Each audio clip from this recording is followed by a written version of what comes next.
girls thought you was sensitive and wanted to talk to you about a book or a poem. All the while you did that just so you can get some ass. I'm done. Lord. So wait a minute. I don't know the case. I followed him. Is that the guy about the robots or something? Oh yeah, the robots are coming. Definitely. Okay. All right. So. Okay. Yeah, we're about to enter a world of autonomous living. It's over. Look at how people believe. Look at how people behave just in in McDonald's. You know, it would be better if there was robots in there. I have a question. Okay. Yeah.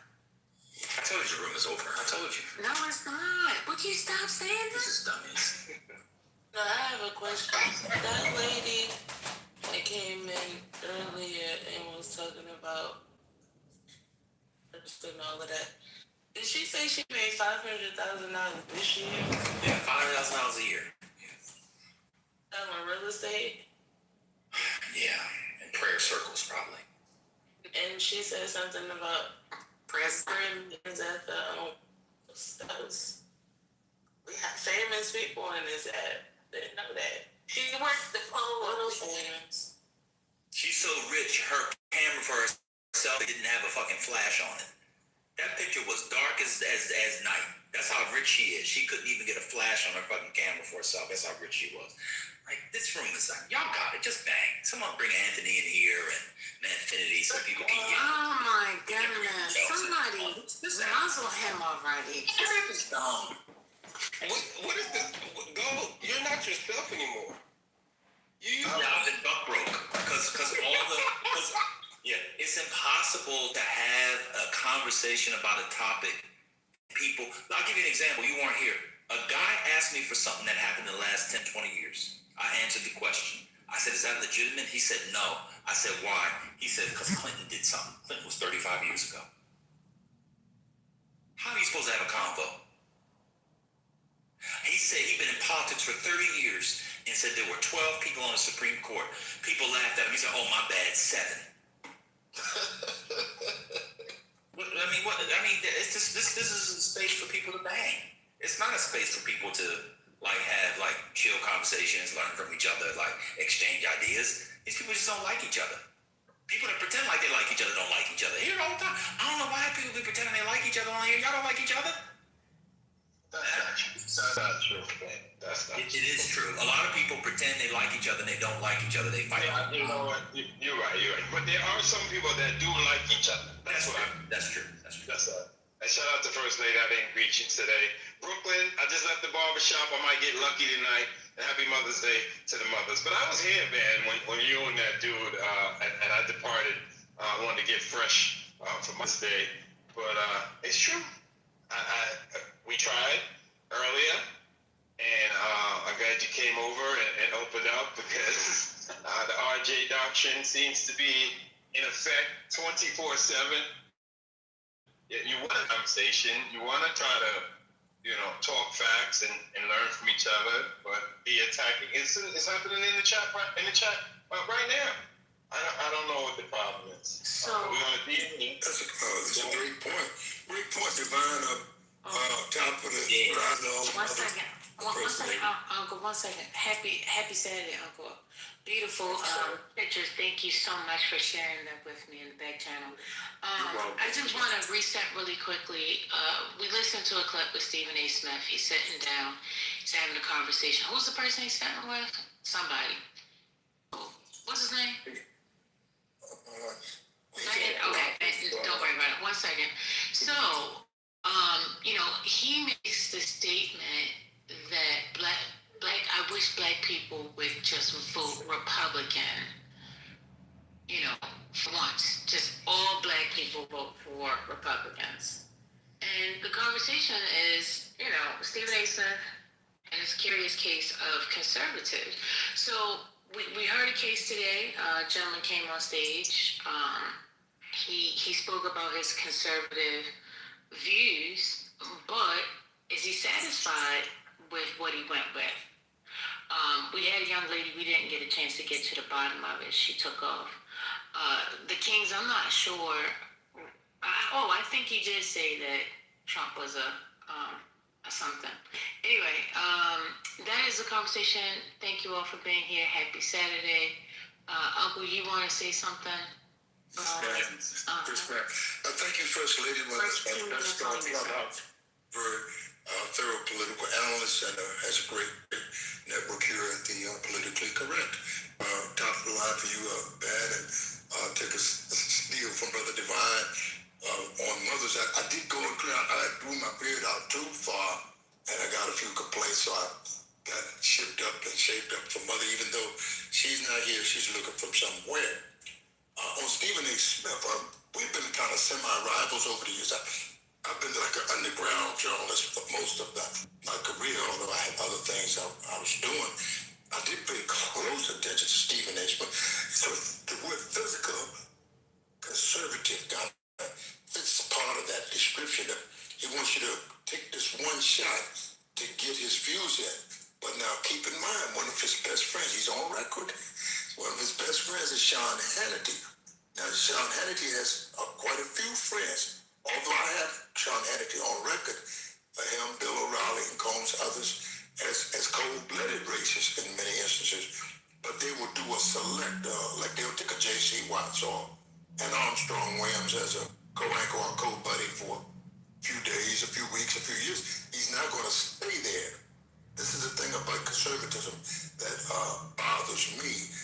They will hold you for a year. As long as you have usage value as a conservative, for an example, Armstrong or Colin Powell, even Colin Powell laid for a while, and then he got all the way back against the wall, and then he bailed out on his few years and say, I'm going to ride before I'm on this one. Y'all got two, what they call right-wing conservative or ultra-conservatives. There's 3 or 4 or 5 definitions that I have found of conservative, including the ultra-conservative, the physical conservative, and the just plain ordinary conservative.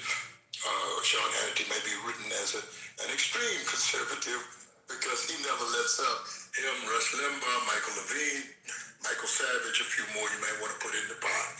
But Stephen A. Smith is distinguished because of his skills and ability as a sports commentator, as a guy that can go into ESPN or go into on any on Fox Sports and do a thing. As we know, many actors have been top line at Fox and been able to have a good relationship with the people, simultaneously doing a balancing act, basically as a journalist, whether it's news or sports, and still stay on. Brown did a great job. He's done Super Bowls and he's been at top, but has a much greater relationship with the community than Stephen A. Smith. And although I do like Stephen A. Smith, there's something about him, that subtleness, the calm that he brings to the, to the whole, he lights it up with his calmness and his skill and ability to make the point, get the point, and keep it on and stay on point. I think it's what he's on record, I'm saying up to $100 million a year, anyway, 30, 40 easily up to $100 million, and he may generate from other avenues while simultaneously giving something back. So that's my admiration for Stephen A. Smith, and my plug for Saturday. And top rising to all of you. Hope you're successful in all your endeavors, especially on this side. So do you agree with him? The conversation is in regards to him suggesting that all black people should vote Republican just at least one time, but everybody just voted Republican because they voted Democrat and never received anything out of it. That is his case. Do you agree with that?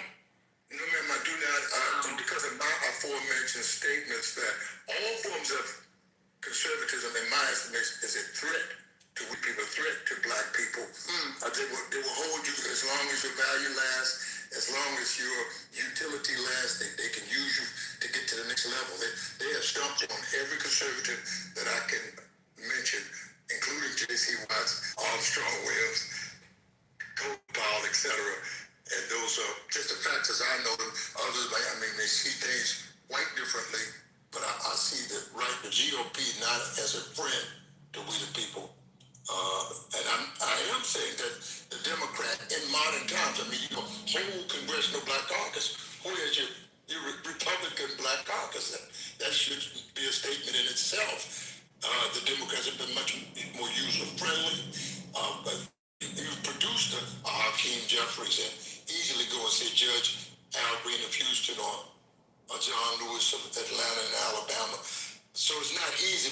for my players at the GOP, and they're almost down to zero. They have a few. Of course, Turner at the token position at HUD is about all we can utter at this hour. There was an argument, and that's why I say my. Okay. My. Oh, my. Oh, I forgot my last my. Oh, my. Yes, ma'am. But this is a great topic for tonight. That's Hi, hello. excellent. This is Black. Hi, hello. Okay, Black. Yeah, true. Hey, Black. Hey, good morning, everyone. And Dr. Rosley. It's too many concrete outcomes. I mean, Black folks historically have been socially conservative, but we had to be politically liberal because of, protections against discrimination and so many other things. Like the tangible outcomes from, these Republican presidents, like from a recession standpoint, 10 out of the last 11 recessions have been under Republicans. And Black folks are disproportionately impacted by these layoffs. Black folks get laid off more often when we look at even the lawsuit against Trump and his administration for federal employees. All those layoffs, 75% of them have been Black. And there's strong evidence that there's still significant discrimination. Google just had a settlement for $50 million for a discrimination lawsuit. So between that, erasure of Black history in our school systems was actually American history. School lunch program pullbacks, to feed the poor in school, which helps everyone out that's poor. And even, federal employment, and that's for a lot of Black folks, that's a way to get to the middle class. All this stuff really negatively, disproportionately affects Black folks. And a lot of things that Black people talk about, even the folks on the stage, is things that really politics don't impact. Whether it's the gay community, which is such a small community, about 5 or 6%, trans less than 1%, as a straight man, that don't have nothing to do with me, whatever somebody does in their bedroom. But either way, it's, I'm not going to cut off my nose to spite my face. Also, Voters' Rights Act, like we can go on and on and on of so much that's already happened in this past less than a year and a half. So it should be obvious. I think a lot of people in these conversations say, well, you got bread, does it impact you? And that really shows their mindset. It shows their mindset of how individualistic they are to, trade in their people for a few, pieces of silver. And I would. Thank you, brother. That was good, Black. How you doing? Hey, Spinoza, how are you? Shalom, beloved. Shalom. Did you want to speak on Stephen? No. Not right now. Okay. All right. Well, there you go. Ban has officially checked out, so, What did y'all do to ban today? Hey, you don't have an A and B selection? we didn't do anything to him. What did they do?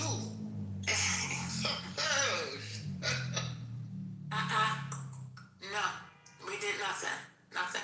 We did nothing. Oh, you know what it was, Spinoza? They asked the band to give them 100 push-ups, and he couldn't deliver. That's what happened. No, I don't believe that, Otis. You think that nigga can do 100 push-ups? I do. Ever since we saw the Mondani video. I mean, most people can't do 100 push-ups uninterrupted. Okay. You think you can do 2 sets of feet? I think so, yeah. I don't. I mean, he says he works out and does push-ups fairly often, so that's not that hard a feat. Okay, for you, yeah, but 2 sets of 50? Way to believe, Spinoza. Way to believe. No, I don't believe. You do it, Huh? you do it, Hurricane. I don't even know that I could. Hurricane's lying to you, Brooklyn, of course he can. No. Well, no. I honestly don't. I don't think so. 2 sets of 50 good reps. I'm talking technique. I'm not talking cheating spindles. I'm talking about, so I'm not using momentum. I'm talking about real reps. 2 sets of 50. I don't know that I could. Well, you can do 3 sets of 33. I'd have plus to, 1. I'd have to cheat to do 2 sets of 50. Shalom, brother Spinoza. Malaikum, brother Leisha. Shalom, shalom.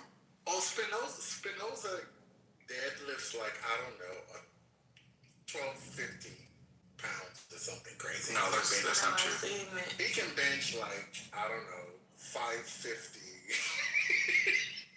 550 pounds. I'll take a crack at it. Here's a question for the state. And then, by the way, I do not agree with Stephen A. Smith. But could his logic be, should black people all vote Republican in an effort to try to teach Dems a lesson? Like, we ain't fucking no more. And mind you, yes, this might be to our demise. Should we all say, fuck it, we're gonna not support any Democrat? He said just once. I'm trying to see what his logic is in saying something as crazy as he has said in the clip that we listened to about 4 times. So that's my 2 cents. Potentially, the logic is to preserve friendship on both sides or something of that sort. Because his conservative friends or associates, this guy, with his net worth and with some of the contributions that he makes, he preserves a fairly good relationship on the left, if you say, with Negroes and the Democrat. And then if he makes that statement, that would maintain his relationship with the right wing or the far right or the right wing ultra conservatives. See, the rich man doesn't go to a wealthy man's party when you really study these things. And those bedfellows, like you have a Hannity and a Bill O'Reilly type, or again an extreme, a Michael Levine and a Michael Savage type. And that leaves a kind of mixed menu there that you could still work in that atmosphere. For an example, the Republican Party doesn't have say Michael Steele on board at this time. That's probably the best example you could make. Share the mic real quick, Ambassador, please. I think Britt wanted to go next, and then I'll go. Oh, why should they? No, I'm over. Because I listened for a long time to be able to contribute. But bottom line, they don't have, okay, Ron Brown would build a Democrat Party. Michael Steele would build a Republican Party. You're getting a bit of Ron Brown gets killed and Michael Steele gets booted out. So there's your usual value, and I land my plane just on the facts. And say my. Okay, great, go ahead. Oh, Brooklyn, you can go first and I'll go after. I wanted to just say that. See? Say it again, Not on my part. Say it Let me again. think about it. I'll be back. So, is there anybody that agrees with Stephen A.'s analysis?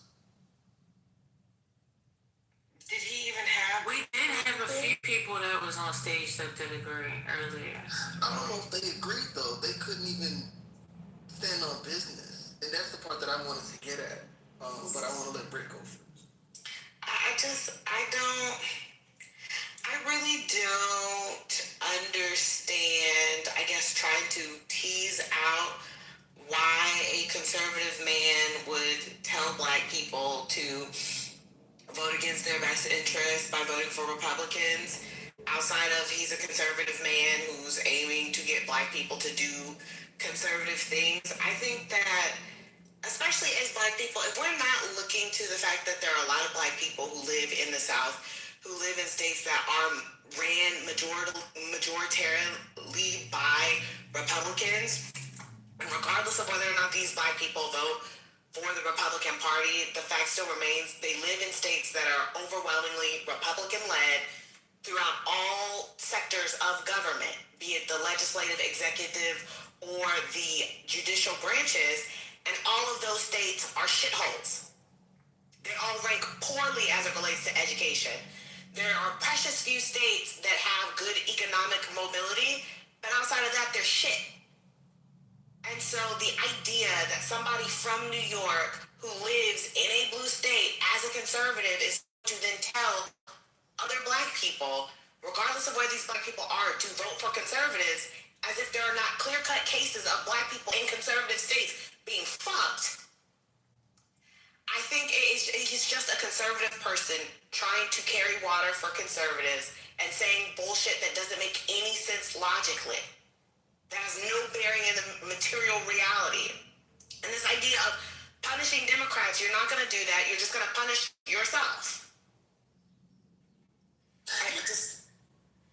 Yeah, that was Devon introduced that part to the conversation about if you think it's a thing where he's trying to punish Democrats. But what I recall from the clip was he was saying he's trying to make it, he wants that to happen so that both parties have to fight for black people's votes. Both parties know that they have to fight for black people's votes.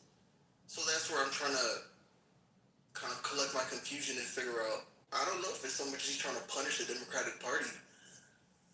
I don't really think he's trying to do anything because what he's saying is very ridiculous, but I don't know that he's trying to like punish the Democratic Party. Thanks for that clarity, because I didn't, we played a few times. I did not catch that. Yeah. Right. So you make a valid point. That was at the. Yeah. I wanted to respond to Jordy real quick because, Well. yeah, like they have to fight for your.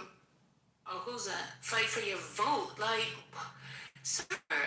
But you're not making a case for that, and I think that's just playing Russian roulette. See what that got us now, because some people bought into that narrative. I heard it because Trump said it during the campaign. He said, well, what do you gotta lose? They ain't never done nothing for you. So, give it a try kind of thing. Remember that part, Jody? I remember that part. And another part that I remember is in his effort to actually start the room earlier on, one of the points that Ben made was that, and I don't want to misrepresent what he said, but it sounded like he was saying, part of the reason why this is actually very ridiculous is because Republicans, they don't need the black people's vote to win. Well, they definitely don't need it now with this redistricting nonsense and discrimination, for sure. It's not just Black Americans, but Latino Americans have also been hoodwinked. Now they're rounding up their relatives and families and throwing them in ICE camps. So, and they voted overwhelmingly, not overwhelmingly, but Trump carried them as well. So, I think the coalition is. Now, I was gonna say, even if I did take that point, I don't know what Latinos have to do with the clip. I didn't hear Stephen A. Smith address Latino voters in the clip. I didn't hear that anything that He was just adding on. That's And Trump didn't win Latino voters either. Whatever. This app is insane. It's okay. Well, we're grateful we have a fact checker. I know it's okay, but I'm just. No, I'm saying we're glad, and I'm just saying we're grateful that we have a fact checker. That's all. You're right, First Lady. Thanks. Mm-hmm. Hey, Josh Jamal. Hey, happy Saturday, everybody. Happy Saturday. Hope everybody's brains recovered a little bit. I caught a bit of this morning's room, but yes. Are you able to play the clip one more time, sir? Or no? Yeah, top of the rising to you, your network too. Thank you, Ambassador. It's always good to hear you too. Likewise, beloved. Mr. Ban, are you able to play the clip again? No. Negative. I hate you. Yeah, so I came in on the back end of Britt's submission, and I think I'm able to surmise from the chat. I believe we're talking about Stephen A. I'm not sure what specifically he said in regards to Black people in the Republican Party. But I'll just reiterate what I said in the chat. I don't know why people think they can go with racist. Down to there's a case. I think it happened in Georgia recently. I forgot what state it was, where there were a lovely white couple. They harassed this black woman and her child at their home, called them all types of racial slurs, and then they got punished by the court of law. And these are people that they think we can reason with. But I'm not interested in reasoning with overt racists.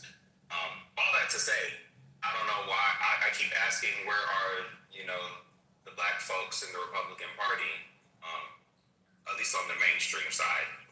Where are you at? Or where are you at in office? We see all of them are getting ready to get voted out of office. So I'm just trying to understand: are we okay with not being represented? Is this a part of the bigger strategy to get our voices heard in the party by getting elected out of our seats, regardless if we're on Democratic or Republican? I guess I don't see the forest from the trees yet, and I'm just trying to see which forests and trees we're supposed to be looking at, because maybe I might be looking at the wrong ones. And you said this was recorded a week ago, right? What, the Stephen A. clip? Mm-hmm. Oh, no, I don't know when the Stephen A. clip happened. Oh, okay. No, I was saw it asking. last week, First Lady. Okay. It was after the Calais decision was issued, First Lady. What? Are you serious? I think so. So, First Lady. Wow. Oh, go ahead. No. Go ahead. Yeah. Since we have people kind of coming to the stage and then into the space, and like I didn't hear this, I jumped in on the back end. What's going on is Stephen A. He had a sit down with Cam Newton. I think it dropped last week, and the clip kind of centers on him saying what he wishes is that for one election, all black people would vote again. And the reason being, which kind of I open up to Divine's point a little bit, or what he kind of put to the stage, is that because since 1964, black people have been giving the Democrats their vote, and then he's saying that they just take our vote for granted because of the fact that they just got it already. And then Republicans know that they're not going to get black people's votes, so they don't care about it. Right. So that's just for anyone like you who kind of came in a little bit later, that's a bit of a recap of where we're going and why the room was kind of opened up, and then talking about the curious case of black conservatives. But what I would kind of wonder and calling the question, First Lady and others listening, is why wouldn't he say for all people to vote for Democrats? Well, I think it shows up a position of my research on black conservatives. When you make a statement of that caliber, and especially Gus, then that makes you cool. I'm okay. It gives you the kumbaya flag with the right-wing conservatives. Say, hey, Stephen's okay. As opposed to a view from Bob Johnson, say for an example, Stephen does not really take a position on reparations. Stephen A. Smith does not. He said, well, something has been this. So they will avoid the direct question, direct answer. As you saw Ban earlier ask a semi-conservative what was her views, and so they will not give you a direct answer on the issue, say, of reparations, as opposed to Bob Johnson's, who has a few more dollars and makes a lot more sense, says that there are trillions owed in reparations and so forth. So those are the two probably opposing views of people who have money that may take a position, a social political position, more closely aligned with the Democrat. Again, the Democrat has produced a Hakeem Jeffries. You can identify with Hakeem Jeffries. You can see the position of Judge Al Green, and you know what John Lewis was talking about when he said good trouble. So therefore, Stephen is trying to post for himself on both sides. And then if he can bring him to the conservative posture, then he gets cheers and 2 snaps on the rewind from the Republican as well. Yeah, or conservative, if you will. Two quick things, Jordy. I feel like It's because, especially given the idea of, and we want Dems to fight over our vote, and we're always just giving them things without getting anything. I think it's they don't, in their mind, it's a reward. I don't want to reward what I feel like is your bad behavior by telling everybody to vote for you. So if I do something that's completely different and vote and tell everybody to vote in mass the opposite way, we'll have to realize the benefit of me voting for you. And as a child, because to me this is all very much a childish thought, because then after that, once you see that I'm gone and you miss me or you see my value, then you'll come running back to me, and then you will come offering me things and try to fight for me to come back. I think that's probably why. And I also want to dovetail that in. I think Just earlier mentioned where are the mainstream Republicans who are about to get voted out. There's a clip, I want to say a few weeks ago, Leon on you know, on some, yes, and he was getting interviewed about what does he think about the black Republicans who are voted out, and like how does he feel about that. He said he didn't give a shit, that did not matter. And for me, this is what Stephen A. Smith, you're advocating for. You're advocating for folks to vote for a party where the captured black people who are already over there don't give a fuck that they're all about to get kicked out of the house. Don't give a fuck about the fact that they will no longer be representing their constituents representing black people on behalf of their own party. And so, if that's the level to which things are over there, how does that espouse any sort of progressive movement forward for black people? How does that then achieve or benefit us in any material way, where any of the goals that we have for the future or any of the things that we've lost that we might want to try and reclaim, how do we get that with a party that doesn't value its blacks, that its own blacks that are there think to themselves, well, it doesn't matter if we're here or not? That's What well feature is stated. that? That's well stated. He plays it more like a 76ers or Knicks basketball game if he's calling the shot. But this is our political life. I think would be a gallant statement from a guy like Bob Brown or one of those money brothers. We challenge him and say, well, why don't you, if you believe in that conservatism, then why don't you challenge the GOP to produce a black caucus among the GOP, and then we can have some fair, well-rounded politics as opposed to a lopsided equation in favor of white conservatives. Thank you. So, Brett, I can't tell you what it will bring you, but I definitely can tell you that it will not be bringing the wonderful gentleman that thought that they were going to create this tax write-off for men who were, if they taking care of their kids and they paying child support. I think they were supposed to get like this tax write-off or something or another. I think that was some of the things that they were touting, and black men were like, oh yeah, he's going to do this for us, he's going to do that. Also, with the if I'm not mistaken, early in the conversation, they said now if you're not paying child support, they might take your passport. So, First Lady, actually, let me go ahead and let them go. I'll go after. Go. So, want to take your passport, and I just want to talk about people buying into things without doing the investigation, because that's what I'm hearing here. Even though I know I was a part of a lot of spaces where, being educated was given. I just try to understand where's the disconnect in the communication. If someone's challenging you to look at things from a different viewpoint, when do you wake up to look at that thing? Once you're in slavery again? I don't understand that. I really and truly, instead of ignoring it and just want to be whole to what you think you know, but then when the evidence gets pointed out, you want to ignore it over and over and over again.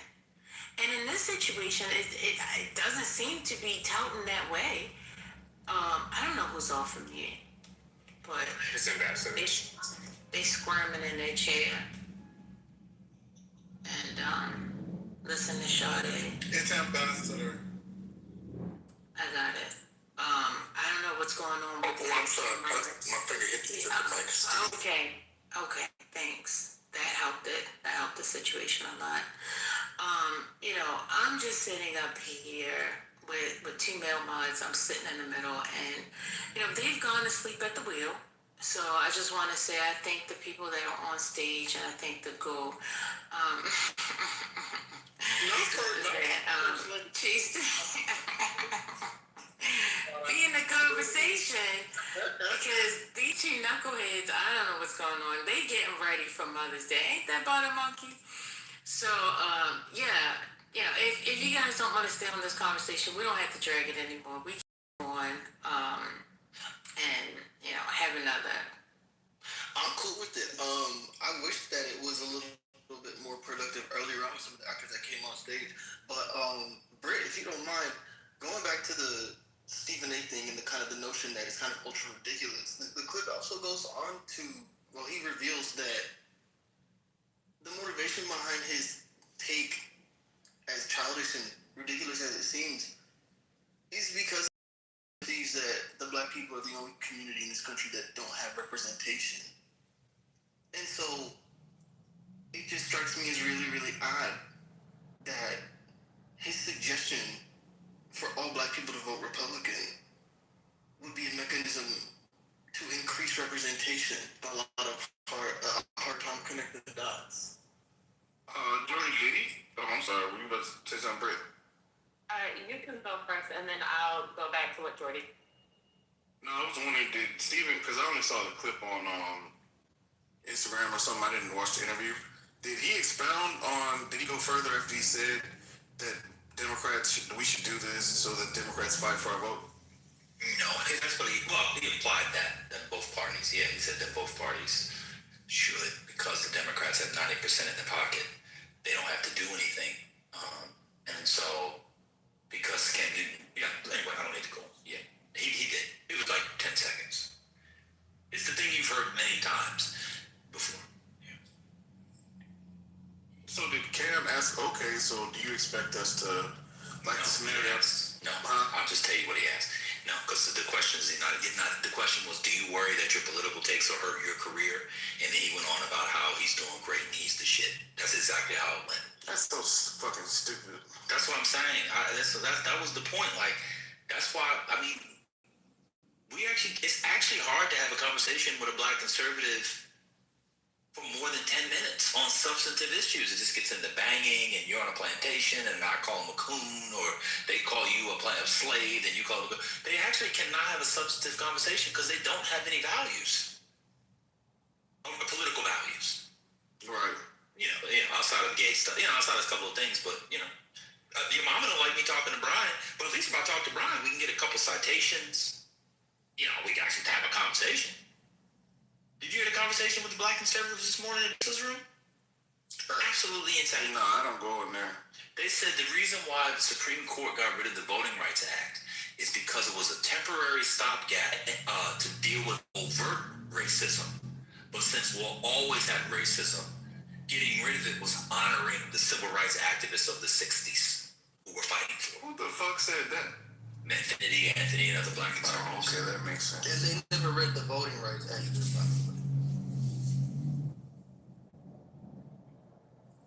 I will give Anthony that. At least he conceded to not reading Article 2 of the Voting Rights Act, so he really didn't know the context of why it happened. But yeah, that was their rationale, and that's kind of where I always jump off the conversation, because we can get off of the fighting for the vote thing. So okay, I'll meet you halfway and be okay, let's make them fight for the vote. So when you look at everything that the Republicans are espousing today politically, do you think that things that black people prioritize, do you think it's even in the wheelhouse of things that we can get them to concede on?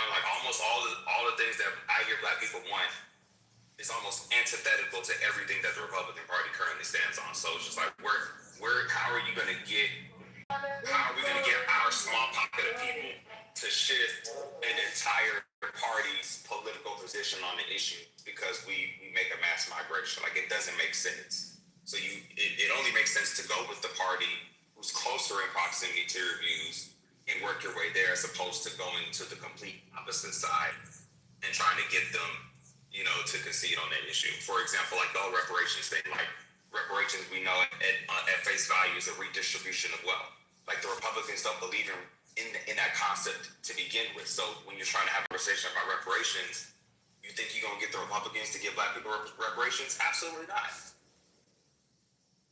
I mean, the odd thing is that Stephen A. Smith and people that say that, so if every black person, let's say it goes 90-10 the other way, that probably gives Republicans, I haven't done the math, but I'm going to guess anywhere from 63 to 73 Senate seats. Might be more. You give them massive Senate majorities. Y'all worried about the SAVE Act? Imagine what Republicans would have with 70-some Senate seats. An 80-seat majority in the House, 70-seat majority in the House. And then you think that the elections are going to be fair coming back for Democrats to then fight for it? That doesn't even make any sense. But it's because Stephen A. Smith doesn't know politics and it's just rhetoric. And people do a contrarian thing to make themselves seem smart. Well, that's it. Yeah, that's why I asked you, did he expound and did Cam ask a follow-up question? Like, if we just take this to its conclusion, there's no dimension. If we vote for J.D. Vance or Marco Rubio in the next election, that we have a better time than we're having now. Like, we'd be completely fucked. Yeah, that's because they only think about the political side, because that's where the fun and the money is. They don't think about policy. So why would anybody, given what the Republicans are doing now in foreign policy, this is the Republican foreign policy, an Iran war. Why do black people get this more? That just makes no sense. Because they're not thinking like that. Stephen A. Smith said he got all this money. Stephen A. Smith doesn't realize he's a beneficiary of the very civil rights infrastructure that conservatives are knocking down every day. He thinks the black version of Stephen A. Smith was making $100 million over 5 years. Like, what world do these people live in? I don't know, man. I mean, it's an uninformed world. Whatever. Here's a question for you. Do you think that it was a genuine take, or do you think it was just a grift? What's the difference? That's a good question. He said it, so it doesn't matter.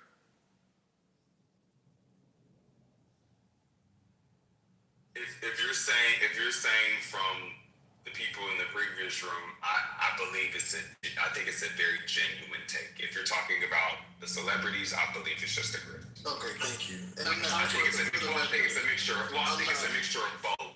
I'm not talking about Anthony or I'm talking about Stephen A. Smith. Yeah, well, Stephen A. I think it's both. I think it's genuine, and I think it's a grift. I think he genuinely feels that way, and I think he also knows it's going to make money for him, so he's going to lean into it. But I do think those are his genuine thoughts. It's unfortunate that those are his genuine thoughts, but I believe those are his thoughts. I hear you. I just think it's weird because if you kind of analyze it and you see this really feels and the points that Ben's making about like him being a beneficiary of the voting rights act that's being gutted and all, it's kind of darn. But can we stay there for a second? Because do you think that when people do this, like for instance, let's say Stephen started out as joshing around or trolling around, like you all like to say, and then it becomes a thing. It's like, oh yeah, this sounds good. People like this shit. They're buying into it. And then you don't even think about the damage that it's causing. Because I don't think when he's saying this, he's thinking about the negative downside of it. I think he's only looking at his pockets. That's my point. That would be the grift. Yeah, that's what I'm saying. But why does it matter that it might be a grift? I don't understand why people. Why does that matter? Well, I mean, some people just like to talk to other points of the conversation outside of why it matters to whomever. No, I understand, but I'm just saying, but why does it matter to people that it's a grift? Why does it matter that? Why do they care about the person's innermost intentions when the impact of what the person is saying is easy to see? Give me the mind real quick, because I'm about to kick Hurricane out. Why? So you got me blocked out my own fucking house? No. Hold on. Yeah, you do. It's a mistake. I don't use this account a lot, so you better fix it. So listen, my other account, for some reason I can't get in this room. I don't know why. Ever since the glitch of fix it. I fixed it, Patty. Relax. What's going on? Jesus. Patty trying to play with me. No, I'm not playing with you. You're playing with me. You better figure it out. Tell Paul and Rohan to fix Clubhouse.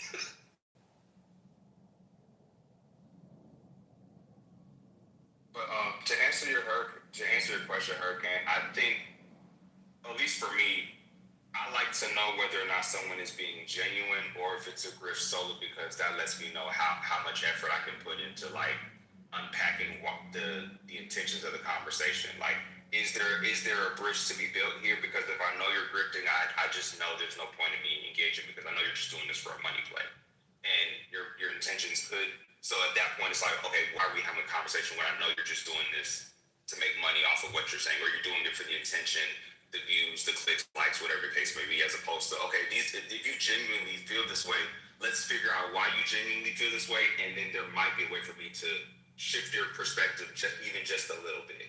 And to add on to that, because both of them are taxing, but I think there is more fruit in engaging somebody who genuinely feels that way, as opposed to somebody I know for a fact is just grifted. That's a good explanation. Go ahead, Jordy. I don't know that the line between the two is so clear. Just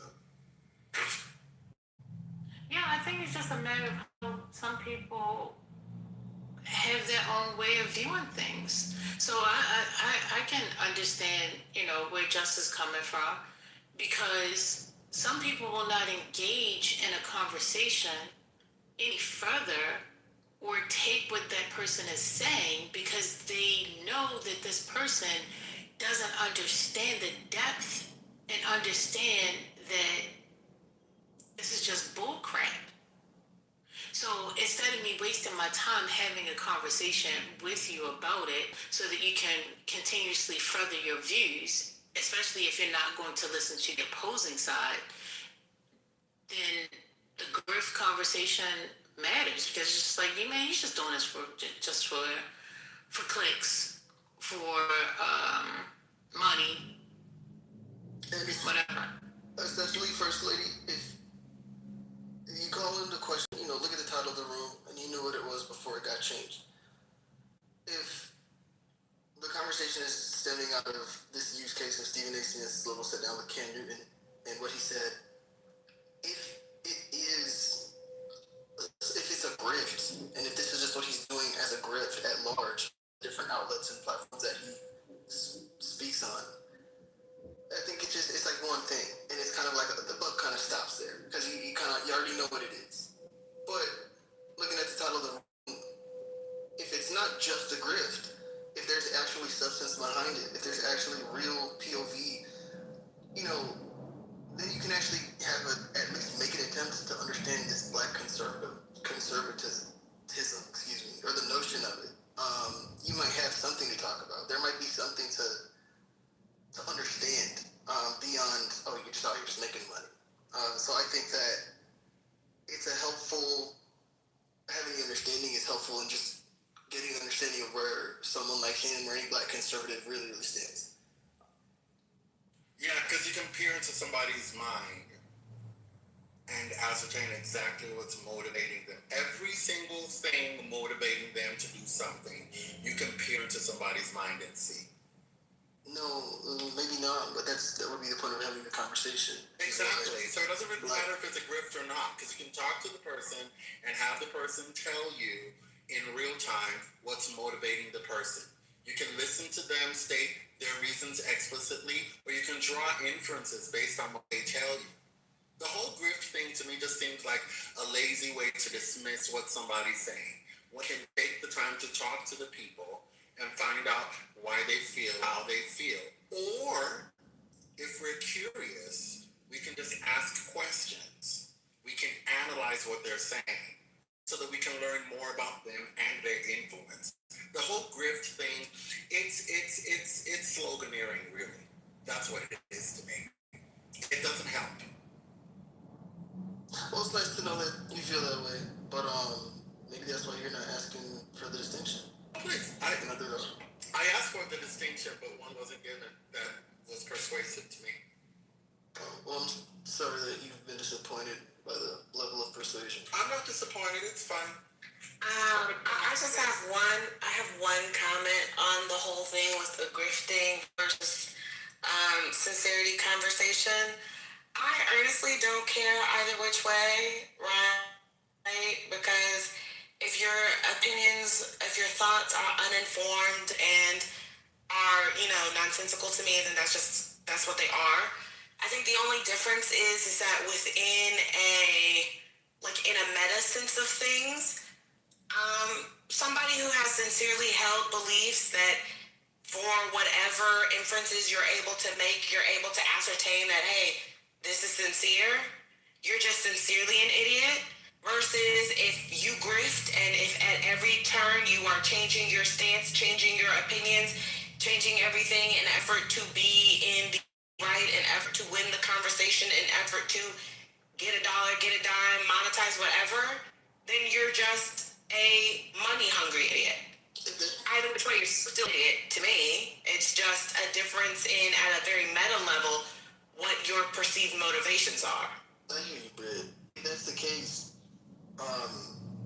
then what's interesting is if it's the grifting and they're an idiot, then the sloganeering is they're a grifter, and then if it's the other way, then they're just an idiot, but you're still writing them off, sloganeering them in that direction anyway. So. Oh yeah, to be clear, I want to, in going with what Hurricane says, I'm going to write it off. You will be written off. The sloganeering, it's already there. You already said it. I hear you. Me taking the next step to be meta and then trying to figure out where your motivations are and all that other shit. To me, the asking the questions to figure out why you think that way, that to me is why are you doing that? What does that even matter? You're not changing their minds. You're not changing their hearts. They said what they said and they meant it.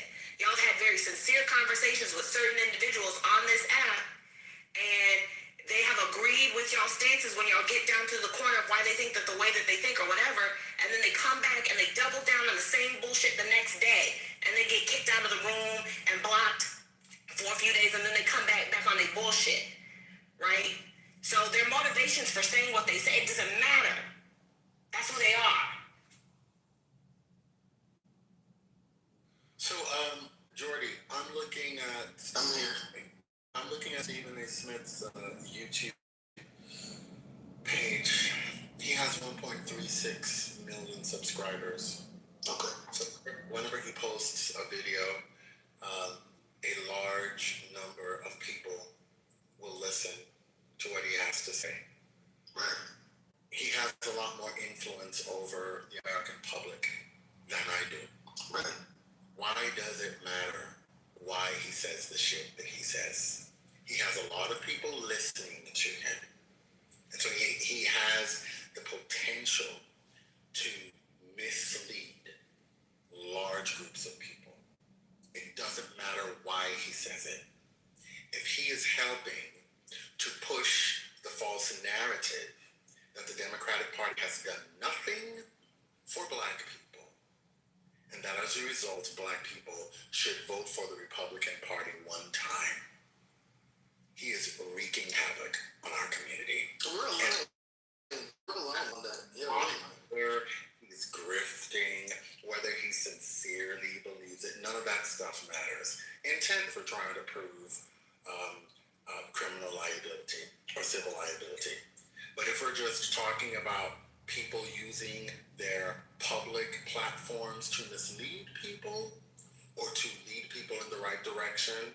What matters is the impact of what they say and do, not the motivation behind what they say or do. Yeah, we're aligned there. Maybe, I don't know if there was any misunderstanding that I thought that it mattered why he's saying what he's saying if it ultimately leads to the same destruction.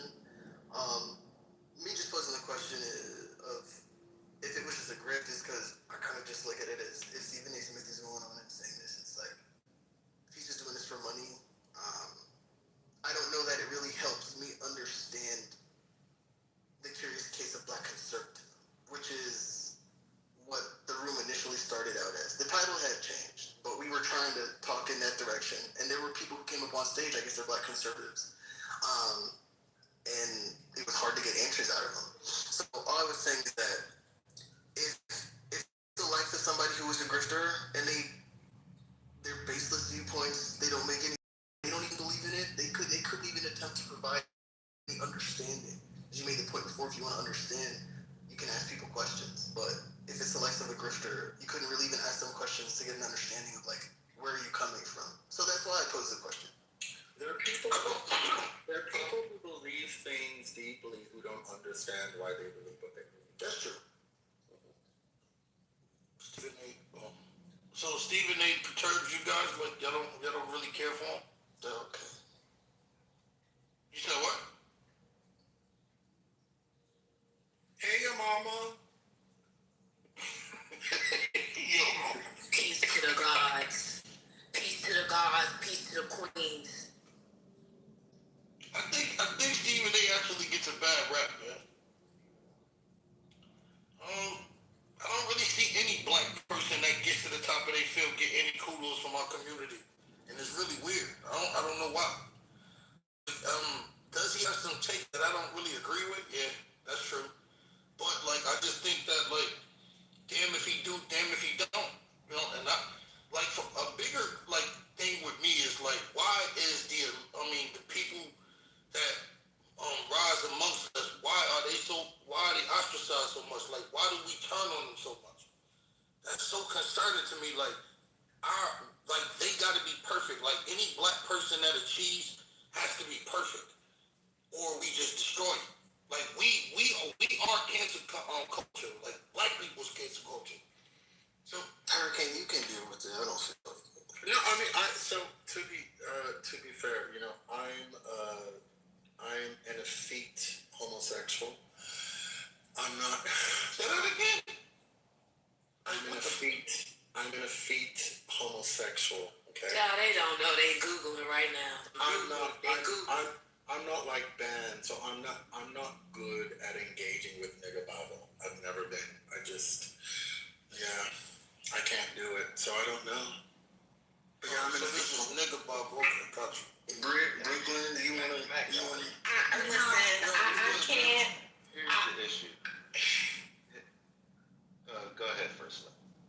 No, that wasn't. It was Fred, but When you say you're a fake homosexual, that means like being disrespectful is like. No, that's not what he's saying. That's not what he's saying. I know that. Call me a nigga. No, he didn't call you a nigga. He said what you were doing was nigga babble. So if I can finish talking without you interrupting me, as if it don't matter, that would be great. I think that. Yeah. Shut up. Whoa. Slow down. I said what I said. What the fuck are you gonna do about it? And you got disrespected. And you got disrespected. I'll tell her right after I tell you. I know. That's why she. I'll tell you first though. No, I'll tell you first though.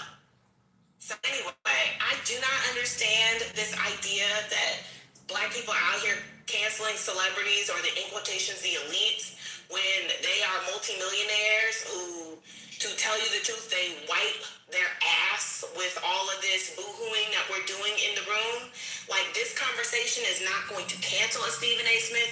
It's not going to broadly impact a Stephen A. Smith. Nobody has done anything or said anything that overall will be harmful to the profile or denigrated Stephen A. Smith. So to come into the space and act like because people are being critical of the words that this man is putting into the political atmosphere with very little political education and offering it as a solution to to systemic harms without broader as to what then happens after that and how Black people could be broadly more negatively impacted. People talking about that and having criticisms or critiques of that is not them then canceling that man and then not up and it's not a level and it doesn't rise to this thought of and we're not engaging in celebrity worship. I do not know what's going on in the community, but I'm about to have to put my celebrities down and put the pop culture bag down and get into a y'all are worshiping these people as false idols bag on and put my kufi hat on. Respectful, because I don't know what's going on. It's getting... Yeah, real quick, Matt God, this is Black. Like, I think you're obfuscating someone's personal success with them harming the collective of the Black community. Like, if you look at Clarence Thomas and shit, you know, he's a Supreme Court justice, but he has really fucked us up. Like, so Smith, especially when it comes to potential young voters, people on the fence, people who are uneducated, which typically end up being conservatives. That's a statistical fact. It could, you know, what's already happened has set us back decades, millennia. But don't you think that they shove a microphone in certain if you don't understand the impact... One second, Captain. He was finishing. Go ahead, Black. Yeah, brother. Like, if you don't understand the impacts that just this last year and a half has had, you know, whether it's the civil rights rollback, the voting rights rollback, whether the recession, which disproportionately affects Black folks, the government layoffs, which were 75% Black folks. And a lot of these jobs are some people's, you know, pathway to middle class. Like, and a erasure of Black history, which is actually American system. Free lunch programs for people who can't afford lunch. Like, kids. Like, what the fuck are we talking about, brother? Like, if you don't get it, I'm sad for it. I'm gonna be honest with you. I've never listened to nothing he said other than talk sports. Like, I've never cared about anything he said. Like, I've never in my life, like, heard him talk about politics and it influenced anything I think one way or the other. And I think that is a bigger issue than him talking about politics. The fact is, who's listening to him? Like, I don't understand why is he even, like, looked at to even speak on politics. So, like, I get what you're saying. I just don't know, like... Oh, so you haven't seen him? You haven't seen him on the political stages? Yes, but like my point I'm saying is like I never listened to him. Like I never I don't listen like that. And that's you, which is good. But there are other people that might look at him like he talks sports and he talks politics. Some people are into that. So I understand that you don't, but some people do. So you're saying that because he's on television, right? Like, so you saying I'm saying that because it's true. That's what I'm saying. Like, what I'm saying is, like, you're saying because he got a broad platform that what he says hold more weight? Not with me. I don't put any of these people on a pedestal. I give a red text. People talk about Kanye, I'm like, exactly. But between you and I'm telling you that there are people that exist outside of the way you and I think. That's what I'm saying. That's the reality that we're dealing with. That's the conversation. Okay. Yeah, because it's dangerous, you know, to say these things, and then when people do it, then, you know, it's even worse. So, and if you have a platform that it's really stupid. Go ahead. So, Captain, one of the problems with A. Smith's recent remark about the Voting Rights Act is that his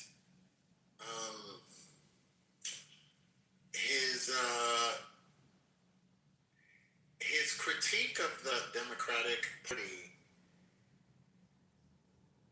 is something that we heard a lot of disaffected Black voters repeat during the election last year. And so we're concerned that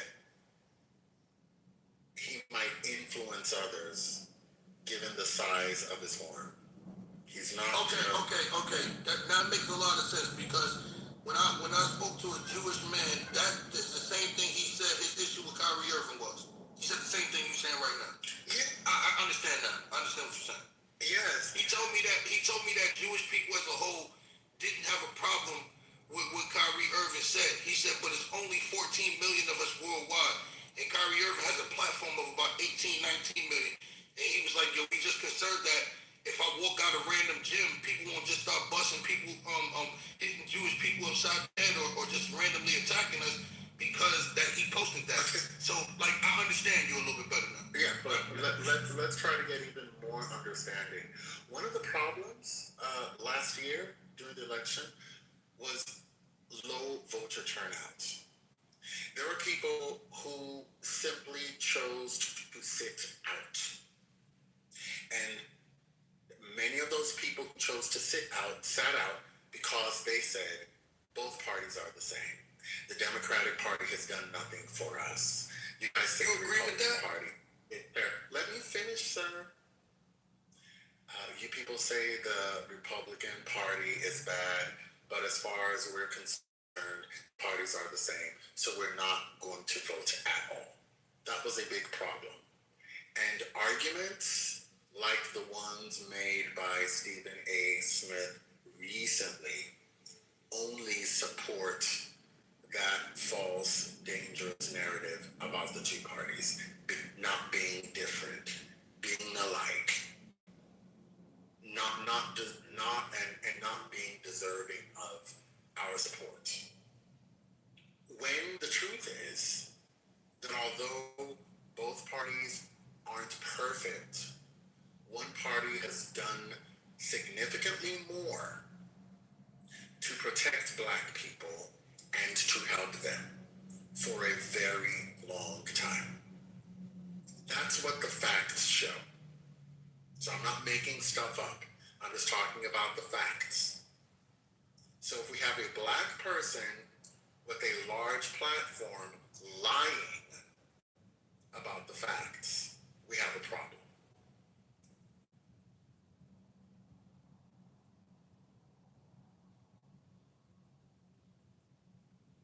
I can understand. I understand what you're saying now. It makes a lot more sense now. I don't like entertainers talking about politics either. I just don't listen to them. But I can understand what you're saying. I appreciate that. That is what I call effective communication. Thank you for that, brother. Hey, Mr. Friendly, how you doing? First lady, I'm good. How are you? I'm wonderful. I am in the at least federally speaking, I'm in the camp of not both parties. One is openly hostile toward Blacks, and I think that one is inept. I think that Republicans are openly hostile, and I think that those are inept, federally speaking. That is my opinion. I don't think they fight hard enough, and I think that when they get power, they squander the opportunity for pushing through their legislation by trying to be as honest and play by the rules, but the rules have changed and they have not adapted to the rule changes. That is my oversimplified version of federal politics.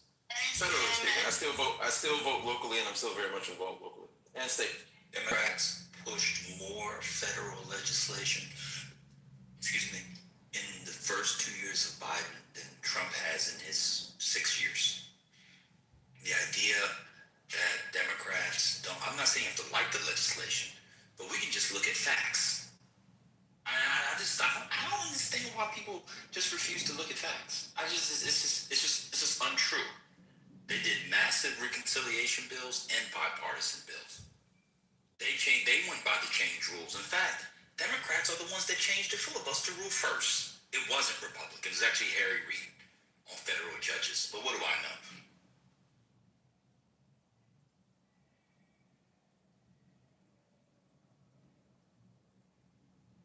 Oh, Finley, did you vote in the last presidential election?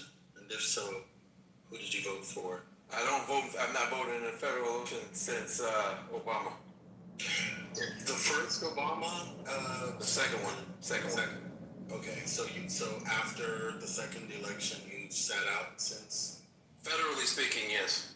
Right. The Why? election that led to the 3 Supreme Court justices that we all said, including Hillary Clinton, would do things like getting rid of the Voting Rights Act. That's the election he sat out 2016, where Trump got to a point. There was actually a Supreme Court justice that was waiting because his quote's 4-4. So yes, that's the one, Hurricane. He just told you. The Democrats are inept. They don't get things through. So he decided to sit out so that, and it was like him, so that Trump could point these 3 people.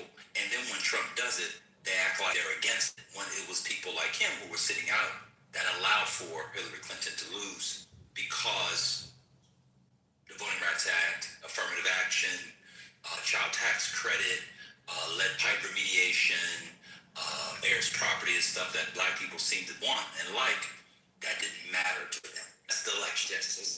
Yes, that's the one he said. Yeah, shame the buyer. Yeah, shame the buyer. I didn't care for Hillary as a candidate, so shame the buyer. Right, you didn't care about. That's right. He didn't care that Hillary was going to be gone and we'd be dealing with voting rights cases because in 2013 he's a lobbyist, so he knows this better than I. Former. Well, you were lobbyist at the time, weren't you? Yeah, Were you a lobbyist during Holder v. Shelby County? Okay, so you're in the Matrix. Transition done. Okay, so anyway, yes, he didn't like Hillary, but he forgot about appointing Supreme Court justices who were on the table. So even though Hillary would be long gone by now, even if she got reelected, her justices would be there, and we wouldn't have Amy Coney Barrett, Brett Kavanaugh, and John Gorsuch. That's Mr. Finley's legacy, because that's Trump's legacy. So we might not like Hillary, but we might like the justices that she put in. I don't know, but maybe Mr. Affirmative action. Affirmative action was upheld until Trump's people came in. So it's really that simple. Gorsuch, Kavanaugh, and Barrett are Trump's legacy. Trump will be dead and gone. But he knows that because he was a successful, important I'm sorry I lost the election for us. I apologize in advance. Yes, I know. In red Florida, I'm sorry. Yeah, but see, you apologize, but you just came in standing on old 10. I'm being sarcastic. Oh, I'm sorry. Yeah, what you being sarcastic about? Because Goat is laying at my feet. Well, either you got it right or you didn't get it right. So he's laying at my feet the Hillary defeat. I'm laying at people like you. It's not just people in Florida. Did Obama win Florida? Obama did win Florida, and we've not been blue since. And so maybe because people like you stopped voting. They voted the other way. Florida went Trump. Florida went Trump. I know. I don't think there was less turnout. Of course I don't think there was less turnout. You don't think there was less turnout in 2016? Let me look and see. In Florida, the Florida turnout was less turnout? Dan, question for you. I'm not answering any questions. Okay. I recall that Obama did win Florida, but it was not by much. So I have to ask the question, did that voter turnout of the people that did show up to vote for him to win that state made the difference? And are they the same people that would stay home in the next election and the other elections after that? Finley, that would be a question for you. Hold on 1 second. I'm looking up the turnout numbers. Obama 2 versus Trump 20. Trump 1. And by the way, I didn't say just in Florida. I said people like you throughout the country who said they didn't like Hillary. The legacy is not the candidate. That's fair. Just you. That's You're fair. That's one fair. person out of 350 million people. That's fair. But I'm just saying, you're blaming the buyers. Of course. For being short-sighted. No, they weren't the buyers. They were the creators. I think you had the analogy backwards. We actually put the people there. They didn't want to vote for the candidate because they didn't. And we were short-sighted. And listen, and I'm guilty of it. What about the I'm guilty of being short-sighted. I was talking about the so that's why we didn't vote. That's why I didn't vote. I can't speak for the other 100 million. But you said you haven't voted since, and you saw what in federal elections. I haven't voted in federal elections since. No. I know that. That's what we're talking about. Federal. All right. I think the point here is that if you fucked up the first time and then you saw how Trump was able to submit the Supreme Court in the way that he did, it did not inspire you to then return to voting in federal elections and voting for Biden or voting in the Biden election as well as voting in this past election with Trump and Kamala Harris. Mr. put it in the chat. Hillary Clinton lost by 1.2%. So yeah, actually Florida does matter. Sorry, Britt, I just saw it in the chat and confirmed it. Mr. is exactly right. Hillary Clinton had 4.5 million, Trump had 4.617. She only lost by 1.2%. You are quite, yes, you contribute quite literally. My fault. My fault. You don't actually care about black people. It's phony. I Yeah, I don't care about black people. Nope, absolutely not. Because your legacy is the one that got rid of the things black people. Like as a voter, we each have legacies, right? This is that type that Dems do, and they change the tactic, and it doesn't work. It just doesn't work. There's not going to inspire me to move. Black man, I'm talking about this black man. There's not going to. Well, you're taking on. You're pseudo. You're taking on the. Yeah, you're doing that shaming language. You're trying to shame. F words. You're trying to do the shaming tactics that people do. It's not going to move. It's not going to move. It's not going to move me. You're not ashamed that the country got rid of the Voting Rights Act? It's not going to move me. It's not going to move me. Go. Right. So you don't care. I agree. No, I don't care. You're right. I don't care. No, we can all go back to slavery as far as I'm concerned. I know. That's what you want to be because you're a special Negro because you think you fly airplanes and you wouldn't be out on the plantation. Well, wait a minute. Mr. Finley, hold still. What about this conversation do you feel or that has been said that you think that someone's trying to condemn you? Help me understand. It's the same. It's the language. Listen, be clear. What was said specifically? He's a little bit. All of the. Hold on, I'm outside my house. Outside my Wi-Fi. It's the same language of because you fail to vote. All of these things lay at your feet. They're all your fault. When I fell under the same. Okay. So that is that it? That's it. Is that the part that you've been condemned? Everything is thrown at my feet. Okay, 1 second. And you have a problem with that. So then when we actually look at the statistics, and if the statistics show that to be true, then we just shouldn't say it even though it is a truth. We should just not have the conversation about it versus you making a wiser decision moving forward. Is that what you're saying? We should just stay in our ignorance? Listen, if I failed to see the long-term goal because of my failure to support a candidate that didn't get me to put a check next to their name, that somehow falls on my feet. That's crazy. That's ludicrous. This guy was a lobbyist and he doesn't know about Supreme Court picks. It's insane. You didn't answer my question. You're not going to answer the question. Wait a minute, Sherry, just 1 second. Why are you choosing not to answer my question? Is it because you don't want to deal with the truth? Help me understand. I'm saying I disagree. You keep putting everything in a pot. I asked you a question. I'm going to repeat it again. I'm asking you if in fact I can show you the statistics to show that when people don't vote, I'm aware that I'm aware of the consequences of not voting. Okay. I'm aware of that. Right. Okay. And again, I admit to being short-sighted. I have no problem, acquiescing to my faults, right?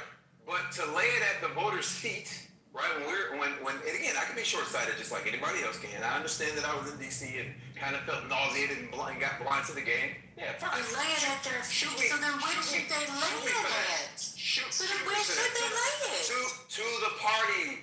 If you understand, so you understand it, but to what party? Listen, this falls at the feet of the Dems. For sucking at getting their voters out. Right. That's at the end of the day, that's who I put the fault at. And so if the Democrats are saying, you guys care about X, Y, and Z, and if the other guy wins and we don't win, you're going to lose X, Y, and Z, or they're going to do X, Y, and Z. And if we win, we're going to do X, Y, we're going to do A, B, and C to protect X, Y, and Z. If voters, if that's not motivation enough, and then we saw the Supreme Court do X, Y, and Z, and people still weren't motivated. So at a certain point, it becomes, yes, it's the voters' fault because they just don't care about the things they say they care about. And that actually was where I think the conversation needs to go. I don't think that the people like Mr. Finley and others that say they care about certain things actually do care about those things, because they extract themselves from federal elections, and then people win federal elections. They go against the things that they say they want from the feds, and they still don't vote against the people that do. It's really that simple. And so people need to be, maybe voters need to be more honest about what it is they want. So according to Mr. Finley, who was a successful lobbyist, and we all knew about Merrick Garland, right? They held up the Supreme Court thing. It was 4-4. It's going to be 5-4. And they were going to have 5-4. Whether you like Hillary Clinton or not, you knew who Donald Trump was going to put on the court because he released the list. All the people were against the basic civil rights and infrastructure. They were more like against all the kinds of things that they care about. If they don't care about it, then they just stop acting like they care about it. That's why the Voting Rights Act, for me, I'm upset with the old heads, because the old heads they care about. But for people like, that don't care, they don't care about it. And that's what I think the Democrats need to do. I'm going to be honest with you, they probably should move on. They probably should move on, because that doesn't seem to be what people care about. It's probably that simple. And I think it's very lazy. One second. I think it's very lazy, Mr. Finley, for you to just say, well, I'm lay it at the Dems' feet because of the fact that they didn't motivate you enough to get out and vote. However, you hear what the other side is opposing and what they want to do and what their ideas are, but yet still, instead of voting against it, right, you're going to sit there and say, oh, well, the Democrats ain't getting me to come out and vote at all for them. That's very odd for a man your age. I'm sorry. I did it for younger people. But for your age, no, that's well. But again, you're over 30, right? If it was as simple as messaging, if it was just as simple as messaging, why do candidates matter? If there's just a message, right? And also, since we're on this, I don't care. I guess I don't care about unions because I shopped at Walmart, even though I'm a union member. I guess I don't care about child labor because I wear Nikes and fast fashion. Correct. I don't care.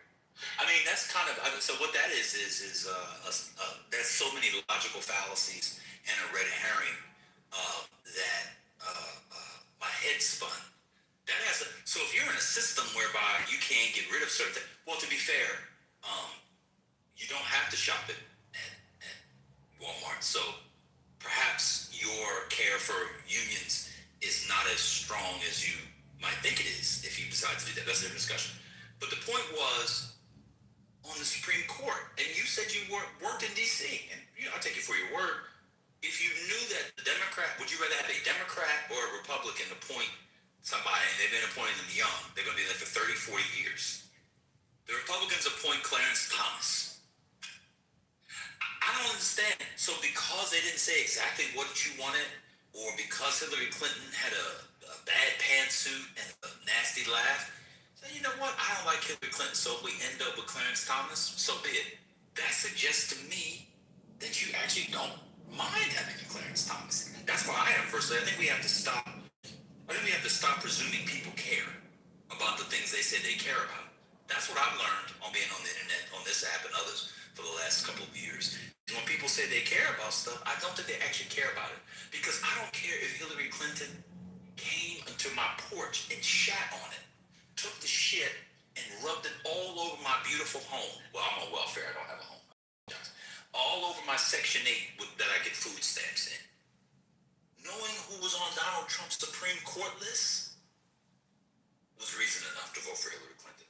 That list was insane. Look, people say they care about the fight of black people. Voting Rights Act, effectively gone. Affirmative action, effectively gone. Organizing rights, effectively gone. And prison rights, Rights Act, they're knocking away at those. So, we didn't like Hillary Clinton, so here we are. Here we go. So you care more about the candidate in their campaign than outcomes for our children and grandchildren. Amazing. Unfortunately, like most Americans, I apologize. Most Americans. It is most Americans. And the flippant attitude suggests to me that you can't actually have a good faith conversation. Most Americans normally speak to people who are dumb. Most Americans can't have a good faith conversation. Most Americans are not, when they vote, and again, I'm not immune to being short-sighted. Most Americans when they vote are not thinking 8 steps ahead. Most Americans when they vote are thinking in the moment. And I fell into that same foolishness. So you were a lobbyist? I wasn't. I was thinking about getting the federal transportation appropriations done and getting the hell out of DC. That was my mindset when I was. So what were you thinking about in 2016? That's what I was thinking about. For the election. I wasn't thinking about federal election. I had grown so sick of my environment. I just want to get my job done and get the hell out of there. I was thinking of my next phase in life. Honestly. Okay, so you decided. Oh, I didn't say it out loud. Yes. So you decided that you got frustrated and you just grabbed your marbles and you went home and you just didn't give a damn. Because you didn't. You didn't care. And it didn't matter what candidate, whether I liked them or not. I'm not going home with these people. I'm not sleeping with these people. They're not going to pay my... yes. I am a voter. It is my right to vote. And my responsibility as a voter is to make sure I do so. Whether I'm frustrated or not.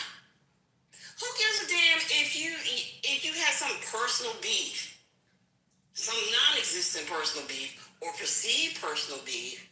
You just decided to walk away. And for that, you are responsible. You are responsible for your own actions. And don't turn around and say you're correct and being sarcastic, because I don't want to hear that nonsense.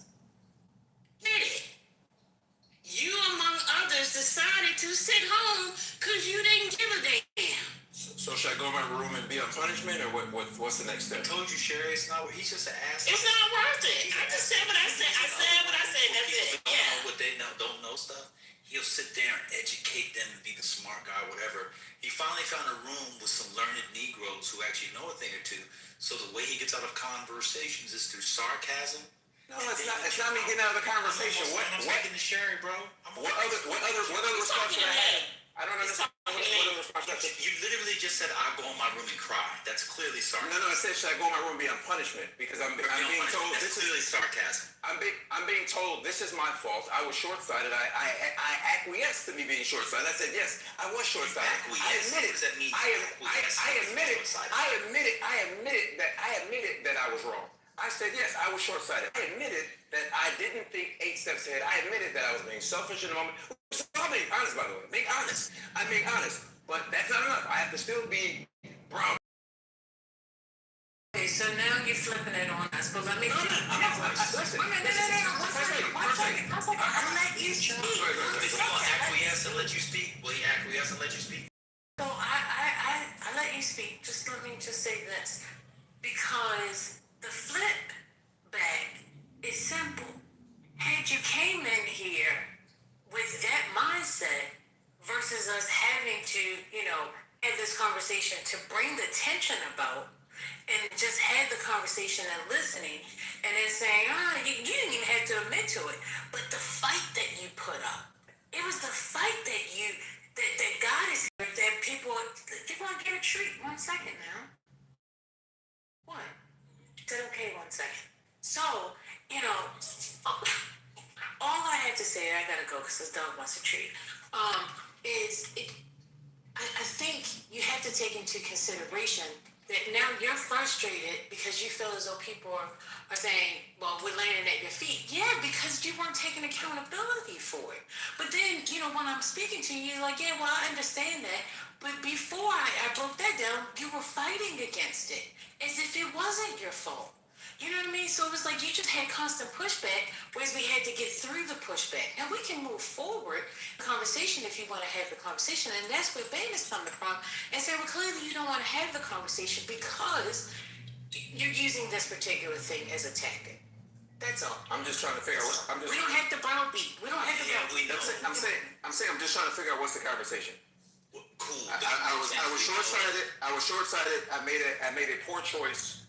And you're going to repeat to me the implications of my poor choice? No, we know the reason why you don't vote for Democrats anymore is because I didn't say I didn't vote for Democrats anymore. At the federal. That's just not true. But do you support that's just not true. Yes. Why wouldn't I? No, you don't. You're a bigot. Let me continue. I'm a bigot? Yeah, you're anti-gay. You think Dems have moved too far on all right, gay don't call him names. So now you're just going to heard him speak before. You've never heard me say that. Yeah, he's anti-gay now. Listen, you have never heard me say that. I have. Everybody else. Respectfully, I've never said that. Respectfully, when that's not. I've never said that. You have That's not the been respectful to us. I have been respectful. What you saying I have been respectfully respectful. for? No, you haven't. I have been respectful. I'm not being disrespectful. I'm not dismissing us, and you keep. In any event, I am not going to blatantly lie on anybody on the stage. And so respectfully, I got you wrong. Don't say. I apologize. Yeah, you definitely got me wrong. I've never said that. I've never said that. So you're pro-union, you're pro-Voting Rights Act, you're pro-work labor. You believe in gay marriage and all of that. All of that has to be done at the federal level and upheld by the Supreme Court. And yet you still didn't vote for Democrats and won't going forward at the federal level. Yep. Doesn't sound like, so that doesn't mean, so how could you be pro-labor? So this is one that's really strange. Take the other ones away. I don't understand how anybody who could be pro-labor in particular would not vote for that. That's the one that the Republicans are hammering on the most through the courts, whether it's the Aspen case or other cases. They have effectively, slowly from Reagan on, gotten rid of labor. I don't know how anybody, whether you like Hillary Clinton, that would be, if I was pro-labor guy, I would be vote blue no matter who, because of that. You didn't vote for Joe Biden or Kamala Harris. They had the most pro-labor bill since FDR got held up in the Senate. I would imagine if I was what's called the PRO Act. Whatever. I don't, whatever. Y'all can go, right? This is my last day anyway. Y'all good. Yeah, I agree with most of what Bad has covered down on is natural fact that the ultra-conservative and the conservative have never made a move, not 1 inch, towards we the people. I guess the proof and evidence that at least they could get the blood from a turnip with the Democrat Party. And those in the conservative, I think they have to impress somebody. And I think that's where I think we lose the baby in the bathwater, playing around with the conservatives. They are like, they are all for one for all for one, and they're not going to budge from that position. At least you may find somebody amongst the Democrats that's flexible enough to, as Barack Hussein Obama said, that you can get some things done. That you can get absolutely nothing done with a GOP, especially a Negro Republican that's trying to make a name for himself. You will get absolutely zero done. From just observing Washington, again, from Truman Eisenhower to this hour, I have not seen any flexibility in the black ultra-conservative. Where I land my plane on the point that Joseph J.C. Watts, one of his fellow Republicans, is saying, my. If you could find them, sir.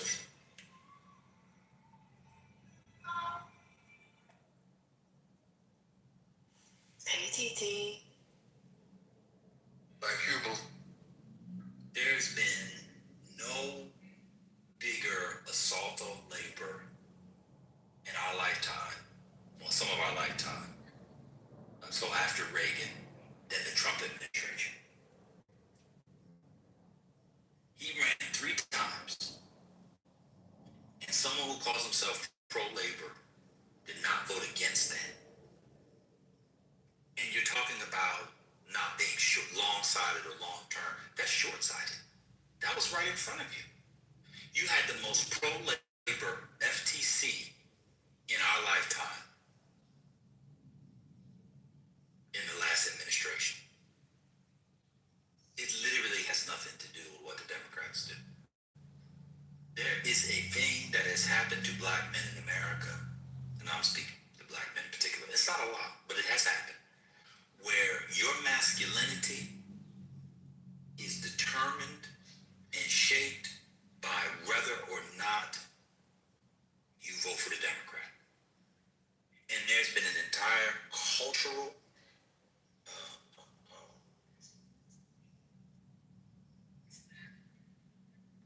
machine that is convincing Negro men that if you vote for Democrats, you're less of a man. That manliness is not voting for Democrats because of the women, the queers, and the steers. Okay, never mind. I'm done. That's it. I can't. Yes, sir. Go ahead. Which is true. But I'll take the earlier point that Bush and the conservatives under Reagan. Ma'am? Yes? Oh, I was saying that you cut ban off. Not purposefully. I said something and he yielded, but he can get it back if he needs it. Oh, no, please. One mic on your ambassador. One mic on me and First Lady and the politically correct. I have a show called Think Tank Thursdays. And one of the major questions that came out of Think Tank Thursdays last Thursday was who had the most damage? Was it George Prescott the Bush, the first Bush won by appointing Clarence Thomas and sacrificing Anita Hill, or Donald John Trump with the 3 or 4 conservatives in the person of John Roberts and Kavanaugh extension? Who has done the most damage to we the people? And so I would ask that pertinent question of this audience. Who's done the most damage? First Bush won, George Prescott Bush, ex-CIA, Vice President Reagan became president, and then the latest fiasco injustice, Donald John Trump with Department of Roberts and Kavanaugh. I'll land my plane just on the facts as you know them to be, as always. It's George, okay, you've been doing this now, Ambassador, for several days. It's George Herbert Walker Bush. George Prescott Bush was the granddaddy. He was never president. You've been doing, so if you're going to do your show, please at least get the names so people know what you're talking about. Bush. Mm-hmm. Okay, go ahead then. My reason for my error. I know George Herbert Walker Bush Jr., the other president, and I've used Prescott to point out that the first Bush is Herbert Walker. That'll clear me up. Is Herbert Walker his middle name? Bush Walker. Prescott was little baby Bush, the Texas Land Commissioner. His daddy is Prescott. Prescott was a grandfather who sold the fucking parts to war for the Nazis. But Prescott is also the young blood that was the Texas Land Commissioner. Also, he was his grandfather. Mm-hmm. Those names are used great grandfather. So just stop using. Or great grandfather. My bad. Well, I want to get the right correction. That's what my question is. Herbert Walker and then his daddy. And then George W. Daddy! Daddy's home! What's his W? The junior W for? Walker. Daddy's home! Okay. I can feel they move those names around slightly, but to maintain the conservative position, as opposed to Jeb Bush, again ran against them. There's supposed to be sworn enemies between Trump and Jeb Bush from Florida and Texas, but they're one and the same. You don't watch what they say, watch how they vote. And Jeb Bush and Trump will vote the same. They will argue all day and vote the same, saying my. And against you and the Civil Rights or the Voters Act or any other act. Somebody else was about to say something too.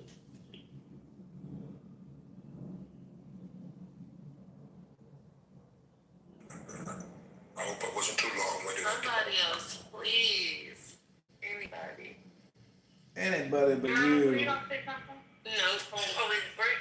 Okay, Britt. I was just going to try and get us back to somewhere without focusing on someone specifically. I think I have two things. Like, this conversation that's just further cemented to me why at this point in time,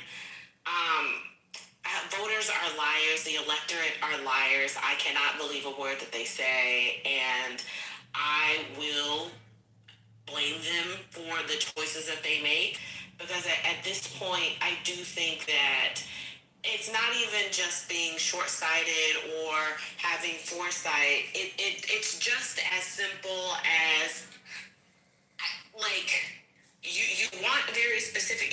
Take, for instance, this last election. It was the economy was the alleged reason why people voted for that man. It was that gas was too high. The price of eggs and meat are high. The price of gas has skyrocketed.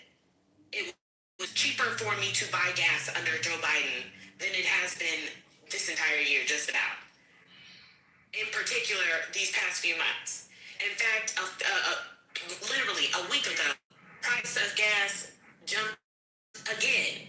In the state that shut up, please. No. Get out. That's disrespectful. I'm sorry. But no, I'm talking. Be quiet. Thank you. So yeah, price of gas has risen. The items in the economy that people were so worried about that they said he was going to fix, or that they implications believed he was going to fix, he didn't fix. I can't sit over here and say, well, you were tricked, you didn't see all these things when y'all voted for him in 2016, or you sat out and watched him win in 2016, and he did the same type of fuck up. At some point, these people say the things that they support because it sounds good. In theory, being pro-labor makes sense. In theory, being pro all of these things, being pro-Voter Rights Act, it makes sense. But in practice, there is no practice. In actual practice, none of those things matter, because I think I'm agreeing with Ban on this point, and I think I'm starting to get a certain level of what do the kids call it, appealed about it. I'm really starting to believe that these people's material conditions do not change when all of these things fall apart. And so they don't care that the economy is going to shit. They do not care that they're getting their rights taken away, because to them, their life has not changed in any material way. So none of those things matter. So, Britt, from my knowledge, in the beginning you said this conversation. You mean Mr. Finley, right? Hey, no. I will say that I think even with the earlier conversation with the people who were speaking poorly to the Stephen A. clip, that man who could not say who after it was mentioned the three things Democrats did positively in the last 30 years, that man then pivoted and said none of those things matter, or none of those things meet the criteria. Like shit like that, pilled. I can't, you're lying. They're lying. That's all they know how to do is lie. You cannot tell the truth. Thank you.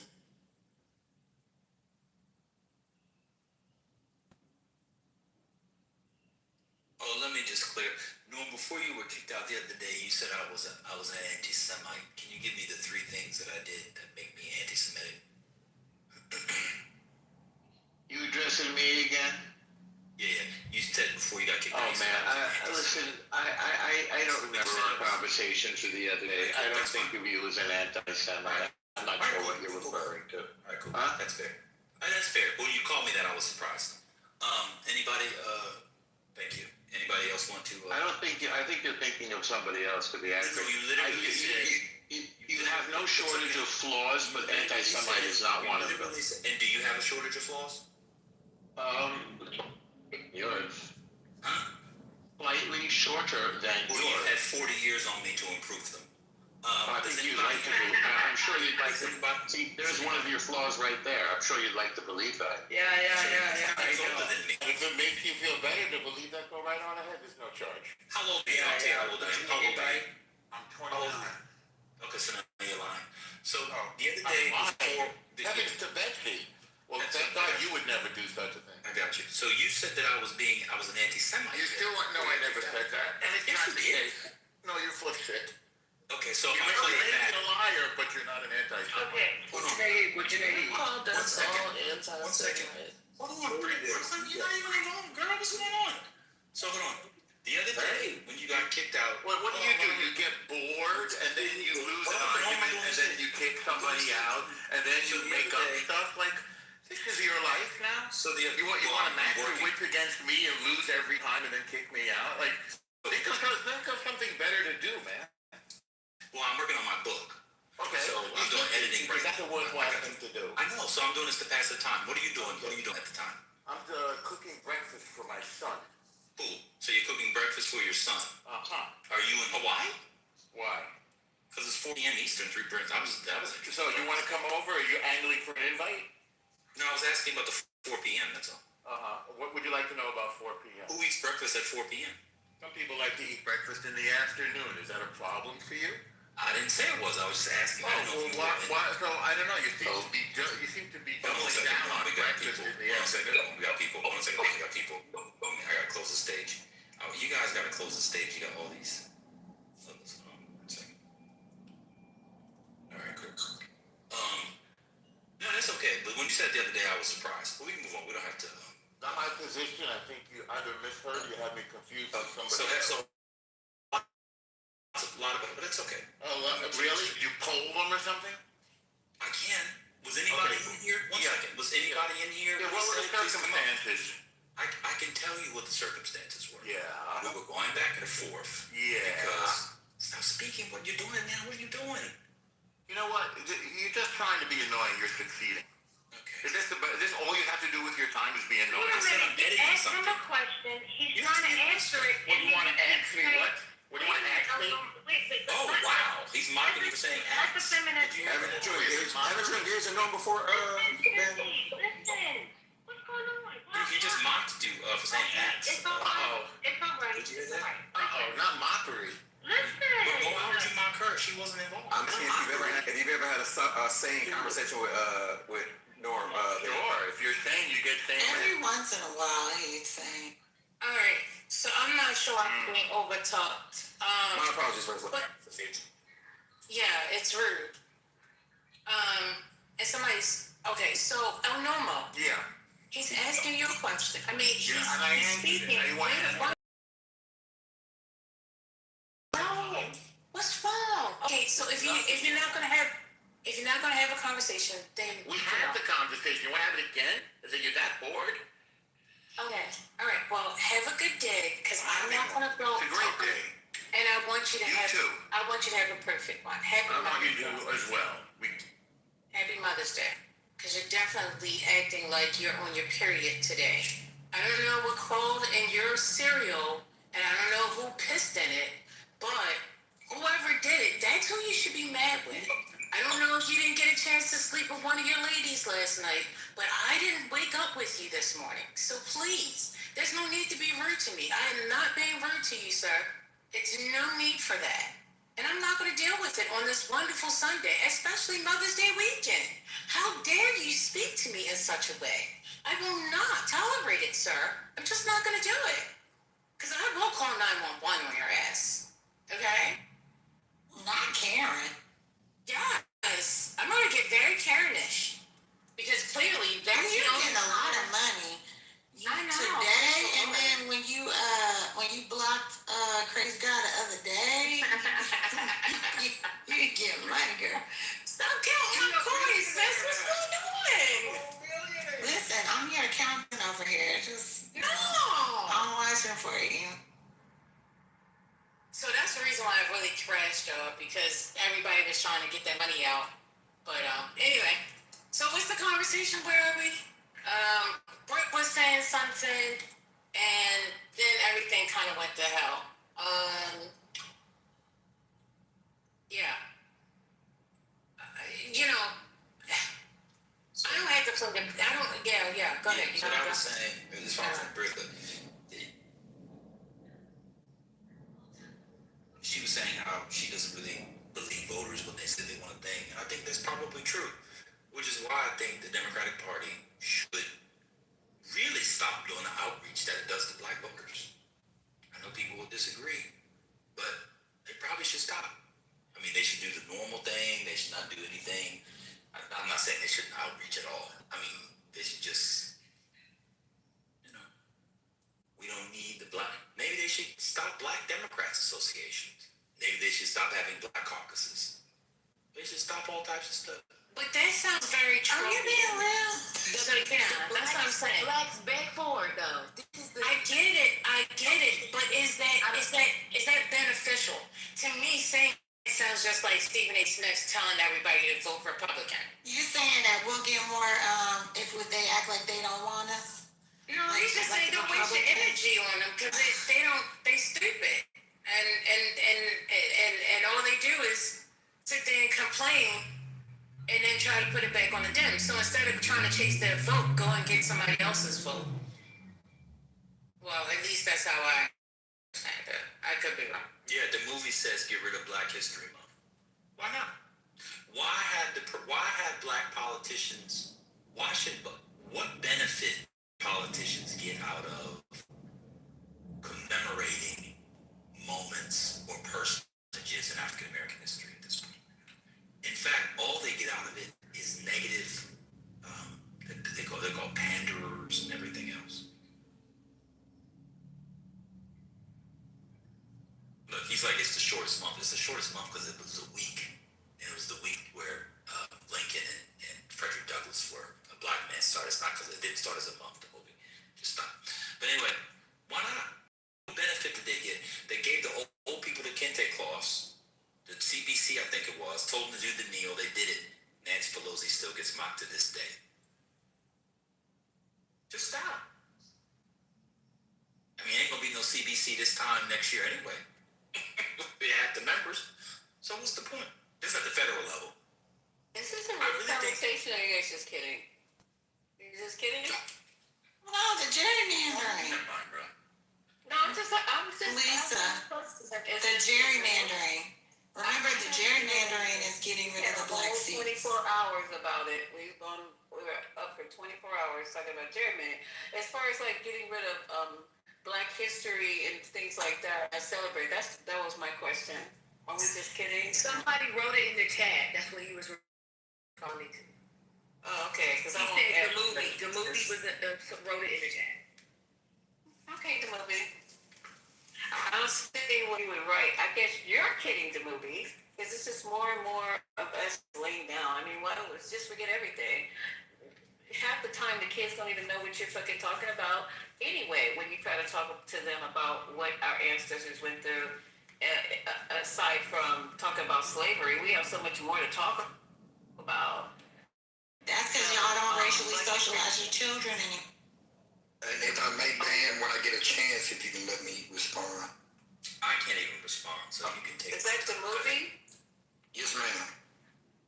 Okay, sweetheart. I'm sorry, I'm not looking at the phone. I don't know your voice, so if you could just explain. And I'm not trying to cut people off. I'm just trying to get clarity of what you were saying.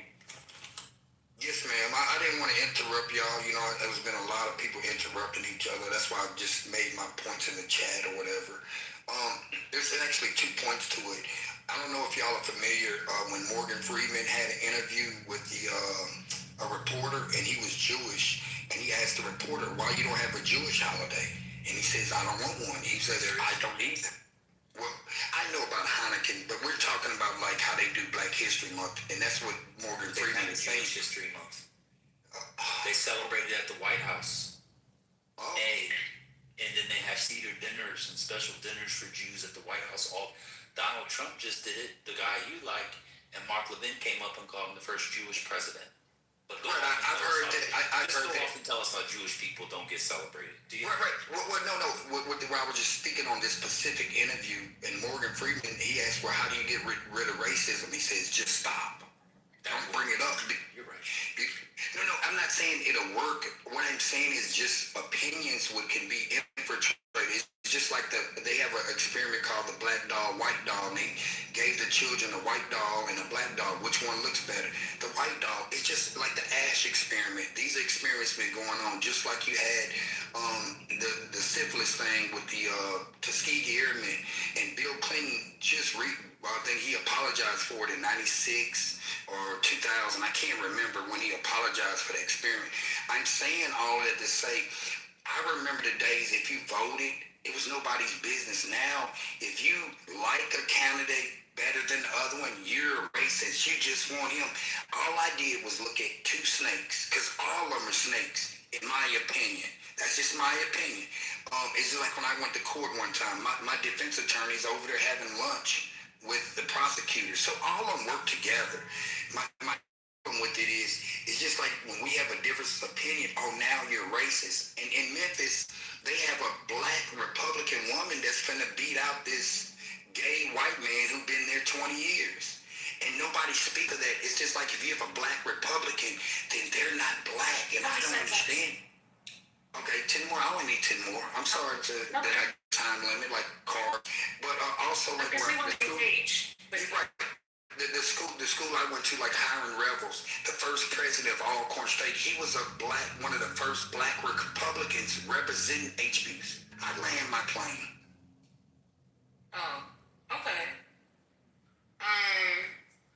So I just want to go back. You said people call you racist. No, ma'am, I didn't say that. What was the racist part? You said the people say that you're racist if you vote a certain way. You didn't say that? I didn't say that at all. I said I said they disagree with you. I never said. I said get rid of racism by stop talking about it. You combine 2 points together. No, I never said that. No, ma'am. Oh, wow. Yes, you did. Okay. I'm sure this room will be recorded if y'all gonna bring up that clip. I never said you were racist by being a Republican and just because. No, that's not what I just said. No, you said people are accused. Yeah.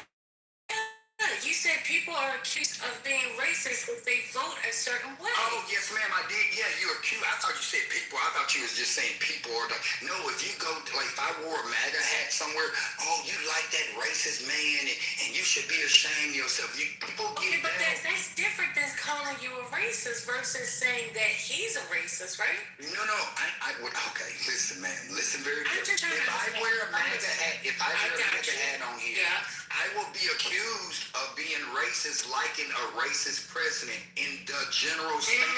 That's not my full thinking of. I just watch the people get abused if they choose to be with, like the gentleman said, Van said, oh, I know that's the guy you like.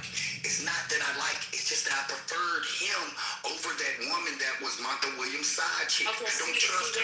There you go. There's no. That is a fact, though. She was Martha Williams' side chick. What does that matter? That means you're not capable. Don't you have a pass? You wish you could be somebody's side. It's just like the Democratic guy that has. Excuse me, sir.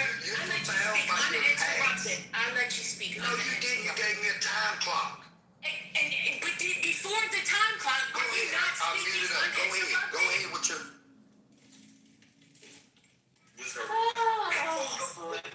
Listen to the movie. Listen, I'm not. Go ahead with marijuana.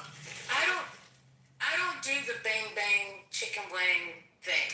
Okay, I'm just trying to have a conversation with you, and I'm trying to understand the crux of your argument, because a lot of times what I hear is when people are trying to defend their points, they have all these anecdotal experiences, and then they just go. They just go and they flood it all out, and then they just pour it and dump it at your feet. But when we start picking it apart and we start really looking and dissecting specifically in the areas that you're speaking in, then that's when the tables turn, because then they get frustrated. Not saying you, I'm just saying some people that I speak with, they get frustrated in the process when we start breaking it down. So you said about the people calling you a thing, okay? So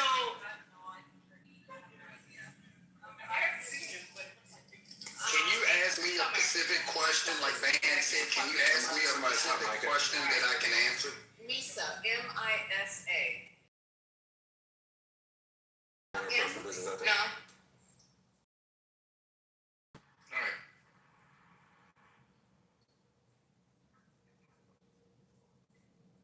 I don't mind at all that if you ask me a specific question and give me a chance to respond, I will. Okay. So why did you say there was no Jewish History Month? Well, based on the information I've got, I don't hear either, like where I've been across the world, I hear about like Jewish month like I hear about Black History Month, and they keep flooding it down your throat. Are you black? I'm considered black, but Okay. Are you Jewish? no, sir. Okay. I think think I might have Jewish in me, but Are I you a don't know. woman? No, sir. Are you Asian American, Pacific Islander? Well, my dad is from South America, so I have West Indies in me. I said Asian or Asian Pacific Islander. No. Okay, cool.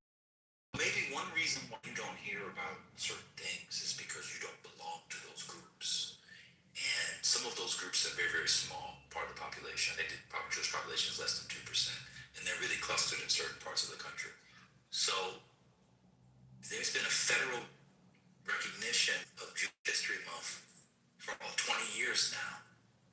Just because we don't know about a thing doesn't mean it doesn't happen. Do you ever go on the White House events calendar by any chance? The movie, are you there? Okay. Yes, I don't know. That's all I'm saying. We're at a point now where, for whatever reason, trying to do things, if it's not exactly what people want, it actually works against you. I think they should stop trying to do things. That was my point. And also, I want to say this real quick, because I paused for a second, and I did look up something. I just really quick Googled.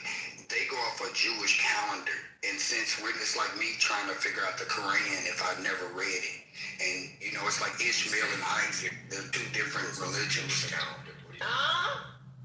Sir? I'm talking about the federal government. They've recognized it by Congress in 2000. Right, and I was just asking like ChatGPT or Google, what exact month is it? They just kept saying it's like Ramadan. They don't have like February. Like what month is it? November? It's May. I told you, it's May. I've said it 3 times. Oh, it's the month of May. I didn't hear you say it. My apologies. I apologize. I didn't hear you. It's okay. The movie. Let me put it in a language you'll understand. It's in wunderschönen. 1 second. I'll put it in in wunderschönen Monat Mai. How about that? In wunderschönen Monat Mai. I'll put it in German for you. I know that you know German. That's funny. I have more Portuguese than French. I mean, no German. Pause. Okay. So it's in May. So, enemies, in all due respect, why, as a man, would you listen to Morgan Freeman? Well, again, it was a great. I hadn't finished the question. Okay. I hadn't finished the question. Why? You know what? My question doesn't matter. Go ahead, say what you want. No, I don't idolize or look at. I just intrigued by great interviews, and and I'm glad you said that because our community. Yeah, I thought it was between Morgan Freeman. I can't think of the NBC anchor. He's very good. I think he's from Dateline. It has some very good questions. It's about 10 or 15 years old. It's not something that happened yesterday. Oh, we've seen that. We just don't. Okay, but what I was gonna say too. Not to go ahead and finish if you wanted to. No, I said we're from your interview. Okay. Yeah, and I just thought, but see, I was going to say that's the problem with our community, whether you want to say black community, because I don't really attach to African American. That's a made-up word made by Al Sharpton or somebody, because we work other. Well, I don't know the guy, but I just know we were black. Stop with the side note. Well, okay. Yeah, well, yes, ma'am. I didn't know somebody. Just trying to follow what you're saying. My point is, I saw where a lot of people, we look to celebrities, and I don't agree because you don't hear us talk about Ben Carson or Clarence Thomas. We always go, like even if you take whatever her name is, Harris, she had to go get Megan Thee Stallion to shake her ass. Like we look for celebrities. We don't look for like a Condoleezza Rice or Colin Powell. Those are all so-called Uncle Toms or something. In the media that I grew up in, it's just like when they had rainwater and all that bullshit. So I just look at, we use celebrities as an anchorage, as you're like, who they got? Not Little Kim, what's her name? Nicki Minaj and Cardi B. One is Democrat, the other one is with the Republican. They hate. Nicki Amber Rose. Amber Rose, I think, what side is she on? I mean, that's what I'm saying. We use this. The Republican side. Okay. But what I'm saying is, hold on, let me get 20 more seconds. This is the baby who started with Morgan Freeman, but he gonna lecture us on. That's my point. Hold on, can I get 20 more seconds? I was saying those are celebrities. I just said that one particular interview brought up some great points. Now, moving forward, we've used celebrities for everything. Little brain is on things to listen to. When I'm saying, why don't we listen to a Ben Carson, a Clarence Thomas speaking? Why we a Colin Powell, a Condoleezza Rice? Why do we don't use these people in our vocabulary anymore? I think Ian made a great point. 10 more seconds. He made a good point. He said earlier we were looking towards, I can't remember, entertainment more. I just can't remember exactly his point. But my whole thing is we look for entertainment purposes, like a Dick Gregory or something. Malcolm X said it best. We look to entertainers. Well, I land my plane. Go ahead. Go ahead. Thank you. You're into the entertainers. That's why your name is the movie. That's very funny. I just like the name because that's what I am. The movie. And really. I like your intellectual insults, though. God. Yeah, I love those intellectual insults. All right, you got 2 minutes uninterrupted. Now do the same. Be quiet. Go on mute. Yeah, I'm not gonna lie. So really, golly, it lost my train of thought.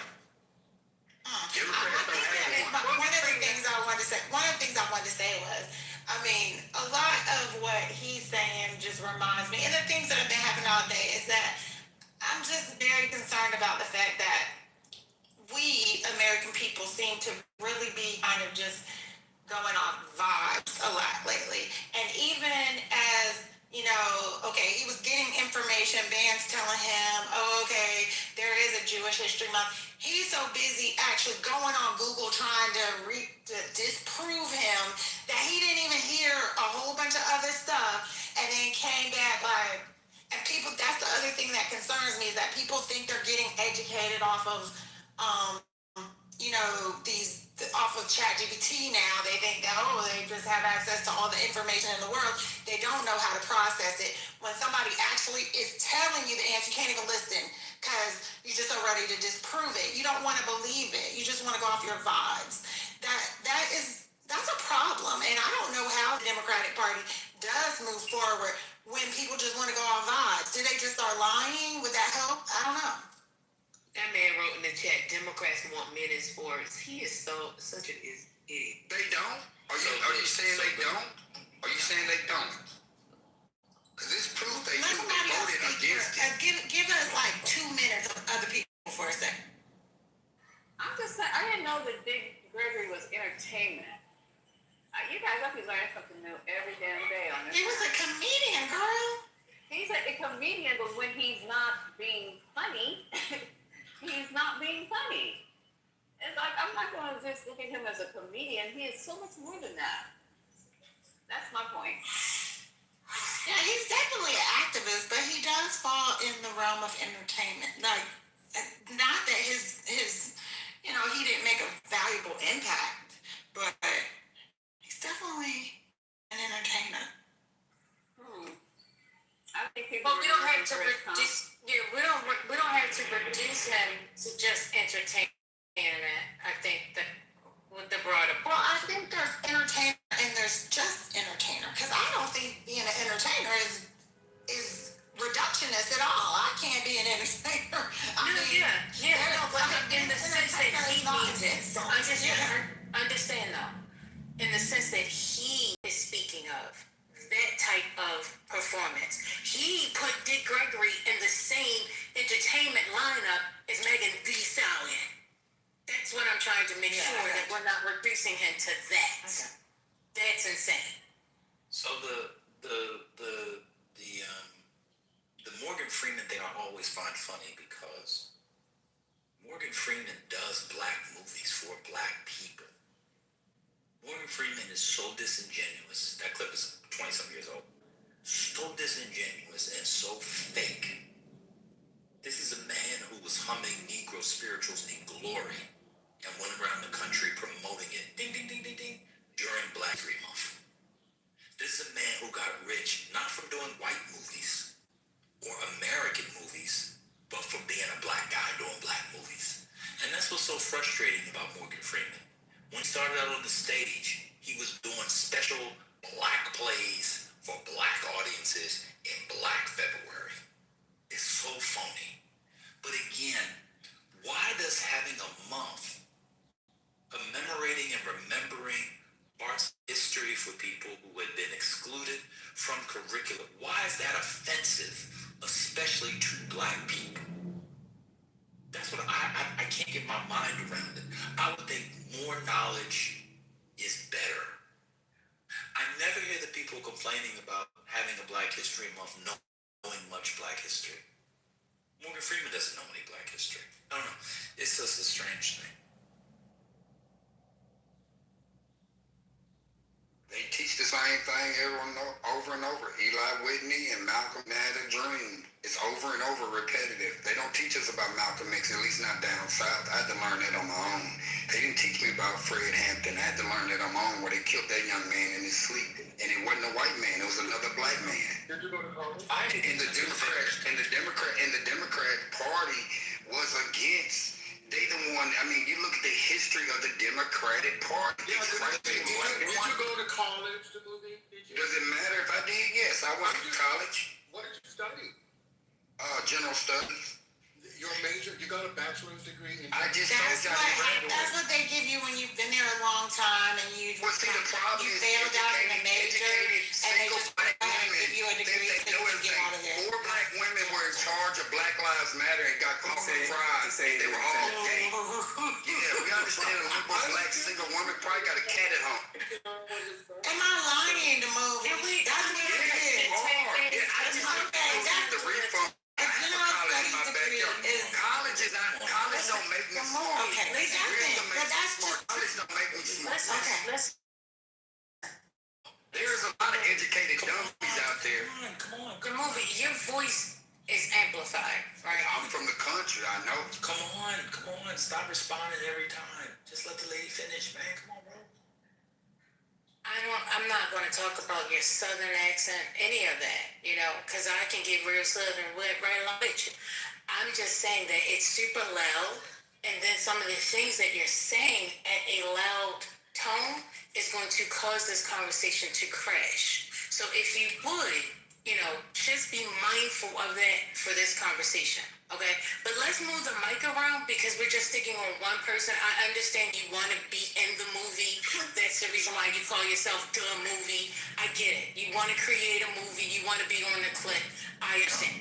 But today is not the day. Go ahead, carry on. So I think actually, to be fair to him, because I actually didn't even know he's inarticulate and largely uninformed about what he's saying, he actually represents a segment of the populace that, because of their participation or lack thereof, is why we are where we are. Mm-hmm. And so rather than just put it to the side, I'd rather try to pull out something productive. And I heard something he said that was interesting. He said down here, we didn't learn about Fred Hampton and Malcolm X. Well, up here we did.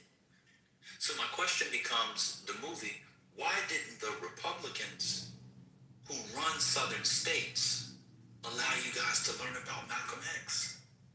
They learn about him in the Midwest where he's from. Malcolm X is from Nebraska, works his way up to Michigan.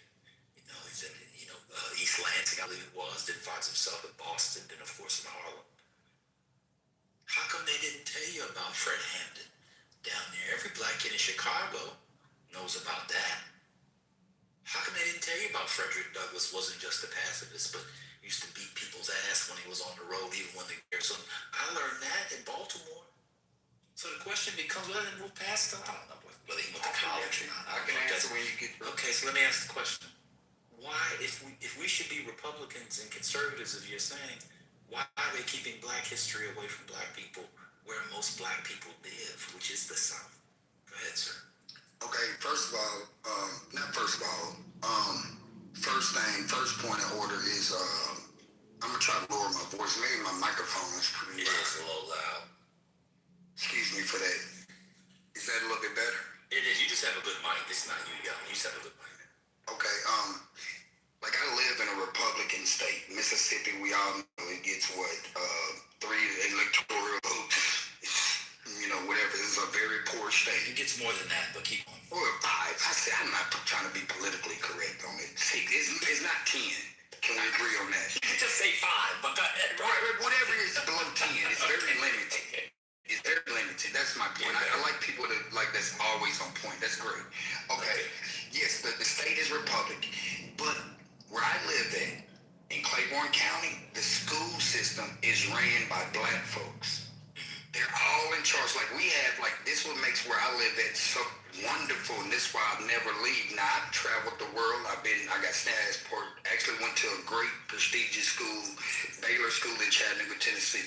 When I come back home and see how this school is ran, this system is ran, we have a nuclear plant in our county and a college. There's no reason why we should be seen poor over here. We have a nuclear plant in one county in Mississippi. If that nuclear plant goes, the whole SEC is gone.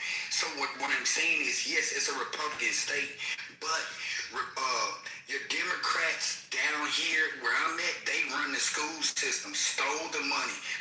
We got taken over by the state, our elementary school. That's why my mom worked so hard to send me away from here. Yes, I'm back at home after college or whatever, but in my earlier years, my grade school years, no, I didn't go to school in this area. But when I come back and I'd be like, damn, y'all don't know shit. It's not their fault, because now they're not teaching them cursive. Shit, they're not teaching you how to even respect the teachers anymore. You can go to school with your phones now. They get out for homecoming, for spring, not even spring break, what they call it, a fall break, another break. They don't, in the system, the school system in Mississippi is so corrupted with black folks, and not just black folks, because it ain't just the white tea, they all in it together, however you want to look at it. Now, when you go to North Jackson, Mississippi, where Madison is, oh man, the football teams, the education is good. That's why a lot of people I know. You guys don't vote. Lowest voting record in any state, in any of the states, okay? Y'all don't vote, but you got a lot of smoke. Well, that's when see, that's another good point. If we're too poor to point for vote or don't know, the problem is, it is the uneducated system. It's the ignorance. It is not dumbfounded to understand, like, damn, it's not everybody in the South, because you got some country boys, they very articulate. They got money. Man, I told one dude on the app, I know a guy that got a bow and arrow and a seconds, bro. Yes, sir. A bow and arrow and a four-wheeler that's worth more than his Lamborghini got.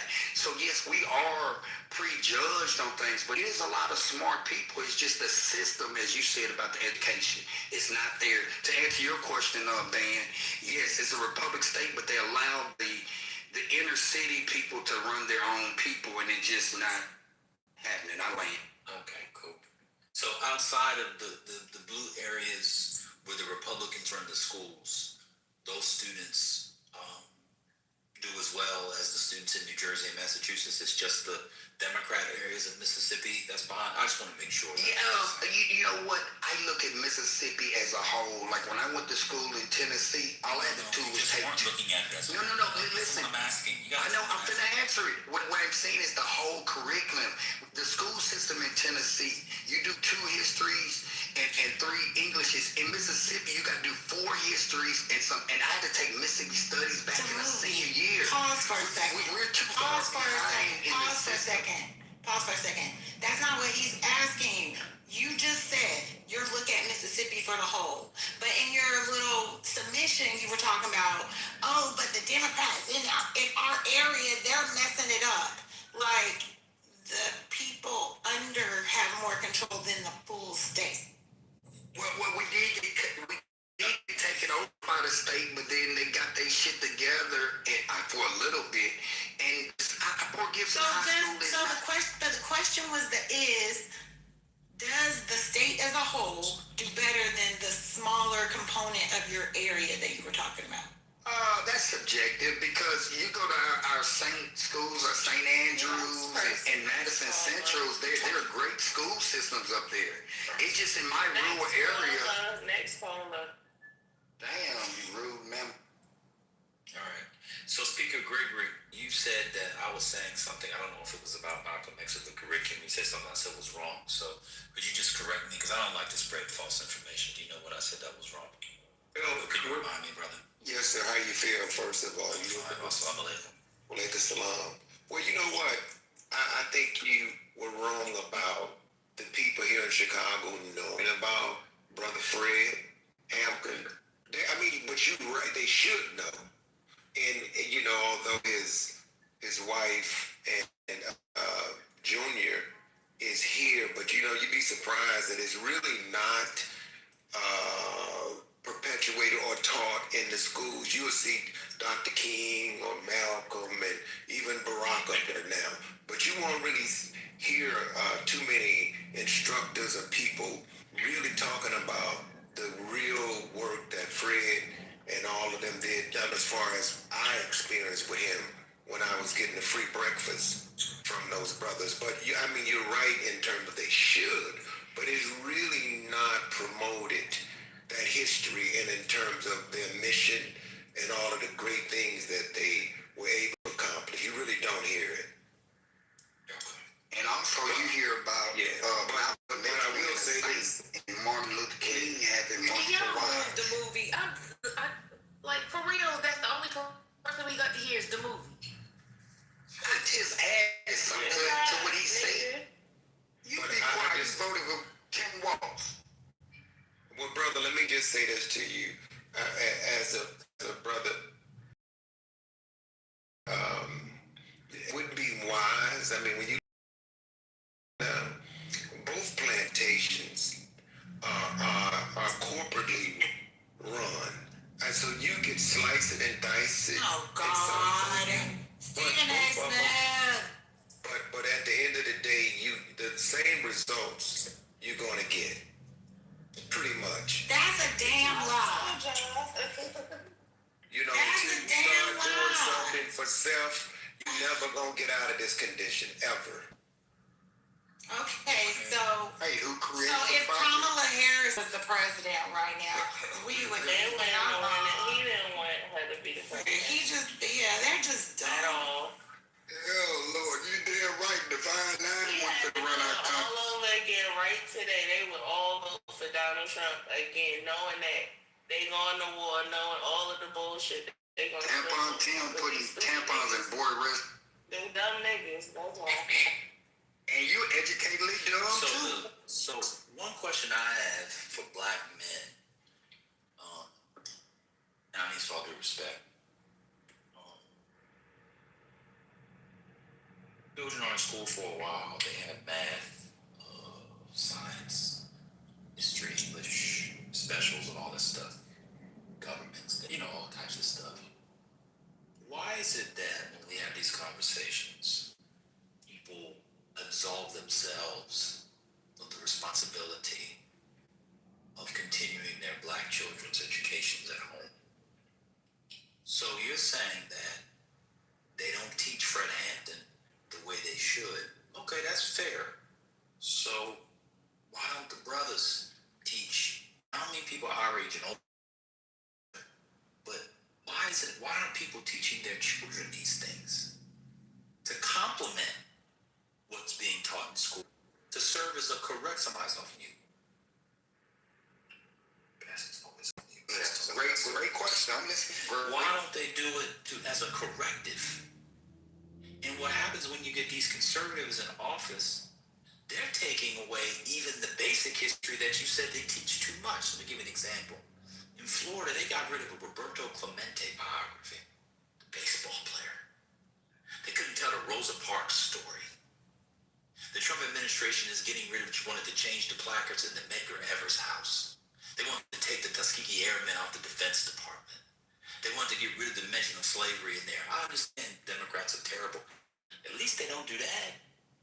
Well, you know what? That's what I'm doing. So that's the last. That's gonna be the last one for me. I can't keep doing it. I understand the history of it, and you're correct. They should, and our men like me, I'm 48. We supposed to go to the neighborhoods and pick up where the education system don't let up, where it has failed us. But the problem is the parents or the mother or the father, basically the mother, you can't tell kids anything. They got phones, they not listening. It is really a shame when they miss the bus. Making excuses all the motherfucking time. That's the damn problem. It's not. I'm telling you, you're supposed to be 48-year-old man. All you can do is come up with it's the women's fault. You're a bitch. The system. They took it out the system. That has nothing to do with parents. The system, and they took it out of. Hello. Well, brother, you can't even parent. He's worried about a phone. If you can't control the least of the issue in your house is if your kid is on the phone or not, bro. You got some situations, okay? So you're not that's paying your attention house, to the rest that's of the your world. phone. That's your house, and that's your phone. You're paying for it, and you have no control over it. You guys, it's astounding, okay? But does he understand that parents work every day? Hold on, the movie. No, Negro, I'm on the welfare system. I don't know nothing about working. And even if I was working or not, okay, I still pay the fucking bills in my house. Ain't no kid gonna tell me what to fucking do. What do you mean you working? Like we all don't work. I wake up for shit every fucking day. No, I'm just, can I address it? No. You should. It's just sometimes Brooklyn, that stuff like that, you let fly, like we working, it's the system's problem. We just, all these fucking excuses coming out of people's mouths. It's just. Yeah, but broken. I agree with you. Go ahead. There's a broken system, but it doesn't mean that it should keep us from doing the right thing when it comes to the community. And we can be here all day talking about broken homes and et cetera, because it's real. But going back to what brother was talking about, or, in terms of, I think we should do what we need to do to make sure our children are re-educated.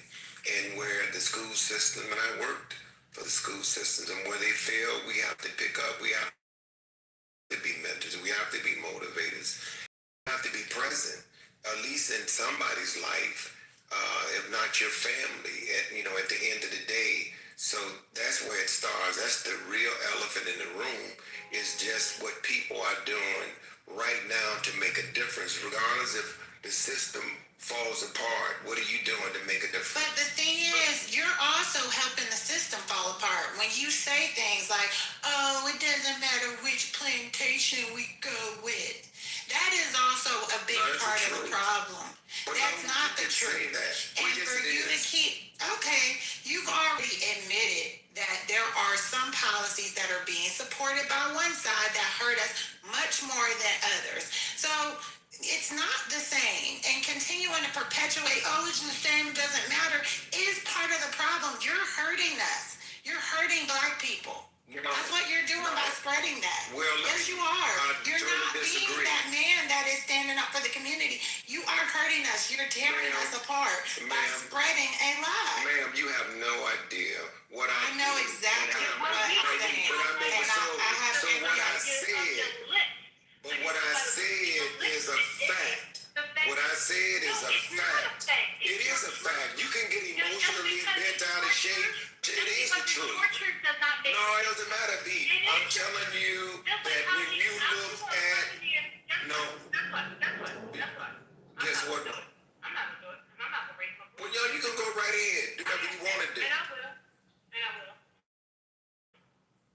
So the thing is, the fruit of your lips show how ignorant and how befuddled you are when it comes down to you speaking for the Black community. You sit here and you want to berate women and say, oh, it's the women's fault because the kids aren't being taught. I never said that. I never said that. Sir! I never said nothing about women, so stop it. That was the movie. That was the movie. Yes, that's what I'm talking about. I was talking to, who's that person speaking? It's another gentleman that appears to be a Muslim gentleman. Well, see that kind of disrespect.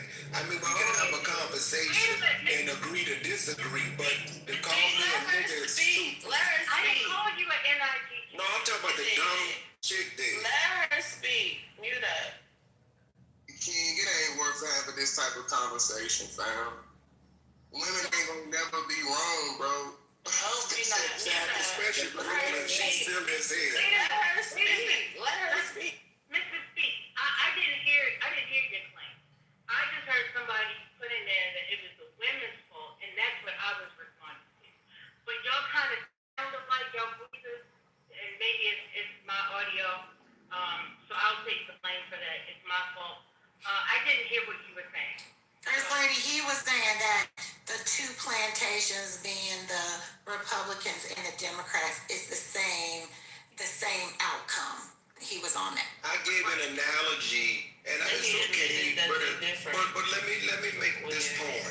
can agree to disagree.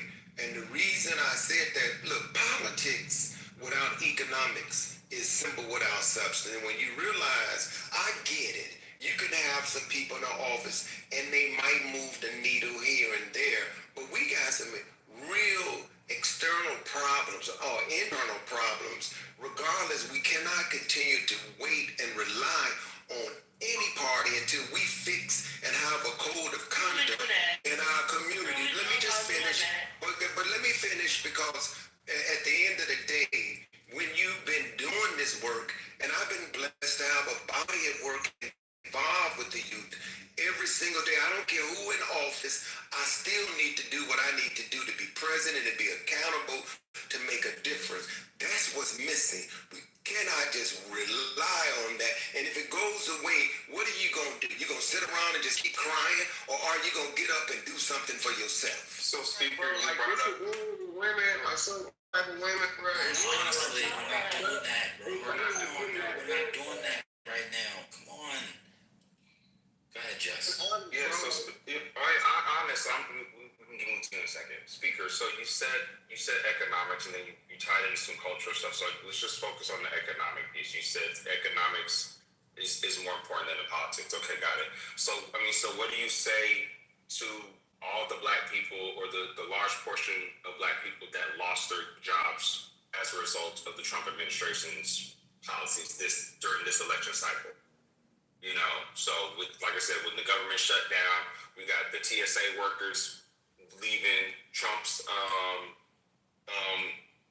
the executive orders and some of the other things that he's passed that have significantly that has raised black unemployment. So what do you have to say to that? So now our economics is impacted. So what are we doing? What do we do now?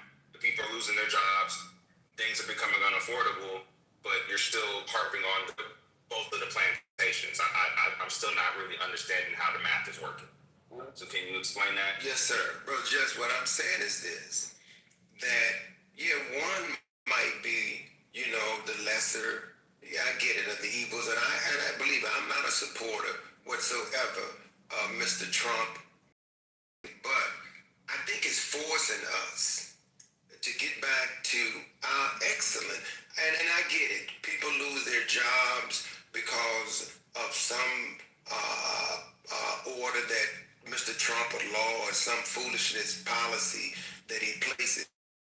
Yeah, but when are we going to, because we yet have not collectively fixed some of the things in our communities economically. And I just said politics without economics is simple without substance. You might need some of that, but when you look at who really controls this economy and the percentage of jobs that come from, the government and et cetera, but it's still, we've been derelict in our duty as a community, as a people, to do what we have to do to fight this thing a little more strategic. So how are the people supposed to fight the system? So you still haven't really explained the economics piece. Like I hear what you're saying. Resources. What resources if they don't have jobs to acquire resources? Are you talking about starting businesses? Like you're not giving me all of that. Well, look, first of all, supporting what we do have and starting what we don't have.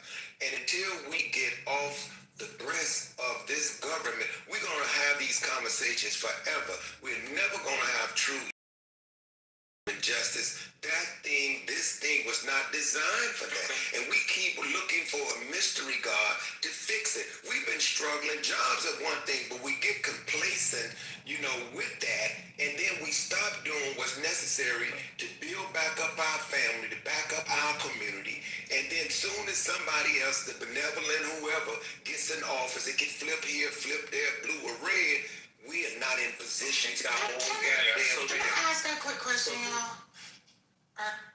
Yeah, I see where this is going. Can I ask a quick question? The understanding y'all can have it, I'm good. Ben, can I ask a quick question before you go back in? I think he's done. I think he asked the question. Yeah, he said go ahead, Sonny. My question is, do you think that these multimillionaires, now they already have the economics, And they got money. I mean, they got resources upon resources for generations. Do you think they're telling their units, it doesn't matter who you vote for? Are they saying, no, vote for these people that are going to lower our taxes, which is a type of welfare, right? Are they voting for these people who are going to change the policies that allow us to keep more of our money and deregulate, have to do this and that, which costs us money? Like, why are we telling our people, don't worry about it? Don't worry about the politics of it, because we got to get our economics together first. It's not, we can't get our economics together because we don't have the policies in place. And the people that do have the money keep getting their people in and making policies that make it impossible for you to get forward. It's not about welfare and the benevolent. Like, why can you not see that? Well, Sonny, I think you're right in one sense, but what I'm saying is, look, there are people who tell them what, because they have power. And voting might have power, but behind closed doors is those folks who really tell them, and those are folks who have more power, not just with votes, but economically. I agree that if locally and even nationally you want to put somebody in that is friendly when it comes to taxes, when it comes to inflation, etc. So you don't have a disagreement, but if that don't happen and if folks didn't vote and however these folks get in there, we still need to have an alternative. If voting didn't matter, they would not be so desperate to stop our vote from counting, to keep us from voting. If it didn't matter, we wouldn't be going through all these things. We just, like, it does matter. And telling people that, oh, it's just one side or the other coin is not good for us. But here, when it comes to policies and when it comes to what has, occurred as a result of just voting, not your interest, when it's not intelligently being at the tables and making sure that not just our black agenda, but what's really in the best interest of us being able to have a little more juice where it revolves back into the family, it revolves back into the community. So I'm not going to disagree, but we need balance when it comes to politics. We just got to have more balance. Okay, so I'm going to a dead zone. I get what you're saying, right? But I don't know how that is beneficial for the time and space that we're in today. Like, those are kind of First Lady, you went to the dead space. Yeah, break it up. Yeah, getting a little break. in the company. Can you hear me? Did I break up? Let's bring this back. We can hear you now. A little bit. Yeah, he was in a dead space. So I want to respond to something that you said, specifics, and then I'm going to pull out. So, Brother Gregory, are you familiar with the sisters who had a thing called the Fearless Fund, where they were giving out grants to black entrepreneurs to start businesses, and it was for people, and it was group economics? All right. No, go ahead. Yeah, that was First Lady coming out the matrix. She was in the matrix. Well, Are you familiar with the Fearless Fund? No, sir, I'm not. Okay, so there was a group of young, beautiful sisters who had started a thing they called the Fearless Fund, and they were giving out money, group economics, to black startups and entrepreneurs. It wasn't a ton of money. I think it was 15, 20,000. It was less than 50 or less, but it was giving a nice seed to black entrepreneurs. Do you know they had to shut down? Do you know why they shut down? No, sir.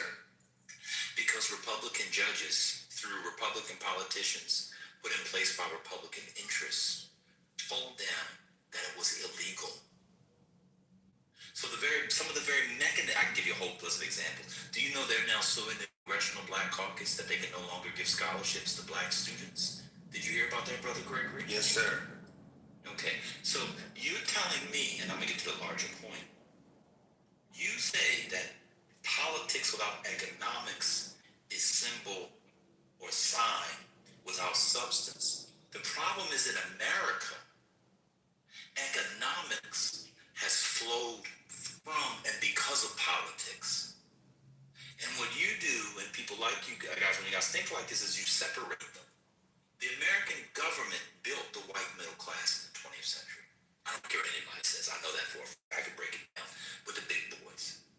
You can't expect people to do things that they're no longer allowed to do because of the politics. So it's not that the Democrats are going to come in and give people a bunch of money, but the Republicans have now made it where you can't even give scholarships to black students. Did you hear that the Trump administration is suing UCLA because they said they admitted too many black students into the law school? Did you hear about that? I mean, not law school, the medical school. You want us to give up politics, but have resources, but the ways in which you get, mete out, distribute, and grow as a people, the Republicans are telling us we can't do. You actually can't disarticulate them. When white people got their money in America, the middle class, it was all because of housing.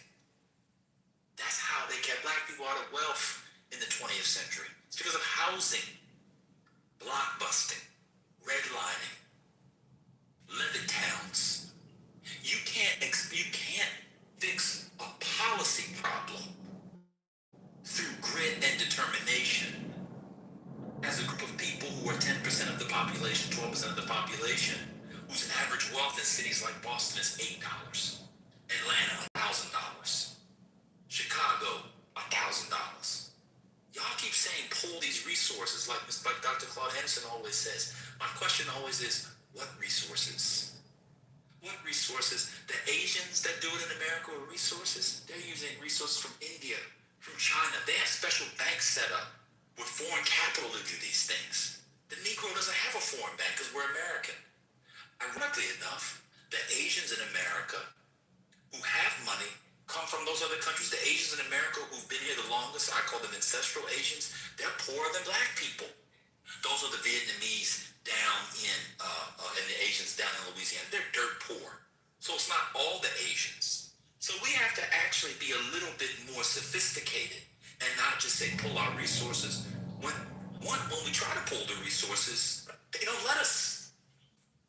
Well, with that backdrop, well, let me just say this real quick, and then I'm done. Well, thank you, Van, for that. And I know where First Lady was.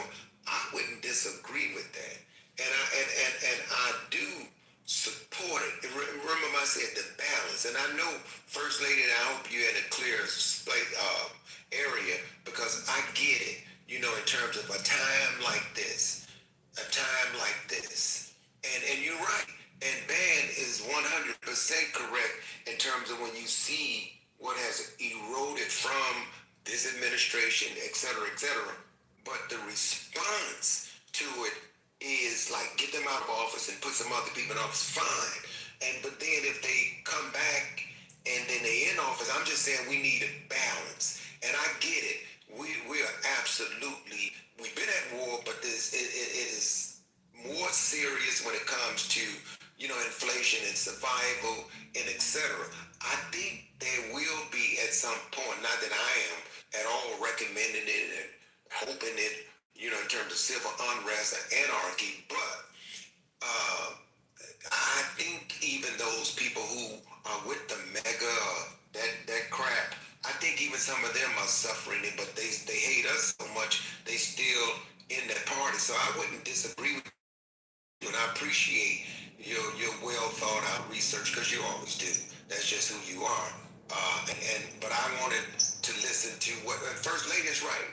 Believe me, I'm here in Chicago, and I do. My friends, they are in office, and certain offices, a lot of them, you know, very close to me that are in key positions, Democrats, etc. And we love each other, but I just know we need to be prepared for a day like this and a time like this with balance, because we still got to have the other stuff. We can talk about, you know, the other stuff. Yeah, this it ain't just a boogeyman. You're right. They're doing some real wicked shit. But can I ask you a question, Gregory? I don't interrupt. Can I ask you a question? Yeah, I'm done. It's pertinent to what we're talking about. You are a staunch advocate for not voting. You say this on a number of occasions. Do you not? I never said don't vote. Sir, you do say no. Let me undermine voting on a regular basis. No, but I've never said don't. I've always said. Do you undermine voting though? Do I undermine it? Yes. No. If you follow anything on social media, I'm not talking about social media with respect. I'm talking about Clubhouse. But I'm just saying. You said and I'm telling you, I'm very, very vocal on the radio about it on social media, and I never have said out of my mouth that don't vote. What is your position on voting, sir? I may have it incorrect. What is your position on voting? My position, is that we vote our interests. We go with stronger demands. We just don't give away our vote and then go back to sleep. I have a problem with that. We've been doing that forever, and we have not moved the needle. We're just voting. That's my problem. Yes, I'd like to say this, sir, to Bam. I'm just done with my submission, but then if you don't mind, sir. Yes, I believe you did cut across to get your point in. You found his point on voting. You have a continuous? Go ahead. Never mind, sir. Yes, as I was finna say, sir, to Bam's point, and the backdrop, given the backdrop, and to Speaker Gregory, I'd like to say assalamu alaikum, and peace be unto you and your family. And to the point is the backdrop or the backdrop of Stephen A. Smith. We've been having a dialogue all afternoon on his position to say vote Republican, and for once to invite all the black people to do that. And there's been most of the controversy. Then, as honestly came aboard, and the conversation went a different way. But to give you all the backdrop, honesty, and Speaker Gregory and those that came in a little later in the conversation on Stephen A. Smith, again, more of a what you call a physical conservative, as he's got money. His partner is Sean Hannity. His views are broad. He has a lot of money. He's given back some, etc. But he invited folk all Republican. And then the truth has been brought out that the Republican has not yield in the way of the community and not given anything in the way of some substance. For an example, the Democrat gave in a way of bringing up a congressional black caucus, which is my point. And the GOP or the Republican has not, I guess Ronald Reagan to this hour, they have not done anything favorable for we the people. In other words, they vote down everything. And you can bet as much as Republicans debate with each other, at the end of the day, the final vote will be against you and it will be against me. As far as going in our museums to alter the history.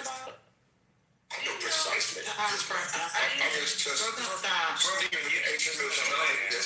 I've been around here. I have a big point to land on that I just don't believe the GOP is going to yield for the Republicans. In this history, from Bush has been totally against the black community in the person of J.C. Watts, in the person of Armstrong Williams, in the person of those Nigel Ennis, other Scotch Republicans, in the person of Michael Steele, again in the person of Colin Powell, Scotch Republicans, Scotch GOP, and they were used and they became disposable, and I land right there on the disposable Republican. Brother Gregory Quinn, yes. So Brother Gregory, what does throwing away our vote look like? Well, it looks like when we put demands on, regardless, the Democrats or the Republicans, that there's some specific things that we want signed, like right away, executive stuff that we know will help move the needle. Not just symbolic stuff like we got them in there, but some real demands in terms of the family. We need those things. Healthcare, like yeah. education, jobs. Yes, sir. You just know that those are fundamental. Oh, yeah, I agree. Platforms of one party and not the other. Yes, sir. Okay, so why would we be throwing our votes away if we're voting with that party, the one that's advocating for jobs, education, healthcare, which are platforms that all Americans, not just Black Americans, but more specifically, we're talking about Black Americans. Black Americans need and want and advocate for. So we vote for the party that advocates for that, or that supports us with that. How are we throwing away our vote? Well, I think when we have to be extremely intentional when it comes to those areas that you mentioned, because when white people catch a cold, Black people get pneumonia. Okay, so we have to I'm make sorry, sure. with all respect, you're saying, how does that impact? We're voting for the party who advocates for that. What else could we possibly do? Do that change the complexity of the issues that you just mentioned? You can't answer my question, brother. I'm asking. Speaker, be honest. I'm asking you a question. We are advocates. So let me recap. We vote for Democrats primarily. Black folks do. Right. By your own admission, Black folk, the Democratic Party advocates for education, for jobs, and for health care. Those are just three things. We can go into a myriad of others, but those three things are very important to Black folks, are they not? I totally agree. Okay, so we vote for that party. So again, how are we throwing our votes away? And what more could we be doing to do that? Well, and let me be more specific. What more could we be doing in terms of the party to do that? Since your problem is throwing away the vote with the party with people that are not helping us. I think it's not being dependent. Agree, and it would if the platform, and it's been the platform for the most part of the Democrats in terms of health care, education, and some other opportunities. So I don't, and that's why I want to correct. But can you be honest? Isn't it the social issues of the Democrats? That's why you don't want us to support them. No. Say that again, Sonny. I said, honestly, it is the social issues that the Democrats support that you don't agree with. That's why you don't want us to support them. Like what? Like what, Sonny?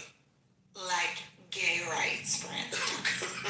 Be honest. That is those are your issues. That's why you don't want to get behind. But no, let me be honest. Thank you, Sonny. And I love you for that. I don't agree with the transgender thing. I don't. Being very honest, I don't think young men should be competing with girls in sports. I have a problem with that.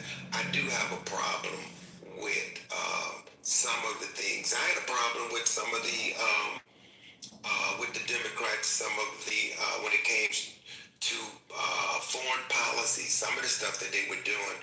But I don't say vote for this one versus that one. But I do have a problem with that. But I don't, Brother Quinn, promote. My family, they all vote. My children, they vote.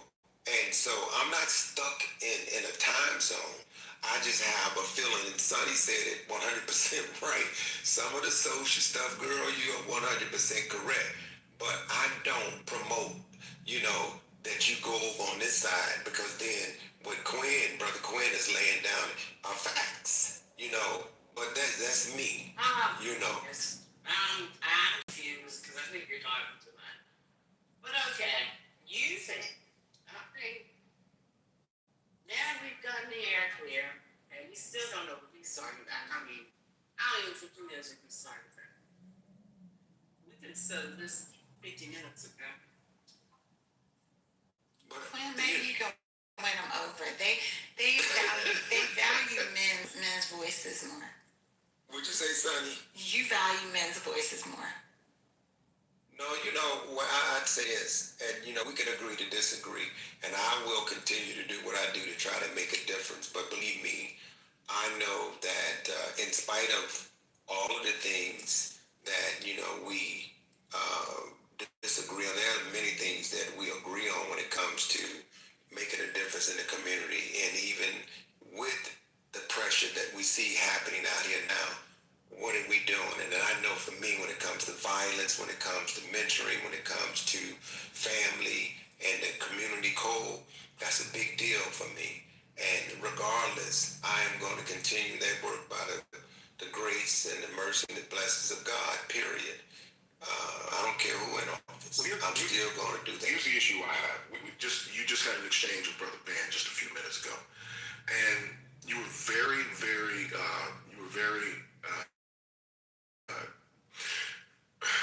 you were being very demonstrative about your position about helping black folks and about black folks being self-sufficient, being independent. But when he gave you the example of the Fearless Fund, which, I'm not very politically astute, all the time, I even know about the Fearless Fund. Yeah. I know how it's impacting black folks and what, is happening in terms of the Republican Party, and they're advocating for the legislation so that we can't be able to do those kinds of things. But, for someone as invested as you are, you actually don't know those things. Now, I give you credit for admitting it, because most, people on this app wouldn't even admit it. So I'll give you that credit. But you don't know those things, but you're so vehement about your position without actually understanding some very fundamental things. So I would encourage you to do a deeper dive on some of these things, if that's in fact what what you stand for and what you advocate for, before coming and being so demonstrative. That's the problem in general that we're having with, and forgive, the reference with brothers like yourself and others who are very loud in your presentation, but in terms of the information, it lacks. And it's hurting us. Yeah. I'll say this. In that lane, in that particular lane, Brother Quinn, those who definitely rely on that piece of money, and there's others who are doing it and finding other ways to stay afloat. And that's, my point is that regardless of knowing that, because there are a lot of other areas that are defunded and etc. But it does not at all take away from whatever it is that you might not know, but it is what you know and what you do with what you know. You're rambling now. I'm not rambling. But let me just finish this point, because it's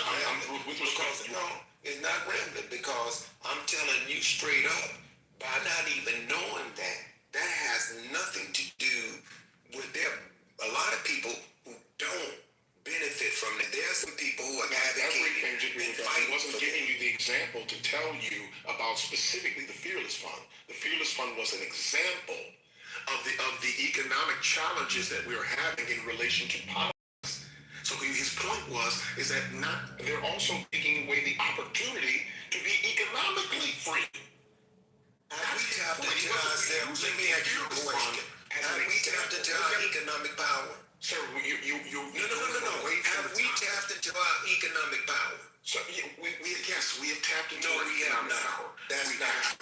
It is that we may not have done so to our fullest capability, but we have tapped into our economic power, sir. Collectively, black people. So, but again, Collectively, do we own the mom and pop store in our neighborhood? Collectively, do we own the hair place? Collectively, are we doing nails? We live in colonies, man. Stop just going along to get along. But speak. But that was the purpose of the Fearless Fund. That was coming from other resources from the government. But then the Republicans stepped in and said, no, we don't want you to do that. And they went to court for it to limit it. But Sherry, can I ask you this? No, because I wasn't done. Okay, I'm sorry, ma'am. I wasn't done. I'm sorry. And here's the thing, because you are not listening. You didn't listen to Dan, and you didn't listen to Quinn. And then all I hear 11 times is balance. I have no idea what that means.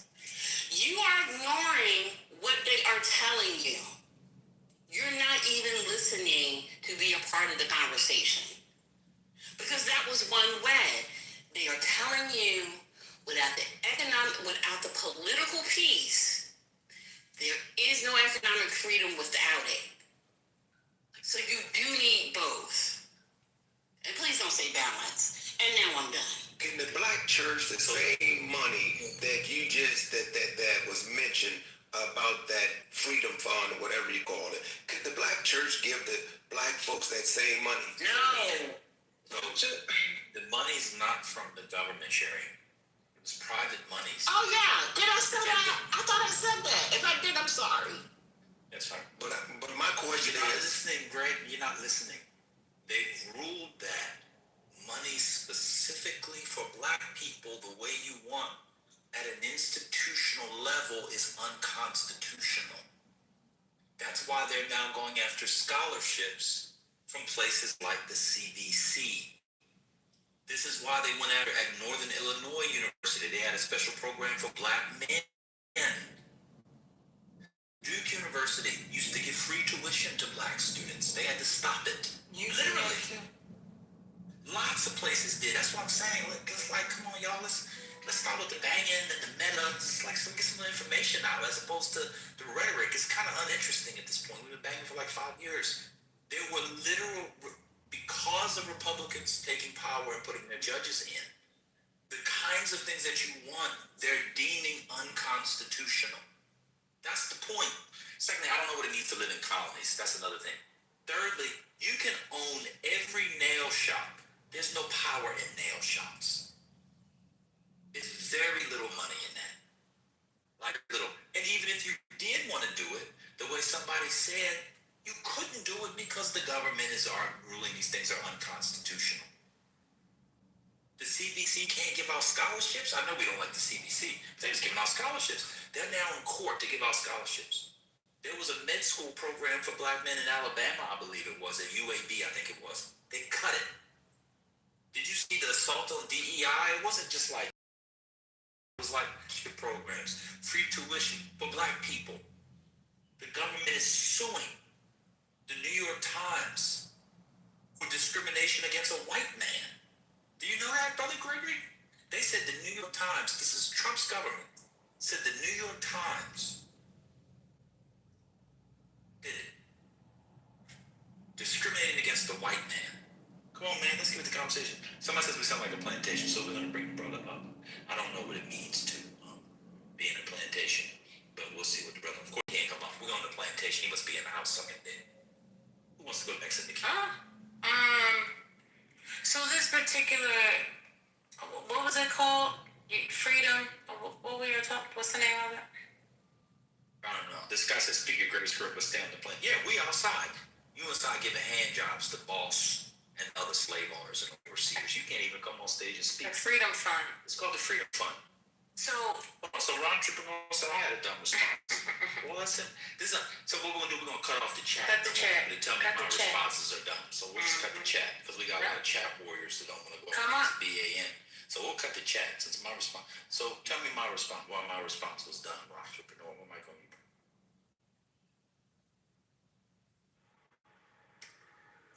Just a couple of Uncle, please be quiet 1 second. What am I going to do, bro? I'm here. I just said the response was dumb. I have a right to that response. No, okay. You didn't have to suggest a homosexual thing. Come on, man. You meant that. I thought you meant my substantive response. Well, I'm going to be honest with you. When people talk about we're on plantations, I'm not on a plantation.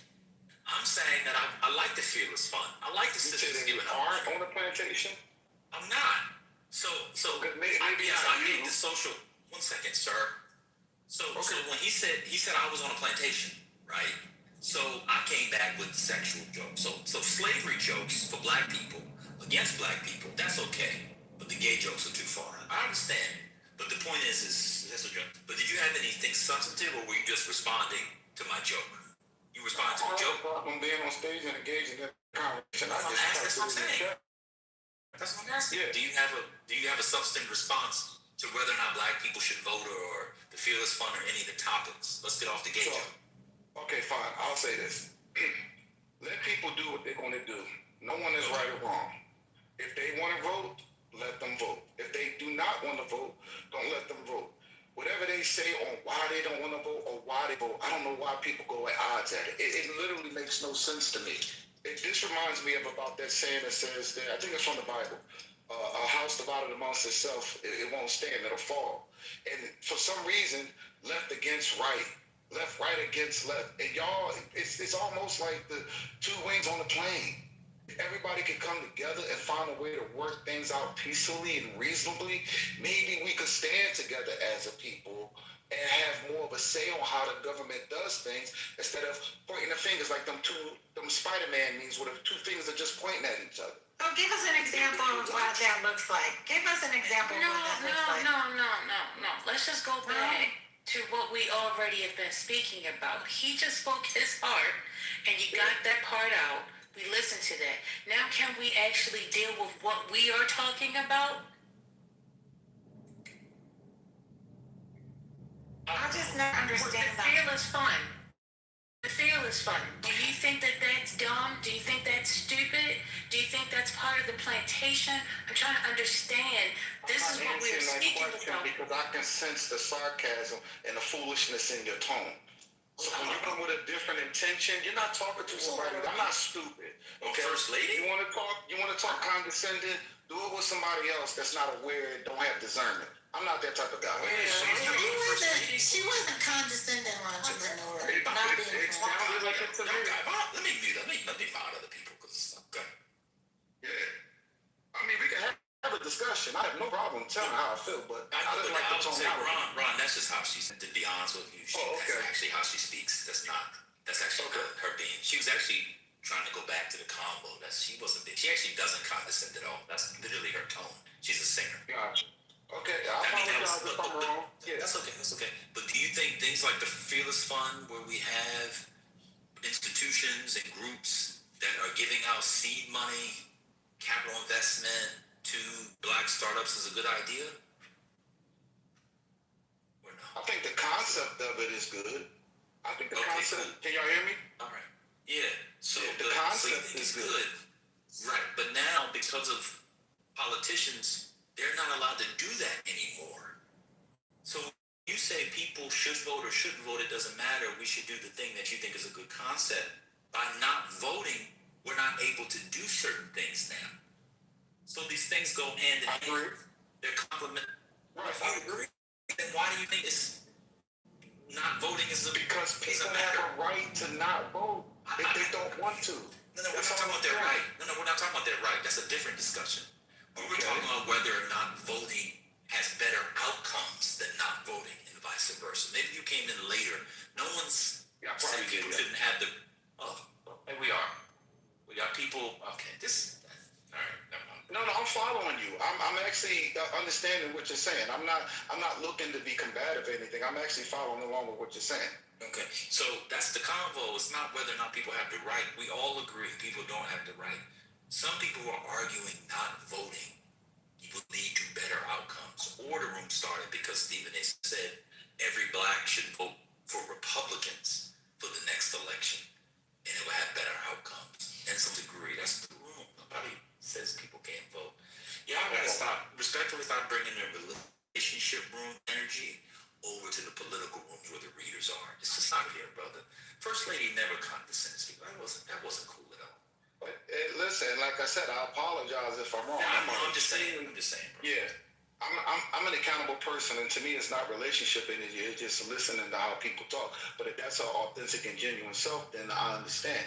So my thing is that I don't agree with what Stephen A. Smith said that every African American should vote Republican because that might not be beneficial to every African American.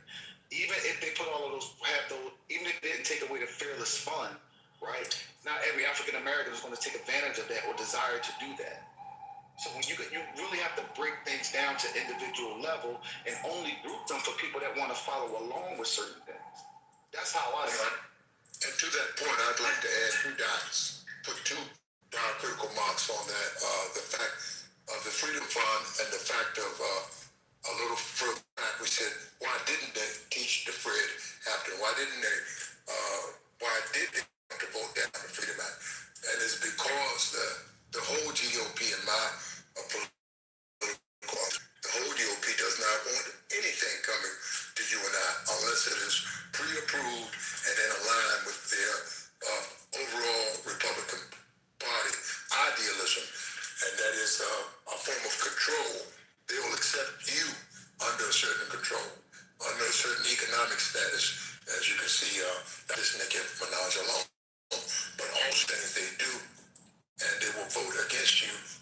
once or twice, but every single time, like he said, from the plantation, freedom from that education. They want to alter all of them together, want to alter the education in the favor of the Neanderthalic, and I land my plane just on the facts as you know them, but I know those two are tied together. They didn't want you to know about Fred Hampton, and they would not approve something that you go out and do on your own. And those are the facts as I know them to be, just by saying bye. And clap your heels 3 times, bye. But entrepreneur, I really do have the question about when you said, well, instead of, kind of talking about you shouldn't vote this way or that way, we should come together. What does that mean when you're saying that? Like, what does that look like to you? We should do things to come together, for example. I was speaking in the context of people that don't want to. People come together and do things on their own. Some people don't believe in the power of voting no matter what evidence or information you put before them. We know this to be true, right? So you mean that we should just ignore those people, leave them out, and just wait till they decide they want to vote? Is that what you're saying? No, that's not what I'm saying at all. In other words, let's say if you got 2 million people, right? I'm just using an arbitrary number. 2 million people that don't want to vote. Let those 2 million people find a way to do the things that they want to do. You can still work with them even if they don't vote. To me, part of the problem is that because people don't vote, or people vote left, or people vote right, people want to be divided, and we can't come together. A lot of us can't come together because we're too busy looking at the fact that, oh, you're a conservative, oh, you're a liberal, oh, you didn't vote, well, I don't want to have nothing to do with you, I don't want to have nothing to do with you. But that's recent politics, though, Ron. What we're talking about right now is the more polarized politics that we're in, the more polarized political time that we are in. So that may have been a great argument 20 years ago, 30 years ago, but we're talking about a more polarized politic now. So my question to you is, do you importance of voting? I really don't care about voting one way or the other. That's my answer. Okay. Yeah, that's why you're saying what you're saying then. But, Okay, so for those of us who do, can we have conversations? It's kind of insane what people want to have the convo they want to have, and they didn't set okay, so you're a non-voter, and you don't see. So this is not. So but you didn't let me finish. He asked me did I understand the importance of voting, and I said I couldn't care less. Basically, I couldn't care less one way or another. What I do understand is it's important for people that find it important, that want to follow that system, that want to use that political system to gain favor, to get things into action, blah, blah, blah, et cetera, et cetera. I understand it from that perspective. Okay. What about for people that want equal treatment under the law so they can do the things that you I guess it's kind of strange now. So now that's an umbrella of no, I'm agreeing. You guys got it. Well, can I get it out? Oh, my bad. It's okay. I'll start talking about unmarried women. It'll be the conversation that people want. I don't care about that.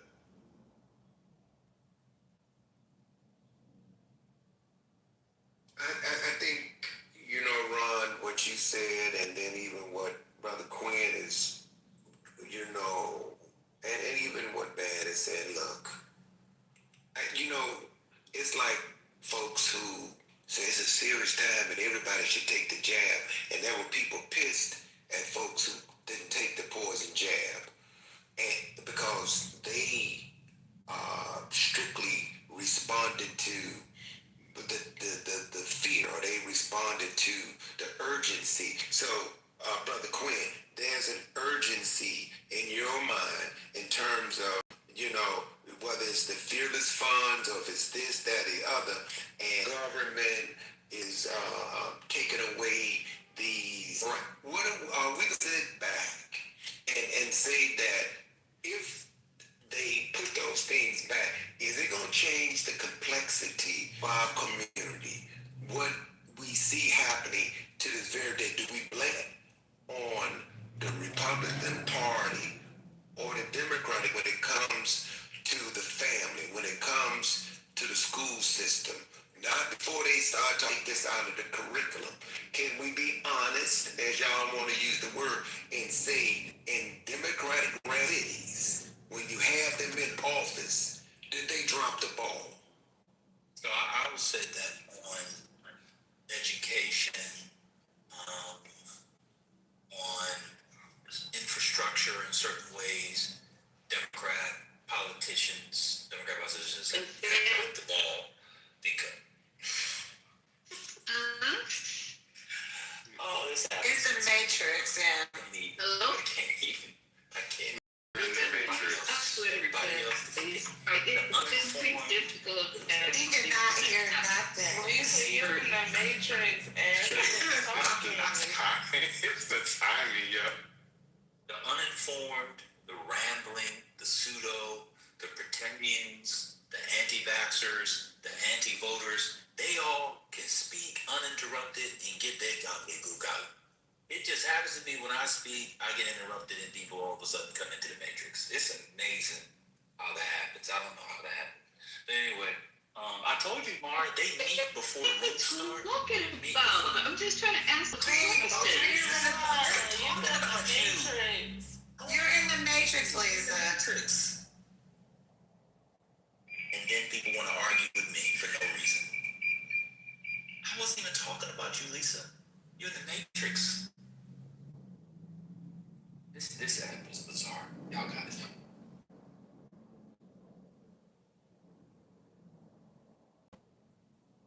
Ron, thank you for having the tenacity and the courage just to speak your piece. And thank you, Brother Quinn, and everybody. I mean, we can agree to disagree.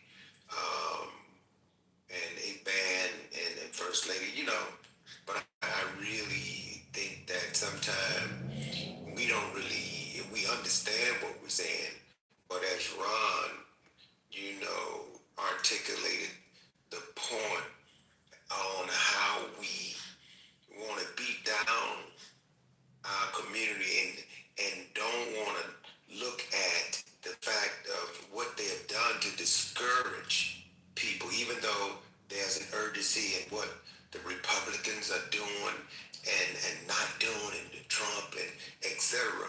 And the fact that you've given into it, you've got so many bullets. Let him finish.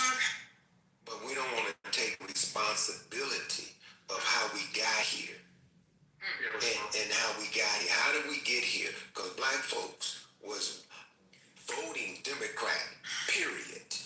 And there was a Democratic ran. Yes, black people just gave away their vote to the Democratic Party. And what was the results in the black community as far as education, as far as economics, as violence, etc.? You cannot tell me, because I live in Chicago, and this whole Chicago state is the only place where no. Because you live in Chicago, you have all the. Can I finish? You have. I'm done. Go ahead. You're right. I cried because I started speaking to answer your original question, and I got cut off. But they said let you finish. No, you go ahead, brother.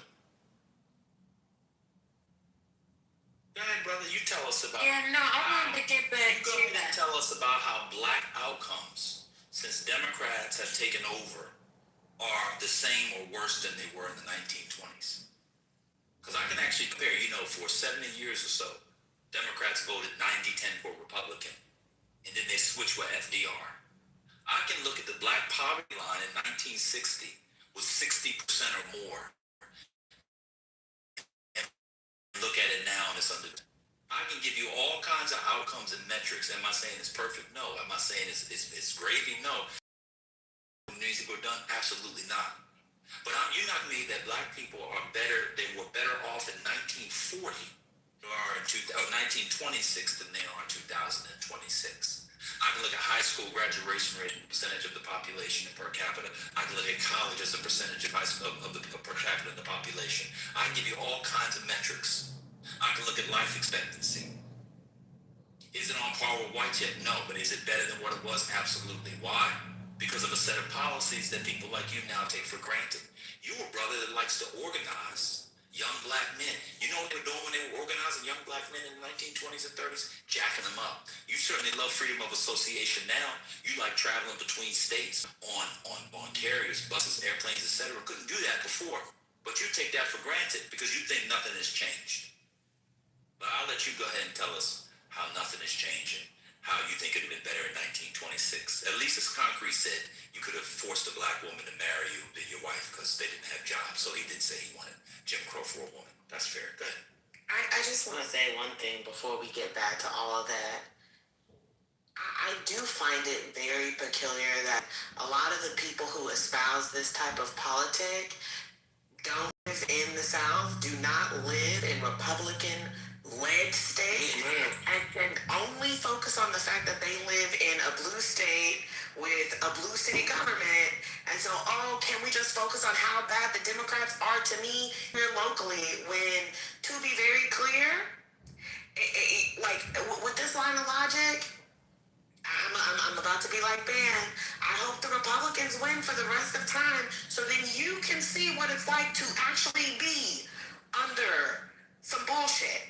So when all of your systems you enjoy get gutted, when all of the safety nets you have go bye-bye, because all of those things get cut, when the education system which you bemoan in your state gets crippled, when you start living the way that a lot of other people have been living for years now, then I would like to see how you then blame Democrats for what Republicans are doing. Like the fact that Republicans took away, are gutting the Voting Rights Act, and it's this idea, but local Democrats are bad to me. We're about to lose representation as black people across the South. If Republicans have it their way, they will be coming for a lot of these blue states. And yet, all the focus here is let's do mutual aid out of systematic oppression and let's blame the Democrats locally. And focus on that and have some sort of accountability, and then we can maybe get to a liberatory politic to freedom. I don't understand. I don't understand why non-voters want to get a conversation with people who are voting, talking about a very specific thing, and then getting upset because they feel like they're being condescended or talked down to because they don't vote or they don't participate in the franchise. That's not our problem.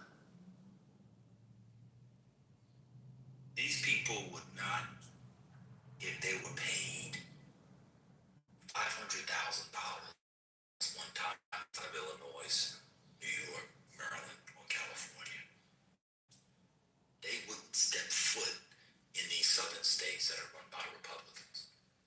It's very easy when you got Brandon Johnson, who you might not like, but it's not breaking up your meetings. Take that shit down South Carolina and see what they do to you.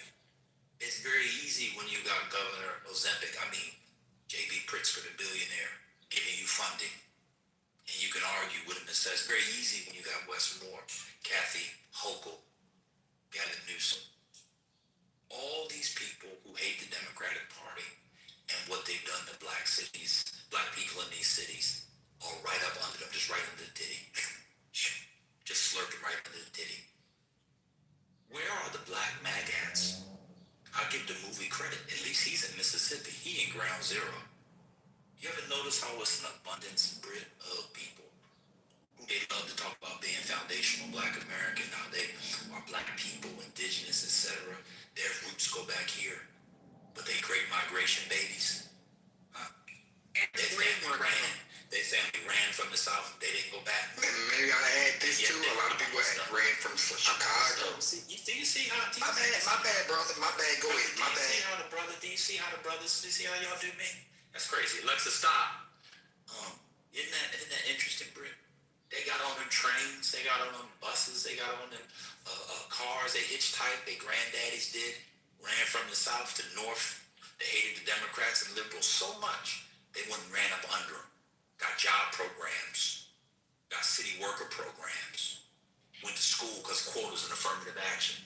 Now they developed. Now they're doing good in their cities. They talking about how much they hate the Democrats. Flip Chicago red. You know why they didn't have a Flip Chicago movement? because they know it's not going to flip red. If you really want to flip Chicago red, start a movement like Charles Blow said and move people down south to the Republicans. They said they was balling in Oklahoma. Ain't y'all balling in Oklahoma? Move down to Alabama. They balling. Black people balling in Alabama. Tennessee. Tennessee, take me to another place. That's what they was talking about in the song. So aren't y'all blacks that hate Democrats so bad? Just leave and move down south. It's right there. And in fact, since you got your President Trump in, he said gas will be cheaper than Biden when he took office. Gas is cheaper. Get your $4.80 gas and just drive down with your Lexus and BMWs. Just go down to Tennessee. Tennessee. And can I also add something to that? When you move to these southern states, don't move into the cities.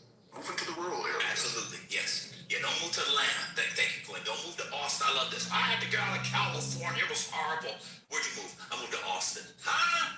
When you move to North Carolina, don't move to Durham. Don't move to Chapel Hill.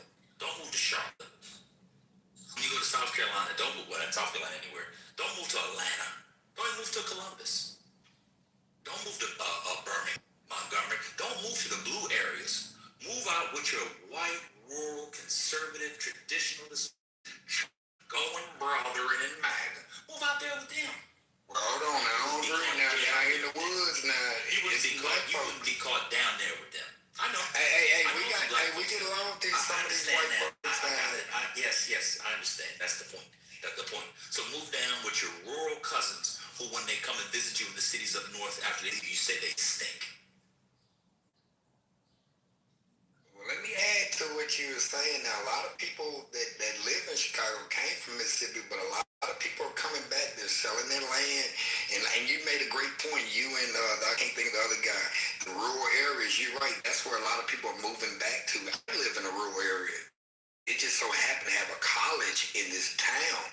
But when you go to Fayette, that was ran by, I mean, it's just, that town is, man, it's hard. But I'm not blaming white folks or Republican whites, because I think what's happening in Virginia, they redistrict, but it's going to be a black Republican woman that wins. But I can't remember. I'm not going to be politically correct. I know, man. No, it was the white. Hey, look, let me say this. No, he was saying when you move to these towns, move to a rural area. And also, I want to add, they dress better than 1934. Okay, cool. But Ben, back on topic. They're all gonna move to fucking Texarkana. They're gonna move to the rural areas. Then they're gonna realize it's a fucking shithole. They're gonna miss their hovels, their 2x2 shoeboxes in the big cities of those blue cities that they left. They're gonna miss them Democrats and that Democratic they were sucking off of, and then they're gonna cobble together every last dollar got, scrape and scrimp, pinch every dollar they got, and then they're gonna carry their ass back up there in probably 6 months, 6 to 8 months, maybe a year. They don't last down here. It won't even take that long. They don't last down here. Why? Because all of that talk, when you're up north and you in the big city on the east side, all of that shit sounds real good. All that, the Democrats and this, that, and the third, all that sounds real good until you come to a place that has no infrastructure, that has all of the things you took for granted, they don't exist here. And then all of a sudden you start to realize that actually maybe Democratic governance is perfect, but it's better than this shit down here. And then they carry their ass right back. Shout out to all the Republicans who moved to Texas during that pandemic and have been slowly going back to California because they cannot stand it here. Well, let me add this now. During Katrina, a lot of people were forced to move to Texas and Mississippi and Jackson. It's like they're trying to get rid of Jackson being the capital of the Mississippi. Because of the that's not on topic. That has nothing to do with what you said. You were saying that people that moved there, some people were... No, that's not the topic. That's not the topic. Those people were displaced during a natural disaster. What we are talking about is people moving to the South to seek economic opportunities, yes, but to get away from what they feel like is the failure of blue state governance. And people in New York moving down to Florida. And do you know what they are also doing? Do you know what they are also doing? They are also moving back home. They are also moving back home. What you're not hearing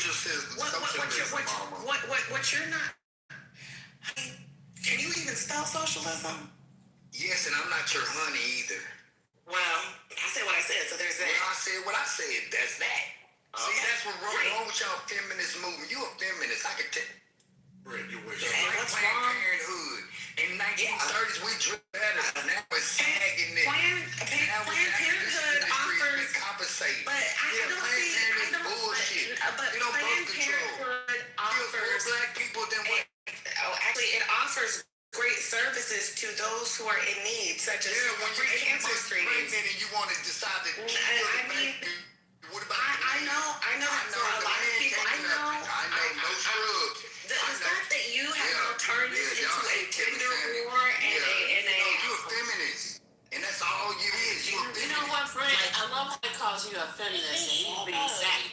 He's a sassy one. Shit, I'm a masculine man. Wait a minute. You don't sound like I wouldn't give a fuck what I sound like if I'm interpreting that. It don't sound like it.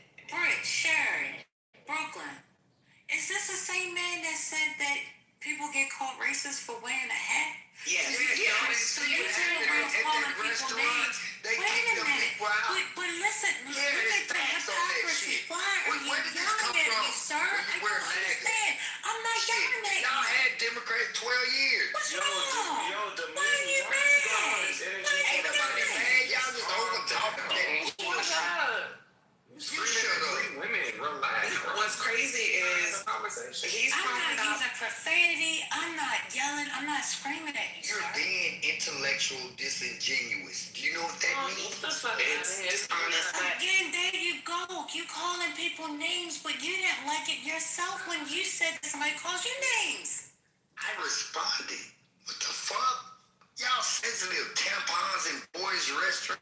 I keep talking about all this bullshit. Can we move past this? They pull their pants. They pull their pants. I do say this, but as we move on, Planned Parenthood offers a lot of great services to those who are in need. It is more than just a servicer of abortions. I really wish that we would stop denigrating Planned Parenthood, because for a lot of communities, especially communities where people might not have enough funds for a primary care physician, Planned Parenthood is a great first step in them getting the health care options that they need that has nothing to do with pregnancy. My God, A fucking condom would be nice. Some pills, some birth control would be nice. Don't abort that baby at 4 months and all these 6 weeks. Why the man don't have a choice? My body, my choice. Fuck that. But then y'all demand man to pay. Y'all don't want to see the real. This is bullshit. Planned Parenthood. They don't go up there to Hamptons with them white kids and talk about Planned Parenthood. No, they come to HBCUs. And I know because I live next to one. You don't see them Planned Parenthood buses in Hamptons or in New Jersey. White folks get married after college. Black folks want to be independent and strong, and that's why you gotta. How old were you when you got married? Just for reference sake. Not married, no kids. Okay, gotcha. So let's get back to the room. I don't know why you ladies. I'm gonna be honest with you. Maybe y'all enjoy makes you feel good. Y'all just don't get it. You don't. You do not know how to go back and forth with these men, and I don't know. I mean, if it feels good, you do it if you want to freak out. I'm just saying. But if it's about understanding, you're just wasting your breath. You really, if it's fun or whatever, that's cool. I'm not saying stop. But British sounded like he was getting upset. Did you hear what he just said? He just talked about people getting married out of college and traditionalism. He's a 48-year-old man with no wife and no children. Why would you go back and forth with this person? I didn't know. What do you mean you didn't know? You thought this man was married with kids? Just listen. And so what I'm saying is that I wouldn't be on here. As a larger point. Why? You send your woman to some from Mother's Day, have her cook while your kids play? You could be at work doing it. You could be working on the car. You could be cleaning the garage. Let me know when I can get a response to that. I don't want to. You don't need a response. You've been speaking the most. I just want to get to the point. And so it actually got to the point I wanted to get to. And this is where the Democratic Party for blacks are going to need to shift. It actually isn't war. All of this is about gender. And the black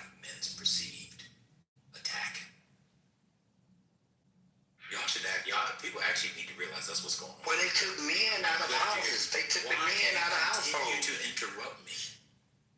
So now I'll go to your point. Explain how the government took men out of households. Just do that. Okay. First of all, when you were able to get an EBT card or be on welfare, you couldn't have a man. Yeah, you couldn't have a man in the household. The woman had to get. Stop right there. Cool. Let's start there. I mean, they got rid of that in '68, but I understand it kind of went on when it shouldn't have. I kind of understand. If a man's in the household, I want you to listen to what you said. If you are a man in the household, why is your woman on welfare? Okay. They made it that way. Woman, I'm gonna give you. You won't give me a chance to answer. I just said they created that way. The man has to leave for the woman to get that money. Asking. That's not what I'm asking. Just listen to what I'm saying. If I'm a man in 1960, 1962, and I'm a man, why is my woman looking to get on welfare? That's the first question I have for you. Why would a woman need to be on welfare if I'm a man? Because even though black men didn't make a lot of money, they made more. Because let me answer that question. Because if we're living together. Hold on a second, Dom. What'd you say, Peter? Real quick. Because they are a bit weaker physically. Okay. You're done for the day. The movie. Go ahead and answer the question. If I'm a man, why do I need my woman on welfare? Okay. What happens is. Start there. Okay, what happens is I'm a man in the 60s. I'm not making like I could be making. We have arguments. We have arguments amongst the house. Yes, we have 4 kids here. Look, man, get away from me. I'm not giving you no pussy no more. Get out of my house. I can have an option. You gotta look at that video. I'm gonna go find it and put it in the chat. Another video they're talking about. I have the same internet. I know what you're talking about. I got you. Stay there. So I'm a man with 4 kids and I'm taking care of my kids. I then have a fight with my woman. Do I still have a job or no? Yes, I still have a job. Okay. So why would I qualify for welfare if I have a job? That's not the woman goes out and gets qualifications. I just told you. No, in the household. If I have a job, listen. If somebody has a job, why would I have them get welfare in the same house? It's just the same way they push that Planned Parenthood. I'm going to the weak woman. It's just like I'm going. Your man keep coming in. Ma'am, get rid of that man. It's giving you problems. Even though he's helping you out, but since you want to cut off sex and do all this to him, get rid of him. Get rid of him. Give me 10 more seconds. Get rid of him, and we'll give you $500 a month or whatever. It was never that much. Oh, stop. Well, whatever. I'm only picking numbers, man. Let's keep going. Stop. For conversation purposes, when there was $1. I got you. Bro, the point is that it wasn't as high as people think, even though it was less than what men were making. So if I'm the man and it's my house, and this is back when women were, it's my house. I'm paying for it. Mine. How can she kick me out? If I'm paying the rent and it's my house, how can a woman kick me out of a house that I have my name on and I'm paying for? When she packed up, I will. When she packs up the kids and leave out and go to a shelter, they're gonna give her something that's Section 8 in that. The woman is gonna leave. This is what Kevin Samuel says. Most divorce rate is because a woman ends the divorce. We're talking about the 60s. We're talking about early. Yeah. Oh, in the 60s, people were married. I'm just talking about the very few, like you said, you saw that video where there were a lot of women lined up with babies. Section 8 wasn't out yet. Come on, man. Oh my God. Section 8 started in the 70s. Come on, man. Okay. What you gonna tell me? Oh, no, you stop for a second. You're gonna tell me projects wanted to get into the 60s, to the 80s. Section 8. Section 8. Sometimes I want you to listen to what you're saying. Projects are the same as Section 8. No, they're not. You're looking at I can go live in a home like me. I rent property. I have a few people that's on Section 8. Well, not me personally, but my family does. Okay, so and I collect their rent money because it's guaranteed. So you've been projects? No, sir, I'm not. I'm just saying a project is just what they said. It's a project so we can develop the single man home. And I want to push it a little bit further. Look at our television shows. They don't show there. Oh, no, I got one more to say. Go in the, give me, I got 10 more seconds. When you go by Pamela. No, you're doing good. Stop right there. You won't see a man and woman on picture. Okay, stop. I want you to stop right there. So So you said that they kicked the man out of the house to get the welfare. Now you're talking about the woman moving out. Stop right there. Now you're talking about the woman moving out of the house. Which one was it? Did they kick the man out? You made a hyperbole, like a hypothetical, that like the man owns out. They're living in an apartment. They're living, they're not living, ain't no house was, man. Oh. I'm not talking, no, I don't mean they owned it. I'm just saying. So if I'm the man and I have a woman and we're married, because remember everybody, black person was married before LBJ. They were all married. And we're in an apartment. Let me stop you there. Why do you bring up LBJ so much? Because he said for the next 200 years, them black folks want to give a crap. No, that's when these things expanded, the war on poverty. Yeah, but he created that shit.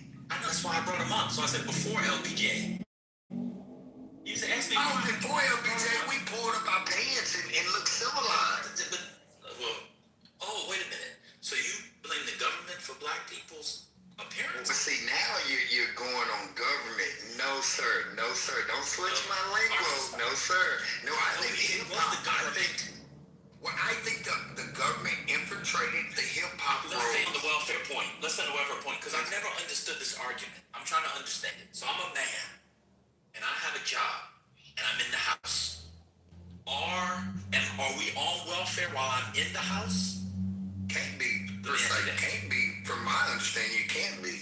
Before they put that law. Oh, well, that's. I was born in '77. I don't know what happened in '60s. I just know my mother had. My mother had two parents growing up in the 30s and 40s. Oh God, stop. All right. So the argument is for you that if did this rule only apply to black people? Oh, that's funny you asked, because people in Mississippi, no, let me explain this. People thought when they said they're going to cut off food stamps, I was like, they can't do that. It's more white folks on food stamps. The house rule. Yeah, I think it affected the the minority community. No, I must say blacks, because Mexicans, man, they not like us. No. Yeah, the black community, the downtown black community. Apply to black people. On what format? The father in the house rule is what I'm asking. Oh yeah, they purposely got rid of the black father, just like they did on TV shows. Rule, I got you. So the rule only, white people, Hispanics, Asians, etc., they were able to get welfare with the father in the home. That's what I'm asking. No, it's not welfare for that sense you're saying. No, that's not. That's two oranges and apples. No, Mexicans, they come over here, work, and send their money back. The Asian community. Oh my God, I'm not talking about that. I'm talking about the welfare. You're talking about they got rid of the fathers, black father. Yeah, I think it was specifically designed for the black father. I got you, right. Yeah. So that only applied. So if you were a white person on welfare, white people were allowed to have a father in the home. No, the line went across the board. All right, so it wasn't for everybody. Okay, cool. So it was for everybody. Welfare is more white folks on welfare. Stop right there. Than black folks. So did it have the same effect on white fathers? I'm sure it did. But so the government. Stop right there. Crime we have, it illuminates further. Stop right there. Why do you keep saying stop? Because you're moving on to something different. I want you to see where you are. So you're now making. Hold that thought. I got to answer the call. All right, cool. Would anybody else like to come up and do the? As y'all were doing this back and forth, I was desperately trying to Google, because there's a difference between North and South, and when black people was able to actually get it, because black people was banned when the act was passed in 1935. We couldn't get it. Ben, you have unique patience for asking that same question at least 6 times. Well, because the problem is that respectfully, a lot of you guys, I mean, so don't be respect. You don't know how to navigate sheer ignorance the way I do, and so it's not very difficult for me because I'm less interested in what he's saying, but I want people to hear how they think. And so for me, it's very illuminating. You guys just aren't used to talking to people like this. I'm an expert at it. I have a master's degree. It's called an MDN, Masters in Dumb Niggas. This is one of my specialties. So I have an MDN. So it's fine. The point is that because the point is I want people to hear how dumb the idea is that black men were in the home, and then because of welfare, they got kicked out of the home. Because my next question is, what % of blacks were on welfare? And if they weren't on welfare, why'd they leave home? And then I would ask Kevin Samuels if he was still alive, how do you account for the vast majority of black men that weren't, black families that weren't on welfare? And the father still left the home. Blaming it on welfare of the Democrats is very easy until you realize that the vast majority of blacks weren't on welfare. And so my question becomes, why did blacks, men, leave the home even when the women didn't get on welfare? That's where I'm working my way to. And it actually is not, to be fair to the black men, some of it was lusty behavior, etc. It actually had everything to do with economic policy of Richard Nixon and conservatives. But I haven't been able to work my way there yet. Someone says this is reductive. People in the chat, you guys can please come up. I'd love to have a back and forth with you. I'm now avoiding work, so I would love to have a back and forth. Hey Dan, when you brought up Nixon, they would probably lose their shit when you talk about the Nixon domestic policy against blacks. They probably never even heard of it.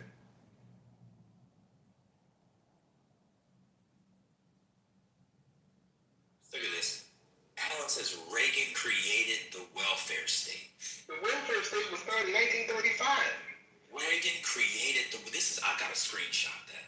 I gotta keep that for life. Somebody who constantly is telling people on stage they're dumb, they know what they're talking about. He'll come up when people know what they're talking about. He said that Reagan created the welfare state. What if he T-shirts. What if he Googled the Calio projects in 1950? It was all white.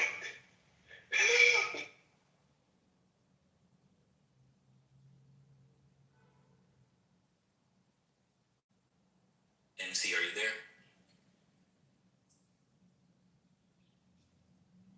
MC, are you there? Okay. Yeah. I'm done myself. Okay. Did you want to talk about the fathers in the home? Yeah, I don't think he was trying to say, as in kicked out. I think what he was trying to say is, before the welfare came in, it wasn't as attractive as an option to be, again, I'm not trying to insult anyone, to be in basically unwed single mother, having multiple children, because as you know, as we were saying back in the 60s, it just weren't a thing for us.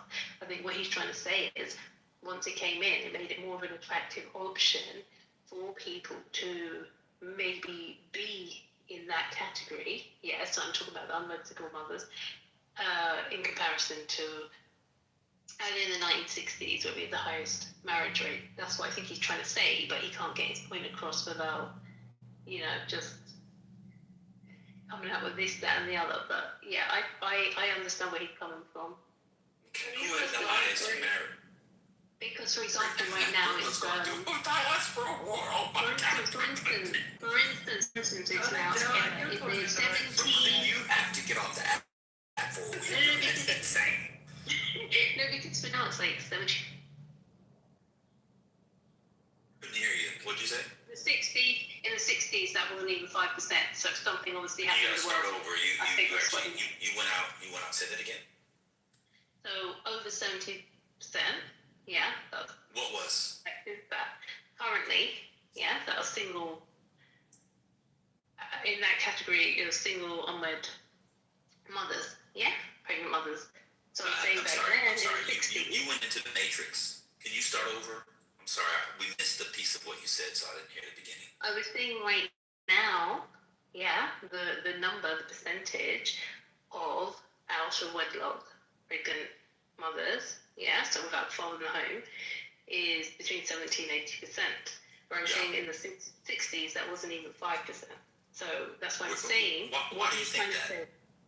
No, that's there. I'm not talking about stat, but then Why do you think that in the 60s?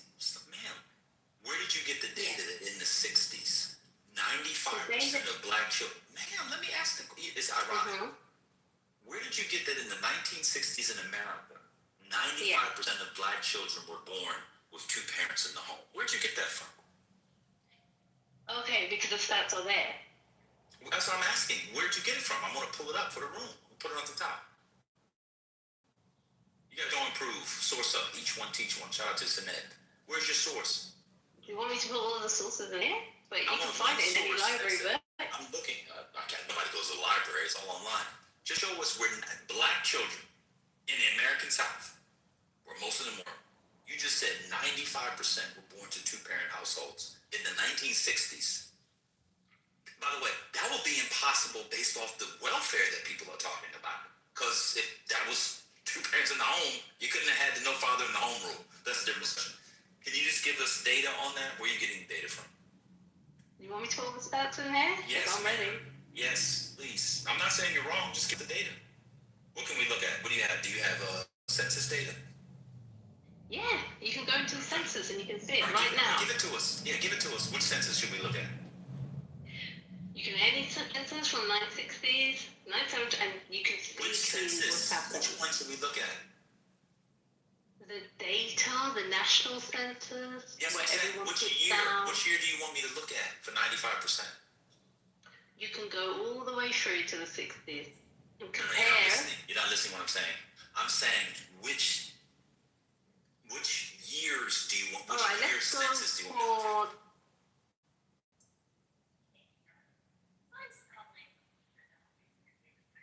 You want the 1960 census?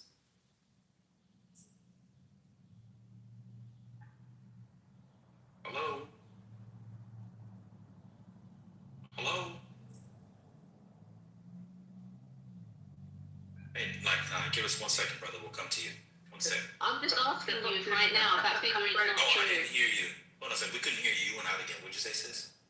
Yeah, I was saying the figure for right now. Can you confirm to everyone in here that that is not true? That it's this high? No, I said in 1960. Okay, I'm about to give you the date, but I want you to answer from right now today if that is not the figure, because it's out there and it's 100% fact. It's definitely not.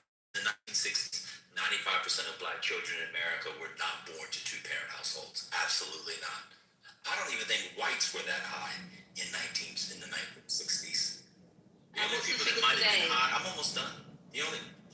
That's a different argument. We can come to that in a second. But I'm trying to go to the 1960s. The only figure that was that high was probably Eskimos, and that's because there's only 10 Eskimos. And so they all live together. So could you do it again? Could you tell us where I can get the information from? Yeah, census. Okay, how does the census tell us if the parents are married or not? What question was it on the census? It asks them if they're married, if they're in a single household, how many children they got. 1960 census questions. I got you.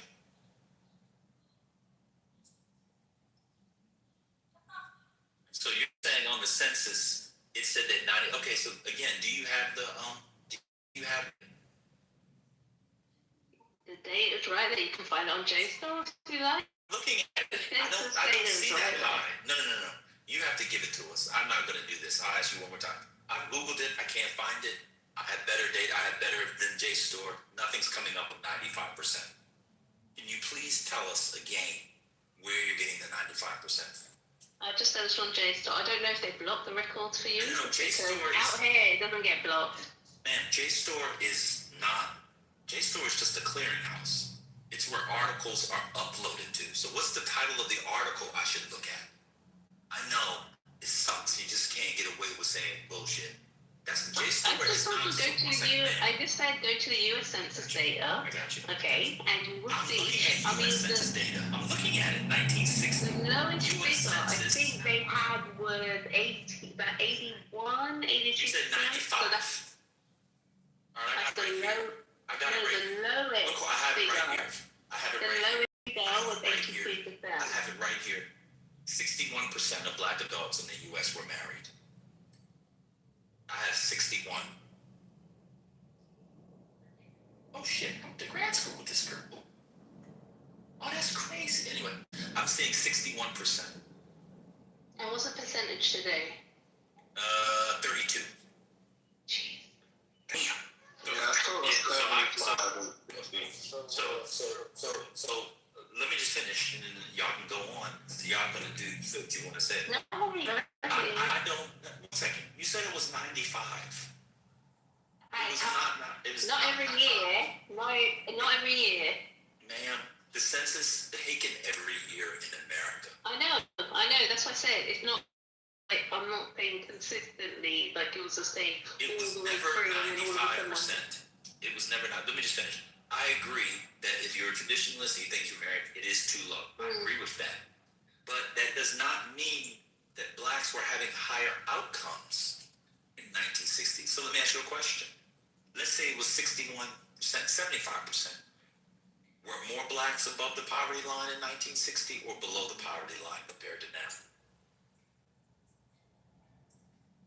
Were more children living in poverty in 1960 as a percentage of the population or now? MC? I'm not sure. I'm gonna be honest with you on that. I know you're not. All right, you guys got it. I wanted to say, conflating the current marriage rate with fatherlessness makes zero sense because, cohabitation is on the rise for all racial groups in all countries. So, that fatherless number that people conflate with the marriage rate is highly inaccurate. I want to say that, and I'll look for this stat, I want to say it's above 75 to close to 80% that the fathers are full-time or part-time in the home with the child. Today. What does the marriage rate tell us? Check that chat I just sent. What does the marriage rate tell us about black outcomes when marriage rates are higher? What does it tell us? That's a formidable question. Strong economic. I think you're trying to allude to stronger economics and stronger community. I think. So why did that not happen in 1950s? It did per se. If you look at that stat I just put in chat.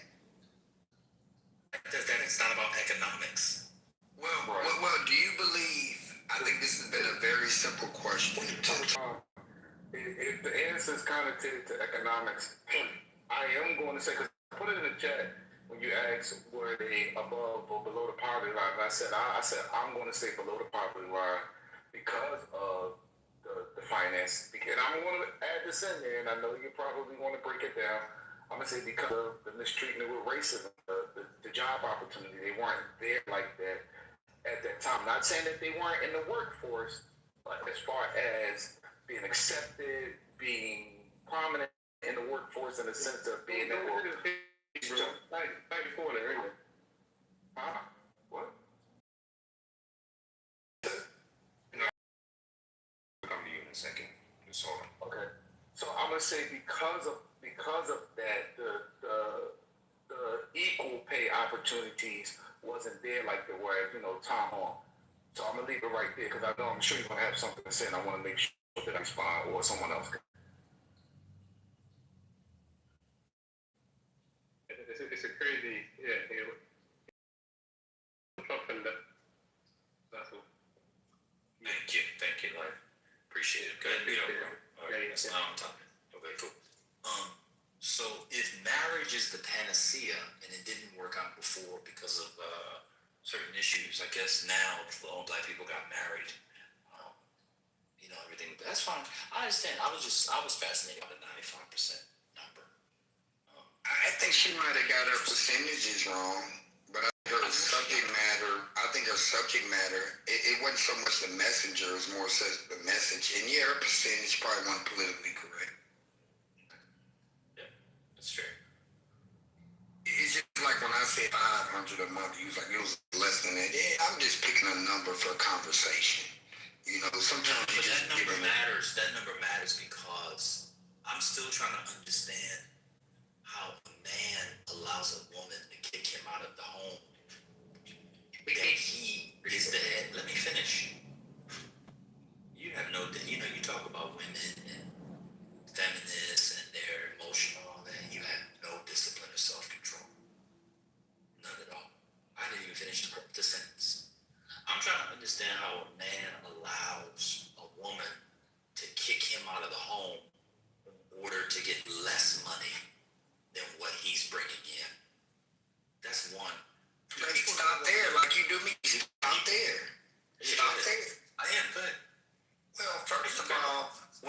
woman decides it's time for you to, has all the power. She can accuse you of something, take the child. That's why the divorce rate. 1950s. I'm talking about in the 50s. The father in the home rule was in the 50s. Did you see how much money? Did you see how much money was being made in 19? Like I said, my grandparents stayed married. It wasn't about infidelity. How much money for whom? For black people? No. What I'm saying is, don't you agree? Two parents bring home more money than one parent. So what you're asking is, 1960s? yeah. Don't you want two parents in the home in the 1960s? Oh no, my grandmother was like 70-something years I old. want two parents in the home now. What I'm saying I do too. I think they should have parents stay, not listen to what I'm separate. saying. I see why you didn't get a woman. This is sad. What? Boy, I like your, that's smooth though, okay. Yeah, I know it was smooth. Let me finish. Yeah, but So, the two parents and all, I'm talking about that. What I'm saying is that why would a woman want a man kicked out who was bringing more money in? And how did she go about kicking him out in the 1950s? You think black women had legal power in the 1950s? Like, what's going on? So what you're saying is, when there were two parents in the house, I'm saying the women just kicked the men out, and that was a downfall of kicking the men out. Is that the question you're asking me? Yes, because the argument is that the Democrats put in a welfare rule that got they kicked the fathers out of the house. You don't believe that. You don't believe that part. Come on, man. What's going on? No, you gotta stop right there. Like, it's not that I don't believe it.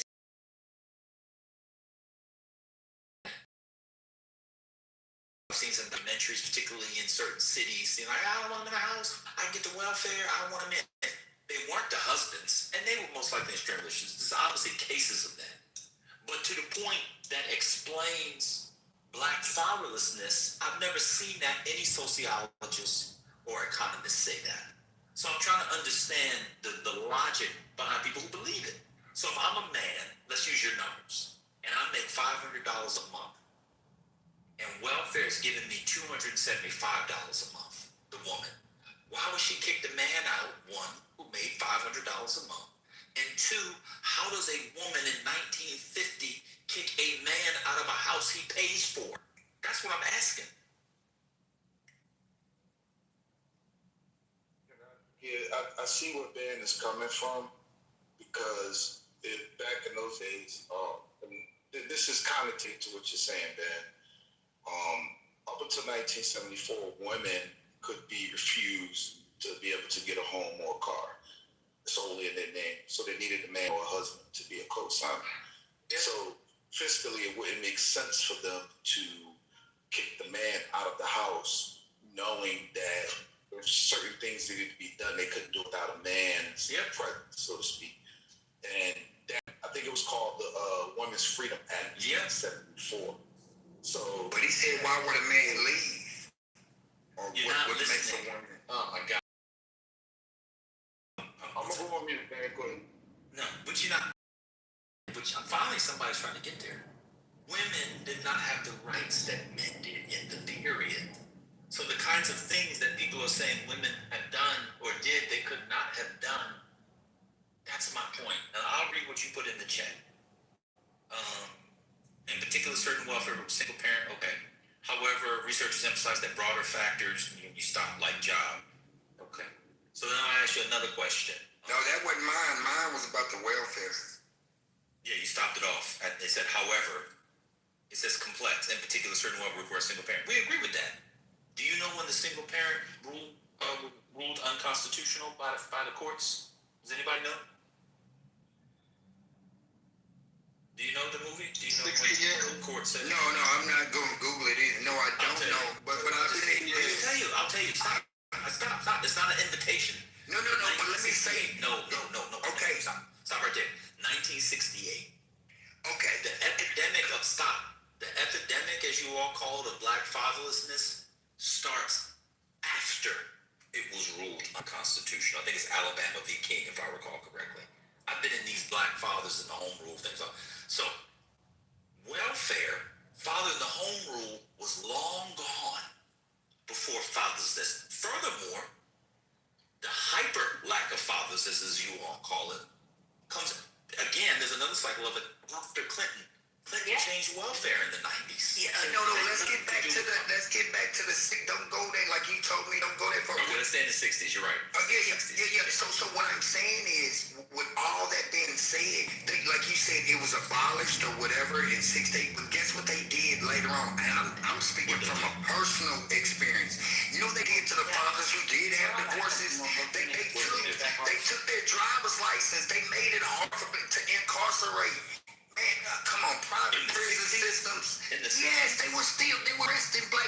You see these people getting free now after man, and you see what's happening in Detroit. Welfare. Okay, but you see what's happening with child support and welfare now in Detroit. How is that all over? Welfare and child support or both the child support. Stop talking.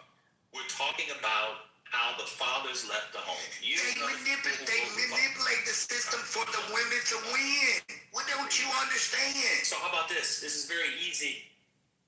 Get your woman in check. And this is the other thing that I love about black men like you. Get your woman in check. If you had your woman in check, she wouldn't take welfare. So y'all want to be traditional. So you just seen a woman. You just seen a woman with Stephon Diggs, and that was the damn thing trying to. Stephon Diggs, what are you talking about? I'm just saying, you see what women manipulate the system on. Let me speak. We're talking about regular dudes in the 60s. Yeah, and they're making 30,000. They're gonna move 20 something. Now let me finish. You got to finish. You want to be a patriarch. You want to be a man. Get your woman in check. These women, Brit, all of them on sorry to use you, Brit. You know why they got the mouth running the way they are? Because they're not in check. You know what that late actor said? A white dude said, yeah. If you do it one more time, I'm moving. Man, stop what you say. I don't give a. Just let.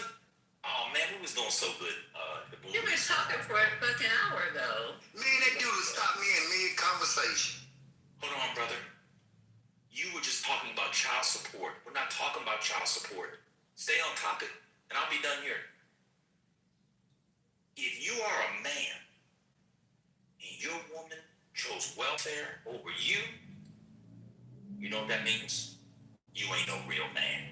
Like, let's have a real conversation, not this red pill online bullshit. I'll say it again. If your woman chose $125 a month, $250, whatever, $5 a month, and the projects over you, you wasn't a man. So when I hear a bunch of conservatives who want to go back to traditional households and traditional family structures talk about, well, they took the father out of the home. A real father wouldn't allow anybody to take him out of his children's home. But y'all don't want to have that conversation. Yeah, and one nigga that killed 8 people because he just killed 8 of his kids. And because the women, I'm talking about the 1950s, not a dude that snaps. Y'all, bro. Because the women that y'all complain about as out of order and all that, you know why they? Because bums like you can't get them in order. See, the men need to have a real conversation among the men and stop blaming the Democrats, stop blaming the government, but these traditionalist men, and learn how to get them in check. Bring some order. You are 48 years old and you never been married and had no kids. You shouldn't be talking about black families at all. To my mind, you let the race down. I'm done. That's very funny. I told you your intellectual insults. That's very cute. But by the way, it doesn't matter. A man don't have a waiting period. Women have a waiting period. They can't. It's very hard. Like Kevin Samuels said, women need to go ahead and get on that horse. But they've been listening to I Don't Want No Scrub, WAP. These girls, what is it? Pound Town, Get Down. Man, this shit is ridiculous. They're training our women to be independent and secure. Look, I can't even get 10 seconds in. Is Mel in here? You hear all of this talk about the waiting? Okay? We know Kamala Harris to be the president. Thank God. Mel, you hear all of this stuff that's being said? Yeah. What Ben said yesterday? Yeah. Okay, friend? Thank you. Kevin Samuels was right. Boy, that's what I'm saying. Okay, let's have. Let's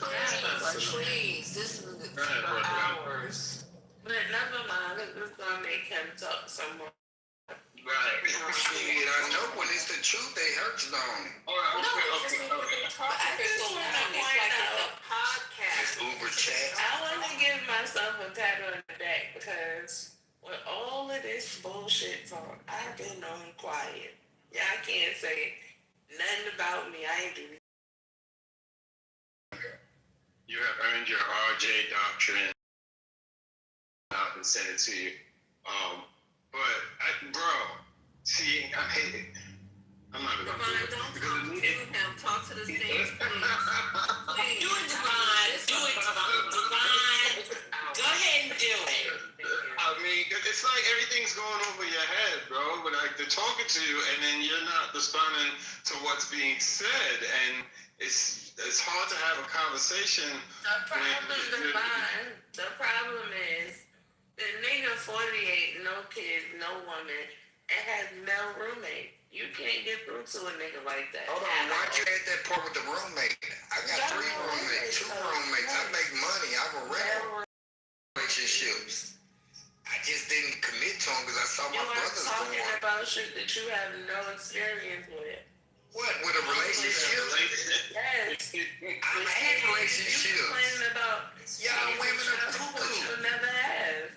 Well, let me say this. I believe in a man does a man what he needs to do. Women like to back talk. What you mean women like to back talk? Man, they just this new modern women. Let's get out the 60s. No, ain't no such thing as no modern woman, nigga. It is. What the fuck? I don't want you to scrub. They got wet ass pussy. You weak, bro.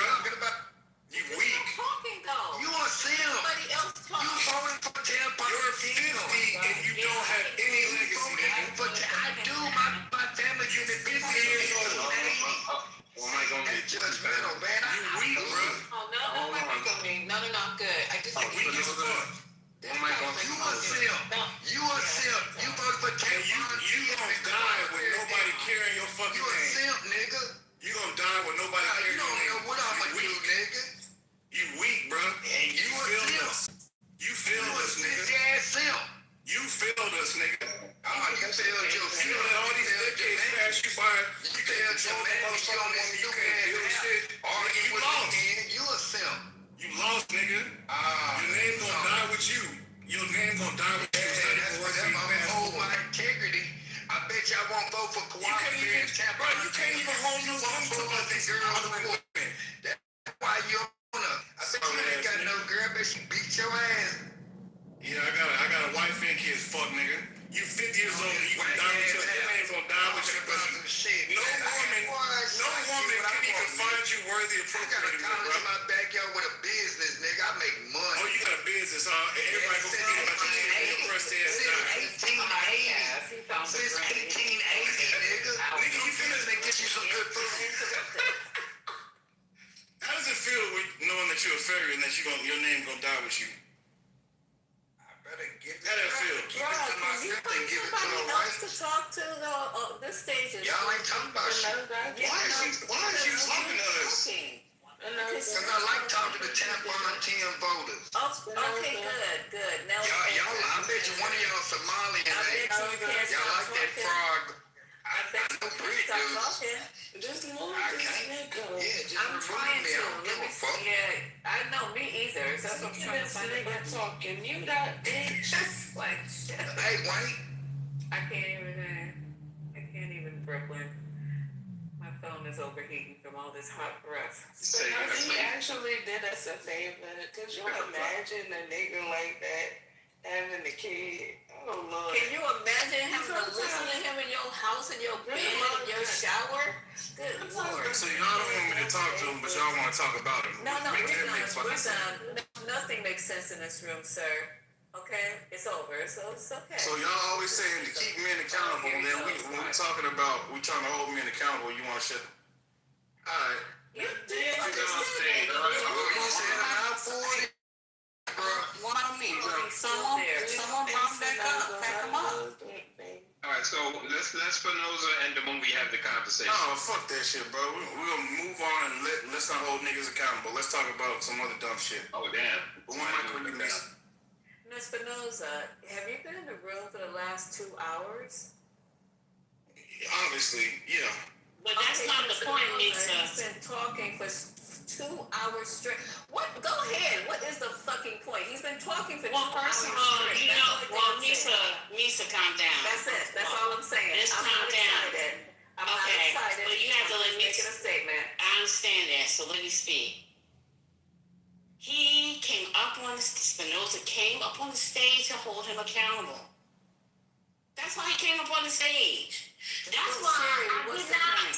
I'm still not finished. Okay, I'm asking what's. I wasn't done.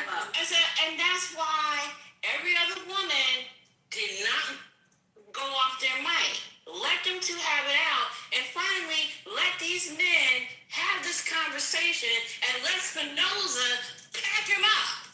That's the point. How about that? It's simple as that. Okay, Spinoza, go ahead. Bring him up. Go ahead. Let's see how long this lasts. Go ahead, Spinoza. No, you got it. No, go ahead. Do your thing. No, I ain't got shit. I've been butt broken too, so I'm just shut the fuck up. I'm gonna mind my map. That's what sons do. I mean, the Lord did say, be fruitful and multiply. I did my job. Do yours. Yeah, but it ain't never too late for me. But women got never closed. But you can run out of string. But I'm good. Didn't that actor make a baby at 78? My daddy didn't have me till he was 50, so I'm good. That makes sense. Hey, look, hey, with the women acting these ways, I don't want to. That makes sense. You were made with 50-year-old sperm. It was defective. It's all good. Some women freeze their eggs like Kendra. Why are you worried about what women do? Why are you worried about women? Man, they worried out. Boy, y'all love muting some real shit. Why are you worried about what women do? Man, I could tell one of y'all niggas voted for Temp. Oh, I definitely voted for Harrison Wall, for sure. Oh, man, he puts tampons in. Yeah, I can tell you. Nobody wants to talk about that. Saying the same thing. Thank you Yeah, for bringing it back up. We can talk about it. This is real productive. And they give it in Chattanooga, Tennessee. They let transgender read the kids.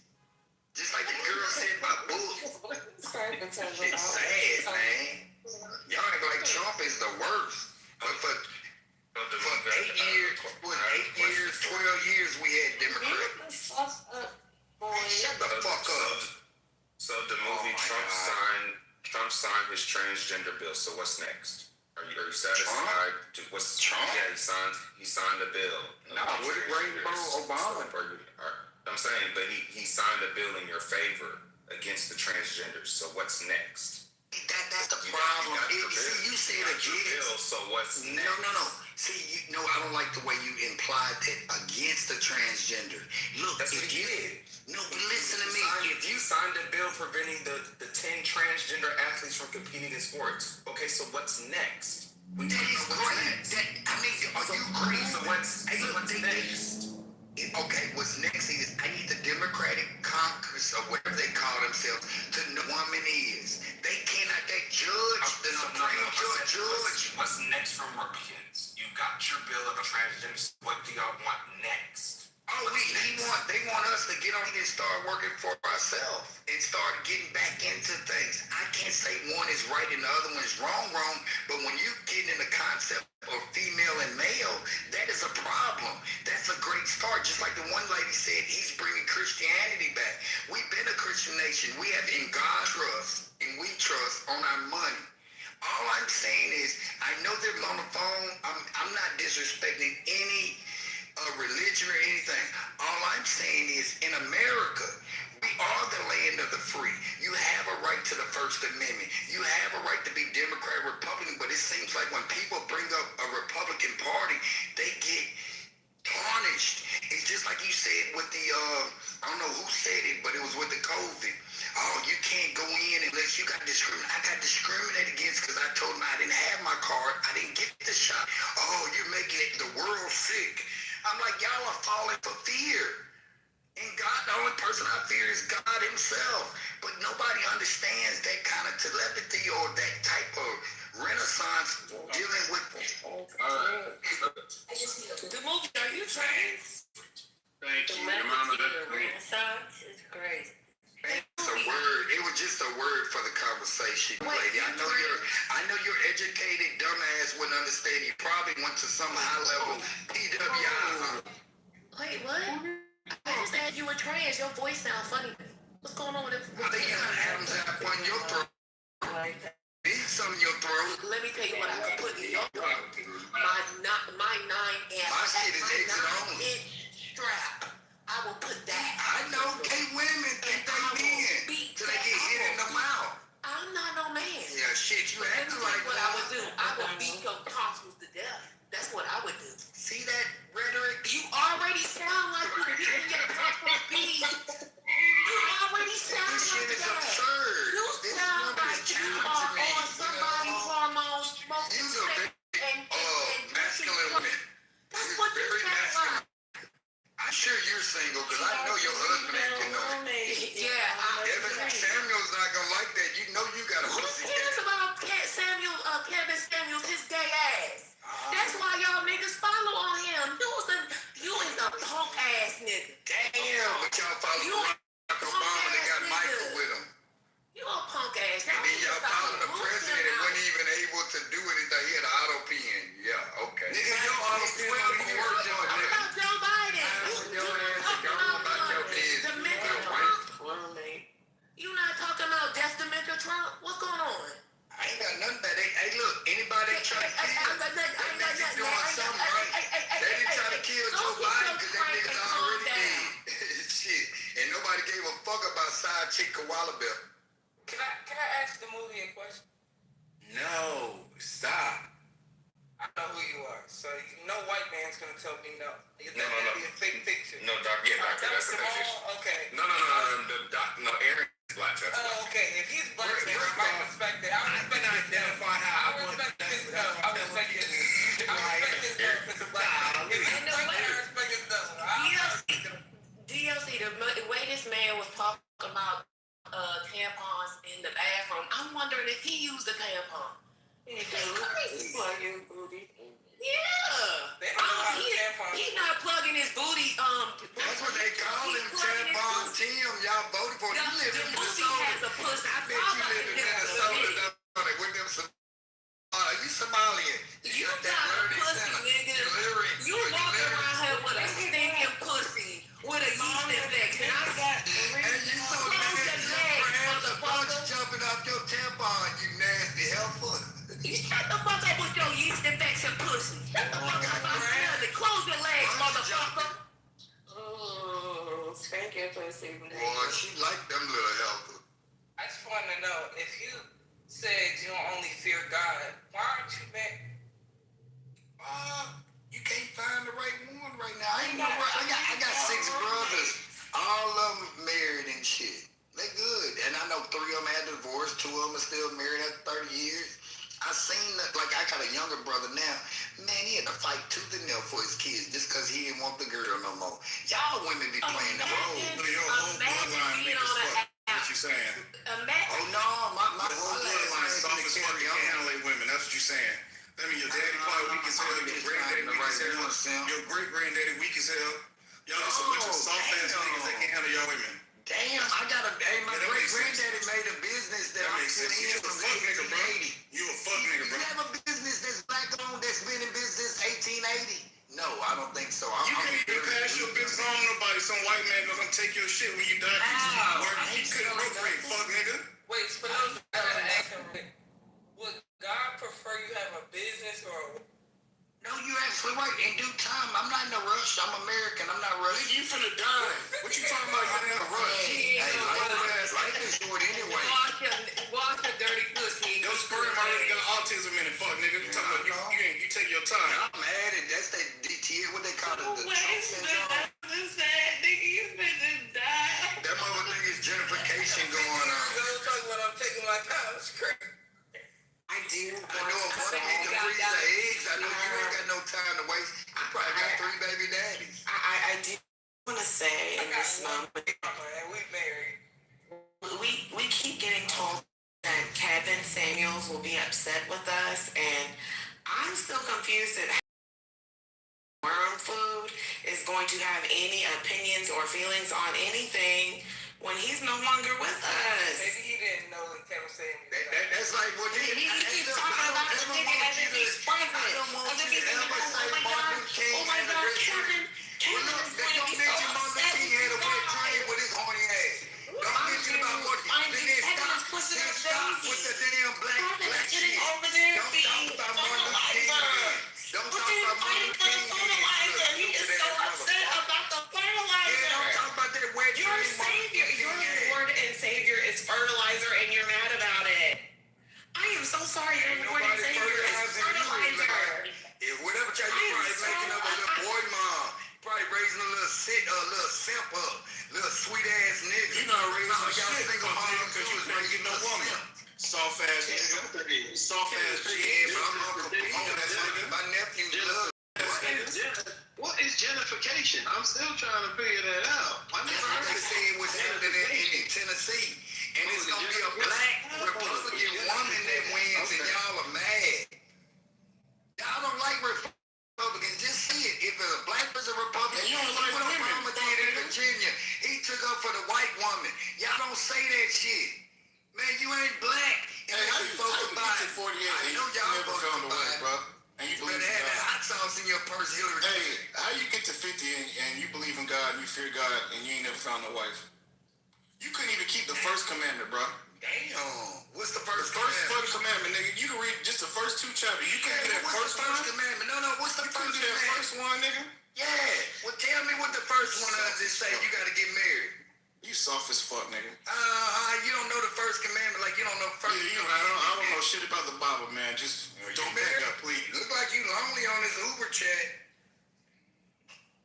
I'm lonely. You 50 with no... With 48. 48. Go fuck the... You honestly need to go have yourself. I can die next year. Why delay, man? Just go get the fucking rope and jump off that bitch. Agreed. He should. I can't. I got a college in my backyard. Nobody has that but me. Oh, good. Then they can take your body and dissect it and see what was Nah, them girls, these ladies on here say you after them little young girls. What's wrong? That's perfect. Yeah, I like them young, boy. You like the boys young at the all-boys school nearby? Well, that's good to change the narrative if you want. It's a college, bro. Ain't no all-boys school college out here. I know you stink and your fingernails are dirty. I can hear it.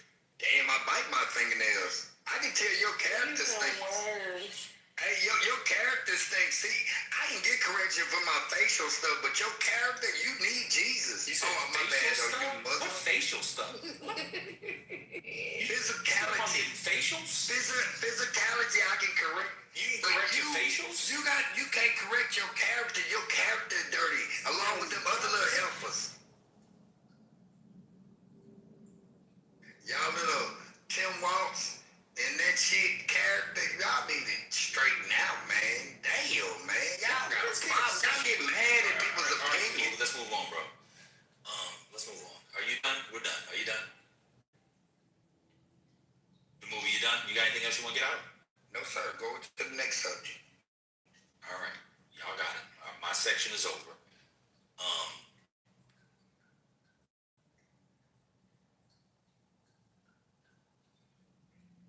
Would y'all like to talk about school? That no quarterback has ever won the Super Bowl without 2 parents? Did y'all know that? No quarterback has ever won a Super Bowl without having 2 parents around. We can change this. How many wide receivers won without having 2? I said quarterback. I asked you a different question. I heard. Oh, I don't know. I have no idea. You know the deer with no eyes? I have no idea. I I have a question. What's the correlation? Meaning more. Having 2 parents. Yeah. Meaning like Deion said, I want a quarterback that got 2 parents. That D-line, he can have a single parent. You get more from a man, like when you look at Joe Jackson, Lamar Ball, Deion Sanders, you having a father in your life, your son or daughter is finna take off. But look at the tennis guy. He brought up 2 young ladies, and they calling them dudes, but he sacrificed, made them the best they could be. What was your question? No, I'm saying with the question in like... Aaron's question. Oh, I don't know. So go ahead, Aaron. Yes, ma'am, boss. Yeah, so my question is, do you all have a issue with conservatism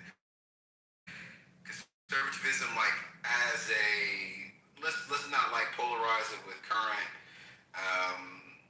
affiliations, but just like black conservatives in general, or like what's the actual concern? Yeah, I do. I think political conservatism. You mean generally or modern political conservatism? Generally, I'm saying generally. Okay.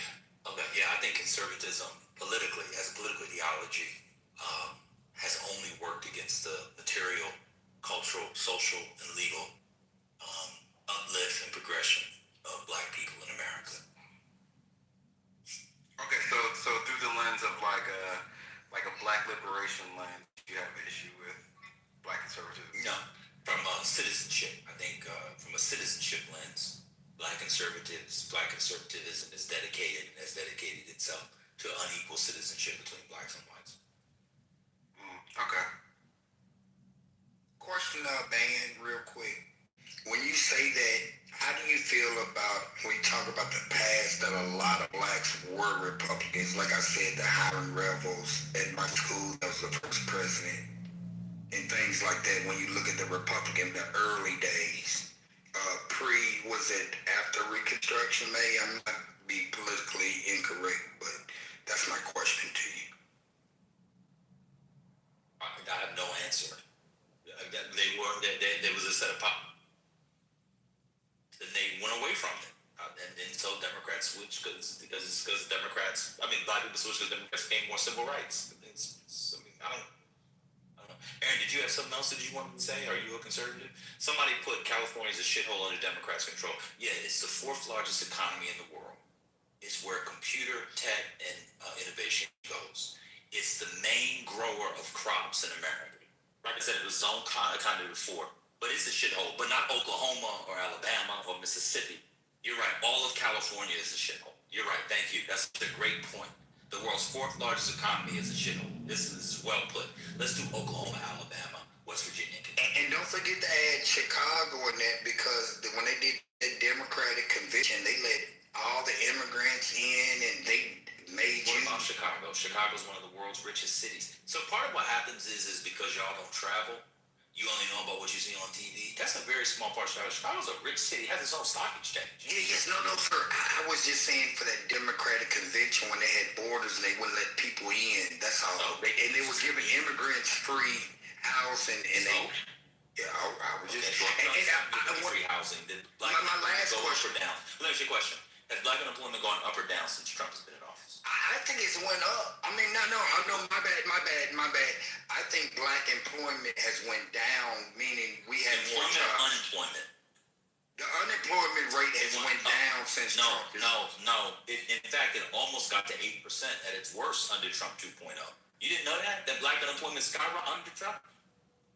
No, because you're seeing a lot of... So you don't read deployment numbers?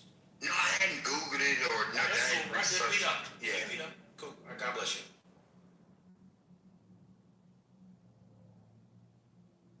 Aaron, did you have... I think I'm currently not a black conservative, but I could envision myself here in 10, 15 years. Would you be against civil rights? No. See, that's the thing. I think I'm thinking more so ideologically saying that, not in practice. I think that oftentimes is my hang up. I do think that much of I'm wary of moving boundary stones too much, right? So I think people who are I guess I'd be moderate left, but I am very wary of too much movement when it comes to many topics. And then also just I think ideally I would want limited government intervention or just certain things. The reality is, as a black man, I can't it comes into conflict, but I don't know. I feel like until there's the ability to have just neutral conversation within the community about those ideologies and which ones actually assist in forward progression as a community. I don't know.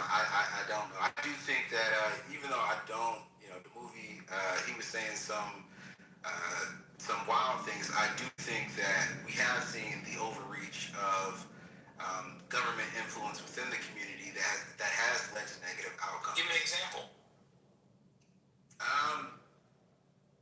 Yeah, I would actually utilize. I find there could be a few examples. I do think. I think welfare to a certain extent. Okay. Not from the perspective. Well, let's stop there. What party did the bad welfare thing you didn't like? Because Republicans voted for welfare too. No. So I mean, see, but that's what I'm saying. I'm not looking at political party, right? Like if I'm removing political party from, I think I have issues with both sides, right? So if I remove political party, I can just look at the institution in and of itself and say, hey, I think that this is problematic. What's wrong with welfare? What's wrong with welfare? I think the way that it was drawn up and created has made people very reliant on it. Also, it just changed radically in 1996. Are you familiar with welfare? Yeah, I am. Okay, so why are we talking about? I'm very familiar. Right. Okay, so then why are we talking about how it was originally created? That system doesn't exist anymore. Well, I would still say under the current system as well. Right, so what's wrong with it? What's wrong with the current system? That's what I'm asking. What's wrong with the current? Give specifics. You're rambling. What's wrong with the current welfare system is what I'm asking. I think that there are many individuals who are very reliant, and there aren't enough measures to ensure that people aren't taking advantage of the system. But I think that that's like minimal to where I would say if I were looking at government spending, which would be, on things like war, I'd be more like concerned about. But what part of this, because you said it was ruining the community. I didn't say ruin. Or it's had a detrimental effect on the community. Yeah. I'm saying negative impact. I'm just saying. So what was the negative impact that TANF? Just break down TANF, temporary assistance in needy families. Give us some of the negative impacts. Made you very dependent on the system. On the movie? 1 second. My bad. And you were right about earlier too, about the unemployment. I know. Go ahead. Well, I just want to recognize what we just said about you. I got you. Give us the negative impacts of welfare on the community. Aaron, just break it down, bro.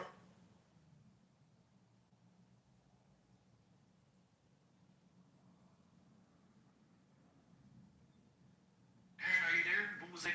You're on mute, brother Aaron. We can't hear you. Give us the negative impacts. Nah, I'm actually good. I know when to disengage from a conversation. Yes, I know you do. When you have to back up your claims, that's exactly when they disengage. I don't blame you. If I also didn't know what I was talking about, I would also disengage.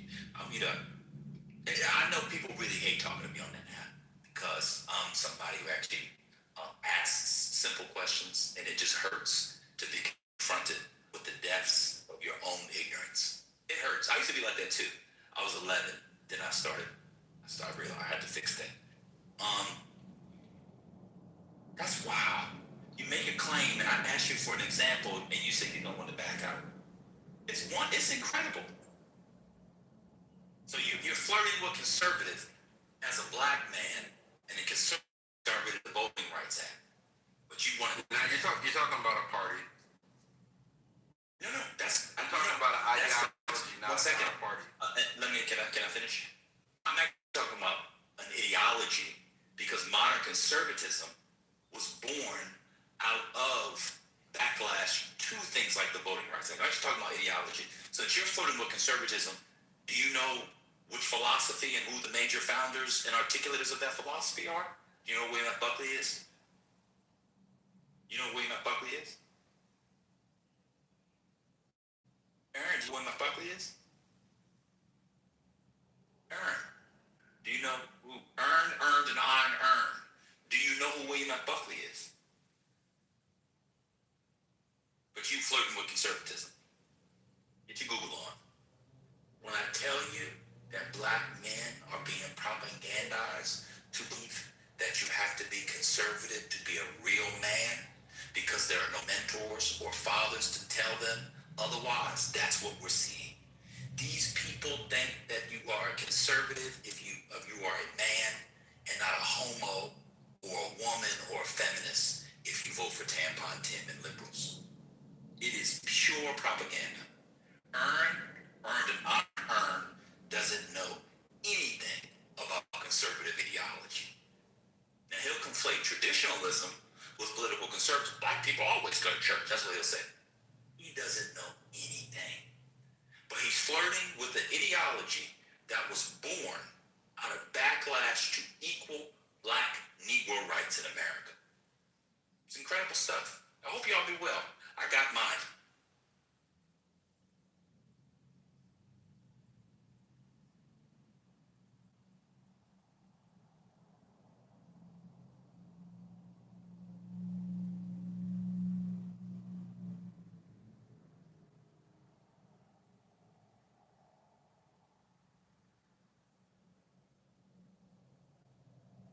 I've invited up Rico, who loves to speak in the chat. I want him to come up and tell us how FBA men are independent. And then we'll look at the job numbers of FBA men that came out last Thursday.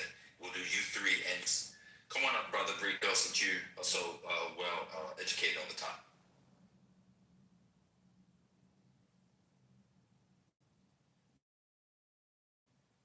May I say something, Dan, real quick? I don't know if it was you per se, I wasn't paying attention to circulate.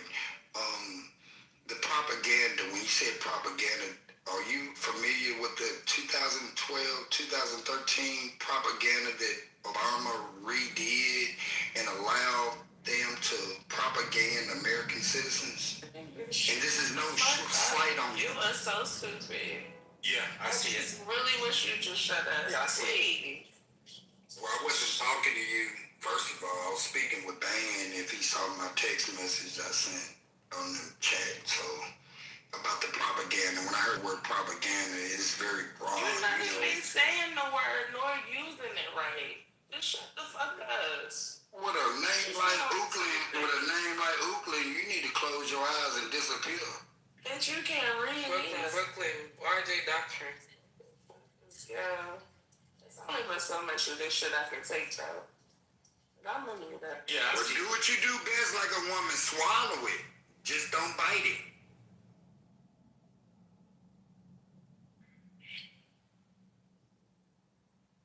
Yeah, I see. Yeah, I forgot that freedom of speech that Luke did for us and Afro Man.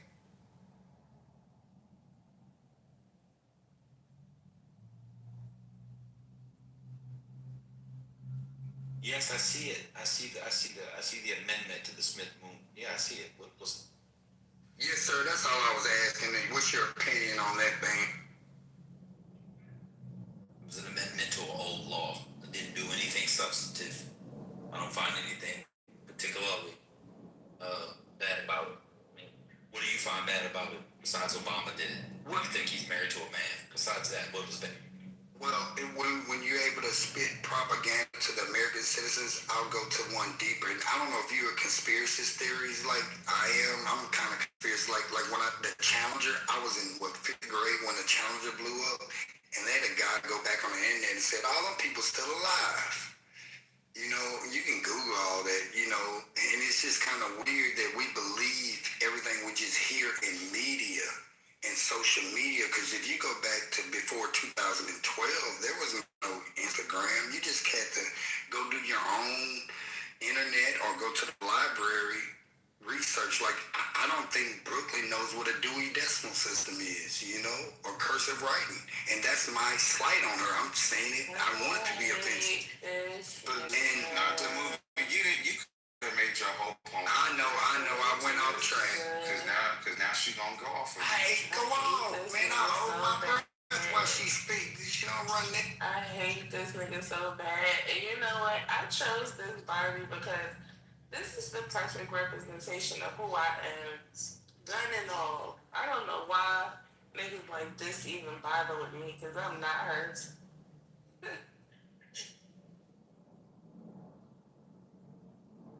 You sound very tough, like a masculine woman. As I should. I know that we're the only culture that teach independence to a woman. Be strong, be black, fuck that nigga.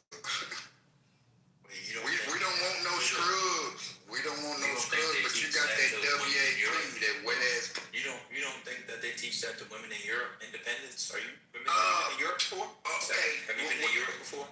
Yes, I have. I've been to Pompeii. Okay. Yeah, what's the other one? Not Greece. What's the one in Italy where they had the casino? And the expensive ass place. The casino costs like $30,000 a night. Monte Carlo, Pompeii. We stayed 2 nights in Spain, in Barcelona. We went to Pompeii, Monte Carlo. That's when I seen a Bugatti for the first time. And let me tell you, hey, Van, it made 10 more seconds. I went to a place that's like the Holy Land for Catholics. I was brought up Catholic, but I don't believe in it as much as now that I got older. But it's the same place like what they do when they kiss that wall in Jerusalem or wherever they go. Was it the Vatican? No, I went to Lourdes, France. Oh, Lourdes, okay. Lourdes, and that water there, it is really the real deal. Okay. Were the women independent in Europe or not? No, actually, everyone was so thrown at you. And you know what else I learned about Europe? I woke up at 2 p.m. And when I turned on the Weather Channel, there was a naked girl on there with her titties out. And I asked the guy down, the butler downstairs, I said, sir, they be doing nudity like that? Look, you're not in America. And we don't look at sex the same way. You know how they talk or whatever. Okay. Yes, sir. I got stamps on my passport. All right, good. The point is that European women, they actually have lower rates in most countries of marriage, and they're less traditional than Americans are. But go ahead, bro.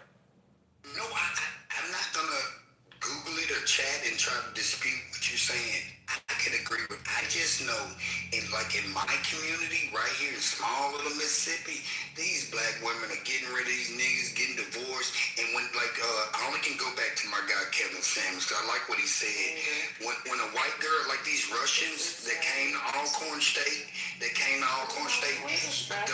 of them got married, and 3 of their black friends they just looking for marriage. I was just saying they don't mind working with a guy until he builds up. A woman, when you look on that pop balloon show, it's like, what is your income? I need a bag. You know, it's just the way we're brought up culturally. The movie. How old are you, and what part of Mississippi? He's 48 with 3 male roommates. No. I just moved one of them out.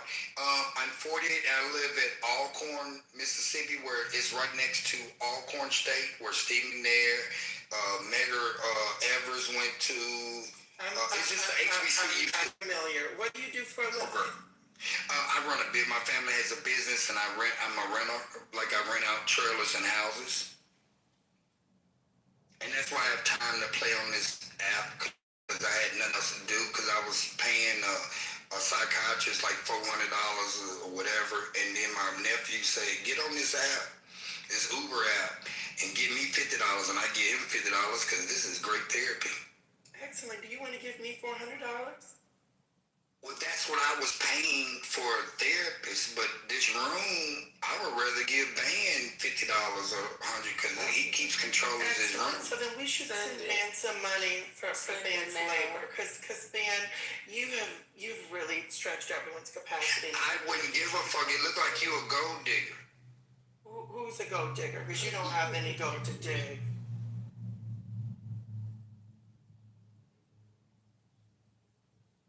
Listen, but mind you, he was soliciting. Was she waiting on a response from a nigga? No, you don't have to respond. You don't have to respond at all. Hi, Pixie. Hey, love. Well, I wasn't. But Dan, back to you, my brother. You had made up some good point of views, and I'm not here to argue by no means. I think two people can have an intellectual conversation and have different point of views without argument. My question is, it goes back to the no man at home taking, and that goes for everybody who don't pay child. With Mississippi, I think they just abolished it. They would take driver's license because you was late on child support. So when you go to jail, you're backed up on child support. And I'm not saying every man went out their way to pay child support, but the ones who were, they got their license. Why do you know so much about this and you never had children? I got 6 brothers, wench. Can I ask Dan a question? Seriously, them niggas that's getting pussy and you not. Oh my God, I gotta call it. Do I have to tell you that I got head last night? I don't have no commitment to no woman. I'm a player, I'm a pimp or whatever. I'm not a simp woman. Wait. Shit, go back to New York where y'all finna get my diamond shit. With Oakland or whatever your fucking name is. You can't read. You don't see the beauty. I'm dyslexic, so now Democrats make fun of dyslexic people. Wait, Kate, the movie, before you continue, I just have a quick question. So you said you were here you said you got referred here from a relative or a friend because you didn't want to pay your therapist. So just to clarify, you're in the room for therapy and not intellectual discourse. So I just want us all to be very clear. Because that's what you said, so I just want to make sure I heard you right. The movie, are you there? Oh yes, sir. I'm here, man. Don't take everything that serious, bro. You take it to pinpoint. Look, no, I mean, I just like to go by what the people say, you know. So if you didn't mean it, you're welcome to take it back. Hey, Just Jamal, how you been, baby? You know, I've been doing all right. You know, I will say this. I am so grateful that, you know, in this new iteration of, you know, policy, that, you know, we can now say offensive words, because the movie baby, you have been a gutter snipe on this stage, like flat out retarded. Retard.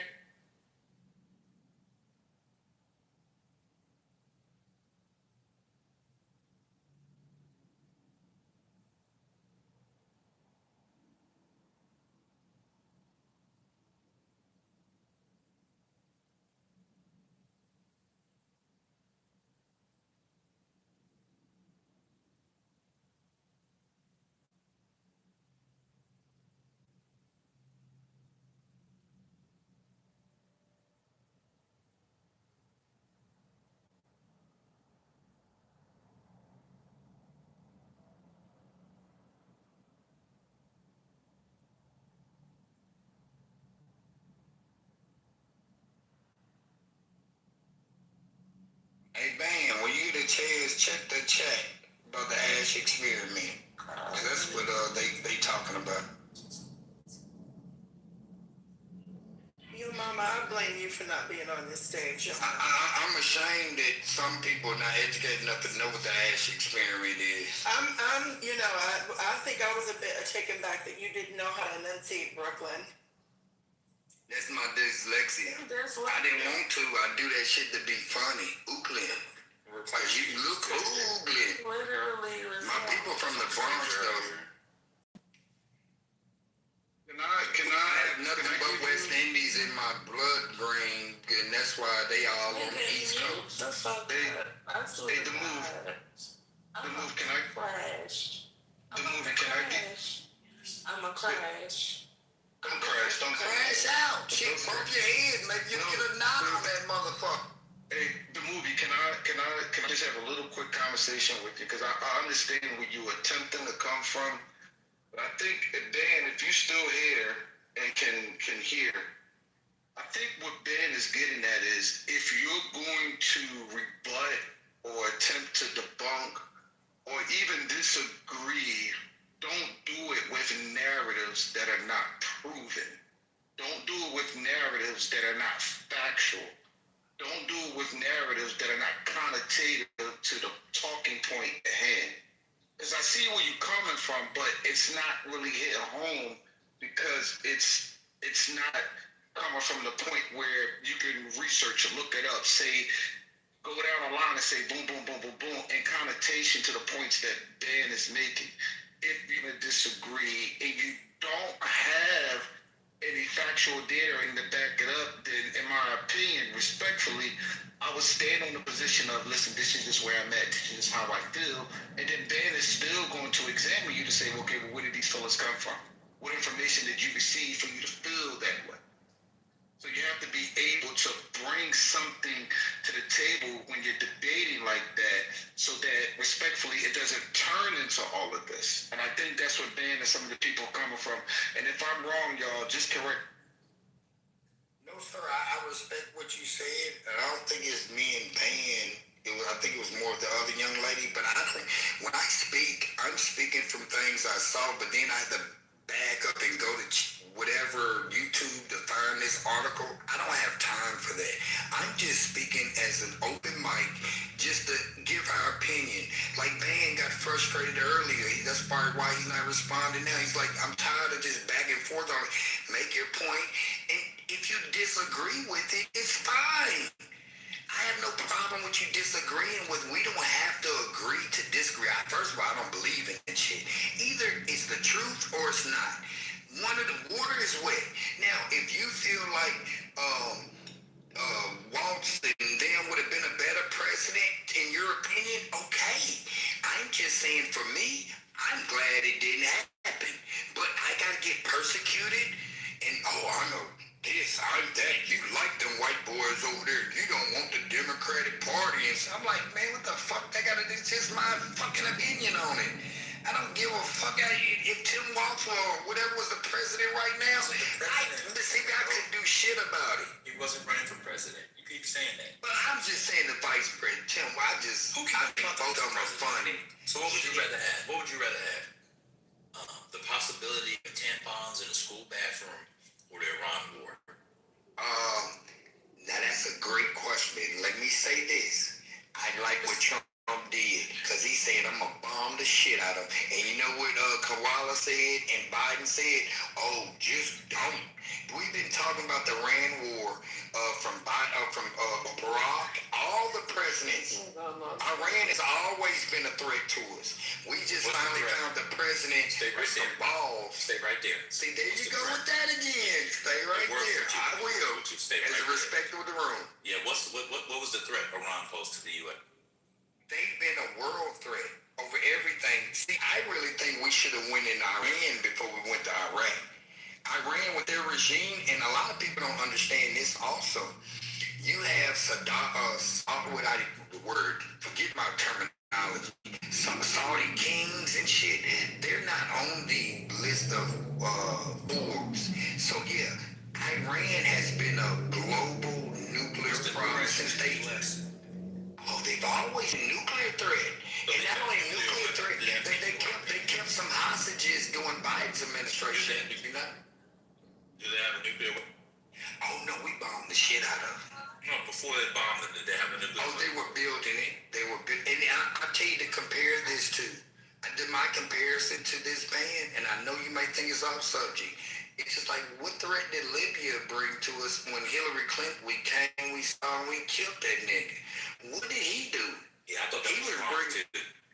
Thank you. I want to go back.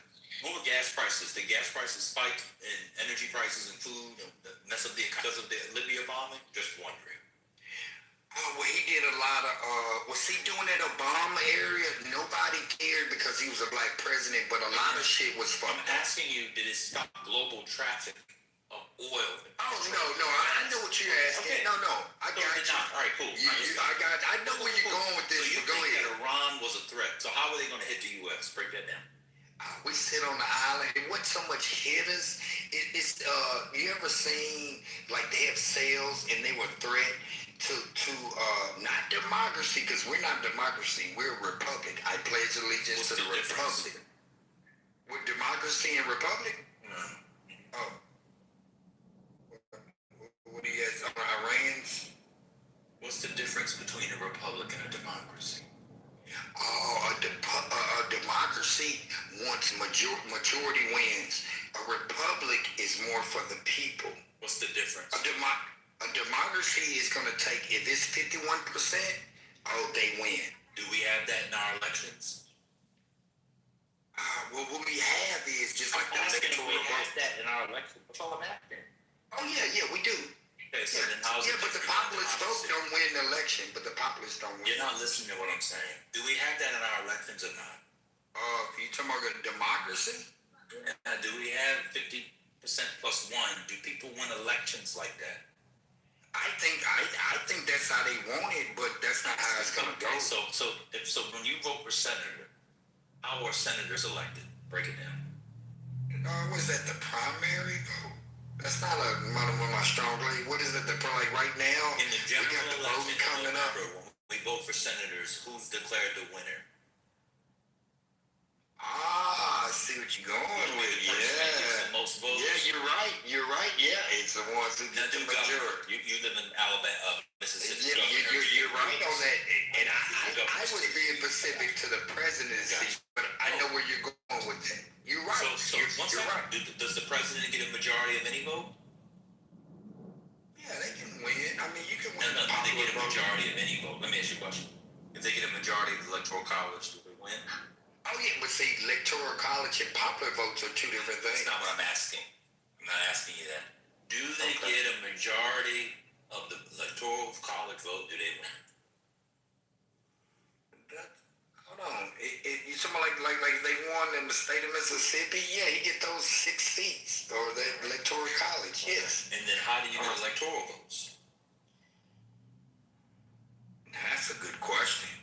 That always baffled me. They can get the majority of the popular, but yet somehow they still win. Like in my small state of Mississippi. That's a great question. I'm not a political science major. That's a great question. You're a citizen. You don't have to be a political science major to know how the president. Yeah, but I guess what I'm saying is when Trump won Mississippi, evidently some voters voted more for him to get our little 6 little votes. But they showed where Kamala, whatever her name is, won the popular vote. And I got another question real quick. How did Biden get 80 million votes to win? Stop. She didn't win the popular vote. Oh, she did? Oh, yeah, he did lose the popular vote, too. And you know what I was thinking about? Al Gore, that old regime. Al Gore won the popular vote, but Bush ended up winning. Yeah, same with Hillary Clinton. All right, now you want to know how Biden got 80 million votes? Yeah, that's the most out of every presidency ever. Right, 81 million. Why do you think? What was going on in 2020? Not my humble opinion. A lot of dead people were voting. What else was going on in 2020? The only thing I know is the coronavirus. That's what everybody was scared of. In a lot of states, were you allowed to use mail-in votes? Yes, they encouraged. So people encourage mail-in votes, and we're in the middle of a pandemic and people are dying. Do you think it's possible that more people will be engaged to vote? Is that possible? No. Why? Break it down. Because the people that were voting, they're either sick, thinking about it. Like, I mean, I'm not even gonna go on an listen to yourself. experience. So if I'm sick and I'm dying, or I'm sick with coronavirus, I can't go to the polls, right? But can I fill out? No. I'm talking about sick in the hospital. Like they say 200,000 people died in Arizona and shit. No, they're not voting. And then they also found that there was a lot of dead people voting. Who found that? I can Google that again. That's something I would have to. How many? Oh, okay. And then how do you know who they voted for? Well, to have 81 million people, 20 more million people vote for Biden than any election ever. That is true. Stop. Trump got 77 million. No, he didn't. Stop. No, sir. Yes, hold on a second. Now, I was rocking with you. 2020. I'm gonna do the same research. Stop. Just stop. Trump got. Oh, sorry. I said 77. He got 74. He got 7 million more. He got 74 million. In 2016, Hillary got 65 million. In 2024, Koala got 75 million. Trump got 77. That makes sense. He got extra 4 million votes and people was voting mail-in. That's Koala. You thought Biden was 81 and the next closest was 61? That's why y'all got to talk to other people, not just yourself and your drinks and your drugs. You be fooling yourself for no reason, bro. This is insane.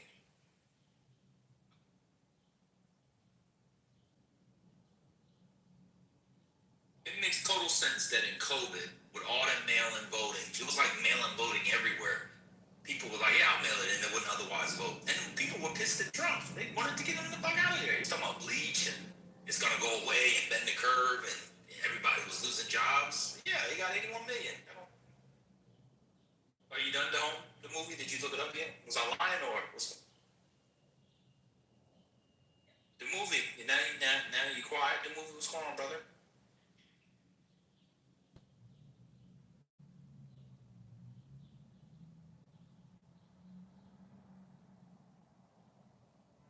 Allison, how you doing, brother or sister? Did you want to participate in the conversation?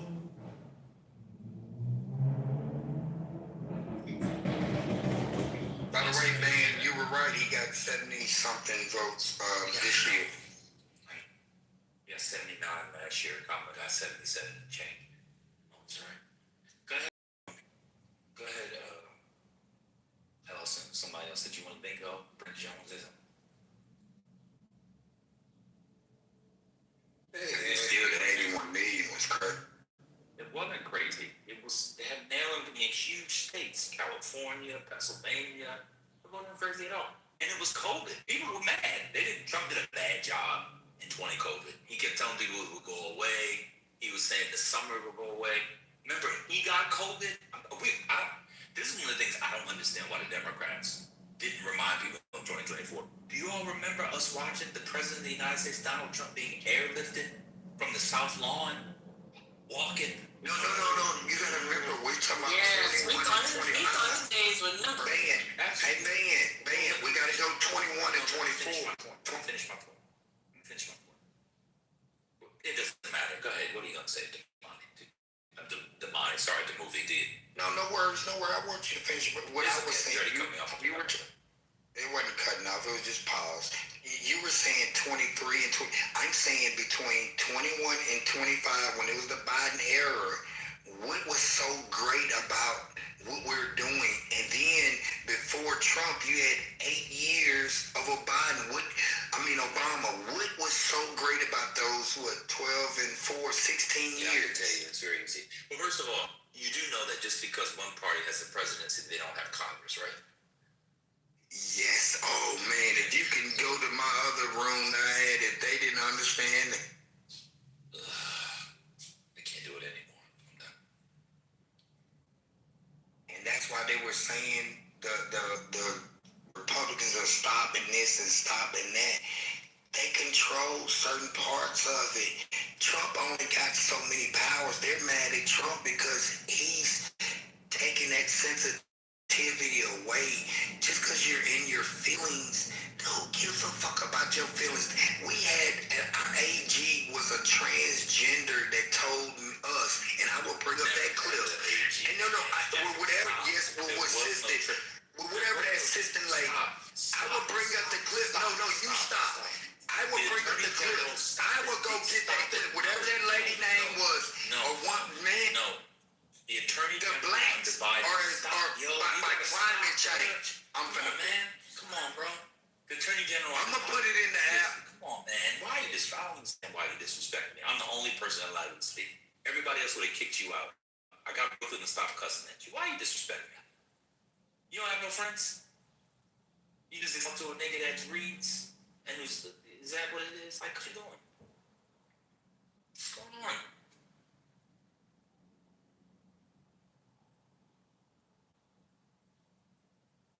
We never had a trans attorney general. Y'all just be saying stuff.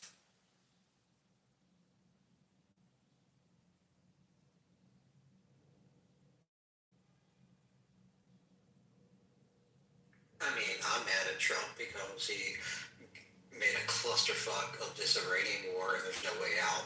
And let's don't forget he's gerrymandering the shit, also disenfranchising a large number of African Americans to hold on to power by any means possible. So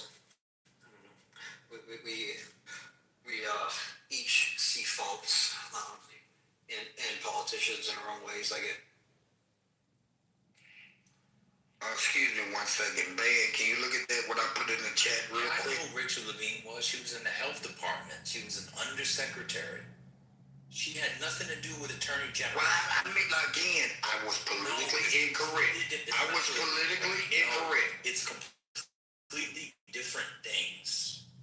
Okay. It's completely different things. Okay, I apologize because I got it mixed up. Now, my question is, after you see what I put in there, she said climate change affects black folks. How do you feel about that? Because she made a whole thing during the month of February, Black History Month. I agree with it. The effects of climate change on black communities, especially coastal black communities in like states where you live, in the low country in Carolina, in the Carolinas and Georgia, it's had a devastating effect, mostly on poor, rural black people. I totally agree with everything. So let me ask you this. What is your definition of climate change that affects black folks in Mississippi? Like you said, in rural, poor area. Whatever the definition of it is. Whatever she said it was. Oh, that's very broad. Oh. No, it's not broad. Kind of I said whatever. It's not broad. I said whatever she said it was, I agree. I'll bring up things is also bullshit. So we from Africa and we worried about heat and climate change? No, it's not the heat. It's not on your body. It's the effect on the ecosystem. So for example, do you know about shrimping? A little bit. I'm not from New Orleans. Okay. Did you follow shrimp season the last couple of years? Nah, I never paid attention to Bubba and all that. You want to know why? You want to know why it's important? It's hard to. Most Muslims don't eat how you're talking bottom over feet. me. I just love. It's so fascinating. It's just so fascinating. You don't actually want to talk to me, so I'm gonna give you 2 minutes to say whatever you want, then I'll be done. No, sir. I want you to continue because you don't like to be challenged. To be challenged when I'm done speaking, so I'm gonna let you go. You start talking about shrimping. I said climate change. Are you believing like Al Gore? You believe the climate and you believe the iceberg's gonna melt and flood Florida? They've been saying that. See, I grew up in the era where there was acid rain, and I got like a minute left. There was acid rain, and then in 2000 they said the computers are gonna change. I mean, we've been fucked up with propaganda all like, and I think, and this is my opinion, you along with other them, especially Brit, y'all really think we went to space? Like, bro, the only place you can float at is underwater. And I'm gonna land on that, because all this shit is buffoonery. But Delani, I'm sorry. I did it correctly. You said that we think we didn't go to space, and you... Did you hear him? We sent 5 gay women to float around for 10 seconds. Yeah, right. And we sent 5 more astronauts up But there. you know what? But I guess Hurricane Katrina didn't exist then.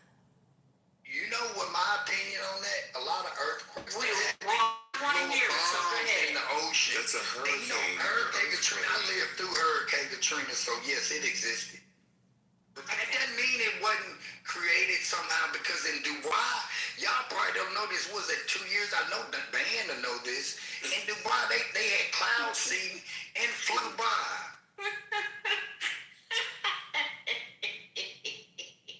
I know from 20 to 24, you been complaining about Joe Biden. You like that old man in office, and you glad Delta, what is she, AK? You glad? I bet you pledged in college. I can tell you like the Divine Nine in charge. I can tell group mythology, but you supposed to be I did not pledge in college. Just like I say you did, sure. Why you telling people your business? Why you don't do that? I don't know. I mean, because I didn't, but okay. But sound like an AK. Well, you know what? If you want to believe that, then that's up to you. Yeah. Y'all Yeah. have good day combos with dingbats and dummies having bad. Yes, yes. Enjoy afternoon cocktails. Well, I love y'all intellectual insults, but when it come back to you, hey, he's stupid, he's drunk. Y'all are good. Nothing came back to me. You just said, you asked me. And he told me to have a cocktail. What's going on? You asked me about climate change, and then you said it was supposed to be from Africa. You're talking about the heat. I was talking about the effects on the ecosystem. And I just use shrimp as an example because black people there, they shrimp. It's part of their economy. It's part of the jobs, restaurants, shrimping, etc. And then Duday said I was making it up. I've already put one article, I could put scientific research as well, of the effects of climate change on estuaries and crustaceans in those regions where Black Americans are along the coastal lines. Okay. Like everything, don't interrupt me anymore, please. Damn, I was supposed to ask you where it's not. I was going to ask you where does climate change come from? I'm done. Where does climate change come from? I'm not done. Wait till I'm done. In a state like Louisiana, Mississippi, and Alabama, shrimping is vital to the economy. It's especially vital to Black people. That's actually how people make their living. But you and Duday think it's funny. It's not funny. But it's funny to y'all because y'all actually don't care about Black people. And I wish y'all would just say that. I've invited Duday up, but he won't come up because he also doesn't have the information. How does climate change affect you? Duday had Navy in there. I didn't even Black American. You know what? Yeah, we're not even going to explain it because I don't. Tell me, babe. What is the definition of climate change? I'll tell you this.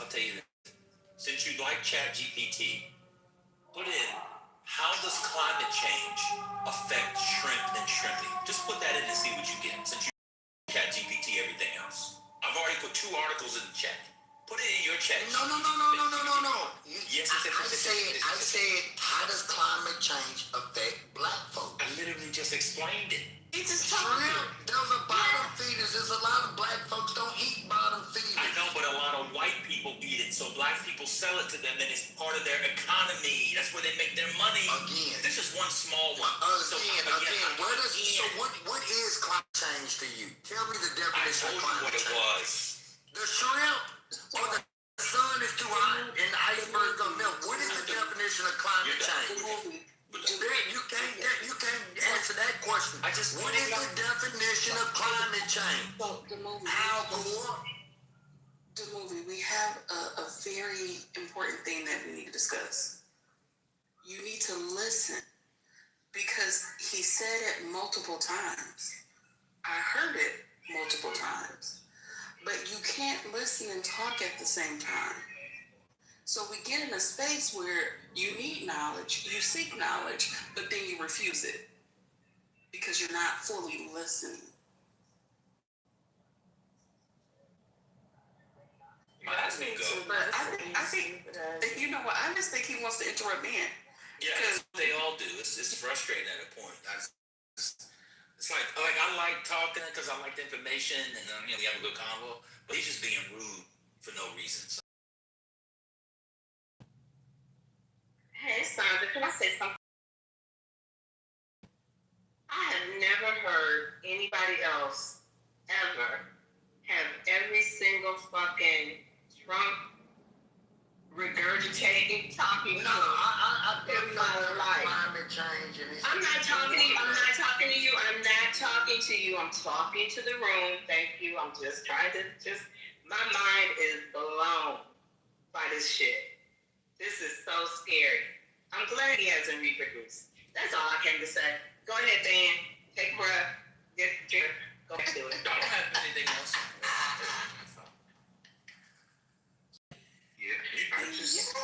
I think it's just crazy that he really doesn't think climate change exists and his state is impacted by it's one of the states that gets hit by the most. Like that's strange. I don't know. I lived in Mississippi, so I just don't understand. Ain't no reason there with what's his name either. Ben, he had Nicky in there. Who's Duday? Duday is a Southern California member child. Ain't no reason there with him either.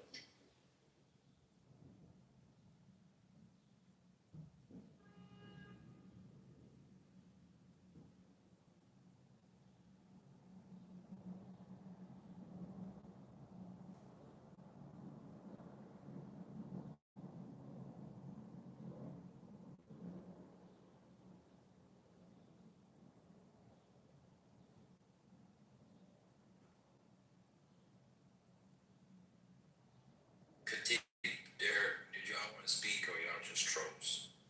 Nah, man, I came up on stage see what y'all talking about. So I see the title. We're talking about black conservatism. We were talking about Stephen A. Smith's comments on Cam Newton podcast, and we're trying to understand the appeal of black conservatives, especially in the contemporary period, political conservatives, not social conservatives.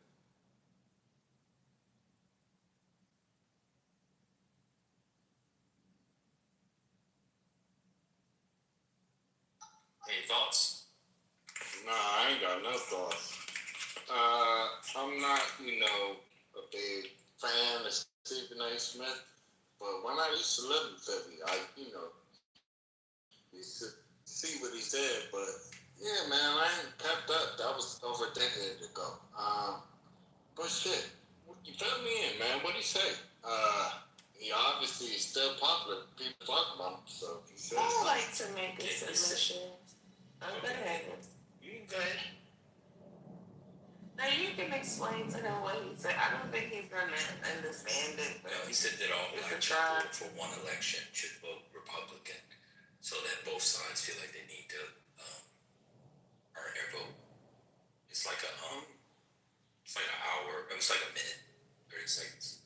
So Stephen A. Smith says all black folks should vote Republicans for what? One election, so that both sides realize they can't take the vote for granted or not have to work for it and that kind of thing. I mean, I get his logic, but I don't. What's the logic? Break it down. Okay, but slow down. I'm very slow. I said, what's the logic? I understand. I heard what you said, and I will. But so what do you need me to slow down? Okay. What you're doing right now, me saying I understand his logic, but I don't agree, and that's when you kind of started to talk up to me. But I will explain it. I don't agree with that shit because I'm a black man, and break down the logic first. Okay, the logic of it is, okay, so somebody is doing something, anything, any exercise, and they're getting a result that they are happy with. Let's think. Continuing that same action, what is that most likely?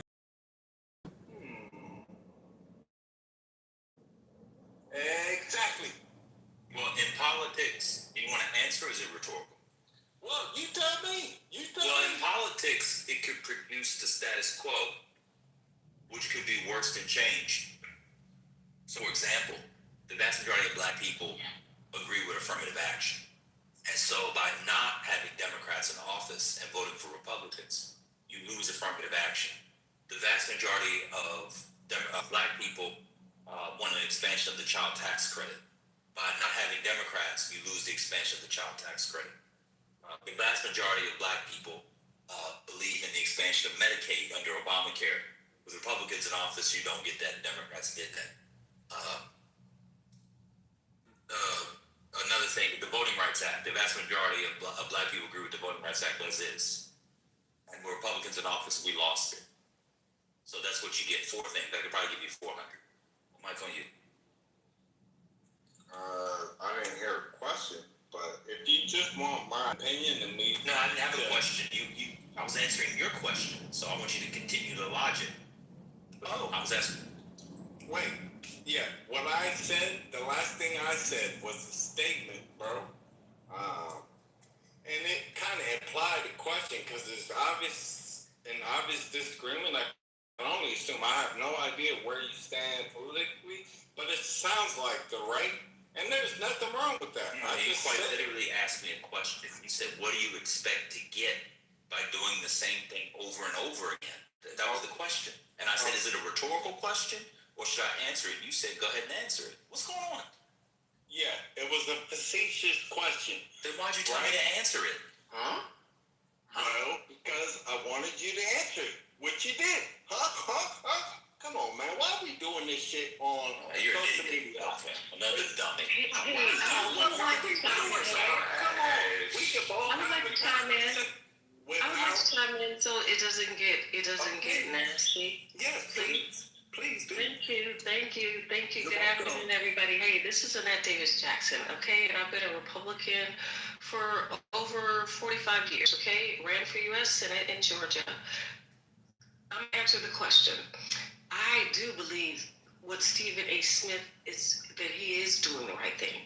I do believe the blacks should vote Republicans because we were Republicans from the start. Why did we switch? Hold on one second. The Democratic Party was the party of the Jim Crow South, okay? And that's why Abraham Lincoln had to write the Emancipation Proclamation. But also, he wrote it because the Emancipation Proclamation? Because of the Jim Crow South? What? Because he wanted to free the South, okay, and free the slaves. So why did he not free the slaves in the Union? He did. Not in the Emancipation Proclamation, he didn't. Well, look. You brought it up, lady. I'm sorry. Yes. Not now. But I did. Why didn't you free the slaves in the Union states?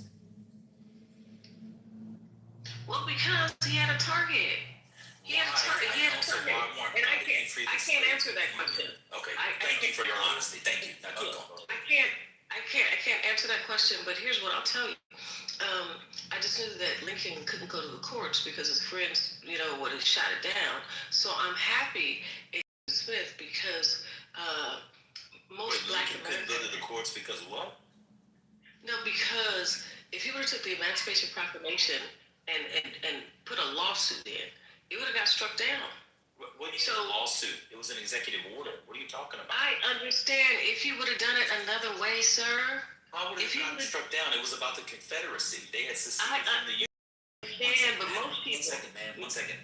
What court would have shot down an executive order about the seceded Confederacy? I can't even follow you at this point. No, I'm talking about before the executive order. Before the executive order, he had a chance to, hey, come on, can we do this together? And he realized that he couldn't do it with anybody else. What is him? What is it? He couldn't pass the Emancipation Proclamation. But why would he pass it before the war? He was only in office for a month before the war started. Yeah, well. So what could he have done? And in fact, when he started the war, he said he wouldn't free any slave if it would free the Union. That's called his first inaugural address. You're a black Republican. You don't know about Lincoln's first inaugural? Yes, and I think what he did was fantastic, and also Lincoln. What did he do? That was fantastic. What he did was fantastic. Which part? Is that he's a writer. He was a writer. He is a very good writer. That part I agree with. Okay, all right. He's a writer, and number two, I'm glad because part of his heritage is black. Okay, what does that have to do with black people voting Republican? That's why he wrote it. What does that have to do? That's not why he wrote it. What's the point? So black people should. Okay, no. So we're back to Stephen A. Smith. I do believe that. All right. So black people should be. One second, man. I'm trying to follow you. Black people should be Republicans because Abraham Lincoln was a Republican. Because we have to turn back to the original position of the republic. All right, let's stop there. Let's stop right there. So why did our ancestors, your parents, my grandparents, your great-grandparents, my great-grandparents, why did they stop voting for Republicans? What happened? Oh, because of Martin Luther King, Kennedy, and Martin Luther King. No. It was earlier than that. Well, I'm just saying. You asked me a question. So why did they stop? You can have your own answer. But I'm just saying. I want to know your answer. I'll give you the numbers. Why did more than 70% of black people vote for FDR in 1932? That's well before King. In 1932, at that election, King would have been 3 years old. He was born January 15, 1929.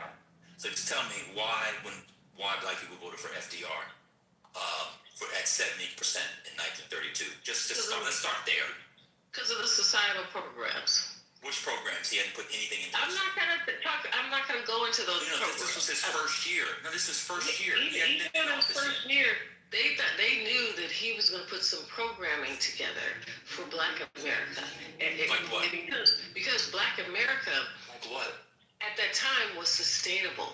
Okay. Like what? What programs was FDR going to put in for Black America? Oh, the SNAP benefits and all the other benefits SNAP that benefits. You think that FDR put in SNAP benefits? No. I'm not saying. I'm just saying the benefits, SNAP benefits. Okay. It wasn't called SNAP benefits, but I'm just saying.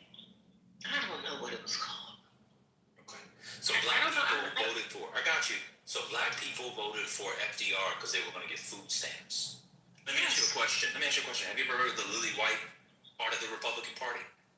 Of course. Break it down for me. It is what you said.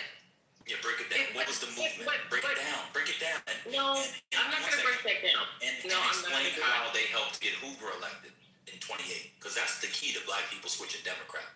Break it down. No, you break it down. I'm not gonna do that. You've been a Republican longer than I'm alive. Tell your party's history. I'm on the Democrat plantation. No, I'm not gonna do that. We just believe in less government. Okay. You believe in less government? Oh, cool. That's great.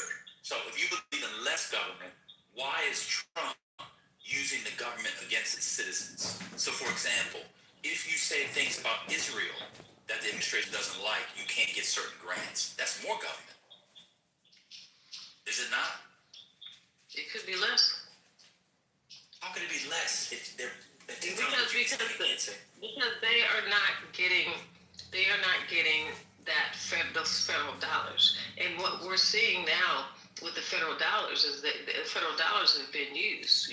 So used for what? Been misused. Oh, you haven't heard all the misuse of fraud, waste, and abuse? That's been going on forever. Well, I've heard that. Come on. I've heard. No, to be fair, yes, criminals exist. One second, man. I agree with you. Criminals exist, but I want to go back to the Black people. So you think Black people believe in less government? So who protected Black rights? Who protected Black rights after the Civil War? Well, I mean, there's a number of people. The ACLU. Who was the main entity? Were there federal troops in the South? There was federal troops in the South. Okay. Who made sure that Black people could vote and own property and were protected from the Klan to the degree they could be? Was it the federal government? Yeah, it was the Constitution. Who? Who? Oh my God. Right. It was amended. Who amended the Constitution? The federal government? Cool. Let's go to the sixth. Believe in the Civil Rights Act. Do you think the Civil Rights Act of 1960? Oh, it was good for a time. So it was for a time. You think we should get rid of the Civil Rights Act of 1964? No. I'm saying it was good for a time. See, sometimes things have to be updated. So you think it should be updated? Yeah. Some things have to be updated. So Title VII, right? I got it. So the 1964 Civil Rights Act says that you cannot discriminate against Black people or white people or any people based off their color, creed, nationality, etc. in public accommodations, hotels, trains, etc. You believe that needs to be updated? You don't think we should have that law anymore? No, I'm saying that you should, but it should be enforced, and if it's not enforced, then you should file a claim. It's a simple thing. What should be the update? That people are able to file claims if they've been discriminated. We already had that. Republicans are changing that. Trump Okay, is now filing claims on behalf of white men. Do you think white men are systematically discriminated against in America? Well, I mean, case by case. I'm saying case by case. Okay. So what should the update be? We can already sue under Title VII and other titles of the 1964 Civil Rights Act. No, we shouldn't. But I'm saying if you're being discriminated, and I'll land here. If you're being discriminated against, okay, or there's an adverse action against you, you can file a claim. You don't have to go and sue. You file a claim and state what monetary benefit that you want. That's the easiest. And Republicans make it harder and harder to do that. Do you know that the Supreme Court Justice? You got it out. Can I get mine out or no? You know what? What mic on you? What mic on you? Go ahead. Mic on you. Are you anti-affirmative action, Annette? No. Well, I'm not anti anything. I'm not anti. So what policies of the Republican Party do you think will benefit black people the most? I'm not going to answer that question because you ran as a senatorial candidate. You're not going to answer that question? No, I'm not going to answer that question. Okay, I'm not going to answer that question. I'm not going to let you. Okay, I'm a land because I'm not going to let you back me into a corner. But I love the dialogue. Thank you. I loved it too. I really appreciated it. I love to have the black conservatives come up and show the depth of their knowledge, the intricacies of their ideas, because you guys show it every day on here. It's a beautiful thing. The stage is open. Anybody can come up, just unmute and tell us why you're a black conservative. We're doing a Ben, can you re-ask? Oh, my bad. Can you re-ask that last question that you asked, Annette, please? I asked her what policies does she think would benefit black people collectively as a Republican, or Republican policies, and she said she would not answer that because she didn't want to be backed into a corner. Is it? Am I correct in thinking that she's herself a Republican?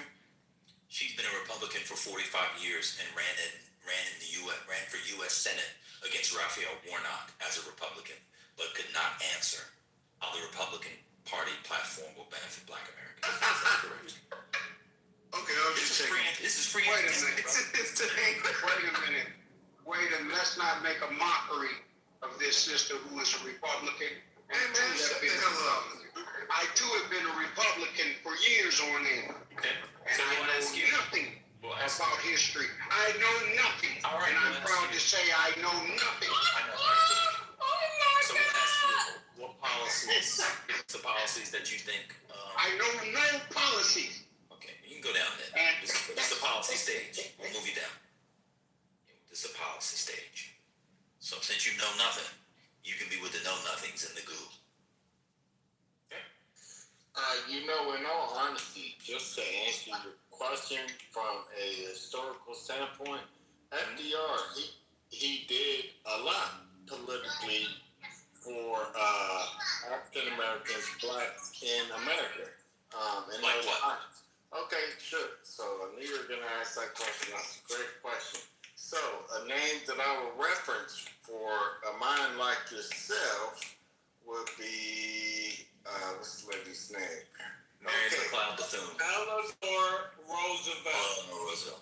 Yeah, Exactly. You know about it. So why are you asking these questions? No, but what did she do? What did she do? Oh, okay. So this is the one we listen. So Eleanor Roosevelt, while FDR was cautious not to anger Southern Democrats, Eleanor Roosevelt took public stance in support of civil rights, increasing the trust among black voters. So yeah, this is historical fact, man, and it's not something that we, omitted and easily brushed over as if, nothing happened. Because that's not true, bro. That ain't true. Go ahead. You got that, sir? Okay, cool. I mean, I support FDR. I would have voted for him. Politics, you said you had a question for me? Politics.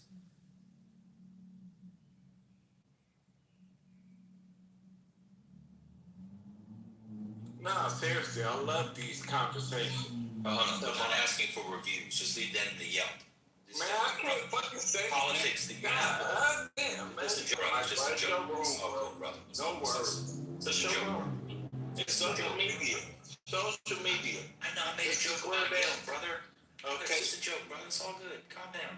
Exactly. This room is the joke. I know. You read. We just heard you reading. And you don't hold on politics. No, we don't appreciate like You know that. what the biggest joke of the day was? Us listening to you read. It's the most hilarious thing. Oh, go ahead, politics. What's your question? Comment. Okay, my question is... Oh, you gotta mute me. Interesting. Tim, let the brothers Can you hear me? Yeah, go ahead, do your thing. He just made it my question is, why you have first pen the photo in your page. He ain't got no backbone. He ain't got no backbone. I'm sorry. Sorry? Gun politics. Oh, sorry. I was curious because my question is, you are advocating about black people or whatever it is your point, but you have in your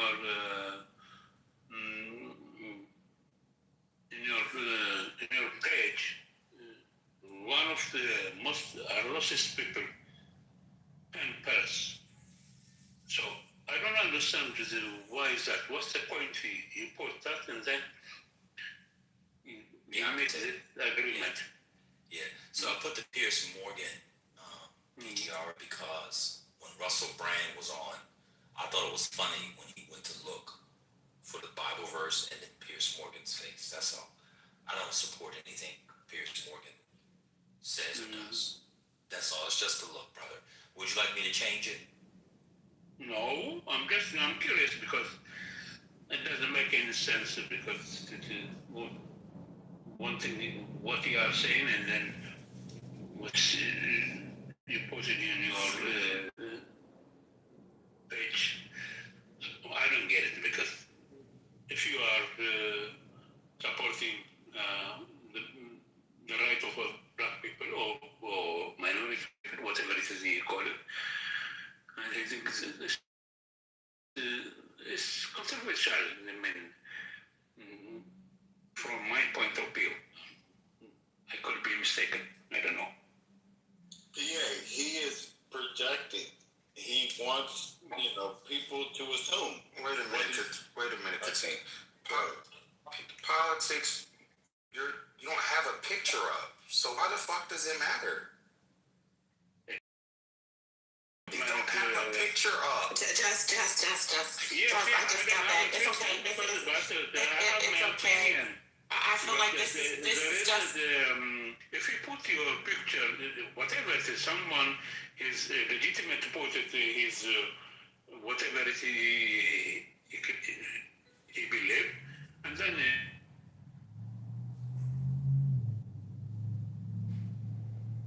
You going out on the smartphone or what? But you went out, bro. I think politics got moved down. It's all right, y'all. I think it's the connectivity. I just had to use because what? He just didn't understand that it's a meme picture. That's all it is. Politics, it's just a meme. It has no greater political meaning to ban. It's just a meme. It's okay. Yeah, we like to project for these pictures. So people who are new to the online space, beware. Looks can be deceiving. Hey, P. Ray, how you doing, brother? Did you want to speak to the topic?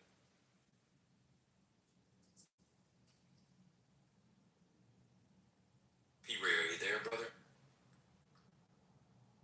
Who did they call out? You're on stage. P. Ray is on stage and then we'll speak to black conservatism. Go ahead, P. Ray. Do you think, brother? You gotta unmute. Unmute, bro. We can't hear You you. gotta press the unmute, P. Ray, brother P.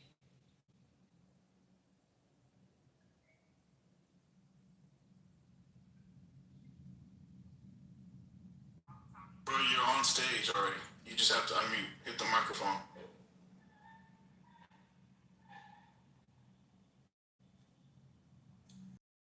Is that big black button in the bottom left-hand corner of your screen. P, if it's still messing up, you might have to leave that room or the app and come back in. Yep, technical difficulties. Usually in the intervals. GOP, Yes, we can hear you. Say something. Ambassador. I wanted to interject my 2 cents into the conversation. So speaking on the topic of black conservatism and black neoliberalism and all that stuff, I come from the side of libertarianism, so I don't really side with the Democratic or the Republican point of view on things.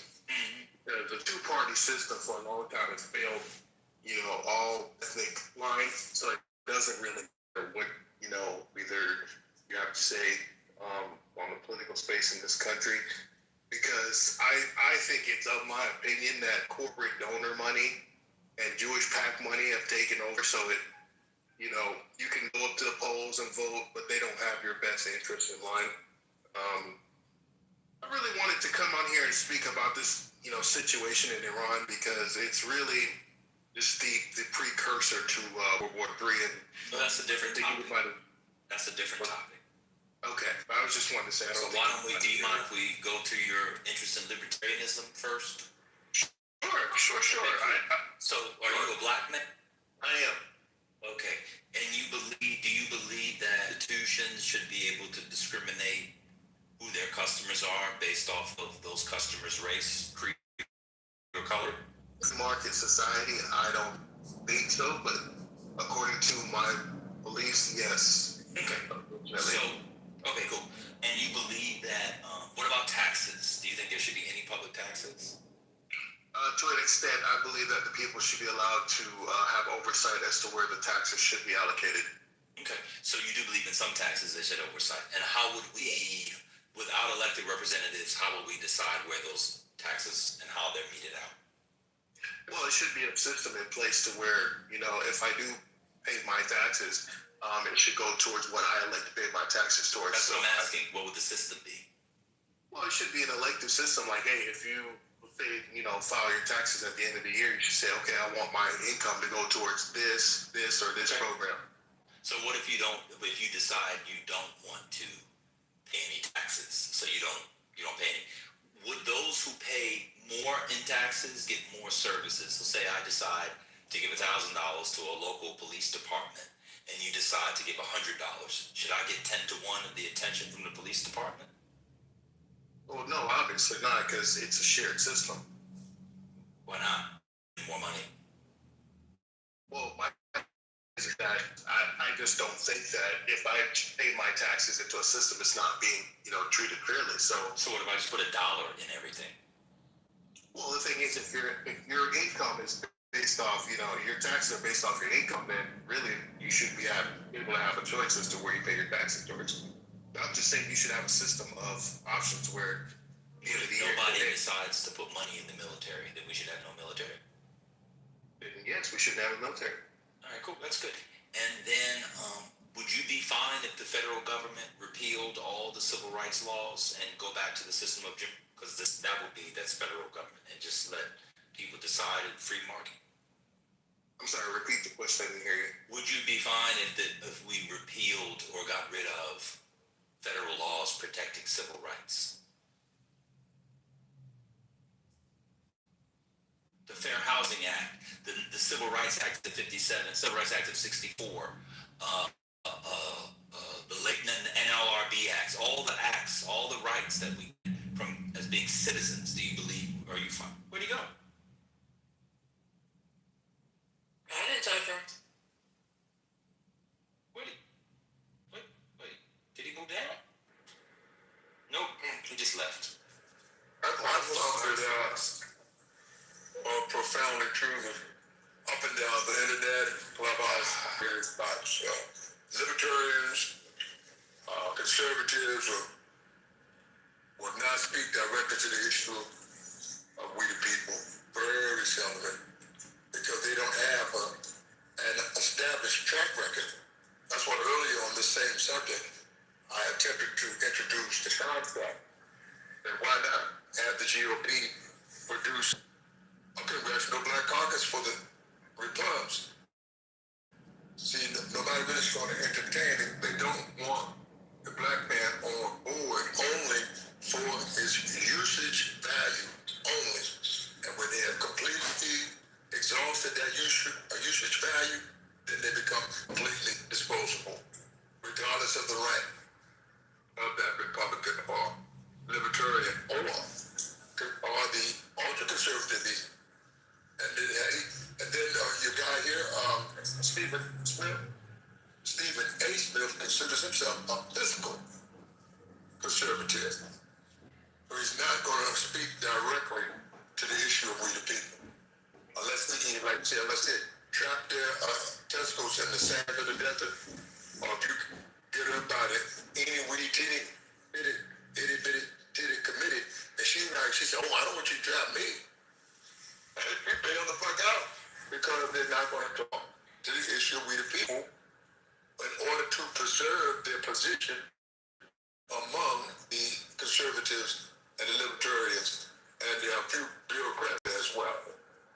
That is an established network that they would not break that bond.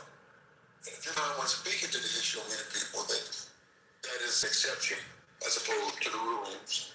And that's why they always clap their heels 3 times and say bye, bye, bye. Always good to hear from you, Ambassador. There are lots to do, as you know it to be. It will make you free.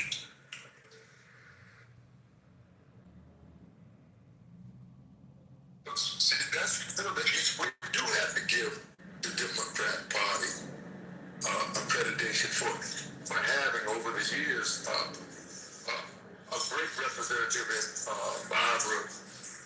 How you doing that? Especially when somebody's speaking, it's very polite.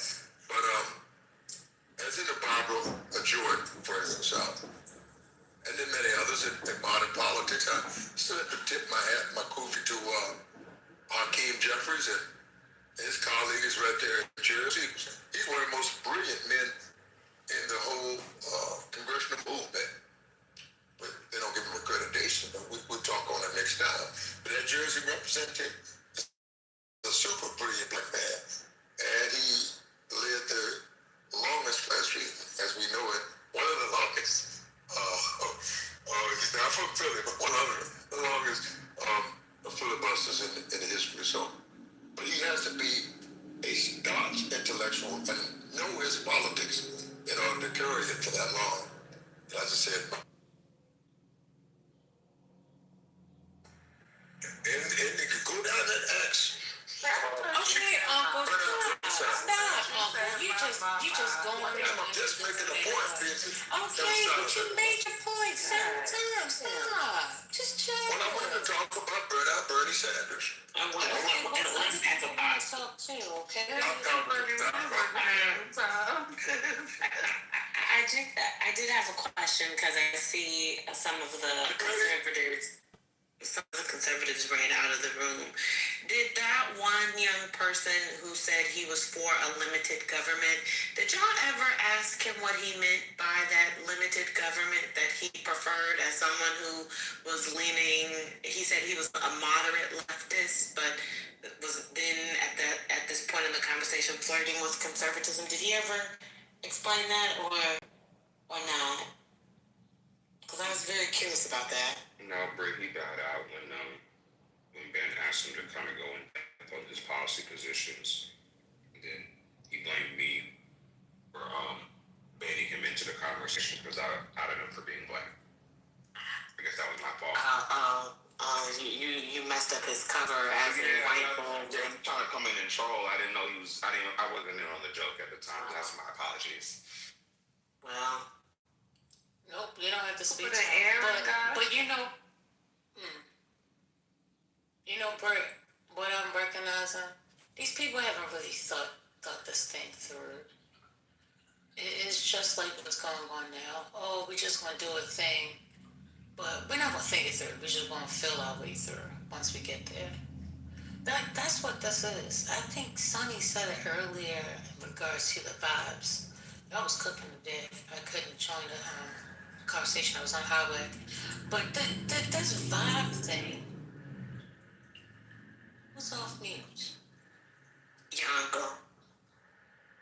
Uncle Ambassador, what's going on? Why are you misbehaving like this? What's happening? I'm going to pull you to the side. Leave him alone, Brooklyn. I'm going to have to take you to the side and have a conversation. So, yeah, it's this feelings, everything is based off of emotions. Sonny called somebody else out. She said, well, are you against this? He said, well, I problem with it. I said, well, goddamn, it must be people worried about what goes on in other people's houses, but not paying attention what's going on in their own. I heard the gentleman, say that somebody was a side piece. All this stuff. It's amazing to me. Thank you, TT. How negative and vulgar these people speak. But for some kind of way, they think they stand on this high moral ground because they have the word conservative or claiming conservative. But, throughout this conversation, Ben, I really want us to look at some of these people who claim to be conservative, like Stephen A. Smith. He's not married. Where's the conservativeness in that? What's going on? There's a lot of these, I don't know, maybe the values of conservativeness, maybe I don't understand it. Maybe there's a new rule, maybe there's a new way of being this. Is there something new to it? I don't get it. These people aren't conservative. Just because you don't like a thing what somebody does in their house does not make you conservative at all. That's you being biased. That's you being a bigot. It does not equate to conservatism at all. Zero. These people claim to be Republican and all this. How much money do you have? I don't know. I think that being gay or trans isn't conservative. Meanwhile, they got like Caitlyn Jenner. She's super conservative and she's friend. Like way more conservative than they are. But that's the thing, are they just claiming it? Or are they? What makes you so liberal? What makes you so liberal? Sir, I don't claim to be a part of anything, sir. You don't know me. First lady, wait a minute. Let me get Mr. DeMovie together, because I told you, you just want to be on the clip. You just want to be involved. Fuck you in that clip. No, you talking crazy. You just in between. Now it's F me? You just in between. You just in between. You just said F me. Yeah, I did. Fuck you. Shit. Y'all Democrats. That's very conservative. That's very conservative of you, sir. Yeah. Sensitive motherfucker. But that's the thing. Now, if in fact I yell at you and then I come across, I start cussing at you, then you call me an angry black woman. Because I am sensitive and I am resting in my femininity, you still mad. No, you resting in your femininity. Again, there you go, sir. I haven't, sir. Call me sir. Just say the movie. Like I call you what I want to call you. I know, but I identify. I don't understand what you identify as. I identify as a white male. Just like you don't respect me. I call you want to disrespect me. If respecting you is calling you sir, then I'm going to call you sir. I call you what I want to call you. Just like you said. Respect my pronouns. No, you give no respect, sir. So why should you get respect? You sitting here calling me soft, but yet and still, again, they want this conservative, women in the household. So I'm supposed to submit to someone like you? Someone who's going to sit there and cuss me out and say F me? Because what? What did I say that disturbed your peace? I don't know who pisses in your cornflakes every morning. I don't know who's fucking you in your ass. But if you want to get caught, that's what I'm saying. Because that's what you want. That's what you want because you a gutter sniper. That's what you are. You are. That's what you are. So that's what you recognize. That is the kind of speech you recognize. You don't like when somebody's nice to you, sir. You can't take it. Because when I'm nice to you disrespect me. Whatever. You's a fucking bum. I know it That's hurts what your you are. feelings. You a dirty ass bum. Yeah. That's what you your are. character is dirty. Your soul dirty. No. You have a transgender teaching your kids how to be a man.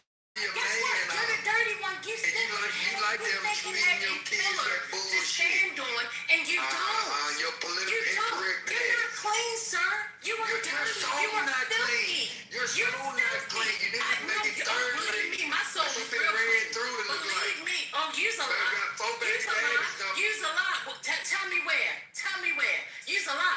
what you do. You sit and you project because of what you've been through. This is what now. I bet you do. Because I'm gonna talk about you while you're gone. Go ahead, take that phone call. Because I'm gonna still talk about gone.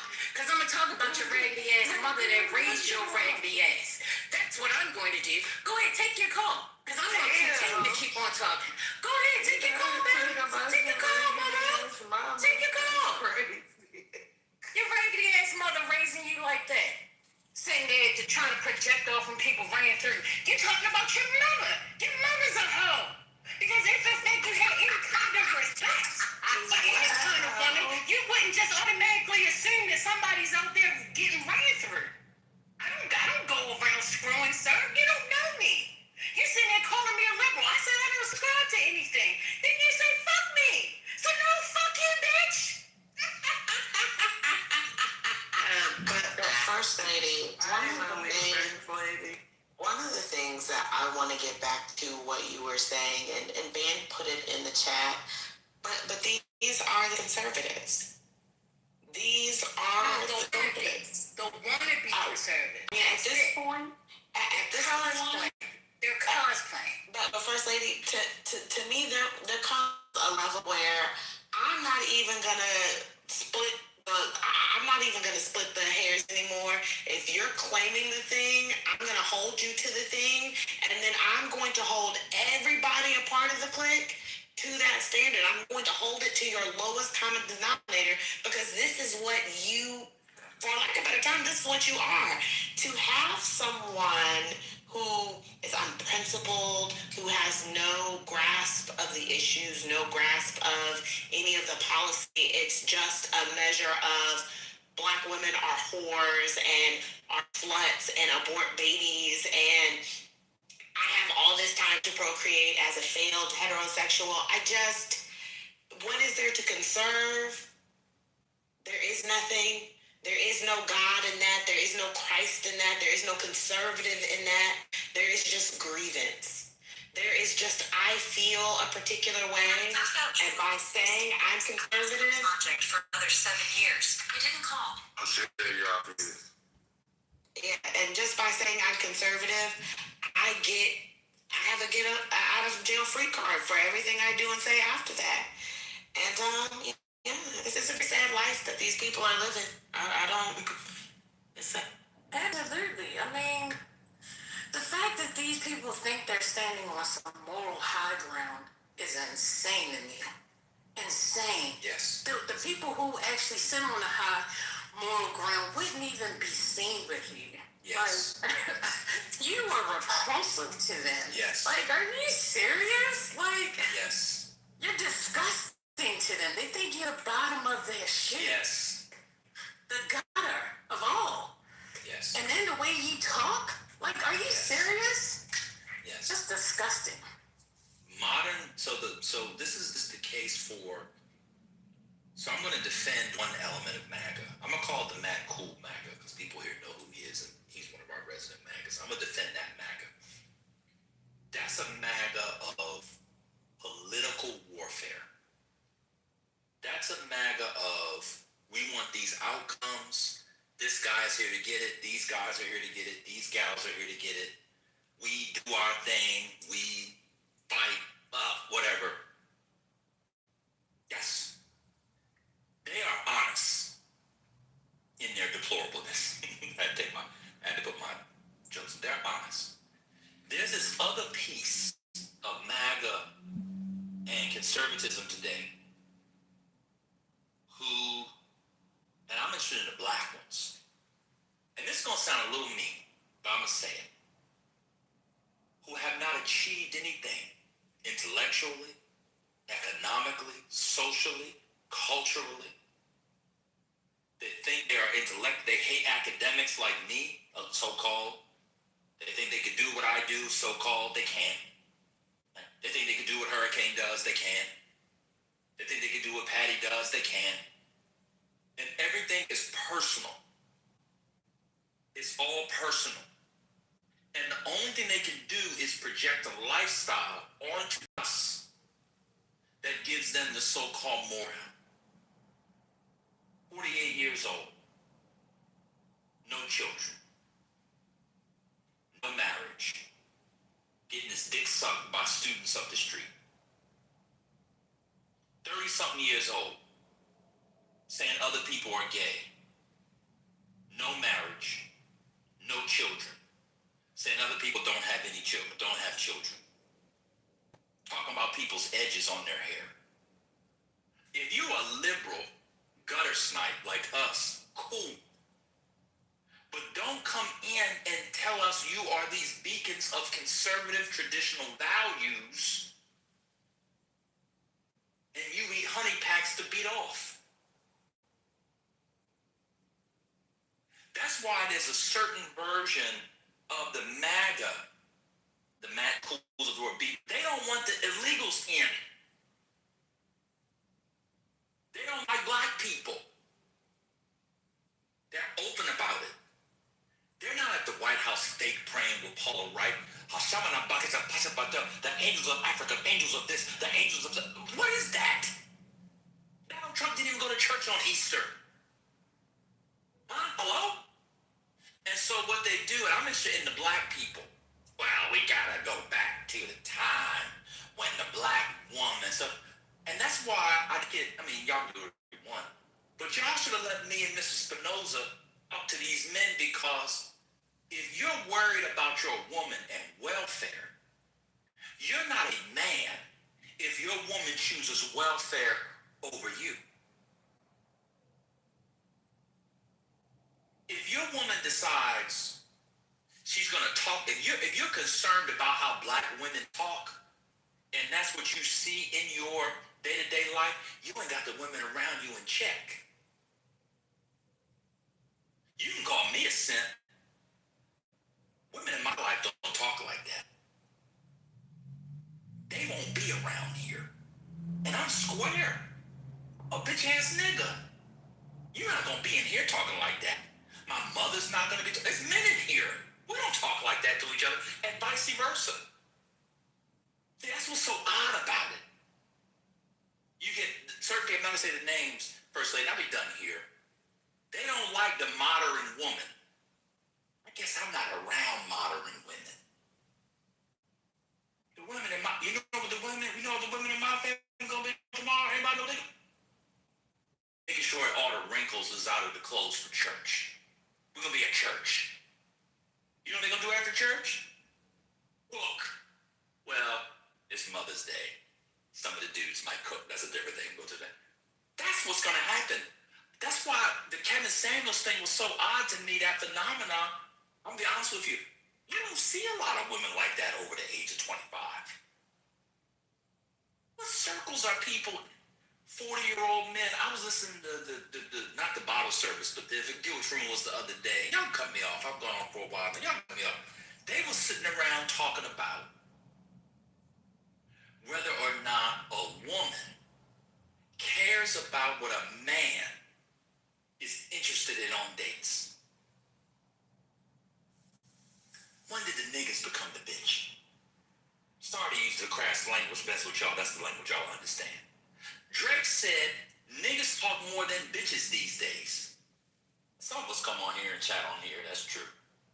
But in the dating, you need a woman to understand what you're going through, work and the struggles at work, and oh my God, the man is breaking me. That's what you talk to your niggas. That's your lady. This is how y'all interact with the women. Y'all go inside. Oh wow. Wow.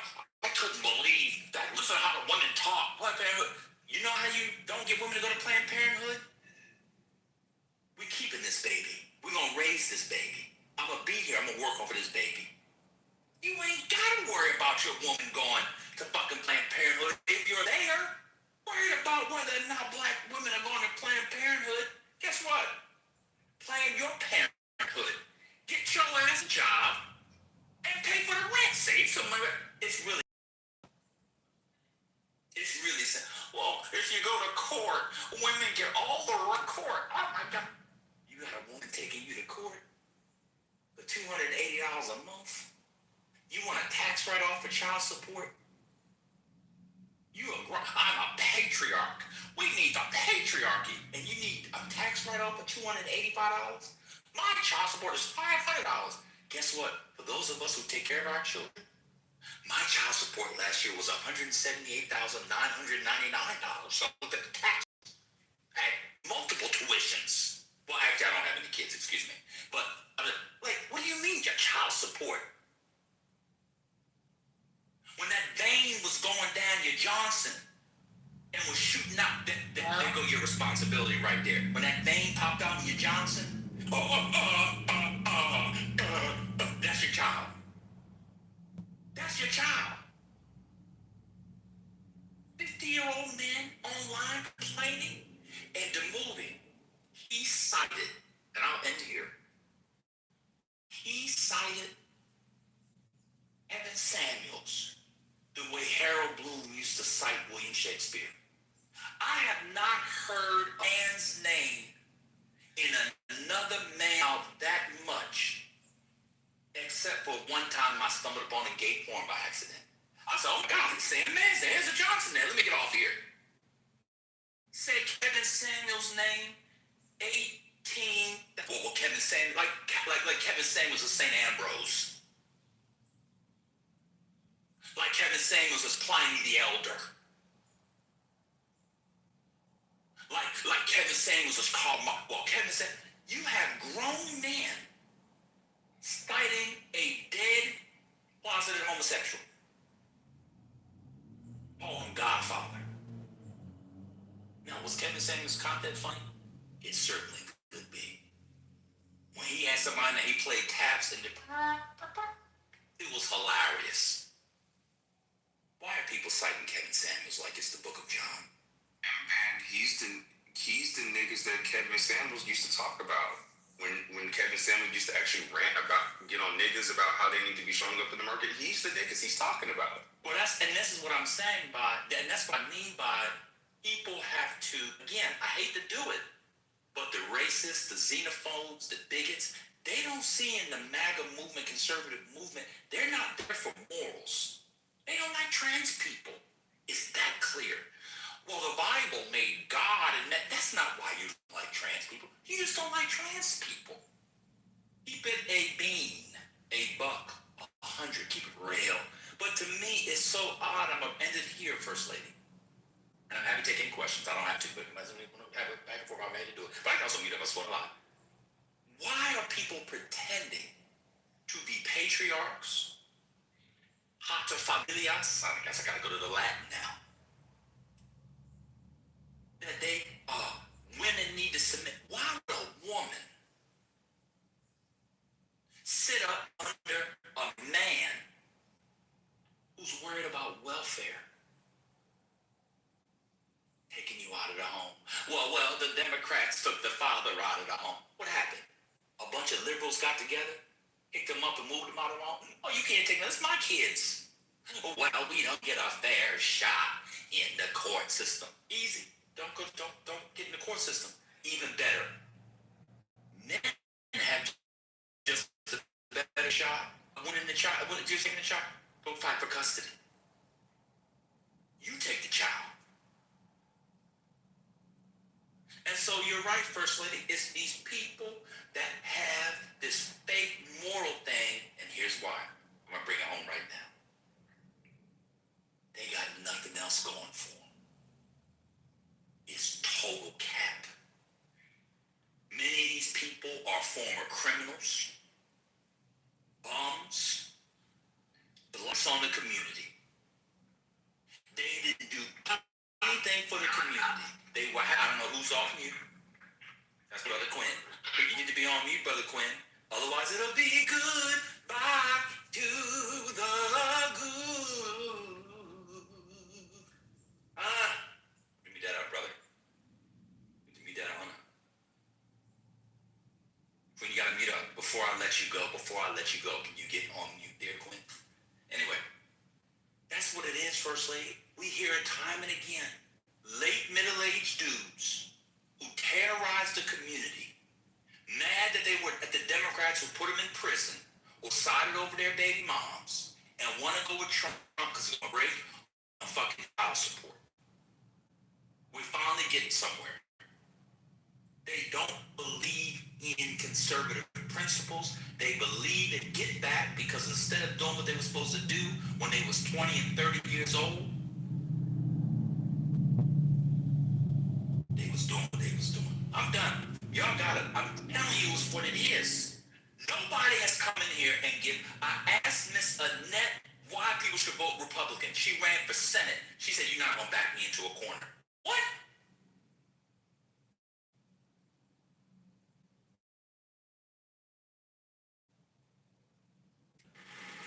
No diggity. So that's the policy. No diggity.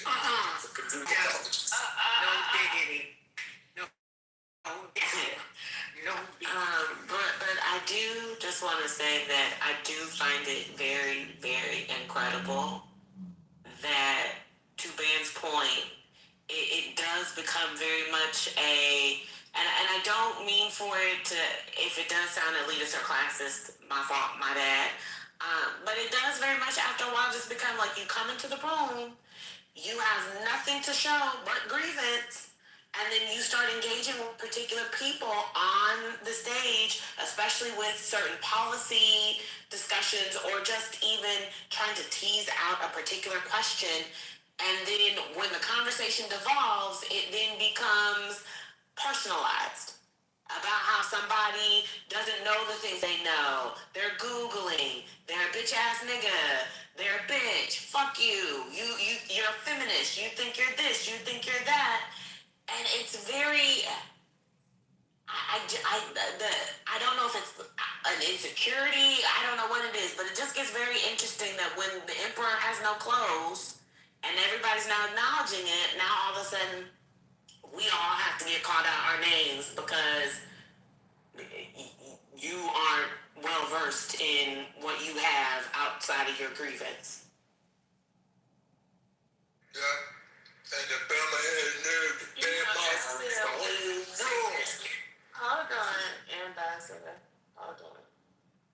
Earlier, when one of them guys had started talking earlier, and Ben had asked him about, whether he was satisfied with what was going on now.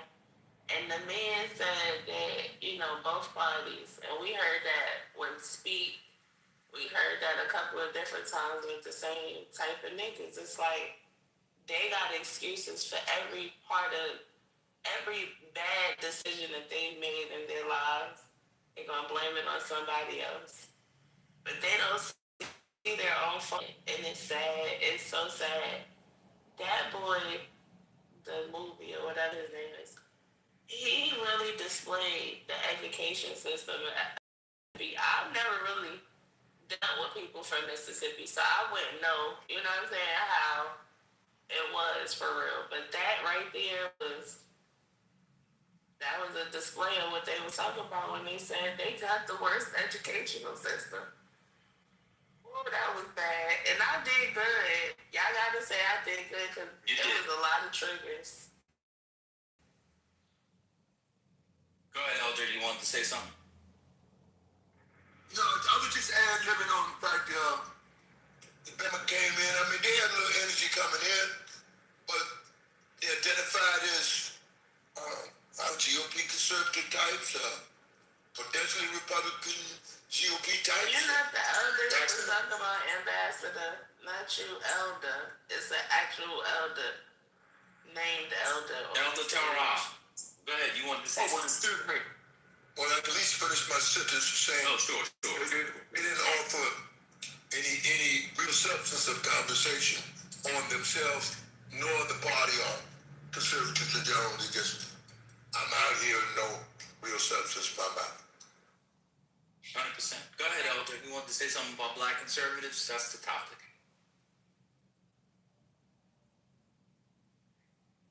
Elder, did you want to talk about black conservatives? Yeah. No. I don't want to talk about black conservatives. I really don't. I want to talk about black people in general. Okay. All right. So when we change the topic, we'll come to you. Conservatives. Okay, so that's the topic. So as soon as we change the topic, you'll be the first to go. Anybody else want to talk on the black conservatives? We can move to black people. All right, Elder. It's over. I did hold the topic. I held the topic. Hold up. Again, Miss Annette, she took off. She stayed here for a while. Yeah. I just want to go back. You know, I was nice. Oh, she came back. I was nice to Mr. The Movie several times. Several occasions he has disrespected me throughout this wonderful Saturday. Several times. And then, because I called him sir, I don't even know what triggered him. But he just said F you. What? What? Like, are you? And he called you a wench too. He called you ain't a wench. Oh my goodness. I just don't know. Is it codeine that's in the cup? I'm not sure. But that type of energy does not represent the conservative. Again, maybe y'all don't understand my question. I'm asking to the people on stage. Did it change? Did something change? Did these people have a new script for it? Is there a new definition? Is there a new way? I just want to know, because then maybe I might switch over to being conservative. I don't know. I just want to know. There is a dorky answer I could give, but it probably won't satisfy. Well, try me. Okay. So,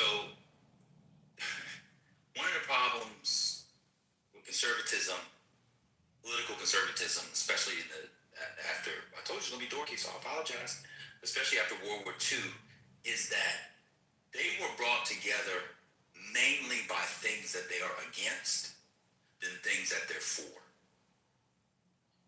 This has actually been a major problem for them in terms of solidifying what it is that they actually stand for. There are some policy things, some civil rights, etc., but generally, it's a bunch of people cobbled together, face in opposition to a thing and a set of things, as opposed to rallying around a thing or a set of things. And so a lot of times what happens is when the conservative movement shows up, they're against the hippies, they're against the anti-war, against the civil rights people. Okay, they're against labor, they're against this. Now they're against free trade. Anybody notice that? Like, it always changes. And so what you have now, and this is going to sound in the black conservative side, and this is something I think people have to deal with, and I wish the political people, scientists would deal with it, or historians, or whoever would deal with it, is they're against educated, well-spoken black people. I actually think that is true at this point. If you are a particular kind of Negro, it's not like being boule or bougie. People were always against that. It was kind of funny, ha ha ha. But the same people who was against the boule or bougie, when their little cousin or their uncle became the first doctor in the family, you was the main one out there barbecuing ribs. Now one's identity as a black conservative is not being like X, Y, and Z. That's why the movie brought up D9 so many times. I've never heard somebody bring up D9. He didn't want Kamala Harris to be president because of D9. What do you think they was going to do? Go in there and have a party? So it always changes. It always changes. And so if whatever the dominant thing is, that's what they're against. So for black conservatives, they don't like well-spoken niggas. They don't. They said we went to college black and came home Greek. That was one of King Carter's best lines. It was very illuminating. They don't like the fact that while they were pencil fighting and playing paper football and making beats in the back of chemistry class and math class, I was doing that while also doing my homework. And then I get in a fight and say, well, I get better grades than X, Y, and Z, so suspend him. They didn't like that. That's what black conservatives are. They don't stand for anything. They only stand against things. That's the problem. Yeah, that's the problem. You only get that really if you read a lot of conservative literature. Because, just think about it. Republicans for decades we need free trade. Donald Trump comes in, all of a sudden they believe in tariffs. Huh? Conservatives are running around are pro-tariff? Don't make no sense. Pro-tariffs? What? All of a sudden, okay.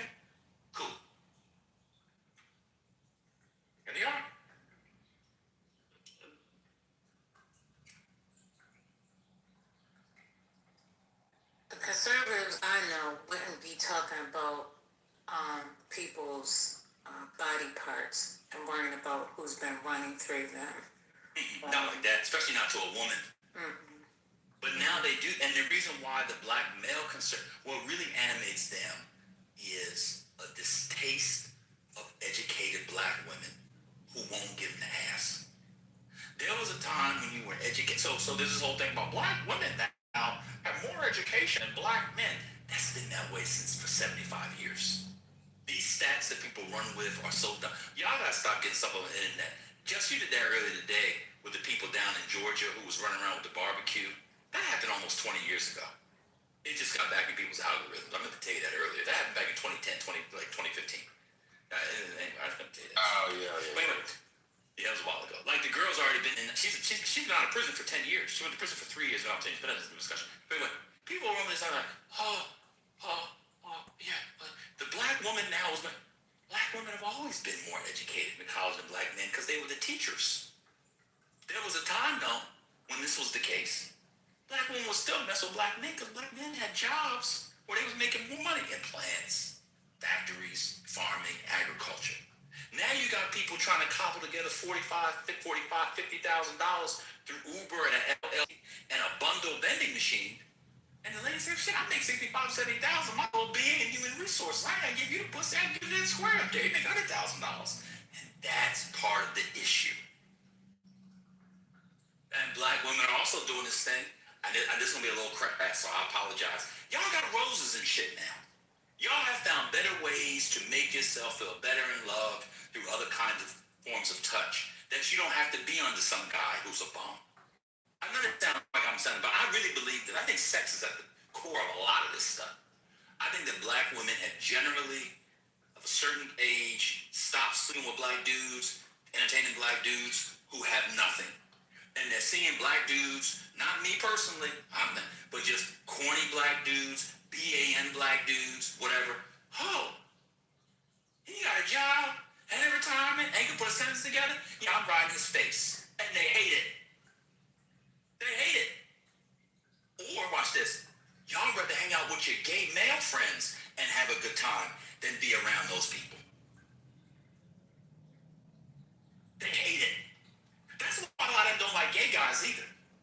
They don't like a lot of gay guys because y'all now openly are friends. Remember back in the day, our parents might have a gay friend at church or at work, and she didn't really talk about it at home, but you knew she had a gay friend. Go out with your gay friends. They hate it. Why would a woman or would a man like the movie? The movie could make $150,000. He is so deplored crass. You wouldn't imagine getting in his car. What would his car smell like? I can smell him through the phone. I said, speaking dirty. Did you hear what he said? They not dirty. I bite my nails. What grown man bites their nails or admits they bite their nails as if it's a point of pride? Oh, God. No. That's what I'm saying. These people are Nails look like just dressing a donkey's ass. Go ahead, I'm sorry. No. That's it. Yeah, I got you, man. I was just gonna double down on Van's point because if you, especially on the relationship side of the app, especially back in like let's say second season of this app, if those men got to talking, they will go on those rants about how the straight cishet should not be getting any advice from gay men. They shouldn't be listening to gay men. They should be hanging with gay men. And unprovoked, out of nowhere, just bringing up gay men into the conversations. I think, yeah. But to your point, who would want to hunch on a nigga who sounds like he smells like hot dog water and Black and Miles? And that's the irony. I think that ladies, now we're doing relationship a little bit, but I think it's about that. I think men had to put more effort in how they looked back in the day. Had to look good, smell good. That was the thing. I think now y'all are looking for basics even before that. So you could be anti-swag. That's all it will upgrade you. That's why there was that song called Upgrade You. People, they'll upgrade you now. Back in the 70s, and I mean it's all due respect, in most instances, when you go look at your parents or your grandparents, well, some of y'all grandparents, my parents, for most of y'all, I mean your mothers, pictures from the 70s, the dudes was usually flyer than than the ladies were. That's correct. Now you guys are kind of like, I just want somebody that holds down a job and doesn't engage in domestic violence and can put a sentence together. But people like the movie, God bless them, can't even do that. And then what it does is that manifests in politics. He brought up Tim Walz more than Tim Walz's wife does. Did y'all hear him bring up Tim Walz? Yes, talk about Tim Walz. That and the tampons. That's the issue. He's down in some small. I looked it up. That town has less than 10,000 people in it. Some college nearby. He goes and he gets a low whatever, and so because he is what he is, he's nearly 50 years old. That has 2 grown-up roommates. 2 had 3, moved him out. What else is his identity going to be? He's not setting up the Dunkin' booth at the PTA fair. He take the kid bikes to the bike thing to get the brakes tuned up. I need my baby's brakes tuned up because if they hit it too hard, they ain't gonna fall. He ain't do that. He didn't go to the volunteer thing at the Y and help with the taxes, since everybody now believes in free tax preparation at the Y. You know what he did? He spent $40 for a hand job and a blow job in his car from some prostitute down in the rural backwoods of Alabama. That's what he did. So what other identity does he have? MAGA. That's where I think a lot of this MAGA stuff is coming from. They don't have no values first. I just want to say this real quick. Because a rose is still a rose. Baby girl is still a flower. He can't leave you and then take you. Make you and then break you. Darling girl, you hold the power. I don't subscribe to rose and stuff. Thank you. What's the name of that movie Tyler Perry had? I think it was called I Can Do Bad All By Myself. Was that the name? Yes, because that's an old saying. You know, that your grandmother used to say, you know, I can do bad all by myself. Yeah. The fact that I left and came back real quick, came back in on cue and knew who you were talking about. I'm on mute, dying, laughing. Continue, sir. No, but I mean, it's just a general point because literally nobody was able to lay out, like, I kind of hope TC had come in now that he's a conservative again. Maybe he could have laid some out so we could have had a debate. There was one guy saying, well, he was a white guy, but like they didn't have any values. One guy was a libertarian, cool, we're not really conservative. He said he was against the Civil Rights Act. Asked him a couple questions. I'm going to recap now. He left. But that's what I'm saying. Like people keep, I hate this thing. Oh, black people have always been conservative. You know who never said that? Black people before 10 years, 15 years ago. That's this new thing that people tell you. People are mixing up again their notion of conservative with traditional. I went to church. Oh, so because you go to church, that means you want the Supreme Court to get rid of the Voting Rights Act? That doesn't make any sense. And by the way, did you go to church? You also know, that's the other thing. And me and Thug Biden, I used to talk this all the time. You ever notice how it's the libtards that are in the heteronormative, patriarchal, nuclear family? And it's none of the black conservatives who are. Has anybody? Yep. Yes. Absolutely. I keep asking the conservatives why all these white women on there. I don't be seeing. I don't see the clears on the other side. I'm trying to figure out where they at. Well, I mean, some of them don't even have that. For me, it's the failed heterosexuality at all. You are railing about having nuclear families and about black women having abortions and all these other things. Where is your wife? Where are your children? Where is your wife? Why are all of your children born out of wedlock? Why do you have all of these homes and not a single home with a single wife for all of those children? Hey, man, can I speak on the conservative aspect? I don't know if there's a queue or anything, though. Is it Mr. Fleming? Yes, the one and only. Yeah, okay, go ahead, Mr. Fleming. Yeah, I'm not a politics guy. I'm a science guy, but I will say this: the main issue that I have with Black conservatives, me personally, are the Candace Owens of the world, the white supremacists and blackface.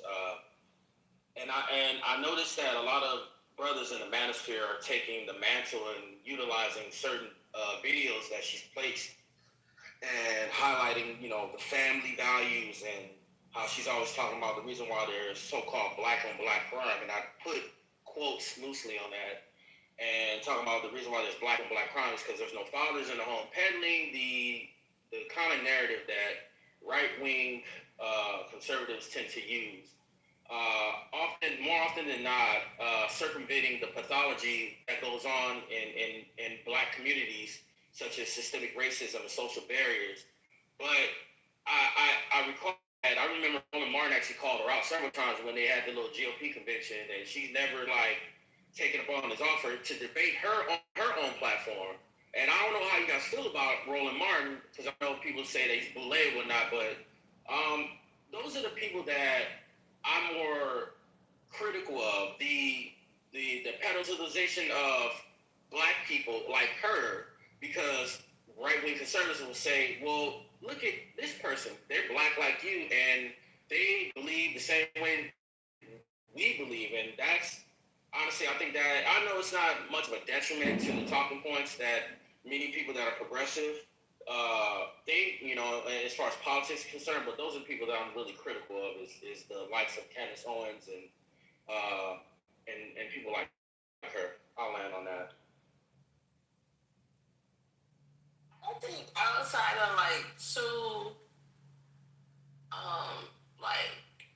political pundits that be on CNN, I don't really see black men like the ones that are Uber or whatever they say conservative. They don't even speak proper English. I would expect the ones that have the nasally sounding voices to be more conservative because they kind of dorky and they give off that flavor or whatever. But you don't really see most of them being the ones that's conservative. It's the ghettoest ones that's conservative with all of the issues. It's weird.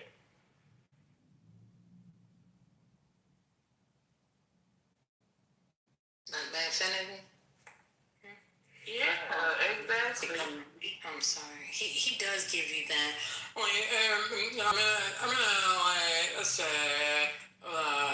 You just talk about Trump all the time. You just really don't care about him. He's like the cream of the crop. Yeah, he's trying to do the nasally, but he doesn't. It doesn't really work for him because then you hear his actual speaking voice, and you're like, oh, okay, this nigga's a regular nigga. That's just stupid as fuck. He puts it on when he gets talking. He knows how to put it on. The movie can't turn that on. He doesn't have it on him at all. No, because oh my God, all you did was call him sir. He called you everything, but then. But it tried to go. That's great. I'm like, what's going on? What's happening? I mean this respectfully. The problem is, and I mean with all due respect to both First Lady and Sherry, I really do. Mm-hmm.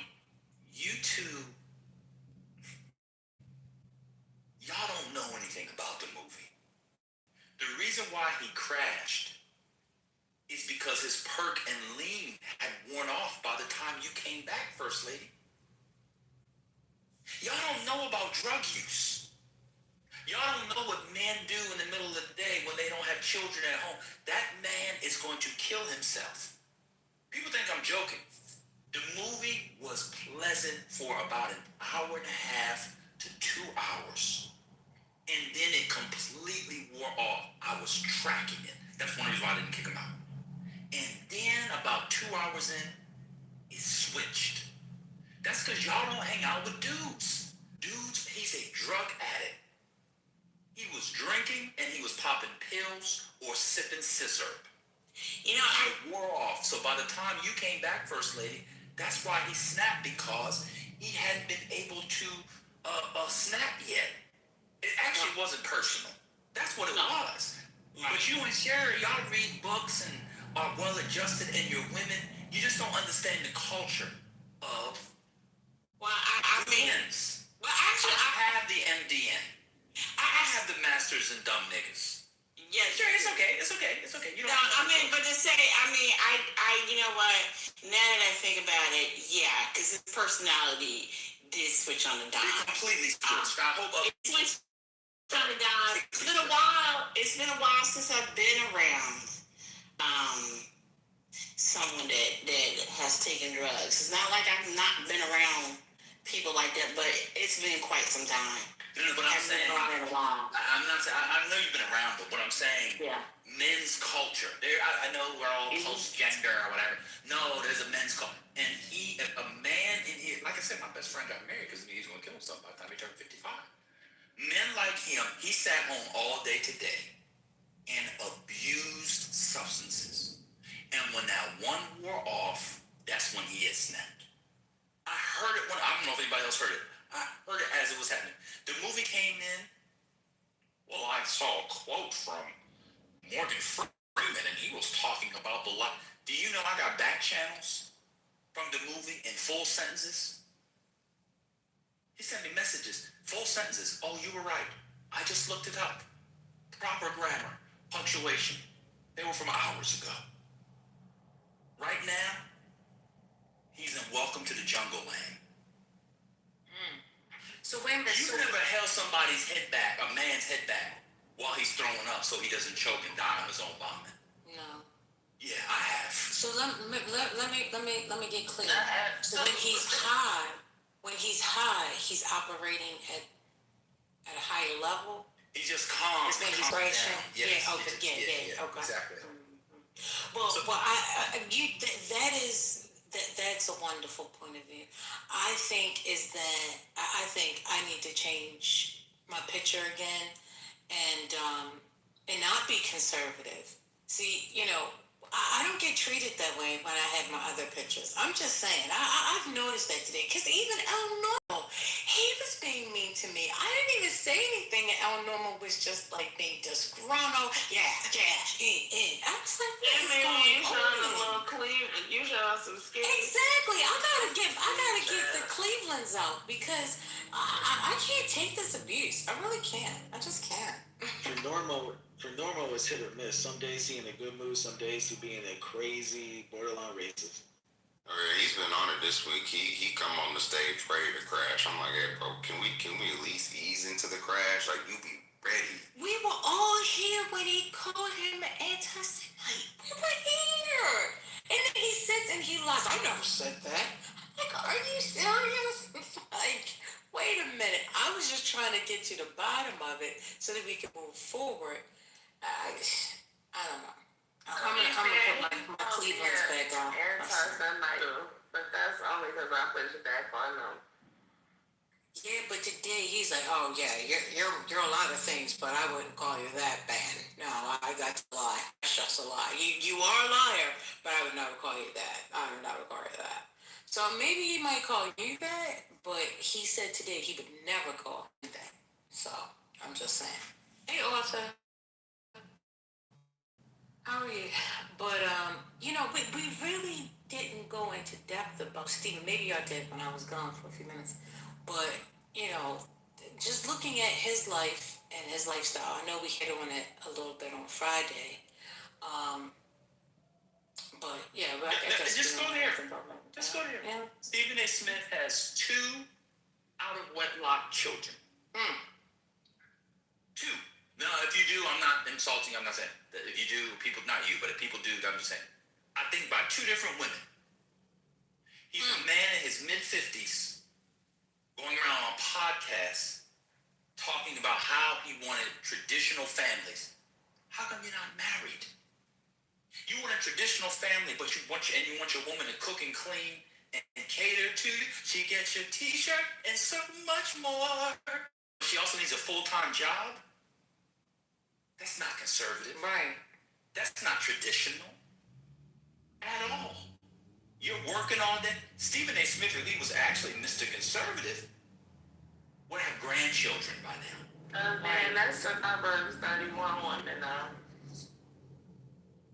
Yeah. That's what I'm saying. A lot of these guys are like that. No, you're right. I mean, I was thinking about Stephen A. Smith today because I wasn't on when you had that conversation. But, I think of him in he's a Sambo in the traditional sense. He's a Sambo. That's what he is. That's what he is to me. I mean, did he have? How do you say that? Is it a Cohart? What's that brand name? What was it called? He on a Carhartt tracksuit. Carhartt. Yeah, I saw that. Watch this. Hold on. Everybody missed this piece with black suit socks on. No. He was wearing. Yeah, go watch it. He puts his leg up, not to cross it, but to put in the floor. He has on black suit socks with a cream. What was it called? It was a cream Carhartt tracksuit. Oh, Lord. Yeah. Oh, my God. That's what I'm saying. I mean, that's what's so odd. That's what's so odd about a lot of these conversations. Like, why is Stephen A. Smith? So here's the other thing. And Spinoza was trying to get there. I guess we're breaking it down now. What man goes and tells another man, a woman, when she comes? I could just tell you, if you a man, you would just have a woman cook when you come home. It's really that simple. There are the man makes $40 million a year. There are tons of women who cook for men who make $40,000 a year. Okay. Why are you going on to other people? I have never in my life, and neither have any of my homeboys said, hey, Ben, hey, what's up, Ben's homeboy? Man, so say my friend's wife's name is Tanisha. Man, Tanisha won't cook, yo. I have none of my friends had never said, I've never heard that. Man, guess what, man? Tanisha won't do the laundry. Guess what, man? Tanisha won't do this with the kids. You know why they don't have to say that? I can tell you two reasons. One, you marry an adult. Somebody's got to cook in the house, otherwise nobody's going to eat. You marry an adult. Two, if you're traditional, you have your woman in check. I know people don't like to hear that, and I'm not saying that's what I do necessarily, but it's really that simple. You don't have to go on two men sit around in a podcast with no women around talking about dating. When the niggas turned into Ricky Lake and Jenny Jones?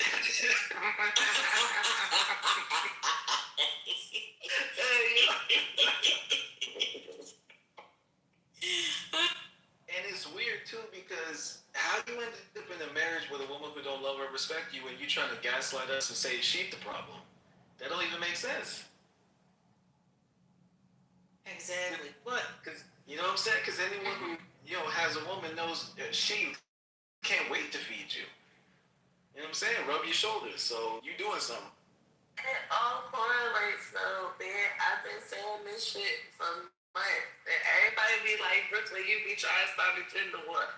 But it's all it's all together. All of it. The germ, politics, all of it is one thing. And they use one to justify the other. They using the women being masculine to justify the fact that they don't want women to have rights. They using women not wanting to have their babies to justify not having no abortions, but then they don't want to take care of the kids. Then they don't want to help women to stay at home with the children. It's like all of it is together, and it's weird as fuck. Let King go. Go ahead. Oh, he's here. He's on stage. Okay. Yeah, go ahead, Brother King. Go ahead and tell me how me having a Pierce Morgan mean PTR is a problem. On mic, bro. Brother King. Brother King. On mic on you, bro. King, are you there, bro? King Abdullah. Okay. Are you there? I'm the one talking about getting the woman in check, and he says I'm simping. It's amazing. That's the other thing. A lot of the black male conservatives in particular don't understand English. Their grasp on the English language is 5th grade B level. Are you there? No kind of comprehension. You know what it is too that has always got me is the talking out of both sides of their mouth, right? Because men, these types of men will complain that like, you know, women don't take enough accountability, but then they're victims of every situation they find themselves in. They're just always a victim. This shit don't make sense to me. King, maybe the app is glitching. King, leave the room and come back. I don't know. But you're on stage. You came up. Dang. Calling people simps, but don't even know how to use the app is insane. What's going on? We got 91 friends. Oh, maybe he's so new to us. He said he a father. A father of what? Father of time? You know, feature on the app where you could like ring somebody's bell, like we're talking to you, like. Oh, man, and also, did you notice that, was it Entrepreneurs, one of them mentioned that stat about the it's Black Coin, mentioned the stat about the Black fathers being most involved. Did you hear that? Of course. Why does that always come up? Why? I don't know. Always. King Abdullah, are you there? He's still figuring it out. His fingers was typing away a minute ago. Now the cat got your tongue. Yeah. Oh, Exactly. Be himself. He's a freak. He knows what he'll sound like. Go ahead, brother. Break it down. Why do you think I'm afraid to speak, bro? I knew I'd get you. It's not gonna get me. Like, why you think I'm afraid to speak? I don't think you're afraid to speak. I don't think you're afraid to speak. I think that you just said it. You just said it, bro. Listen, bro. It's a trap. You just said it. You asked me to speak. Now you telling me to listen. Come on, now. Yes. Make up your mind, bro. Go ahead, I'm telling you, bro. I am using. The reason why I knew you would come off mute when I said that is because you're simple-minded, and you came off just like that. You didn't know shit, nigga. You Did it work? Talking mad shit, nigga. Did it work? Did it work? No, it didn't work. Oh, you just had to come off mute. It literally worked. I love this. I love these guys. Man. I love these guys. Man, these brothers are. You said you love these guys. What type of guys you talking about? Funny. Like, I thought you were funny. You seem cool like a guy. Like, what's going on? Come on, bro. Come on. What's going on? So break down how I was simping. Break down what did I say that stop was? Stop all this simping shit, bro. Yeah, what was the simp? Give me my simp. What did I say that simp? You do your whole conversation with everything that you said. So when I said that, you downgrading black men and shit, nigga, stop that shit, bro. So when I didn't downgrade black men, I was downgrading black conservative men who don't have their women in check. Were you listening? What you mean having their women in check? A woman can't have their own fucking mind? Like, what do you mean? I give you an example. Hold up. We're gonna have a conversation. We're not gonna get because I feel myself ready to get upset. Listen, of course you are. Mean? Okay, here you go. So anyway, what do you mean having a woman in check? I'll tell you. Okay. So did you hear the Stephen A. Smith clip? Did you hear the Stephen A. Smith clip? I don't fuck with Stephen A. Smith, so no. Well, I mean, I don't fuck with Donald Trump, but I hear clips from him too. So I don't fuck with him neither. So I hear none of that. So what are you saying? Oh, so you only hear clips from people you fuck with? I'm trying to understand what are you saying, bro. What do you keep talking about Stephen A. Smith and Donald Trump? I'm about to tell you. But that was the room. So Stephen A. Smith had gone kind of viral from he had the podcast with Cam Newton. And so in that, he had talked about politics, he had talked about his career, and he had talked about dating and that kind of thing. So the room was people were using that as a springboard to talk about larger issues in politics and culture, which is what we do on the app. That's what it was, sir. That's all. Now, what he was saying was about having women in check. I know. I'm giving you the context. Can you listen for more than a minute? That's the context. So in the clip, as long as it's that. Go ahead. So in the clip, oh, that's fair. I can understand. Did you graduate high school? Bro, say asking. Say what you gonna say. The comedy shit don't work for you, bro. It's not working. It wasn't Say comedy. what you gonna say. You literally said you Say what you shorter gonna than say, man. I am. You keep interrupting. So Stephen A. said that he was complaining about women who don't cook, and he can't come home to a woman where he doesn't smell a home cooked meal. And I'm saying, if I'm Stephen A. Smith, why would you be with a woman who doesn't cook a home cooked meal? One, you're a man. Two, you make $40 million a year.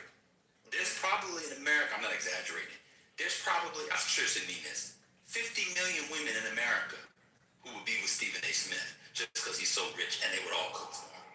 So many of us think it's weird that a man will go on public television, internet, and complain about women not cooking. Why can't you get a woman to cook for you as one of the most famous men in America? That's what I mean by having her in check, because most of us that have women. So let me understand. I'm explaining what check means. I'm explaining what to be in check. So you're saying that a woman should be with him because he got money? Fuck I'm not saying that. nigga. No, but I'm not saying that's that. what you said, though. No, what I'm saying is hold on, wait a minute. not saying that. Hold on. Respectfully interject. Comprehension You issues. said that you what I'm grasping for what you're saying is that a woman should be with him because he got bread and cook for him. Regardless if she love him, it doesn't matter if he got money or not. Like, can't the man cook for his fucking self? I cook for myself and shit. I got a wife, I cook for me and my wife and shit. So I don't understand, like, I don't understand what you're saying. Like, because Stephen A. Smith got money. But wait a minute, hold on, let me explain myself. I don't understand. No, you're sipping right now, though. You said, how am I sipping? Because I could cook for myself. Because you're telling me that because Stephen A. Smith, which is a clown, saying that he can't get a cooked meal when he come home and shit because he got bread, like that shit's crazy. Like, listen to what you're saying. Do you understand the words coming out of your mouth? So use your common sense. So I wasn't saying that a woman should be with him because he had money. What I was saying was because he has money, people will be with him and cook. So him talking about whether or not a woman should cook for him means he does not put them in check because a woman would be with him just based off money. I'm not saying she should be with him. I was saying they would be with him. And when your husband so you disrespected women. You disrespected women because you are. Because you're saying that, yo, you got bread, you should be able to get whoever you want to cook for you. That's what it sounds like to me. This guy's insane. No, I'm literally saying. I'm saying what you. I see what you're saying between the lines. I understand what you're saying. It's not between the lines. Continue. What I'm saying is that a woman will cook for a man if he makes $40,000 a year. It's pathetic for a man who makes $40 million a year to complain about that. That's what we're saying. None of y'all women on the stage, they got no problem with what he's saying. For real? No. You can't understand. You don't understand what he's saying. It's insane. I don't. You're right. I don't understand what he's saying. You're right. I know. And the more he keeps trying, you're still holding on to what you think he's saying versus letting that go. Right. And then that's the other part. You can't even sit still and listen for a few seconds. But you know what he's saying, but you don't know. That's all you keep doing right now. You can't even make them go down, kick it, and as a woman, listen to how you acting right now. I'm showing you how you down. Bro. You literally wait till she starts talking to start talking. Why don't you let her finish until she starts interrupting you? So we just interrupt you. Now you crying. One sec. Let me ask King a few questions. King, you sound like New York. It don't matter where I'm from or what's going on with me and what I'm doing right. None of that matters, bro. Yeah, it does. Trying to get context. You sound like you don't need to look all that, bro. That's New York, to the conversation, my nigga. From the side. He's from Harlem. Yeah, None of that matters. None of that matters, bro. All right, so I understood what the brother was saying, but I think there's a disconnect. It's not that he is willing to pay someone to be with him. There are more than women out here willing to be with him because of who he is. That's all we're saying. And that's not but hold up, but let me ask you this straight up. No, let me hush up. You hush up. No, you hush up. You hush up, sir. You just hush. Hush it. I don't care, sir. You know what? I'm gonna talk. You know why? Because you asked the women on stage. Maybe you think that and you think that. But you asked. You said, ain't no women sitting here upset about what he had to say. Do you remember saying that? That's why I got involved, numbnuts. Now you can continue. Oh, you left the room. Oh, damn. First lady. Don't translating me, because he gonna sit there and say, we're gonna do two men talking. Oh, you don't recall when you sat there and said, oh, so you women going upstairs with him? Going to buzz about what he said? I said, well, no, sir. I said, because you don't understand what I'm saying. I was trying to help him. And instead, he went, oh, yeah, I don't understand. I'm trying to help you. Yeah, I was. They don't want no help. Lost God. For niggas. That's what it is. Lost God. Yes. Y'all have butt broken my ass. Let me tell you something. I try to be nice on this act. I give you guys niceness all the time. I give you grace. I am so caring. But you know what? Fuck it. You don't want it. You don't like it. Now you get the other side. I try not to bring that side out. I really am trying. I work at that. Do you understand how hard it is not to sit there and cuss people out and hold people responsible? Do you know how hard it is? Do you know? Clearly you don't know. Oh, I know. But I'm telling you, it is not an easy thing to do. It is. You know, I just feel my Karen coming in, but it is very difficult to sit there, you know, and try to be nice to people, even though they sit and they yell at you and they say all these things and they say these stupid things out of their mouths. You try not to call them stupid. I try to tell other people, please don't call them that. Don't do that. Don't do that. But all along, you just don't know what's going on in my brain. You know why?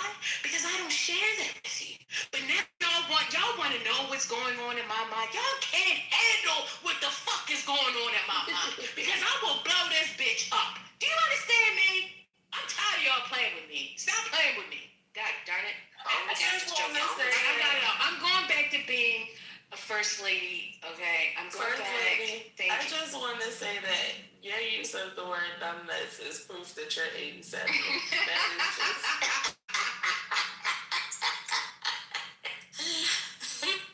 Man, I was waiting on the dots to connect for him because you heard him say he was married. So I was like, brother, I just need you to slow down. I was like, slow down and listen because y'all actually both agree on how idiotic Stephen A. Smith sounds, but you just not understanding what the brother is saying, man. Yeah, man. What are we doing? Like, why did he miss that, Just? He missed it on purpose. Okay. And then the idea to say, I mean this with all due respect, and this is going to be patriarchal, heteronormative, etc. The idea that you call other people sinning and then saying you're married and you do the cooking was wild. That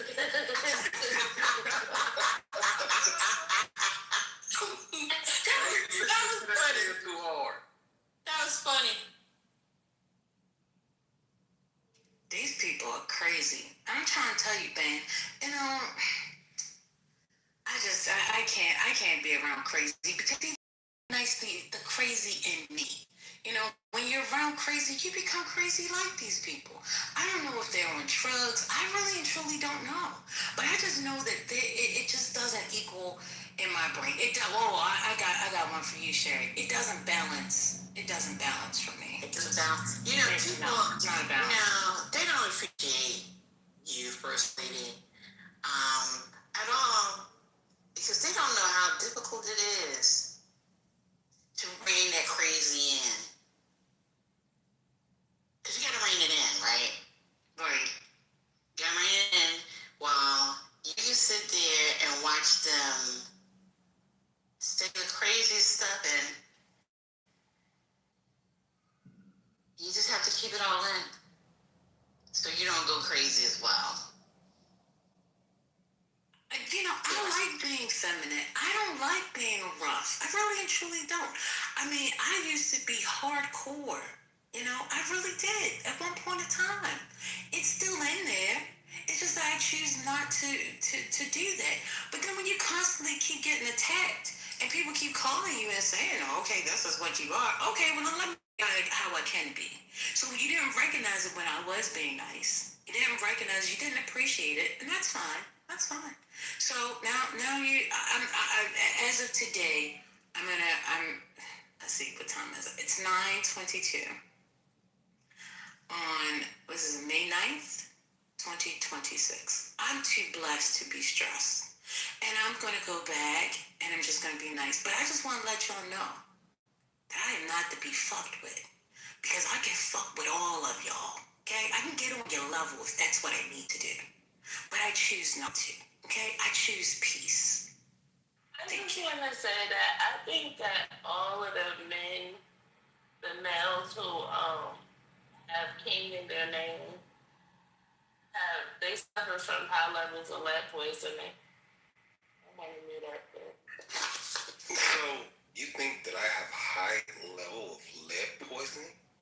Jesus Christ.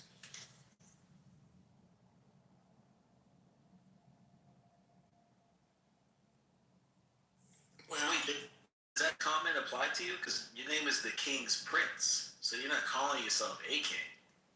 No, she said they got king in their name. She's saying king in their name, or whatever. I understand what she's trying to do, but Another one. It's okay. It's okay. King Trent. Man, I don't think you should make these topics anymore, because they the weirdest. Yeah, child. Look at that shit. Go ahead, Mr. King. What's your name? King what? King who? King Trent. King Trent is the real one. All right. Come on with your stofers. Oh, no. That ain't even stofers. That's encore. Sauce, yes, honey. You ain't gotta worry about cooking. He said, I'm going to the freezer. I'm gonna thaw this dinner out. Oh no, King Trent I think he is a troll. I think he be trolling Trent. Being the protein count on the steaks and the PTR, this good stuff 6 right grams. I think it says 6 grams. I saw it. But most of the niggas that's 9 grams, I'm sorry. You know what? Most of the niggas that's conservative, now that I think about it, they eat out the most. Because they don't got nobody cooking for them. They eating McDonald's. They eating Popeyes. All of them, and they all conservative, but they frequent the fast food spots the most. So I'll say this. I definitely eat out a lot. But I know. I don't eat out at fast food places. I eat out because I've gotten to a point in life where I could do that. And I don't want to be in a home waiting on anyone to do anything for me. When I can pull up somewhere to a restaurant that I like and I can get the service that I want right then and right now. That's me. So wait, are you single? Oh, absolutely. But even now, don't get it misconstrued. Even if I was in a relationship, I wouldn't give her that much power to cook for me to do anything. What? No. Not at all. Why is that giving her power? This is insanity. Wait, what did you, can you repeat that? He thinks she's gonna put some, I don't even want what's that stuff they put in that food? So I'm one of these dudes that there's certain things I don't want a woman to do. I don't want you to cook for me. I don't want you to clean my house. I don't want you to wash my clothes. No, I don't want you to do any of that for me. Why not? I gotta hear this. Because I'm well capable of taking care of those things myself. So the only thing you need to do for me is recognize what type of mood I'm in at that moment and acquiesce accordingly. That's it. Alright, so I've been married for 5 years, and when I hear y'all talk, this shit blow my fucking mind. I don't know what the fuck I'm listening to. Like, this might shock you, but I could cook and clean before I met my wife. But if you think I don't appreciate that she takes care of the house for me so I can focus more on my work, I don't even know what to say. I literally don't. And if you think home-cooked meal, and if you don't think, my wife can throw down, so if you don't think a home-cooked meal knocks anything I can pay for out the water, I literally am speechless. The question that I have, because I did mention the conservative name, so do you consider yourself conservative? Well, yeah, I'm conservative. Of course you do. Mm-hmm.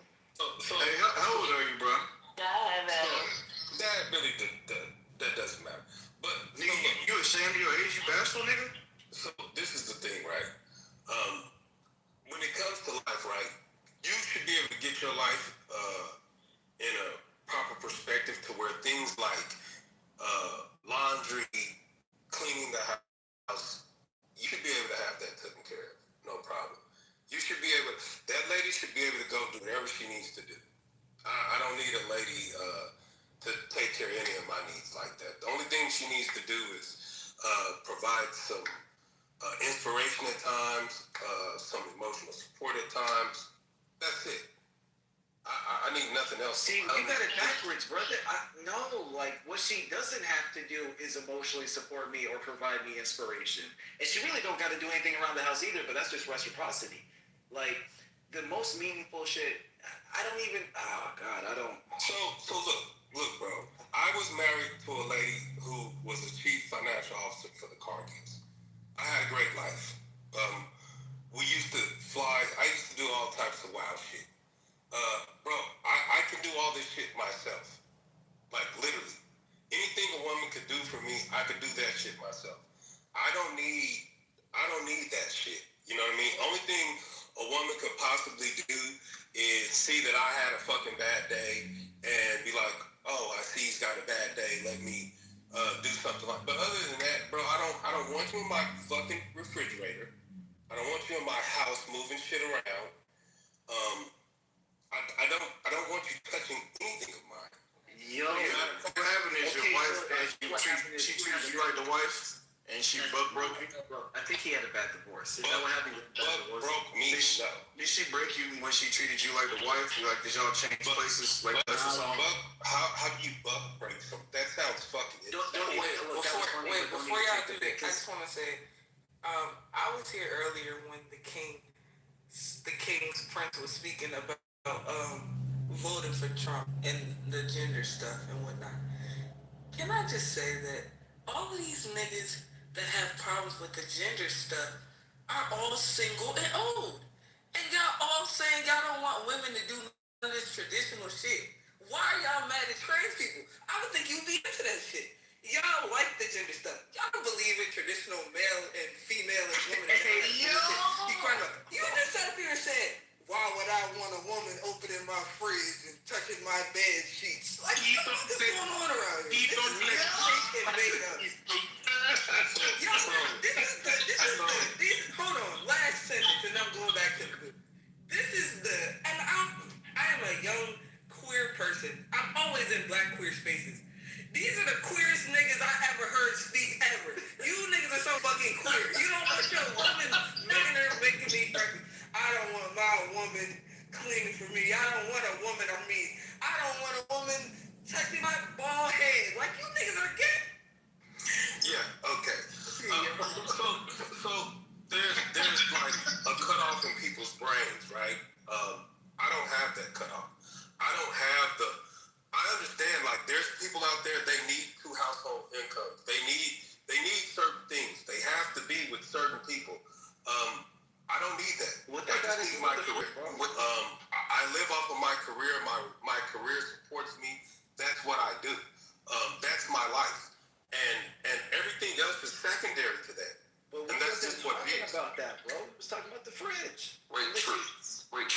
So King, so are you saying you don't need or you don't want? Because I'm trying to I don't need anyone but my career. Okay, my career sustains me. Yes, you're an adult, so I don't think so. I think I can at least meet you halfway there. Like you don't need, but you don't even want, like, desire, like it wouldn't be a plus to you. Like I understand you don't need. So anybody enjoys companionship and all of that. That's nice. Me, I don't attach myself to anything that I can't turn away and walk away from within 30 seconds. That's a movie quote. That's a movie quote. This is real life. Look, quick question. Am I the only one noticing? Am I the only one noticing that, like, he low-key sounds like the same women that men complain about when they're like, I don't need a man for nothing. I can pay my own bills. And niggas are like, yo, that sounds crazy. Like, a relationship is more than a man being a wallet. You just reduced a woman to say, you literally said all she can do is support you if you have a bad day, which to me is emasculine. It's like, what? Nigga, I've been having, that just sounded crazy to me. Like, typically, the stereotypical masculine is like, you don't make your problems other people's problems. She shouldn't even be able to tell you having a bad day, because good days and bad days should feel the same as a man. I don't know. That's how I was raised. So already that's off to me. And then you didn't say, hey, I can cook and clean for myself. You said, I don't want to touch in my fridge. Can I ask you a real question? True. That's what you said. said. I just want to be honest. In your career field, have you ever made over $250,000 in a year? Gross? Yeah. So not I don't. So now. Well, hold on. You talking about net or gross? Now, it doesn't matter. I mean, if you made you asked the question, $250,000, like I don't understand people that have all this access to wealth and are having people cooking at their homes and doing all. There's times when people are never even home. There's times when people have flown away. There's times when I have to go to another city. My ex-wife, there was times when she was in this city for 2 days, this city for 3. So I get on this app and I talk to these people that act like they have these lives where they're jet setting, flying here and flying there, and then I realize, like, bro, they obviously have to be lying, because if they really had the life that me and this lady had, washing dishes, like, motherfucker, you didn't have a chef.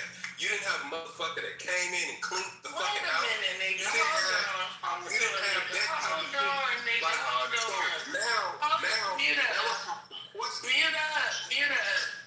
You realized that you was the one that mentioned money. Nobody else mentioned money. You was the one that did that. So who are you talking to? Yourself? You the nigga that's trying to prove how much money somebody got. What are you talking about? So you guys started that, first of all. I believe that anyone that's making over $80,000 should have it made to come to the house. Nobody even saying anything. So now if you have a maid that comes to your house, or like dog walkers. So you people don't have dog walkers, don't have like, bro, stop it. I don't live that life. I live a different life. Do you believe in gender roles? And what's your trans name? Hey, I got a question. Let me start here real quick. I got a question for the brother King. Notice the name Joey is already gender neutral. That's true. Joey, this is crazy. Yo, I got a question real quick for the brother King Prince. Hey, Jerome, I got a question for the brother King Prince. I was feeling this point about the attachment part, but then I kind of lost a little bit of zeal. I was trying to understand. So you're saying that somebody that makes $250,000 gross or net should have a certain kind of lifestyle comparable to something that you would approve of or something? What I'm saying is this. If you're making a certain type of money, all right, bro, do you think that I'm really coming home cleaning my clothes? You think that I'm cleaning my house? I think I make enough money to where there should be people that takes care of that for me. So I think that's a preference of lifestyle, right? Because I make $480 a year, and I have multiple homes in different countries. I have a maid in 2 of them, and I wash my clothes. I cook most of the time, and I have a chef. I have a masseuse that comes up. I do a lot of different things too, but I think that's a preference, though. I have a guy who's on financial check, and he has way more money than I do, and he lives in an apartment in New York. He's a multi-millionaire. So I think it's just a preference, brother. I don't think that we should be. It's not swinging the dick. Don't do that. Don't do that. Don't leak your insecurities on the stage. I'm just saying you can't. You're not the arbiter of anything successful. Listen, you yourself, your personal lifestyle is your personal lifestyle. You may have a huge overhead. Who knows? But I think that's where you lost me at, because I was filling you up to the point that fuck what I sound like. You sound gay. You sound like you're disgruntled. You sound like you're unhealed.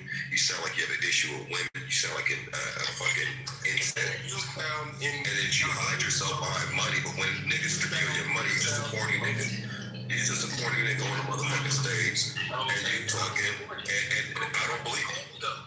So why do you care? Like, if I was making 480, why would I care about a nigga being corny?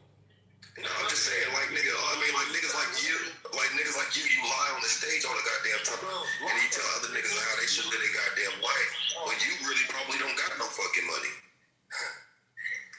So, how do y'all make this back around the money when this man is non-binary? Let me explain something about that. This nigga asked this other guy, did you ever make $250,000 a year? I mean, like, nigga, that's corny shit. Oh my God. I used to hang with a family called the Cargets. So yeah, when you hang with people like that, you realize, yeah, this the Cargets. I used to hang, you used to, nigga. It's no money at all. The money that we make, yeah. What do you mean? What are you talking about? It's not big money. It's not. Man probably got more money than you, nigga. And a better career. Y'all gotta stop with that. Didn't you just come up here and say he was Dixon? What's going on, man? Came off the mic. That shit weird as fuck. For what? It's funny. That's all pretty funny. So I want to just say real quick, since you said it to me. Funny enough, all right. So in my life, I've known 2 millionaires. We're not like friends, but like I could call them up. You know, it's a potential investor / connection. I've actually been to their house during like fundraisers and parties and shit, and I've had conversations with them. They don't have chefs.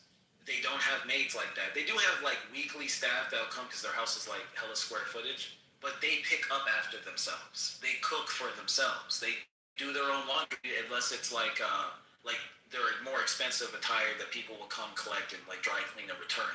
So like what you're saying is like just really overly exaggerated, and it doesn't even connect, because we were talking about, which is why I asked, do you believe in gender roles? We were talking about you yelling, I don't even want that bitch going in my fridge. And that nigga's a divine feminine. Yeah. So whatever you guys are saying, whatever. So look, let me tell you something. I'm gonna live the way that I'm gonna live, and that's gonna be that. But the point is, come off your mic. The point is that you call yourself a conservative male, black, and nothing that you've said to us in this past hour or so is displaying a conservative male. That's the point. I don't really give a fuck about how much money you make or whatever the case may be. You don't have a wife, the children, the career, the whatever it takes to be a conservative male, because I really don't know what it takes, but I know a wife is involved and you don't have that. Even know what you're talking about. No, a wife is involved and you don't have that. So that's the point. But if you don't even know what you're talking about, then why even? I know what I'm talking about. This is earlier you told us you voted for Donald Trump because you were concerned about the taking away and switching. I never said anything about that. You didn't say you're right. No. Why would I? You think that I voted for Donald Trump behind? Bro, I voted for Donald Trump because I like fucking nationalism. I'm a fucking nationalist. It's like white nationalism? Yes, I do. Yes, I do. I think it helps. I do. I think it helps. You think white nationalism helps? Yes, nationalism helps on both sides. If you're black national, if you're a white national, it helps. Those black people back in the day that stood to themselves, that didn't go bother white people, they were better than these black people today. The white people back in the day that stood to white people,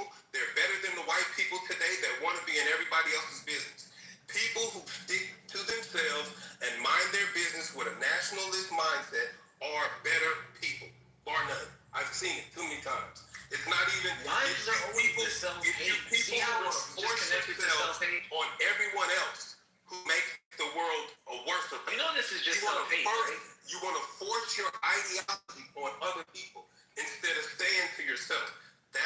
Those people are the sickness in this country. You see why I said you had extreme levels of less points? This nigga PTR is lying. King, you He ain't never been around wealth. You think the Republican Party supports black nationalist ideology? You really think that? Oh, I think everybody supports a nationalist ideology. I'm talking about black specifically. Yes, this is about black conservatism. So the Republicans, everybody moves from a nationalist standpoint except for black people, right? So if you go to those towns and then you go to like Chinatown, they're in that area, they're acting as nationalists. They want to be that part of the what? Okay. All right. Wait. Do you think that niggas in Chinatown are Chinese nationalists who are like covert spies here to take over the country one day? Like, what I believe is that Chinese people that go and carve out a section, they're carving out that section for them and their people with a nationalist mind. Oh, he doesn't know what nationalism means. It's the same way. Okay. It's the same way when you go to Koreatown. It's the same way if you go. Do me a favor and define nationalism. Let them finish. They want to be by themselves. They don't want you people over there with them. They have a nationalist mindset, and you should just leave them alone. Can you define nationalism for us? I already did. No, we can't. For those who might have missed it. Please go down. For those who might have missed it, good faith, just define it, because I don't know if I know. We might get the RJ doctrine tonight. Fuck it. Well, if you don't know what it is, there's no need for me. No, I said I don't think our definitions line up. Can you be an adult? Is this why you don't believe in gender roles? Because you're able to 100%. You're getting sassy for it. Wait, hold on. Y'all made him mad. I'm gone. Yo. Yeah. Where? Oh, he all the way at the top. Oh, He's been here since the beginning. what? Look at that. Go ahead, King. Hold on. Like Will Smith. Go ahead. Yeah, first. Little Will Smith Jr. Go ahead. He did answer my question though, so he's not upset about the gender. He's a gender abolitionist, black man, conservative, white nationalist American, and that is why he voted for Donald. National stuff is crazy, dude. So it's your guys' mindset that when a group of people come to a city and they carve out a spot in that city and they're like Chinatown, that's not them advocating for nationalism. That's not them acting as nationalists. I have a question, and I want to move off of the king. Jesus Christ, I got a question. I wanted to move off of the king boy for a second. Sorry, you there?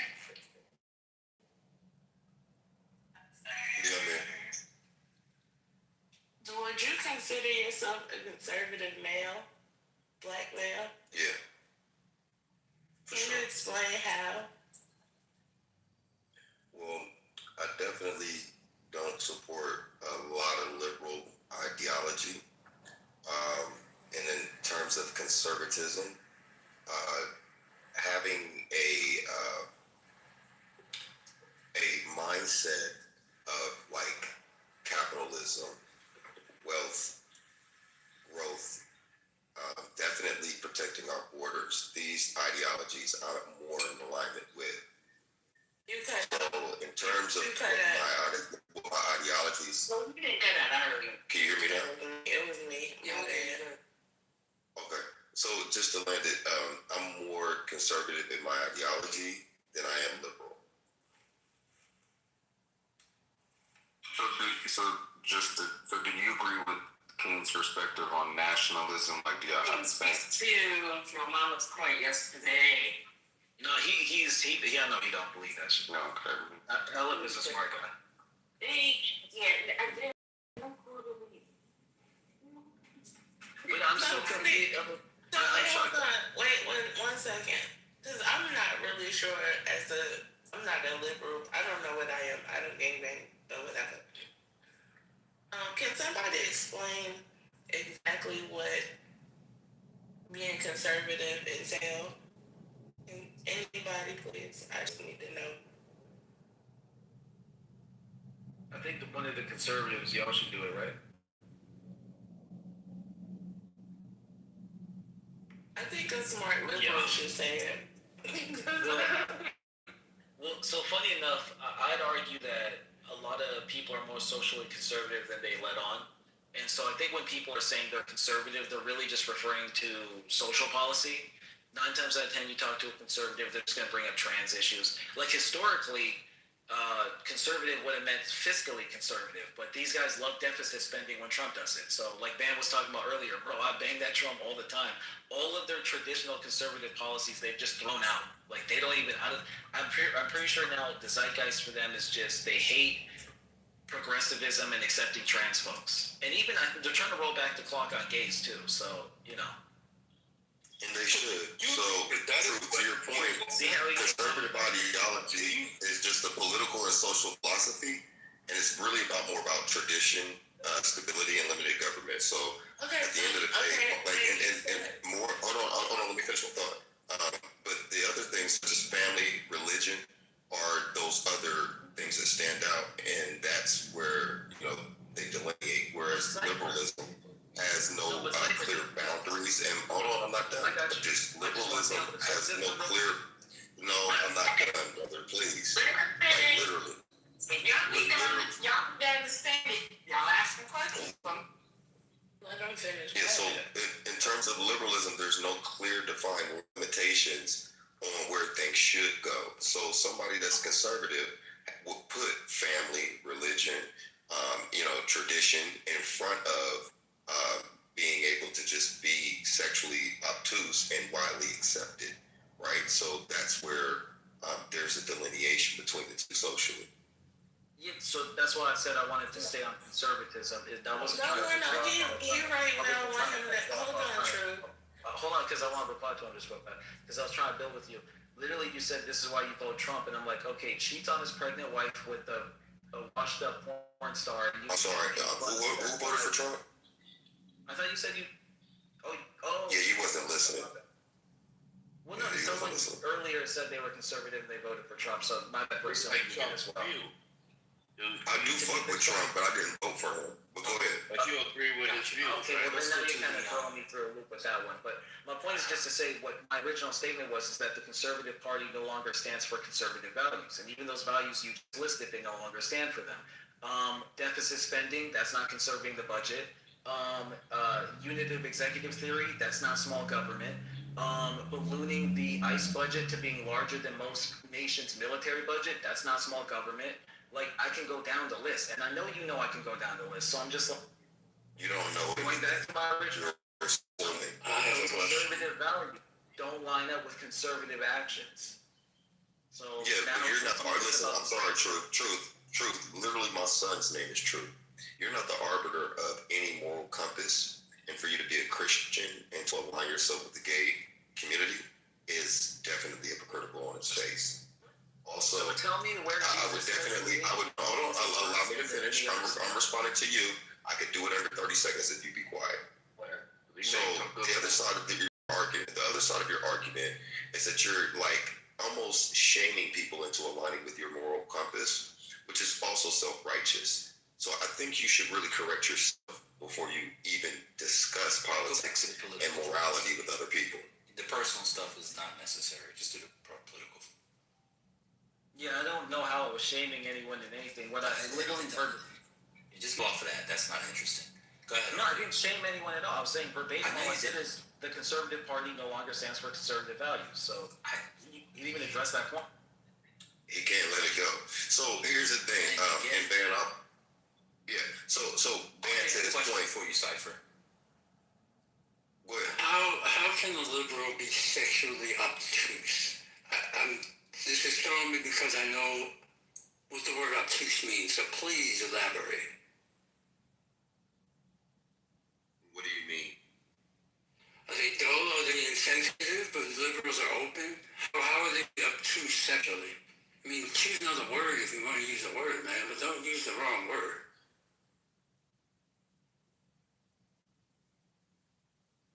That was the question you had for me? Waiting for an answer. Sexually obtuse. What does that mean? I didn't know what that meant. So let's break that down. So sexually obtuse is a non-standard phrase often used to describe a lack of awarenesses and sensitivity or understanding regarding. No, I didn't. Why do you guys always go to ChatGPT? I'm not doing that. Because you're reading. Yeah, I am. So, you Googled it. Yeah, so allow me to finish. Okay. Understanding regarding sexual nuances, desires, or cures. In various contexts, it can also slightly mean different things in terms of lack of perception, aesthetic or manner, naivety, ignorance, and negative social descriptor. So I think there's an appropriate utilization of that word. Maybe you're not used to it. No, it literally said non-standard. And that was just so worthless. I'm mad that I even read that and looked it up for him. But now you know. Yeah, you did it. Okay, so it's okay. So you made this claim about liberals and capitalism. So explain how liberal philosophy. So just so you know, like the bedrock of liberalism is individual rights and private property. Explain how liberals are anti-capitalistic. Because that was your first claim. Can you break that down? When did I say that? What did I say specifically? You said that you weren't a liberal because you were pro-capitalism, growth, etc. So I'm trying to understand how capitalism in any way goes up against liberalism. Just break it down. That was the first thing you said. Okay, so when I said that, I'm referencing things like Wall Street. What was that thing? Take Over Wall Street, which was led by mostly Occupy Wall Street. Yeah, that was mostly led by a liberalist ideology. And I'm not saying that liberalism. I'm not ideology. What were they at? 1 second, you go fast. What was the liberal ideology that Occupy was espousing? Because I was at Zuccotti Park actually, and most of the people down there were leftists, socialists, etc. I remember liberals being there. In fact, most of those people would be offended you calling them liberals. I was gonna say liberal. That's insane. Occupy Wall Street would be liberal, would be anti-liberal. Yeah, that's true. I was there too. Russell Simmons, those people wasn't. Russell Simmons and a lot of people were there at Wall Street, and those people wasn't. They had a different agenda. That's a breakdown site for liberals being. I don't know if you know, capitalism is the bedrock of liberal thought. That's what liberalism is: private property, individual rights. So break down how liberals are against private property, individual rights, and the private ownership of the production. Let's break it down for you. Well, I just tried to, and you interrupted me twice, so I'll refrain. Okay. And then the other thing you said was the hypocrisy of Christians. So that's actually a conflation. So if you were conservative, I thought conservative ideology, political ideology, was about less government. So why would conservatives want more government regulating people's bodily acts? That seems anti-conservative.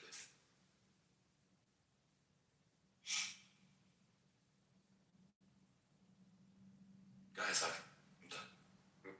This was addressed some months ago, man. When the question was asked, what are they actually aligning with the conservative Republicans? The only thing that they can honestly say is that they anti-LGBTQ. They can't really give you anything to stand on, as our brother Cypher just presented just now.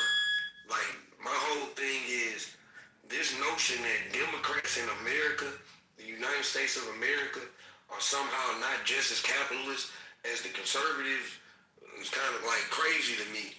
I think y'all confuse the fact that people are willing to regulate big business and say that, hey, maybe Wall Street isn't playing fair, with people saying that they're like anti-business or anti-capitalist.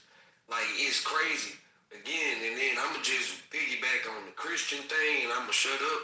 Like, Jesus Christ pillars was essentially to like do his Father's will, but also to like feed the hungry and take care of the needy, support the sick. That part. So when you forget those pillars of Jesus Christ, and you're saying that you are for saying that SNAP benefits should be cut, if you were saying that we shouldn't be in the quote unquote greatest country ever made, the beacon of humanity, all of this type shit, and we can't say that we gonna help feed some people, like we have a problem with that. And I'm talking about Americans. I ain't even finna get into feeding the world.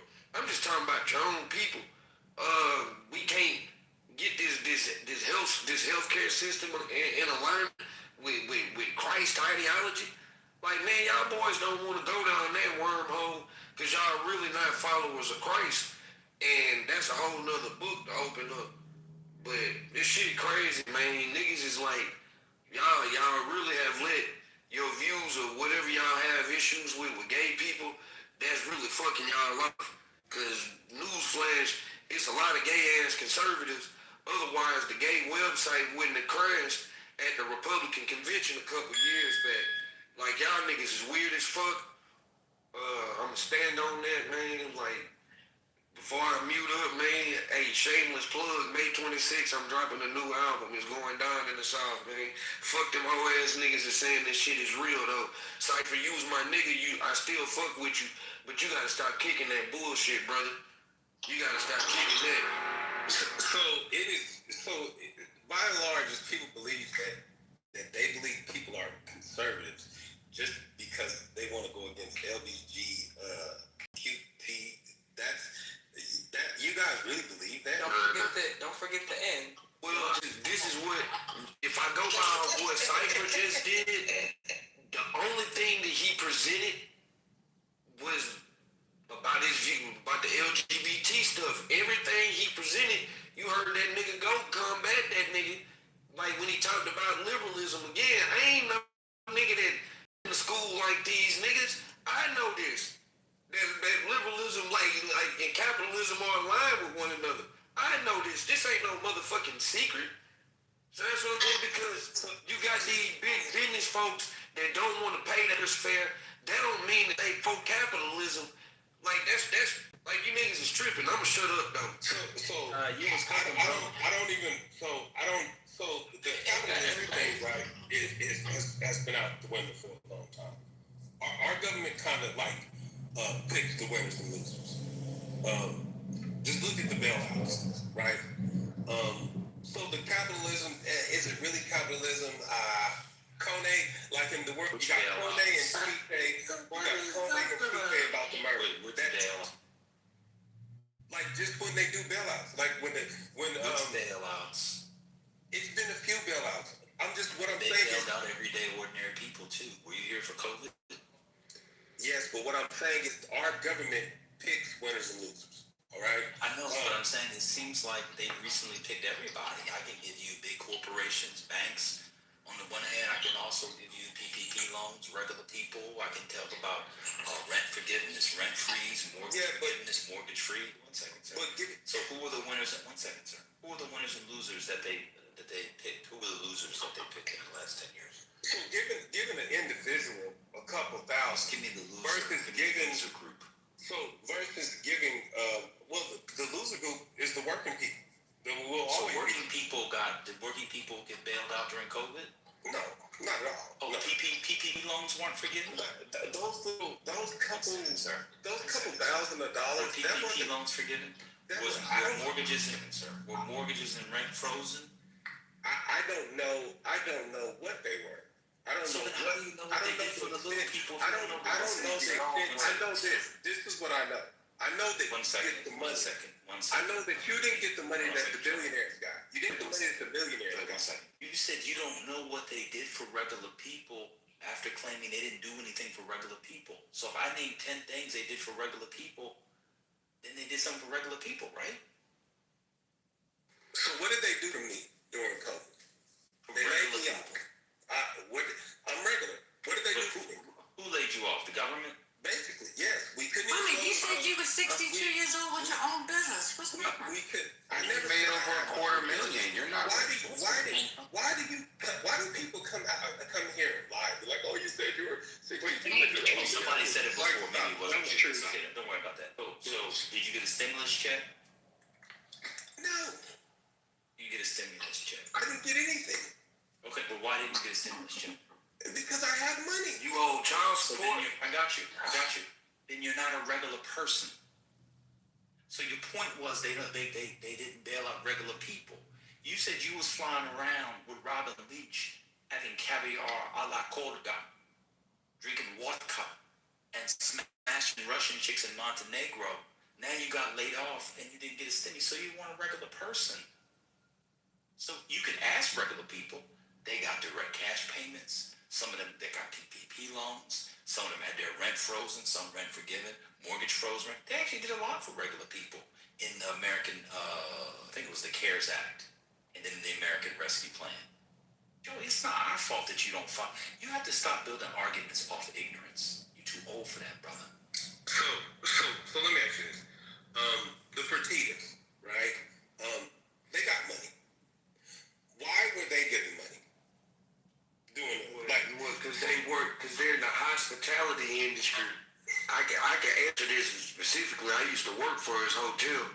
Like they're in the hospitality industry, and that's a business that was affected. That's just what it is. They applied for it, they got it. I'll go somewhere else. They applied for it and they got it. I'll go somewhere else. The Buck family, they got money. Why did they? What did the Lakers organization? How did they need me? Hey man, you keep pushing the goalposts, and these niggas in here is they gonna politic you week too longer than I am. You know, you guys are. Wait. I have a question. Because if you had a problem with the Bus family getting money during the pandemic, do you also have a problem with like people like the Bus family and rich people getting Social Security? Because you do know that they also get the same government programs that we do as we get older. So are you upset about that? That millionaires and billionaires get Social Security? Yeah, I think it's common sense. Well, I want to answer your question. They get what they pay in, bro. I want to answer his question. Brooklyn, hold on. Because it doesn't matter what they pay in. They shouldn't get it. If you have a certain amount of money, you shouldn't get it. That money should go other way. Nah, if we just stop raiding it for wars, we'd be good. Hey, by the way, guess who'd be raiding the surplus? It'd be the conservatives. Moderators, could you please put me in the queue? Go ahead, brother. Are you a black conservative? I voted for Trump, but I wouldn't call myself a black conservative. Okay. Why did you That's vote like for Trump? Jesus. I voted for Trump, yes, and I voted for Trump. Number one reason I voted for him was for the immigration issue.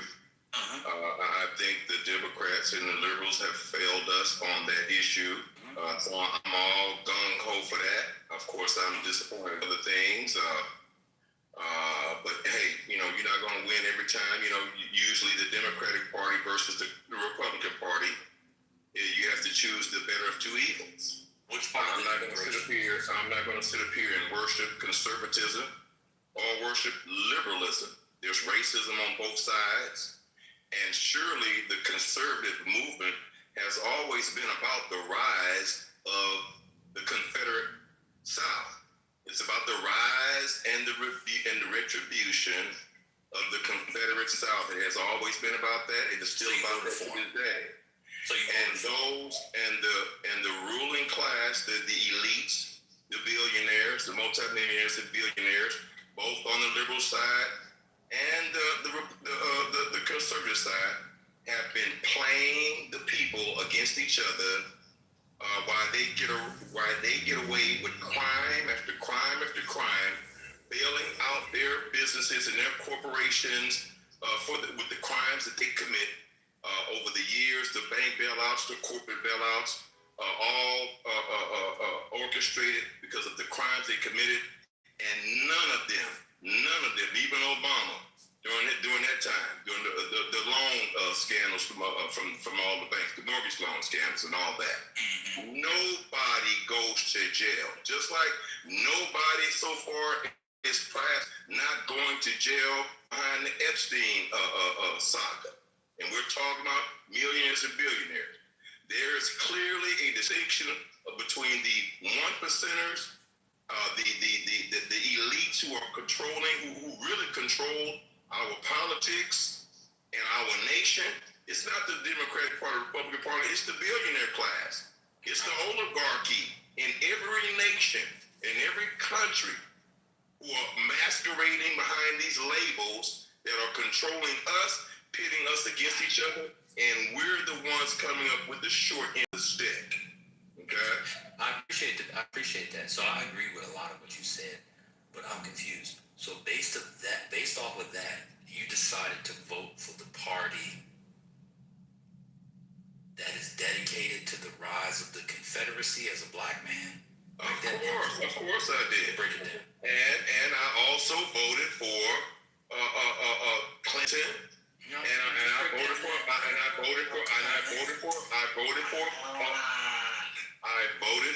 Biden, who orchestrated the criminal bill that targets Black and Hispanic communities. Yes. The three strikes you're out. Yes. While our white fellow citizens who are now being destroyed by fentanyl and all of these pills being destroyed like flies. And how did they respond? Did they say, oh, lock them up and throw away the key? No. That was the solution for Blacks and Hispanics. Oh, we got to save white people. We've got to create this medication to revive them, Narcan, or whatever they call that. And we got to send the military. We got to send the military down there to South America, to Mexico, and we're going to do all of these cartels. So clearly, there is a difference in treatment when it comes to minorities versus the majority populations in our nation. So nobody respond to Black. He doesn't want to have a conversation with us. Black Jesus Minister, I'm going to open the stage for you for another minute to two. You can say whatever you want to, we'll move on from you. So the rule here, just so people know, is that we like to have conversations. He got his opening thing. I asked him a question. He didn't answer it at all. He's not interested in the back and forth, so we're not going to give him one. So he gets the stage for a minute to 2 minutes, say whatever you want. Go ahead, Black Jesus Minister. Nobody interrupt him. One mic on you. We'll move on back to the room. Go ahead, brother. Well, thank you, sir. Appreciate that. So again, it is time for us as American citizens, those who are the working class, those who are not of the oligarchy class, that we should not allow ourselves to continue to be pawns in their game. And one way that we can do that is to take money out of politics. And how are we going to do that? I want you guys to spread this out now. Vote for the candidate with the least money. Vote with the candidate who has the least money. As long as we continue to vote for candidates with multi-million-dollar campaigns, almost billion-dollar campaigns for presidency, we're going to continue to be the lollipops of the oligarchy. Whether you're a Republican, whether you're a Democrat, it doesn't matter, but it's got to wake up. They want us to continue to pour asses off, pay taxes so they get money, and send the money to their rich friends to enrich themselves in other countries. Where's the work requirement? There's a work requirement for SNAP. Oh, you want SNAP? You lazy American? Well, there's a work requirement. But where's the goddamn work requirement to all the billions and trillions of dollars that we're sending to these other nations for military buildup? Where's the work requirement for them? Where's the work requirement for these corporations that we bail out? Why are none of these executives in prison for almost destroying our nation? Brothers and sisters, let us all wake the hell up. Let us stop being simpletons, thinking that we're better than somebody else because you're conservative or you're a liberal. No, the people must unite, and from this day forward, brothers and sisters, make sure you all vote for the candidate the least money. And we're going to come up out of this. Thank y'all very much. Thank you very much. So there you go. Move it back down. He doesn't want to have a conflict. This is why it's best. First lady, just with my business leader, I think this rule I've developed is the best rule I've ever developed. I think it's a great rule. I don't know how you feel about it. People don't want to have a conversation. They're going to say what they want to say. They use the questions. Let's say what they want to say. Just give them 2 minutes to get it out. I've never heard somebody say they want to get money out of politics and disagree with a work requirement for welfare and then voted for Republicans. I never thought in my lifetime I would hear a black man say Republican dedicated to the rise of the Confederacy again and then voted for the most openly pro-Confederacy administration of our lifetime. That's wonderful. You gotta let him speak. And we'll go back to the room. Anybody else, any black conservatives want to speak? There's no need to respond. He didn't want to talk to us. That's a quick historical question, you know, because I don't know my history all at once. I wanted to ask you if you could enlighten me on something here real quick. The two presidents I was thinking of, Andrew Johnson was one. Could you tell me how much money he had? And also Franklin Delano Roosevelt. Did he come from money? I'll take my answer on me. I don't know about Andrew Johnson's wealth. I believe FDR was pretty wealthy. I'm guessing Andrew Johnson was not wealthy, but maybe you can correct me. But FDR definitely had monies. Okay, thank you. Thank you very much. Yeah. I also didn't understand the point. He said he wanted to vote for the candidate with the least amount of money. So he voted for a billionaire who was being backed by the richest man in the world. So while the brother was speaking, I found a gun in my house and I shot myself in the face. I'm done. That was the dumbest thing. You have to stop dying like this. I'm really seriously. You have to stop. You have to stop. You have to stop. You know what I said? You know what I said first lady? What did you say? I said, my brother's keeper. Boom. Yes. I am. I reenacted the G Money Nino Brown scene on top of the building. You got called Make the gun top. I can't think of it. I died. He said vote for the person that has the least amount of money, but he voted for Trump, whose biggest booster was the world's richest man. But you heard it. That's the Bernie to MAGA pipeline. He has to be an OG Bernie Sanders supporter. Like he used the oligarchs, the rich oligarchs. Like all that's the Bernie. And they all defected to MAGA when Bernie didn't make the nomination. He had to be. That's all I needed to do was ask him when he vote for Bernie. I bet you didn't because it was gays over there. That's true. That's true. But honestly, the Democrats probably should have had Bernie run as the. They need to Muslim. They need to make a Muslim. He would have lost respectfully. We're not have to go into the details of how he would have lost, but he would have lost. It's not even worth it, man. But he would have been a better candidate, definitely. Even this year, for the Republican Party, I think Ramaswamy would have been a better candidate. They could put a big track on your tongue. Okay, so anyway, I just, with the nomination, but you didn't win. That didn't make any sense. The lack of knowledge on the floor is astounding. The amount of times on this stage today I've heard the word limited government with little to no explanation as to what that means, and with little to no reflection upon how the current government is acting as a limited government. I just, These are our conservatives, gang. A bunch of foolishness. I wanted to ask him about the immigration thing too. I thought that was a good answer, which was legitimate, but he just wanted to slip out. Anybody else? No, people need immigrants. Oh, but you know what? I'm gonna find that muzzle. I'm gonna place it on your lips. I promise you. I really will. I was going through his pictures. Water will work. No, the waterwork will not work for him. He doesn't want it. He don't want no water. Black man can't swim. He definitely can't. He won't. But I was going through the gentleman's photos, and I thought he was with Elder Torah. But then I kept scrolling, and he's making fun of the Israelites. He don't like them. He's not, yeah. So I'm sorry, guys, I made a mistake. I just wanted to make that clear. He's not a part of the Israelites, the Hebrew Israelites. Elder, are you part of the Hebrew Israelites? I like your picture, the Sunday picture, Elder. He might be asleep. Oh, okay. All right, we can move on. I don't know if you have any more conservatives.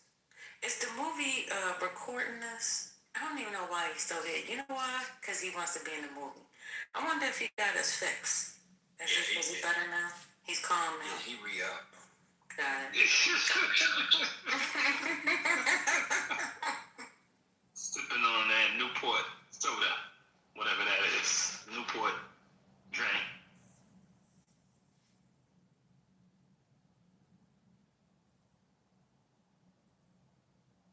Any other conservatives or black Trump voters? And then what do y'all think about the results? I think if anybody's honest, nobody is like very pleased. Russia, Ukraine not done. Prices are worse. Gas is worse. Oh, Black Jesus is still here. Black Jesus. Gas was $6.40 today. City. That's what you wanted. Well, not really. Basically, what they just told me to do. $6. You said $6 to $7 for gas. Gas was $3.50. It was divine. Hold on a second, but I want to know where is it $6.40, sir? I heard somebody say that. Well, why would you entertain their price for gas is $6.40. Oh, I didn't know who said it. Sorry. All right, I'm going to. Yeah, so gas is $6.40. But that's just the government telling me that they no longer want me to drive. What? Gas costs. That's the government telling me that they want me to get an EV. Are you being dead ass? You're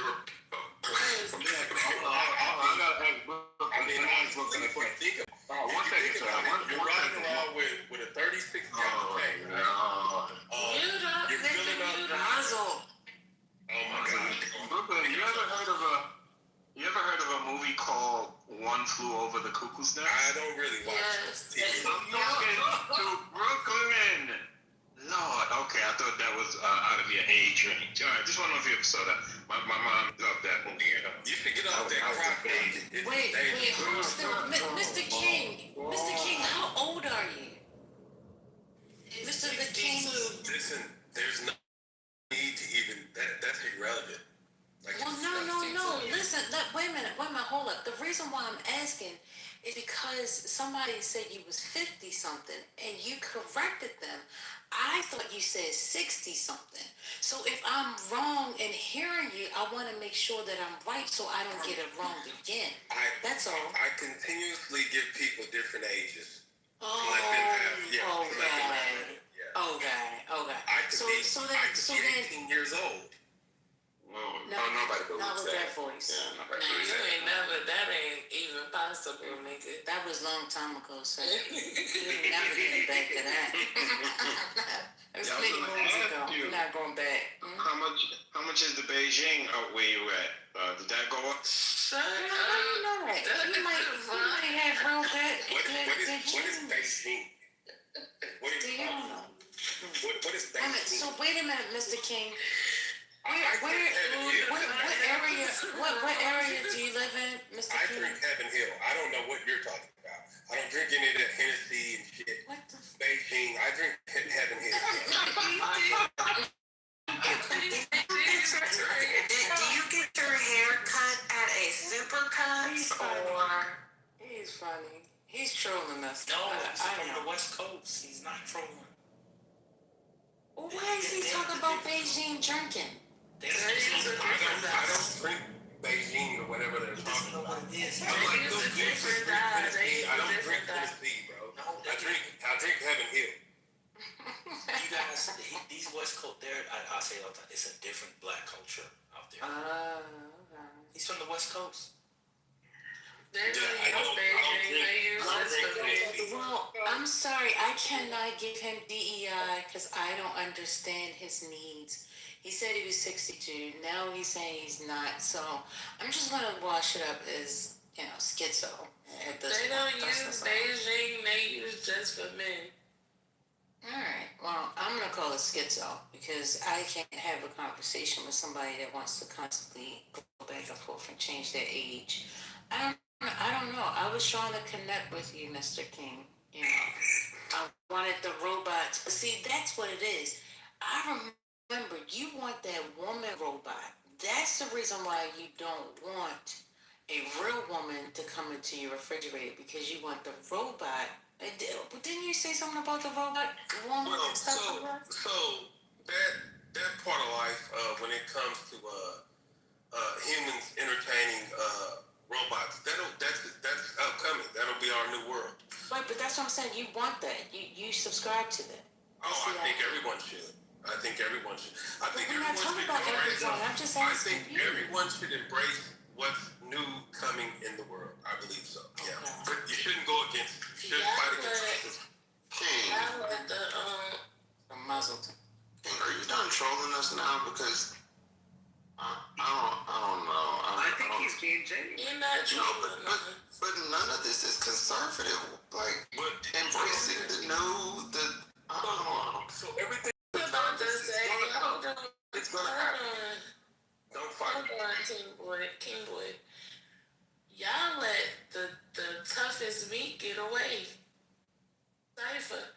What happened, RJ? He ran because you came up here?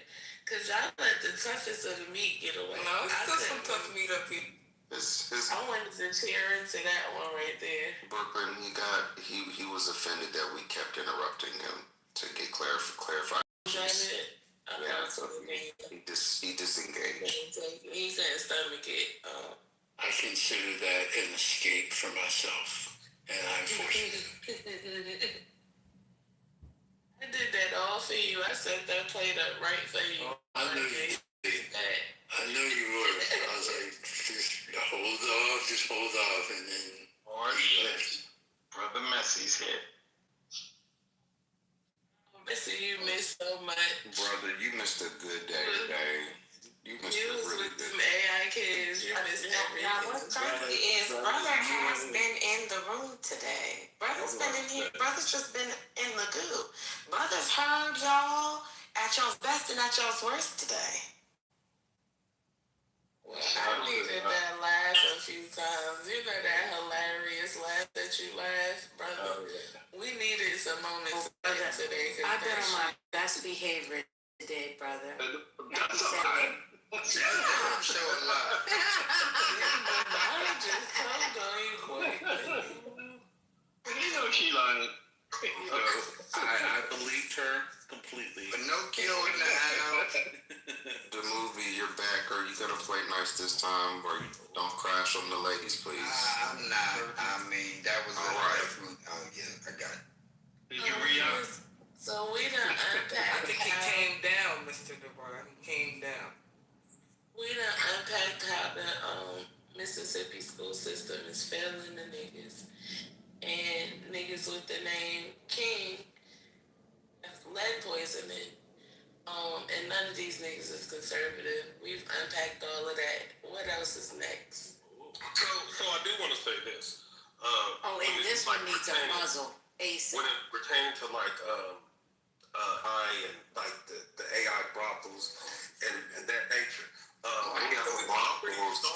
It's already started like Germany, right? I can guarantee you, whoever creates the AI brothel for America, and they're able to like really get people into it, they're going to be billionaires 4 or 5 times over. So you people that have youngsters that understand like computer software programming, tell them that's where their cash cow's at. Y'all niggas tell me where y'all know nothing about AI. Don't tell me these robots get your dick hard, bro. I just want to say that advocating for the clankers in the year of our Lord 2016. Not 2016, 2026. Y'all frazzled my mind today. Let me tell you something. Have y'all been seeing some of those reports where with the generative AI, back when those people would get those cat bots and they would talk to them on AI and then get upset because the AI boyfriend or girlfriend forgot all about them after the program reset? That there were some articles coming out about some of the genteel people abusing their AI girlfriends and boyfriends and stuff. Let me tell you something. The fact that a grown man who allegedly was married to a grown woman who took him on lavish vacations and took him all across the world, had him in a home to where he did not have to cook, he did not have to clean, he did not have to do laundry because it was all done for him, not by that woman, by the maid service and the wait staff. To go from all of that to advocating for fucking ones and zeros on a computer? Whatever drugs you are on, keep them away from me. I don't want to know what they are. I do not want that. So I Wait a minute, Mr. King, because I'm going to offer you my Trent impression. You know, you a good looking brother, you know, and you know, you make over $500,000 a year. You know, just stretch your hand out. I want to bring you back to reality. I don't know what woman has hurt you in the past, but I just want to offer you a healing today. Take my hand, brother, okay? Whoever hurt you, just let me apologize on their behalf. I'm sorry that you have been hurt. But you talking about getting WD-44 vagina. You want to have sex with a brothel with a bunch of robots.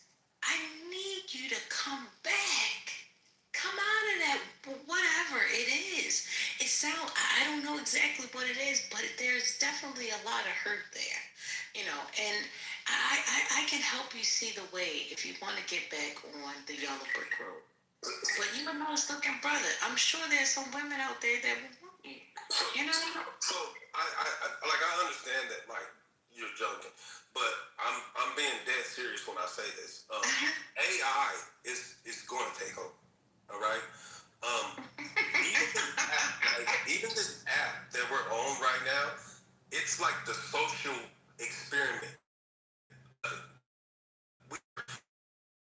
We is becoming more with. I got a question for you. I got a serious question. Like seriously, it's real bad. I gotta ask. Because you told us about you being divorced earlier. Did she leave with all your money in the divorce, or how did that happen? What does that have to do with AI? Because you would rather be with an AI doll versus a real woman. I don't know why you want to fuck on the AI. Listen. This has nothing to do with me saying I want to be with the AI doll. This is me telling you as a human, AI is going to take over. Autonomous bots are going to take over. So if you have young people in your family or people that you know that understands the software, understands the programming, that's something that they can attack right now and take your family to a whole nother level in life if they unlock the code. Wait. your library card. He's saying that these adults in these rooms need to tell their minor children who might know source code to get on that damn computer and create AI whores. So when did I say minor? That's what I'm saying. I'm trying to get off that. We understand what the kids do with the AI. We're trying to figure out why you want AI to open your fridge and not a woman to open your fridge. Bro, you know what? This is why black people, we can't win at nothing. Because everything is a joke. Everything's a joke. And they're seriously. Well, we can't help it. You sound like you're joking. We don't know. That's why we're asking you questions, sir. We're asking you questions because you sound like you're joking. Oh my God. And you said for those that have kids in the space. That's what you said, sir. Yes, a kid to me, a young 18, 20-year-old that's in college is a kid. That's a kid. Well, some of us have 4 and 5-year-olds, so that doesn't apply. It's going to be able to program a whole network site. Come on, bro. Stop it, bro. I'm not a bro. And yes, there are young kids that are in STEM projects and programs that definitely can code. So we don't know. I don't live in the same world you live in. So I'm just trying to understand it. I'm sorry. Go ahead. This AI push is so serious, it's unreal. And if you have people that are like right there on the breaking ground of that knowledge, they should be pushed. Because if they crack the right code and they get the right platform right set up, it's gonna take over. And that's just all I'm saying. It's an avenue for people to make money, and I feel that young people, college educated people, that's an avenue that they should be trying to crack the code in right now. Because no one's gonna be talking to each other pretty soon. Pretty soon everything's gonna be either AI or something of that nature. How is this conservative? You shouldn't want to wait till 10 years later where everybody got their side track. But how is this conservative? How is it conservative to have your 18 to 20-year-old create an AI brothel, an AI whorehouse? How is that conservative? How is that traditional? How is that of God? How does that neatly apply to any conservative ideals? Oh, I'm sorry, that hurt your feelings. Oh, it doesn't hurt my feelings. Are you reducing it to hurt feelings? First lady, hold on. Let me say something. I'm a liberal, so I can give a fuck. Because as a liberal, I don't have a problem. I don't moralize the whorehouse. I don't moralize all those things. If you're a conservative, you do. So why are you, as a conservative, advocating for those things? Well, it's safer. We wouldn't have people getting kidnapped. We wouldn't have people getting murdered. They wouldn't be passing all these diseases to each other. You can't appropriate it. What are you saying? It would be a safer way. It would be a safer way for people to engage. So, in that sense, it is conservative because it keeps the people and public safe. But the conservatives don't advocate for this type of behavior. They want you to do that within the confines of a union, a marriage. So I don't think they would support AI brothels if it's not a traditional union. We're just trying to follow. Wait, Justin, are you talking? What about the conservatives that crash Grindr whenever there's a Republican convention? You know what? You're right, Hurricane. I forgot. Shout out to Christy Noam's husband. I'm just wondering, do you take your AI girlfriend in this futuristic world we should embrace to church with you? To the movies, to dinner? After you fuck her all night. Dude, The robot? You guys are so sick. We're not the ones advocating for AI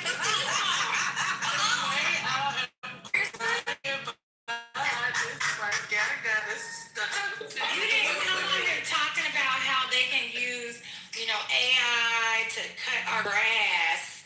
You said that it's gonna make a brothel. Well, so weird. The Germans already have an AI brothel. They already. That's crazy. We're late right now. They're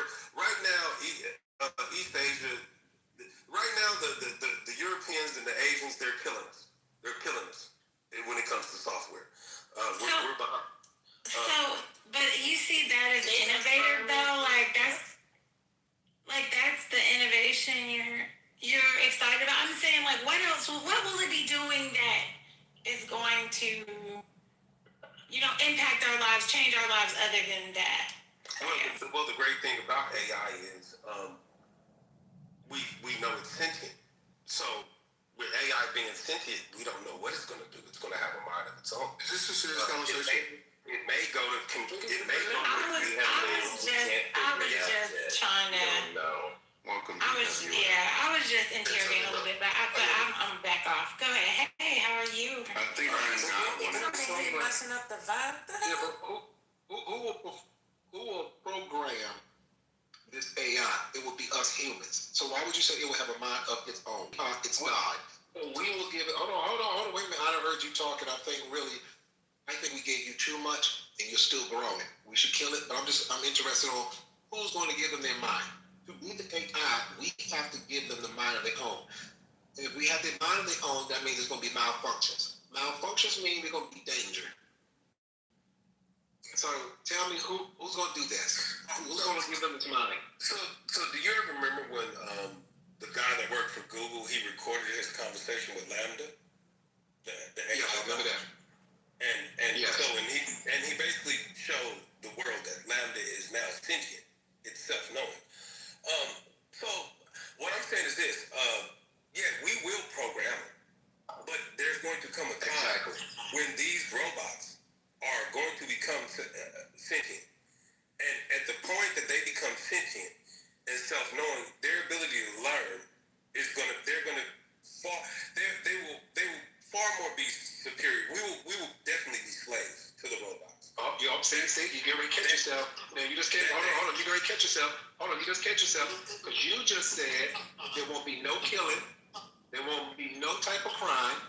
And then now you're just saying that we will be slaves. So they will be taking over and harming us and killing us. They will be. So why do we want to create something like that? We'll be slaves to whoever programs. They are superior to us. Already. How far do you want to go down the rabbit hole? I don't want to go any further. I'm done. I can't do the same one. They are superior.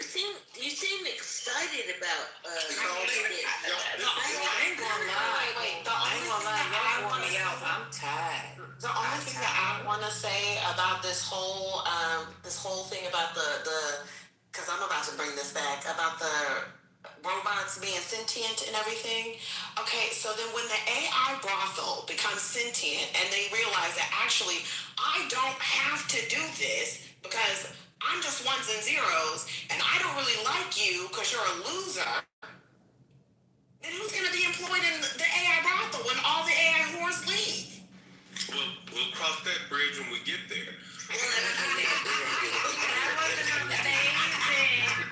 That was an amazing thought. That was good.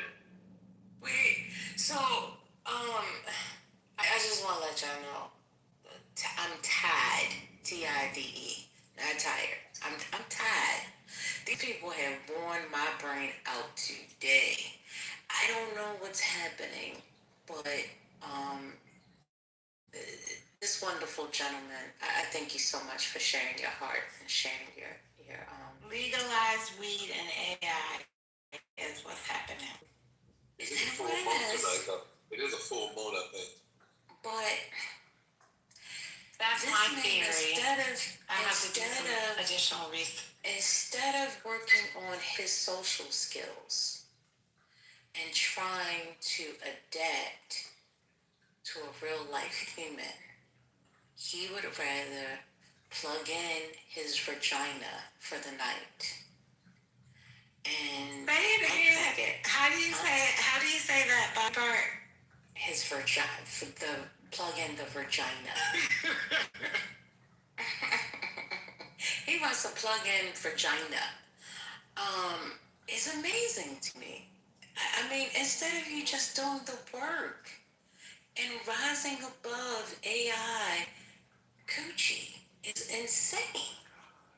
He wants to program. Is that not what he said? He wants to program his woman to tell her to make a certain amount of noise.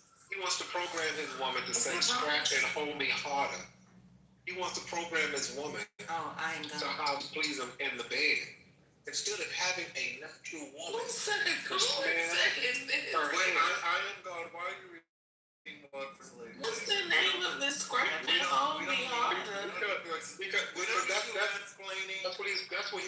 Wait a minute, time out.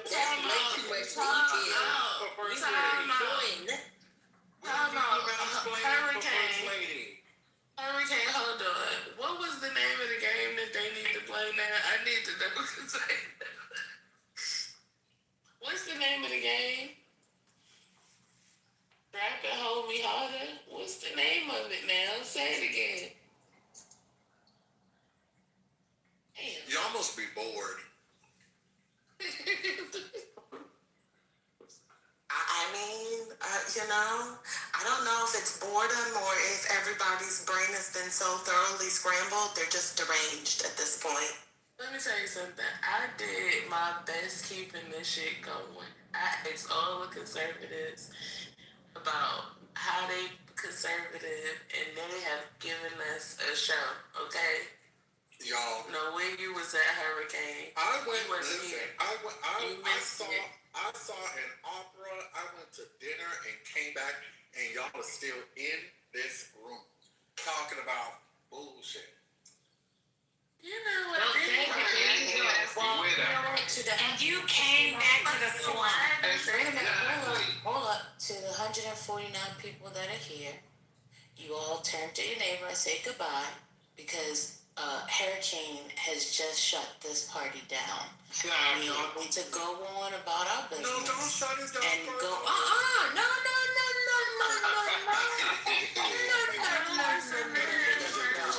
You come in here, wag your foot, and tell us we are added to the opera.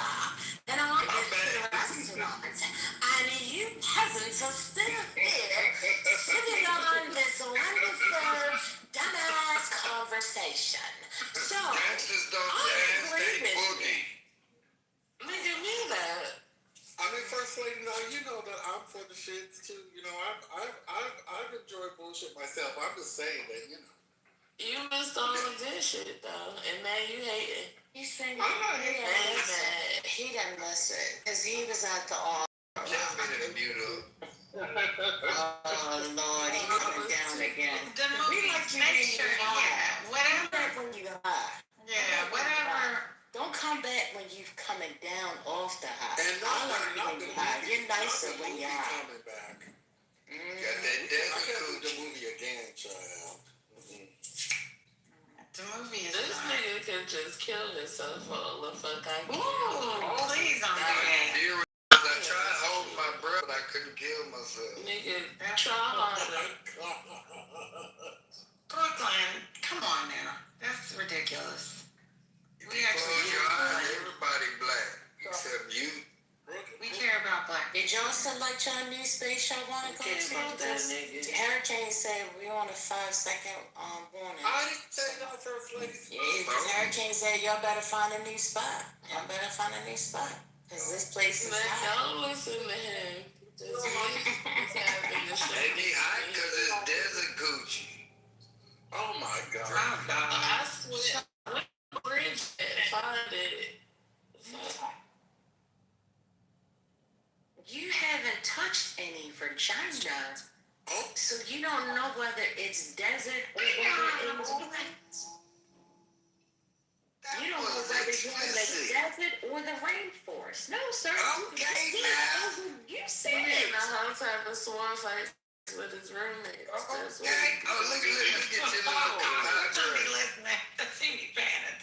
Your little compadre had to chime in. That's beautiful. What else you gotta say? Nigga, you was the example of the day of how you niggas think fucking I'm gonna get in here to troll like that. You was the Because I'm feeling it just like that. Go ahead. Fake ass conservative ass niggas. I'm sick of y'all. Go ahead, Zamora. Why they keep saying the word conservative just because you... Bitch, you the one that said it. You the one Who you that said calling an animal? I'm not no animal. You ever said a vocabulary? Changing. You are. Well, a lion to a state of safari. You a tiger. It's different. It's time to crash. You know, I always try to avoid crash outs. Yeah, you need to crash out. Today. You probably need to crash that 747. We're gonna crash right over here. Come on, Tahani. Come on. Charlie. Charlie, I'll get you the bag up. I'm gonna show you. I'm gonna fly you out. I'm gonna upgrade you. Come on, the movie.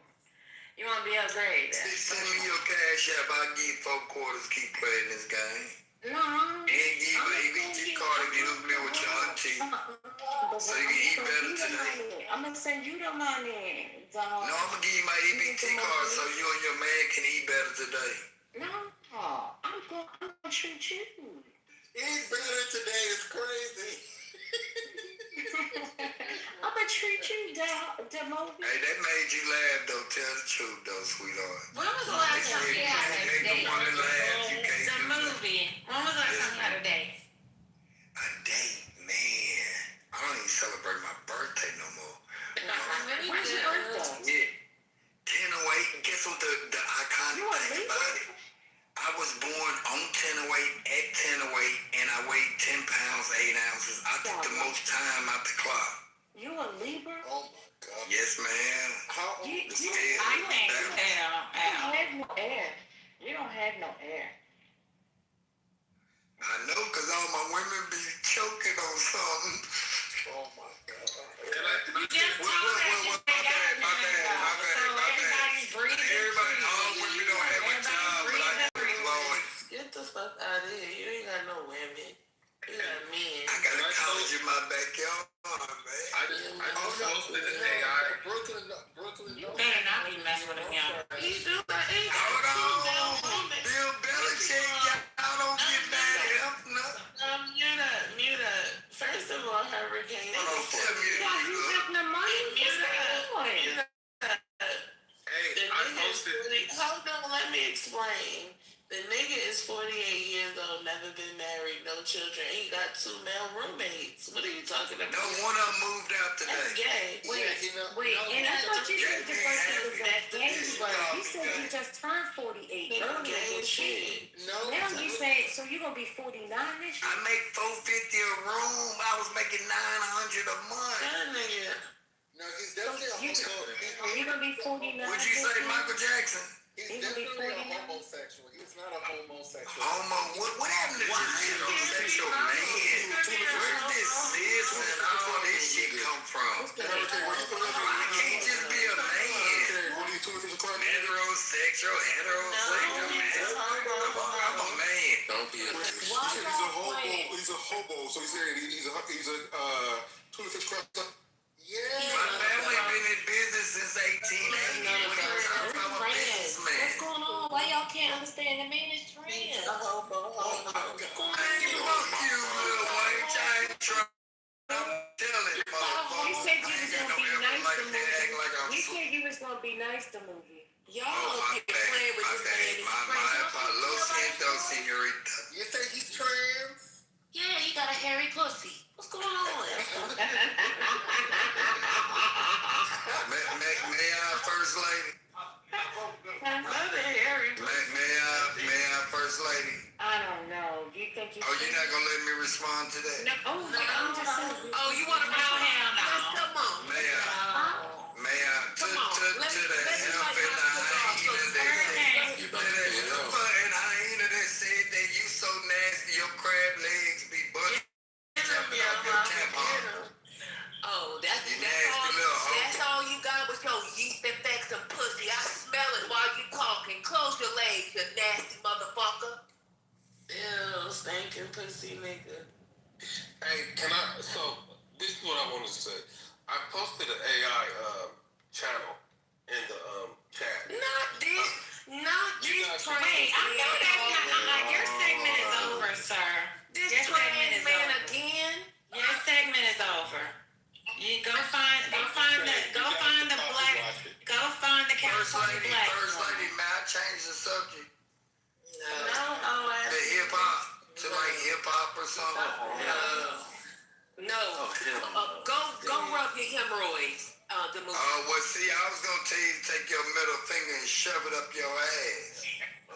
I don't need to shove nothing up my ass, but I can shove something in your tonsils. Oh, hell no. I got Open the up. chill pick. You want me to? I can make your I got my liquor license, but when my shit grow, it needs to get wet. Spit on it, little wench. EBT,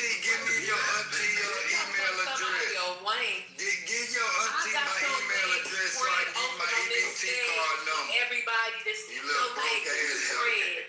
Your legs is spread. Why don't you bend over? Yeah, your crabs are spread, motherfucker. That's why I condom ain't nothing but a bread. Yo, dry shit. Matter of fact, you ain't got to bend over. I'll lay you on your back and hell no. You ain't shit. Let me spread your legs out. Still titties under that dress. What's going on? Oh, I'll be your pissed off and pissed off. Brother said the stage too hot for him. And she can fall anywhere, but not here. You want my dildo? I got two of them. Hell no. What's your pronoun? I'll put my you don't. It's she, her, hers. What and the fuck? I'll put my Timbs on and whoop your ass. How about that? Yeah, I'll let you win because I don't hit you. You still got pancakes. You're knocking the boots. You still got pancakes, but this sausage just slapped me in your face. You ain't got no sausage. Stop lying. It'll grow if you sit on it. You got a hairy pussy. Stop lying. When was the last time you had sex with somebody that you didn't? My guy say you must have got a big old pussy before. I'm a bowman. Yes, RJC getting this shit. Wait a minute.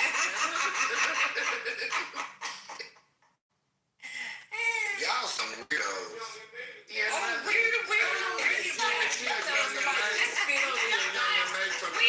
weird for talking to your friends. That's funny. That's true. The movie. Let me pop open the bill. Hold on. Let me put the It's a Bud Light, buddy. You do like it or go home then. No. And then he calling you Bunny, Sonny. Yeah, because I like analogies and confidence. I don't call women animals, rude animals. You called me a heifer. No, your other character. You called me ugly. You my other character. You my pillow or something. That wasn't you, not the woman I'm talking to now. Amazing. Not the woman I'm talking to now. This young lady here is not no help for you. Is a young lady, and I just say bunny without using their other animal terminology. So, because I like little bunny rabbits. They lay eggs. So, wait, time out. Her name is Sunny. You know what I'm saying? I'm dyslexic. I can't really say uni. See what I'm saying? What, are you making fun of dyslexic people? Yes, I am. Yes. Hey, if you take away the you out of ugly, it'll just be like golly. What? Oh, you talk at this point. He's practicing. Yeah, he's practicing. I told y'all he just want to be in the movie. I didn't listen to. That's what sent to you. That's what just working on the clip, and we're not gonna buy it. That was a verse there. He just want to be on the clip. Yeah. That was that. Yeah, boom it, y'all. Y'all want to hear it? Alright, well, it's been. Y'all just some haters. The first lady don't boom it. Yeah, boom it, y'all. Leave it like y'all. Don't be no hater, Oni. I would hate you. I would hate you and make you famous.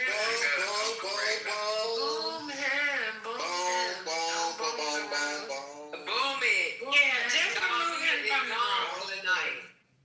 Boom that bitch. Boom this bitch. Plus one, Otis. What? Boom it. Hey, I want some bread. Because bread hurt my feelings earlier. Oh, now you want Brit. Let me get out the Nah, I want to debate Brit because she hurt my feelings earlier. Honey, you can't wait. Hold on one second. I just want to say this quite kindly. The fact that you feel like I hurt your feelings when you turned around and tried to weaponize feminism and abortions at me, honey, you could not debate me on my worst day and on the most awesome, amazing day you could ever have in this life. That's what I call a PAT parent. Nigga, I don't care. You are not at my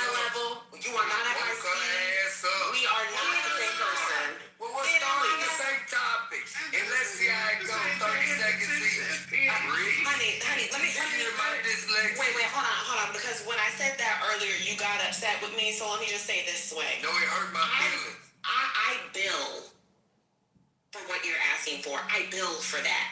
So I'm not doing that with you for free because I'm not lowering myself. Well, show your cash. I'm not lowering. Listen, if I beat you owe me 100, I'll send you 100 first. Let me also tell you something else. I don't want to give you any sort of identifier for myself because you are a weirdo. No eyes is no idea, but I got a lot of ideas. Even weirdos need representation, though, Brett. And it won't be for me. He's not a corporation. Democrats get representation. I woke her ass up, though. I woke Britt up. And I'm gonna go right back to sleep. Watch. This nigga need to be blocked for life. I need to get your thoughts blocked. What's up? What's up? I was on a Zoom last week, and the person talking sounded like neoliberal still. I turned my camera off and changed my name to your mama.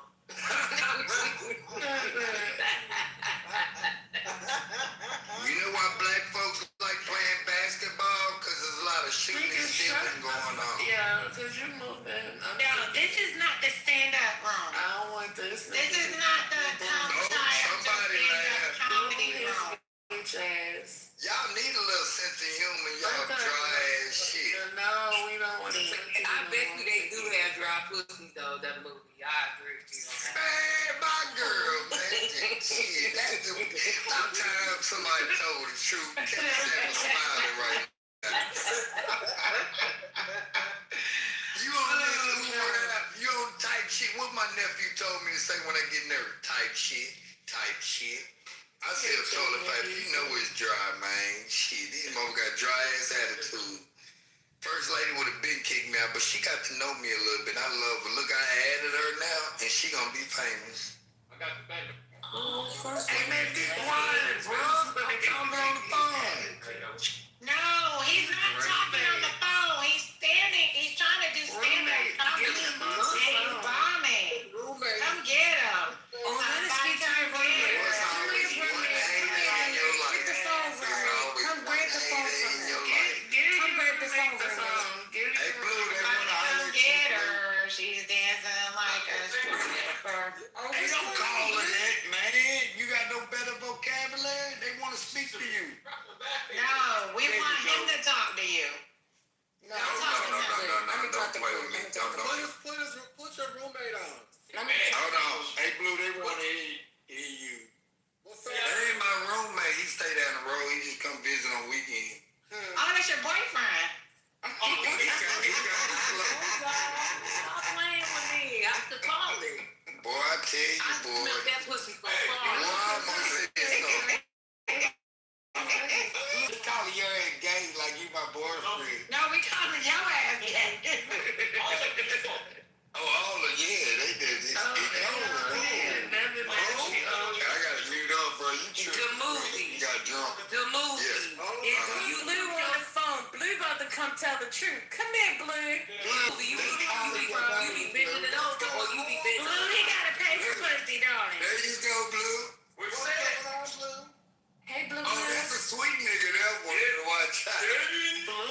Blue's slow. They gonna be in your Blue. Blue, they trying to holler at you. Don't get shot at. Are you scared? Why I feel like I'm Damn, so he got an old lady that whip his ass if he talk too much shit. Oh, he got an old lady. Honey, we Yeah. Okay, that's the woman right there. Yeah. That's the woman there. Blue. What you got going on? Blue, you don't have to worry about anybody on here wanting you, babe. Okay? Oh, I didn't worry Because if you friends with that man right there, you ain't gotta worry about us. Man, the movie cool, man. He cool.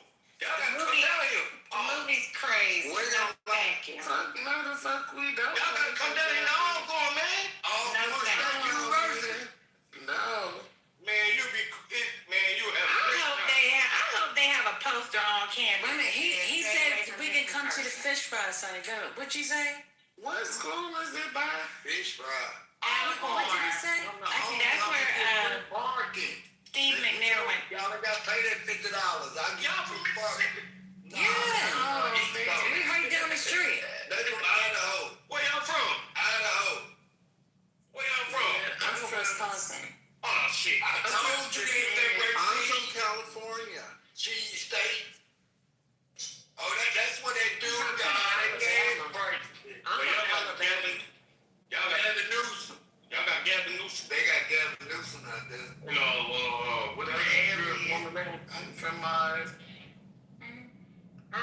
name first. Y'all still making good. Y'all hustling. That person. Y'all be hustling though. He from Missouri. From Wisconsin. Wisconsin. Racine. Wisconsin. Race. Oh, you from Racine? Racine, Wisconsin. You know Racine? Ron Butler. They watch Ron Butler. My roommate was from Racine. Y'all remember that? I'm in the trap house. Man, I know about the Midwest. I was in Detroit and shit. This is AOL AIM. I got stamps on my passport. Giving the candy lady house. That's so religious. Have you ever lived without a roommate? You always live with other people? Hey, why? I'm making like $900 to $1,100 a month for Why what? you not I have living with female no roommates. I have a college in my backyard. When they get to their senior year, they don't want to pay that college fee. They get that $5,000 back, and they pay me my $500 a month. Shit, I'm gravy. You be messing with the young girl? Wait a minute. You talk about passports. Did you know that the administration now want to come for the men who don't pay for their child support? They want I don't have any kids. I'm just saying, but you might have a friend. I do. No. I do, and I'm encouraging him. Take their passport. I'm encouraging him. I hope he kept up with his payments, and then see, I'm a friend like this. I'll help him. You gonna let him hold something? Yeah, but you know, more likely they already good.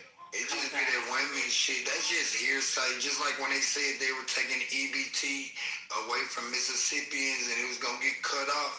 Man, I was like, them white folks ain't gonna like that because Piggly Wiggly was gonna be mad. Ain't nobody coming at the end of the month. Shit, them white folks gonna go crazy in Mississippi. I wish it would close down. I'm gonna be honest with you. Yeah, well, I'm in Mississippi now. We got it's called Hudson, but where the fuck is still Piggly Wiggly to us? It's Piggly Wiggly. So what y'all sipping on? Y'all sipping on beer? Yeah, well, he sips on liquor. He sips on Barnett's, and I've been eating it. I shouldn't be eating his Barnett's, but I sip on Bud Light. Bunny, you do like it to go home then. But this Barnett's liquor, I got my liquor license. That's why I don't like that desert after y'all shade. There's a lot of cactuses down there. Help us. He just want to be on the clip. He just want to be on the clip. Be on the clip. I'm the movie. Let's PAT, point out touchdown. Putting it all going together. Let's test and see how long we go. Pay attention. Without time. And see if he can. Hold on, that blue talk. That blue talk. Y'all want to hear blue talk? Say that again. You got air up there. Oh, no. You're going to get your ass whipped up over there. Man, your woman to whip your ass, nigga. How old is this woman? How old is this woman? How old your lady? Oh, they'll beat the shit out of me if you don't go. No, that is how old is your lady? I don't know. 37. Tracy. Yeah, he been out here since I met him back in 08, and he ain't never left. He got a hold of that country coochie, and he ain't never left. Wait, did he graduate though? Yeah, he in the band. That motherfucker's a musical genius. He just kind of fucked up right now. Oh, okay. If that makes sense, you know, I don't like talking that loud. No, we got you. He got a song called Way Out Your League. You mad cause I took your girl and she on my team. Man, his girl heard that song and beat his ass. Get out of here. They say if you make a lady laugh, you got that attention. I know she whipped track, but hey, you gotta play it. You gotta play it for my cat. They finally accepted me. They don't accept me. Don't get it twisted. Don't come back tomorrow. We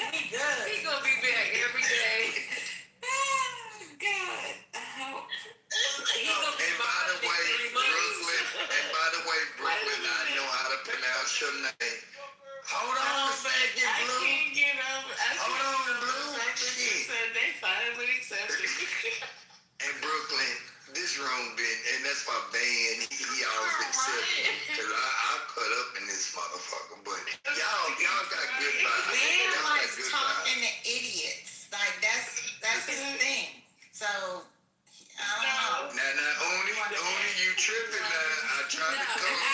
You gonna bring the hood out of me now. Listen, I'm just saying. Only You proud of talking to a nigga that likes talking to idiots? Hey, shit, if you bring that peanut butter without the jam, Baby, no. So you can take it like you want to take it. I be tough if you want to, Tina Turner. I can deal with you. I want to take it. Okay. This nigga said they finally accepted me. Exactly. Like, well, no, the fuck First lady would have been kicked me out. Boy, when we first met, I was getting kicked out left and right, boy. And our political views did not meet up with it all. That girl told Dan, hey, Dan, that motherfucker just wants something. Boy, she was something serious, boy. I ain't lying, boy. When you get in a political battle. No, it wasn't even about the political battle. You got mad because I said sir. I was fucking with you on that. I'm talking about way before. Oh, that was That wasn't me then, because I wasn't arguing. That was me too. My Lo siento, señorita. That my apology. Man, look, I ain't time to look at them circles blow up. Something is not right. Something ain't right. Yeah, Me too, first lady that was saying that too. Yeah, I just said first lady because you and Van was agreeing with That's why she had him in that special school. That's why she had him in that special school. He think it's because he was smart. She just let him think that. Who you talking to? Who are you speaking to? You understand English. I said that's why your mama had you in that special school, because you special. Well, in all actuality, and I normally don't do this, but I went to a very collegiate preparatory special told school. that 17 times. You usually don't do it. That's a lie. Did you know what Newport stand for? Because I got my liquor license. Let me tell you what Newport stand for. Never eat wet pussy on a rainy Tuesday. I'm sorry, your coochie is too dry to even figure out Tuesday, Wednesday, or Tuesday. Shit. What the fuck? I think that's funny though. Did you laugh? I'm laughing at how ridiculous. Never eat wet. Look, she tried to figure it out. There's laughing with you and there's laughing at I don't give a fuck act with or whatever. I'm the fucking movie, goddamn. Because your pussy too dry to eat. What was it? Don't cactus because you got the woman shady. Thursday, Tuesday, Them porcupines Friday, stick or up the next Tuesday. day. Y'all growth hair be reproducing too quick, boy. Be a damn cactus. Growth hair. He talking about y'all pussy ball and then the hair comes back. Got that damn desert pussy. He's talking about when y'all hair Look, y'all laughing because it's the goddamn truth. You No, it's not. Y'all ain't waxing. Y'all can't afford waxing, you broke little righteous. Oh, Lord. Only the ones that responded. The shoe fits. I hope that sandal can slide right on in. Look, you can avoid what I'm saying. Man, my boy caught that shit. My boy caught that shit. He does. The cactus thing is kind of true, though. It's kind of true. After it's kind of true. That we just put up what with happened? that shit. I don't understand. Scratching your face up. Oh. Well, I guess that. Y'all got nerve grabbing us behind the head about me. Everybody don't have that. It ain't no but sandpaper now. I don't have that kind of hair, so I don't know. But boy, you did it before, bro. We I'm all very fell conservative, for it. sir. I am not. No, don't bring this up with you. conservative. I'm not going to discuss this with you. You forgot to say I twice. am very conservative. Man, you We're didn't not put going to your talk nigga through about the my damn deal. vagina. You The are lying. hair or their lack of. You know what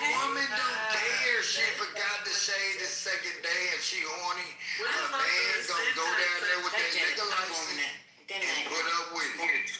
Yeah, he said You know, I'm slow. I just picked up on what liquor license was. he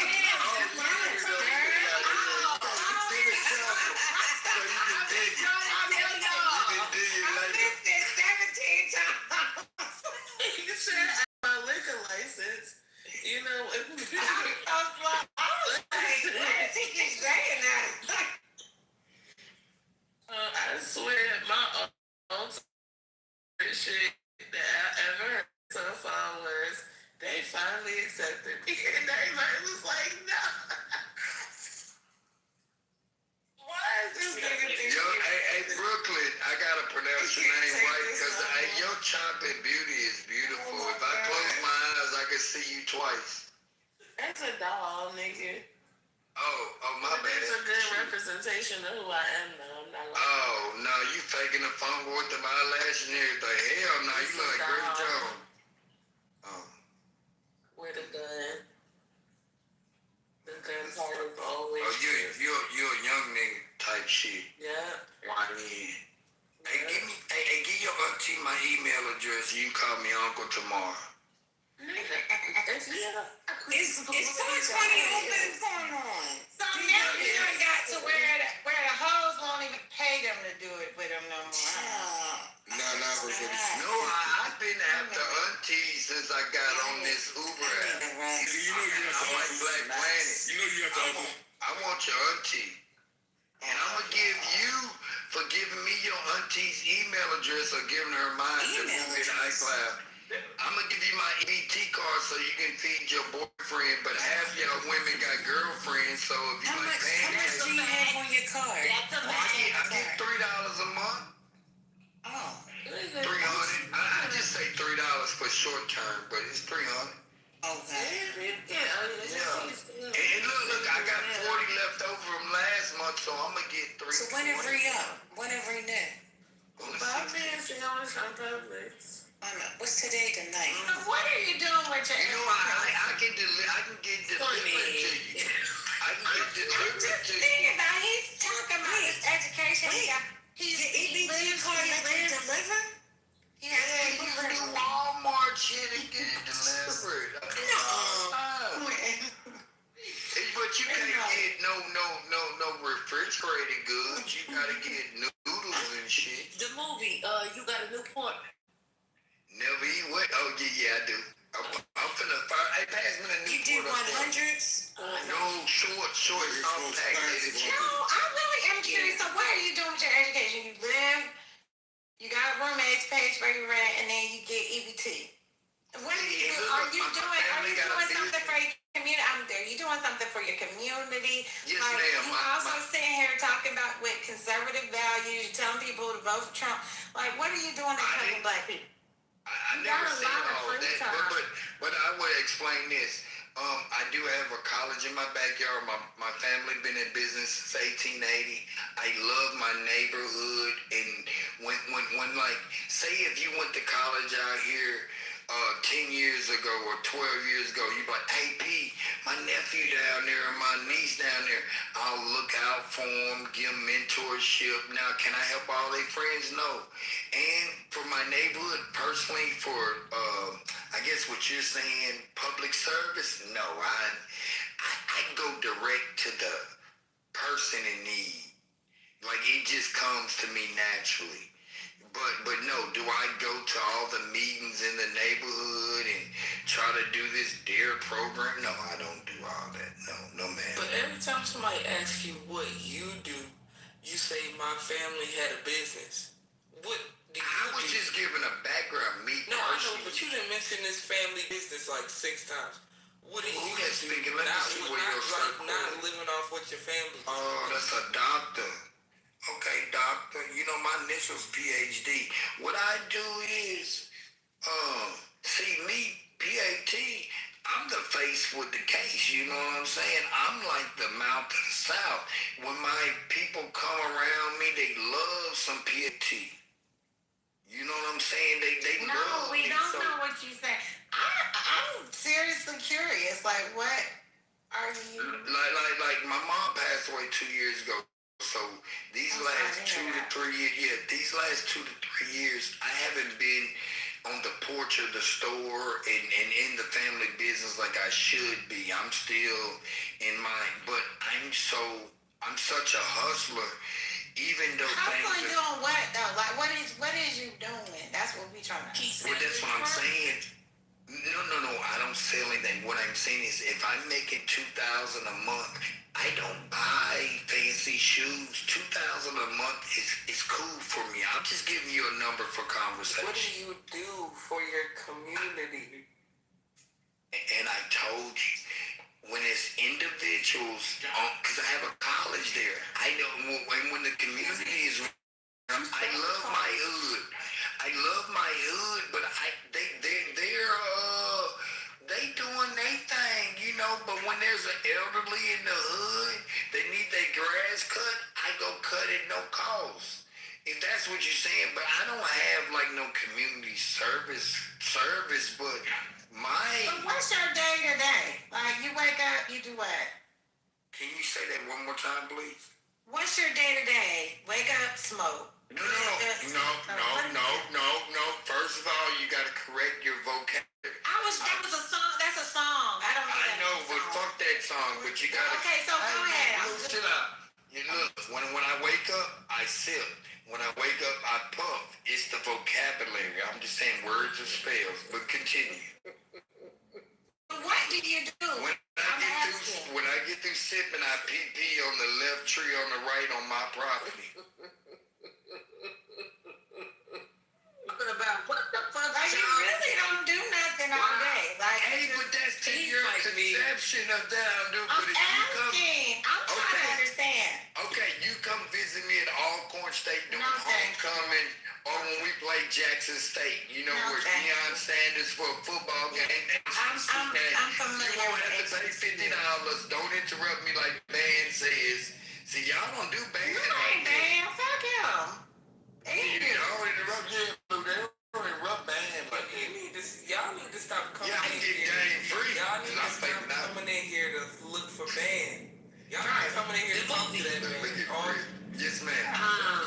So when you it was all a joke, but go after ahead. you pee, do you wash your ass? What happened? Damn, this motherfucker said, excuse me, I didn't mean to use that like, I did not, and my apologies, lo siento, señorita. And look, my apologies. So after you piss, you wipe your ass. This motherfucker, you gonna agree with this motherfucker? Oh, you stupid. You sit down and piss, don't you? No, she didn't. She said after I get through pissing on the left tree on the right outside on the police station, do I wipe my ass? On the police station. Well, Because it's right next door. The college is in my backyard. Do you wipe Stop telling us that. We don't give a fuck. No, I y'all just want to need know to. if you take a shower, what you do to wash up. Oh, she asked me, do I take a shower? Yeah, she said, do you bathe? Do I bathe? Yeah, do you bathe? You haven't said nothing about bathing. What nigga runs water in a tub? Man, get the... You didn't tell us about water in the tub. Yeah, he said, I'm not telling you sit down in the bathtub. I'm asking you, do you wash your ass? Yeah, you did. You wanted to see if Do you get in them balls good? That's what I'm asking. Well, the shower shoots down, so I got to, like, cup the water. And then, like, you know how you got to cup the water to get up under the ball. We're not asking about your I don't have a fancy. When do you bathe? Oh, so do you bathe every day? Your hands to wash them. No, I don't Yeah, why would you say you gotta make a cup so the water get under? Yeah, under the ball, 'cause the shower coming down. But he just told us he don't bathe every day. Wait, I don't shower every day. Get your vocabulary so right. what you do, you take a bird bath? No, that's called a 304 bath. No, I do not. When I shower, I'll shower. I think the 304 bath is a bird bath. Wait. No, I don't do no 304 bath. This That's man what just you say, and my homeboy Blue do with his girl or something. did a black person just say that they don't bathe every day? I bet you don't wash his legs. He just stick it in a cup, in a warm water cup. You A man don't have to do what a woman do. Do you know how funky ass underarms have to bathe, sir? What are you talking about? Fire, y'all. No, help you is by Hey, ladies, my hair is so good. If you look at the top of it, it'll make you seasick. You sound That's how many stupid. waves I got. Shut the fuck. Wait, but you don't wash your ass like I mean, you know, you poop and stuff the day before and everything. Yeah, I use a wet cloth. I use a wet cloth. I don't use You use dude. I got a bidet. I got a bidet in my house. Babes with dude. It's called a bidet. I know this is what ladies, this is what No, he said a wet cloth. He also said he has a bidet in the house. But he called it a bidet. No, he said he fit to get one. He fit. I'm about to get, but check this out, ladies. Hold on, watch this. Y'all gonna love this. I love y'all gonna shut your sweet ass up. Hey, look, check this out. Y'all gonna love this. Hey, look, it's a dormitory right behind me, and it's number women. And when they have the club on my property, they always want to use my restroom. And I said, I'm gonna charge them $1. But now I got a new vanity, and I'm gonna get them a bonnet, and I'm gonna charge them $2 every 5 years. Let me tell you something. And tell you this, if they don't have a predator on the loose side, with your picture on it on that campus, then they are derelict. Oni. We They need to let the little girls know, stay away from this weirdo, okay? We knew you was coming with that hateful comment. Stay away from this weirdo. Listen. Oni. Look at her name. It's fucked up. Oni or something. The movie.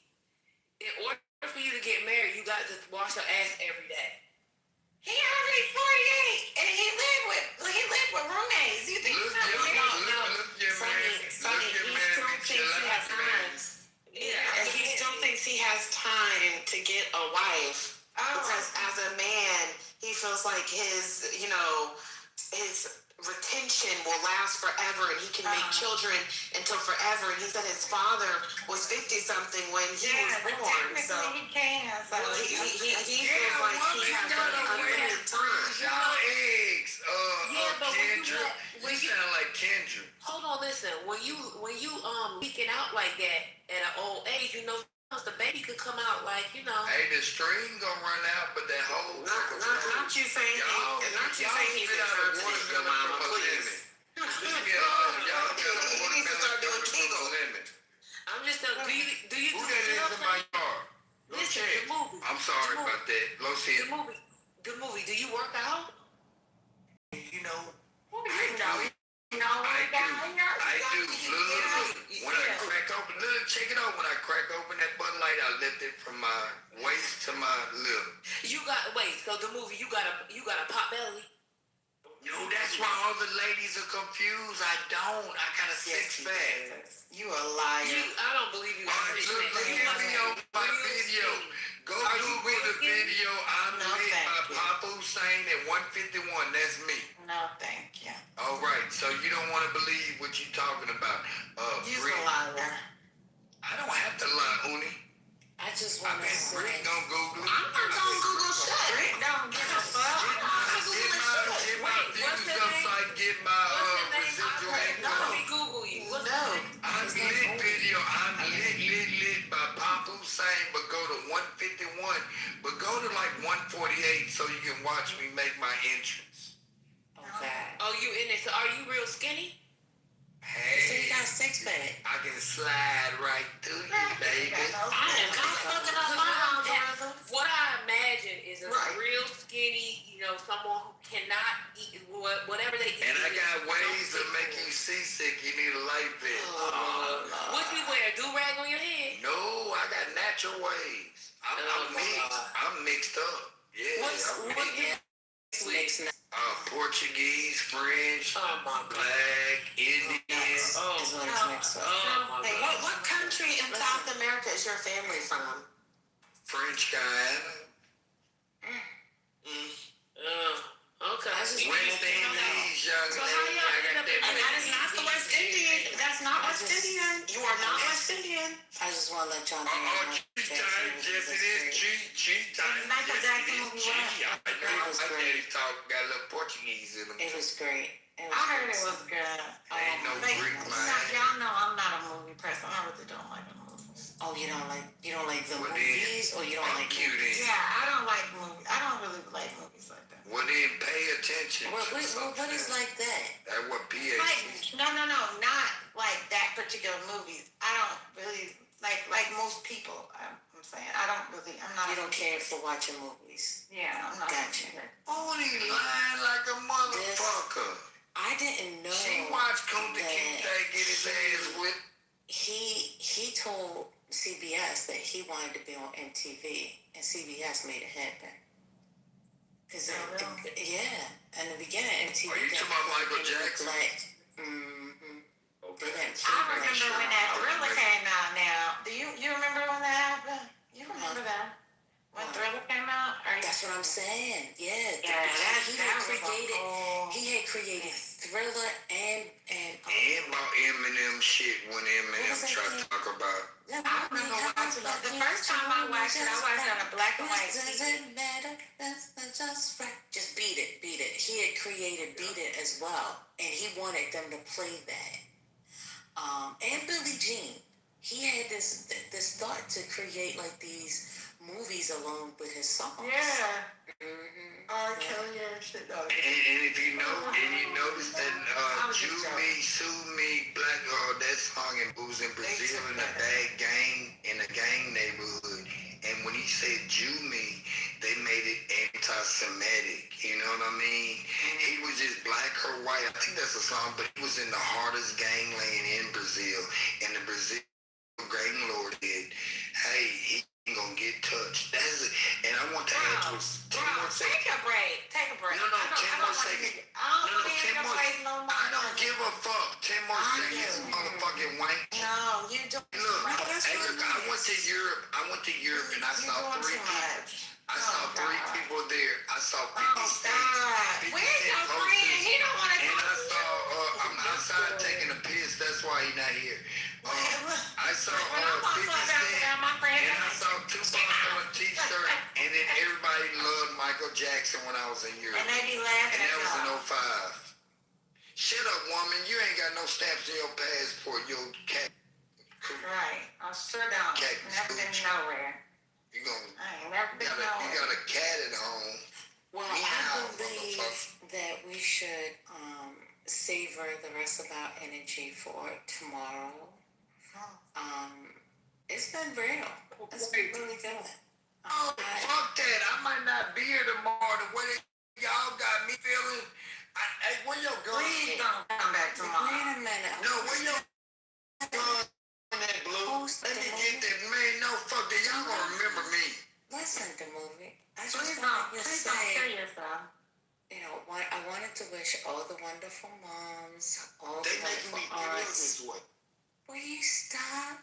I'm trying to say Happy Mother's Day to the beautiful ladies in the space. Okay? Thank you. So, you know, thank you all for the sacrifice, for the love, for the grace that you have poured out. That's some bullshit. That did it. I just did it. I'm done with it. I'm done. I'm finished.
Sorry, LeBron James really has given us some great years of basketball. You know what I mean? Since '03, like let's go all the way back there to when he first came to the league. He gave us some good years of basketball. So Yeah, I'm not gonna take that from him. I just think Now think about that. pushing it like it's hairline, like he's pushing it, thinning out. Yeah. Give it up. But think about that, Tim. Hold on. 03. And what was that stat? I believe that shit was 25 or 25 and 5 then. Walked in the door. Now, and he did the same shit this year, year 23, bro. That's fucking insane. Yo, I ain't gonna lie. I think LeBron's best ever was with D Wade, though, man. My honest opinion. Man, that nigga whole career is like that, bro. And niggas not gonna really appreciate that shit until they retire, and there's no other LeBron. Like the shit he did and the shit that he's continuing to do, it's like, bro, this nigga's greatness. And I'm a Jordan fan. Like, watch all of them championships. LeBron is really him, bro. Like, I think it's just easy for niggas to hate on him and join that hate train, which is why I see it a talking point. But yeah, bro, like niggas can't really tell you. Like, it's like the talking point should be, oh, he went to 10 straight finals and he lost this many. You know how many NBA legends and Hall of Famers never went to the finals, never even went to a conference finals, and this nigga was doing that shit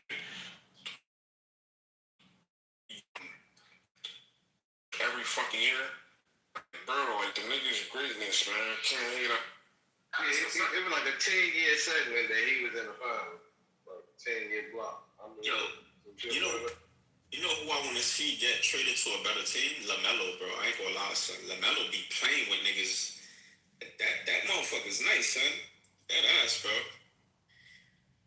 But like, yo, if they put him on a team with like a group of dudes, bro, it would be a wrap, son. Bro, every team got a group of dudes. There's only dudes in the NBA. No, I mean, like, he just needs like a good set of like Splash Brothers type shit. I'm trolling you, bro, because of what you said. Like, that shit ain't make no sense. It's like, leave that nigga where he at, man. Nah, just like today, I was watching this.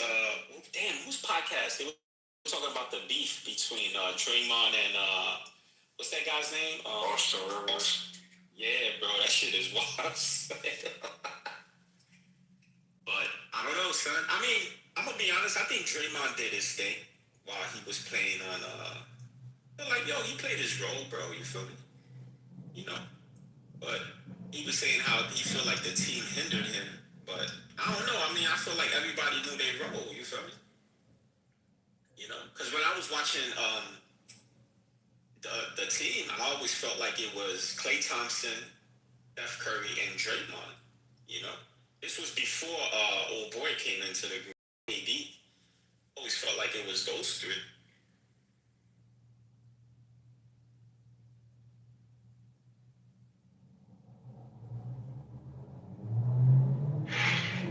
KD would stay there. They didn't want like 4 or 5. That shit was down like. That shit was unbeatable. They was already unbeatable like before he came. When he came, that shit was down like Jada stayed together. That shit done it. But y'all didn't be hyping themselves. Talking about some they was holding like, what am I holding your bum ass back? You could barely shoot a fucking 3-pointer and shit. And now that his athleticism waning, like he's not even the same conductor of the offense that he used to be. He used to be able to pull his stats. You should pull Draymond's stats, yeah. Why? It's trash. I know what? I know niggas hate him, but you should look at his numbers. Yeah, that's what I was saying. His numbers is good, son. They decent, but he benefits by his position in offense. Bro. That's what I'm saying. And now he can't even do what he used to do. Bro, the rebounds Draymond got?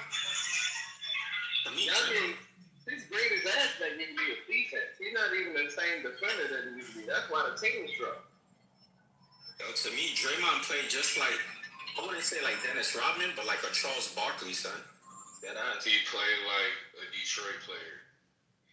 He just does too fucking much. Why are you playing so fucking hard? Like you finna die if you lose. That's how you're supposed to play. No, you're not about no. Fuck no. This nigga playing football and basketball at the same time. Fuck that. Wimby cried over basketball. He loved it, man. He one of the last people keeping that shit alive. The way these niggas be hooping today with all that, the hezzies, the fucking travels, shit disgusting to watch. Hey. I think it's like a run or test.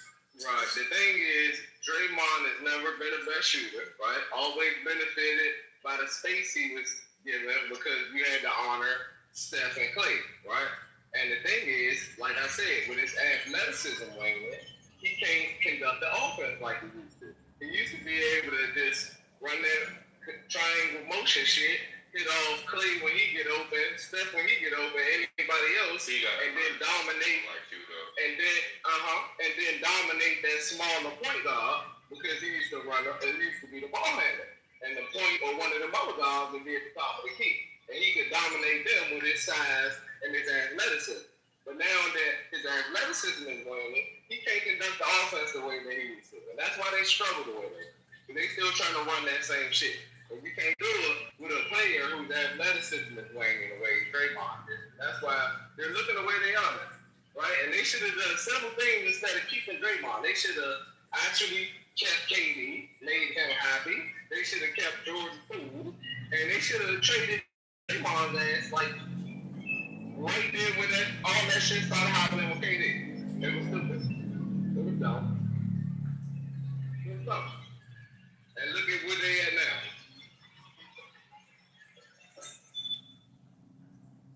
now. Ass. But yeah, his big ass play too fucking hard. And then he be crying to the fucking refs. Like, calm down.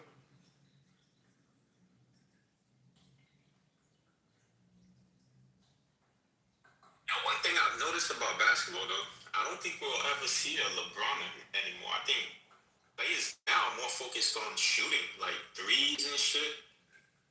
They don't care for, like, you know, driving with the ball and shit like that. Like, dude, I don't know, basketball's done changed a lot, man. Bro, like, you see dudes just focused on shooting threes. There's no more, going in the paint. You don't really see that a lot. That's because they smoke too much weed. Damn near everybody on the starting five Thunder drives. But go ahead. I'm just convinced y'all hate to give Oklahoma City Thunder their props. Because they're a new team, they're fresh, they're young, and they're gay. They're gay. So that's a fact. They are doing their thing. And I ain't gonna lie. And if they are gay, what's wrong with them being gay? Yo, I ain't gonna You're front. probably gay. I'm just saying, I'm not gay. When OKC had Russell Westbrook, KD, all of them dudes, and for them not to win a fucking championship is crazy. I still can't even understand that shit. So there's that. Bro, they had a fucking all-star team, son. Yeah. You see who had to do the championship? They was trying to feed up the... They ain't win because of Westbrook.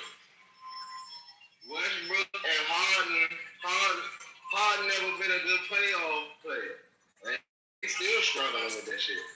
But the main was Westbrook. If Westbrook could have had a different mentality, not trying to prove he was better than he every night, they probably would have won. But yeah, I wouldn't totally put that on Westbrook. Look at that Bama in the playoffs. He always struggles in the playoffs just because of the type of ISO player he is. Anyway, the Thunder's team now is gay. I don't agree with Blue. Then they whooping y'all ass. You ain't even from here. Shut up. Go. Are you cool with Blue Check Man, my boy? Not at all. But what he said is valid. That's the zestiest team in the NBA. Shut your motherfucking ass up too. Y'all always hating on the Thunder. Y'all hating on the Thunder because they're a fresh, young, vibrant team.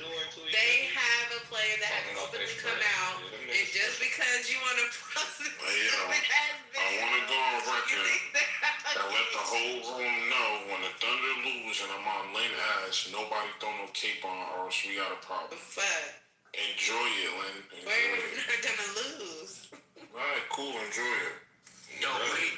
And my team not even in the playoffs. I just don't like Your Thunder. team can't even make it to the playoffs. Your team can't even. Y'all gotta beat that. Do you even have a team? Jeez. Yo, who they play next? OKC, like The winner between the Spurs and Spurs. Who's Spurs playing right now? Exactly real well. Oh no, They're playing the Timberwolves. They're playing the Timberwolves, but Ant-Man injured and He's trying to get once he get back, but I think that of course like San Antonio is supposed to win that series. Yeah, San Antonio. I don't know. I think it's a good line. I think it's a good matchup. 100% though. Yeah, he's injured clearly, but I think that's a good matchup, bro. San Antonio got some big dudes, bro. Yeah, Minnesota a matchup big enough for him. No, I would say Minnesota's supposed to break through over the Spurs. I agree. They're young. They young and they don't have a lot of bench depth, bro. They got probably the best bench in the playoffs right now. That's wrong. Better than OKC. You want Bro, OKC doesn't even have a bench. Do you watch basketball, bro? I watch basketball the whole season, my nigga. OKC has the ability. OKC is the only team with the ability to go 13 deep every night. Pause. Like, what are you even talking about? What are you talking about? Hey, bro, like I said, everybody on the Spurs bench can give you 10 points. Any given night, they could all give you 10 points. So, I don't know. They got Harrison Barnes. They got Julian Champagnie. They got Keldon Johnson. That's the 6th man of the year right now.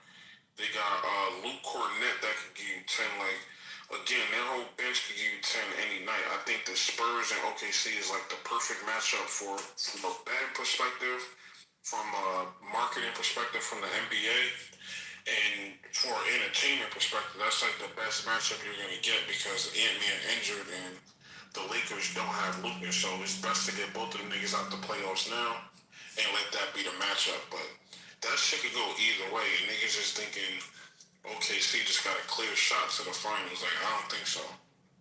What do you mean? Like, it's not even about us having a clear way to the finals. Y'all suck ass. Yeah, y'all team suck ass. Hey, Tom, one would say that the OKC gave them the rope-a-dope, right? Regular season. They gave them that false sense of security during the regular season that they could beat them. And when they come to this playoff series, they asked them show them why the fuck they were champions. That's what I'm saying. Because listen, effectively, Chet could cancel out fucking Wemby. We seen Wemby get canceled out. When you get fucking physical with his ass between Hartenstein, big ass, and Chet, they can cancel out Wemby. And then past that shit, De'Aaron Fox, and like Castle and fucking Harper, like, bro, ain't none of them motherfuckers built like nothing winning no finals. I promise you that shit. The rest of OKC, they can whoop the shit out the rest of the motherfucking Spurs, bro. You're tripping. You talking about Shane Angie and motherfucking Harrison Barnes. Get the fuck out of here. Like, fucking Warriors could have hurt them off because they knew they wasn't going to win no championship. That's on my ass. You tripping. Like, OKC bench is way better than fucking Spurs, bro. Way better. Like, we go player for player. Yeah. From 3-point percentage and all that. Niggas still gotta get that conference out the way before we even start talking about finals.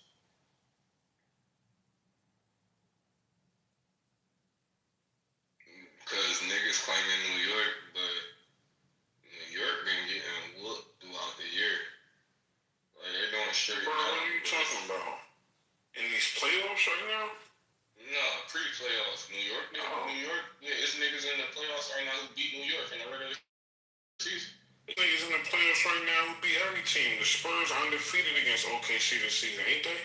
I believe so. That's why they're not going to beat them niggas now. I don't think that shit mean nothing.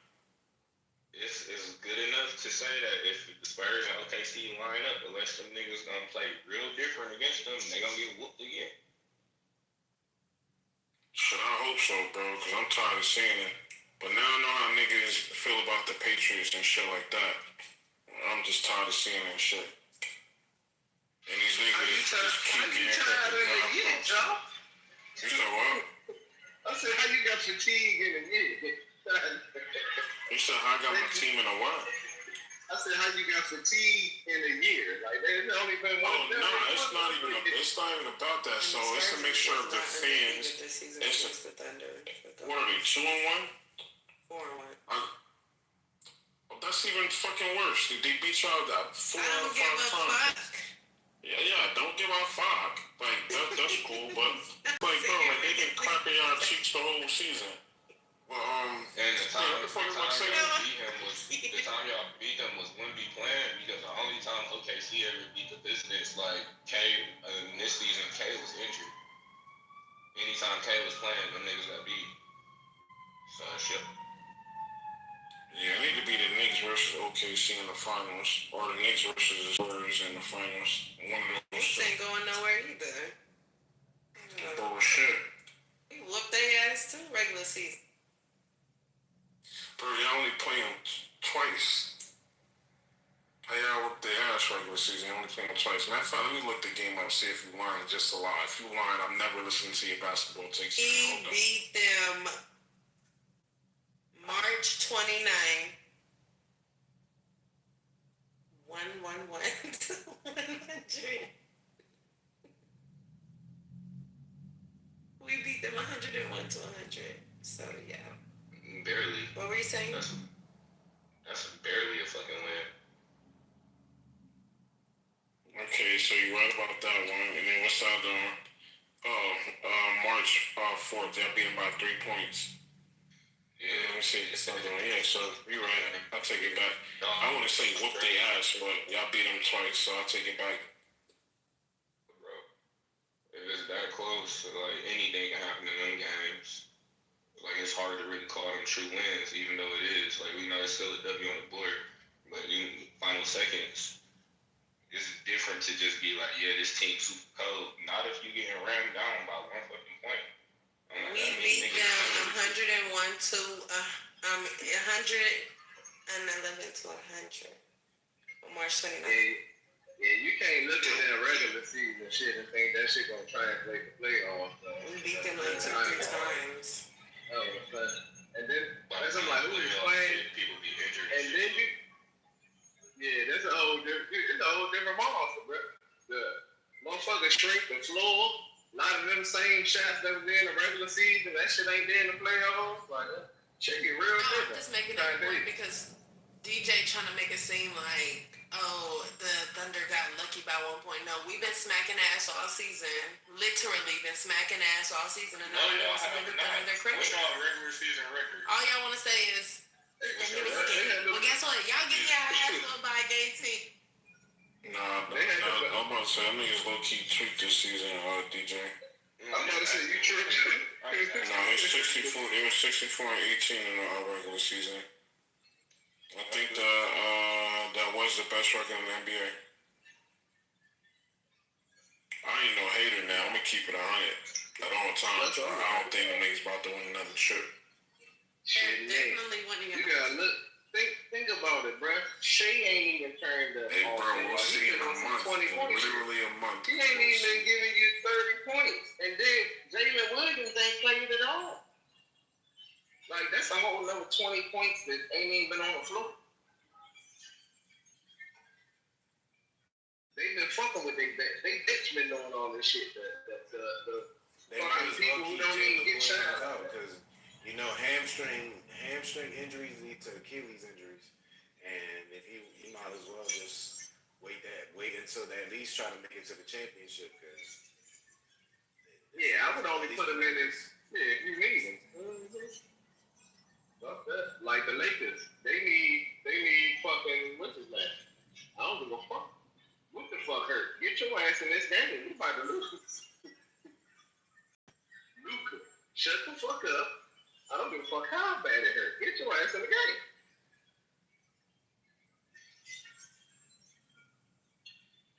Like the only chance the Lakers got is for these guys to get the fuck out there and shoot like they need 15 shots a game. Yeah, they ain't got no hurt. San Antonio 62 and 20. Detroit 62 and 22, and then the Nuggets was 54 and 28. That's the top four.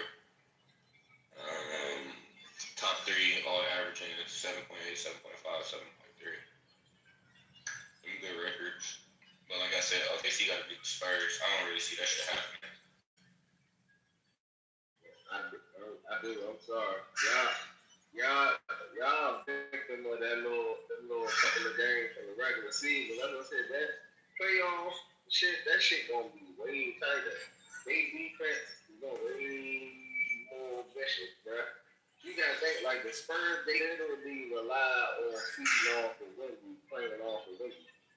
Like everybody else, they not doing shit, bruh. Fox passes, like these are the motherfuckers that y'all think gonna be out here creating all these shots and dropping all these buckets. Seriously, y'all funny as shit.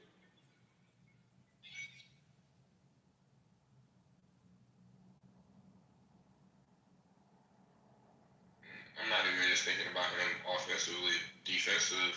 That nigga got a whole problem himself.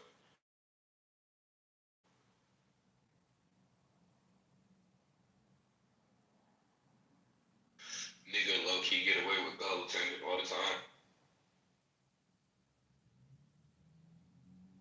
Man, the NBA is trash now, though. Look how these.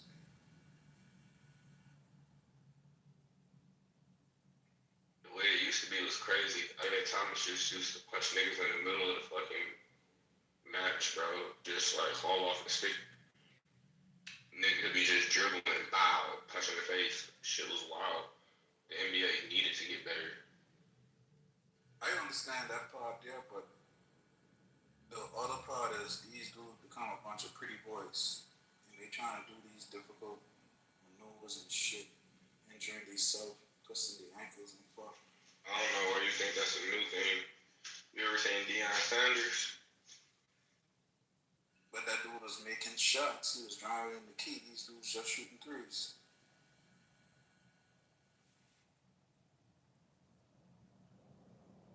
Ever since Steph Curry became an accurate three-point shooter, everybody believed that they're supposed to shoot threes.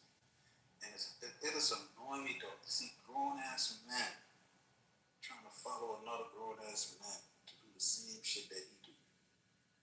What sense that make?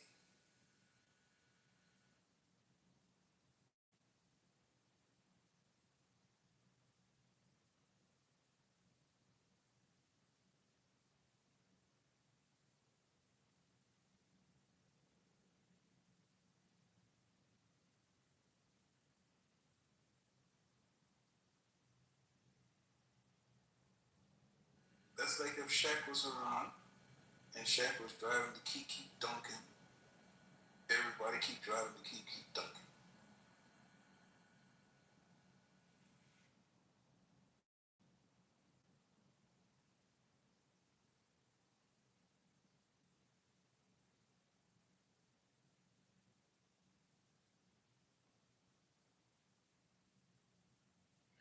You know, just random shit.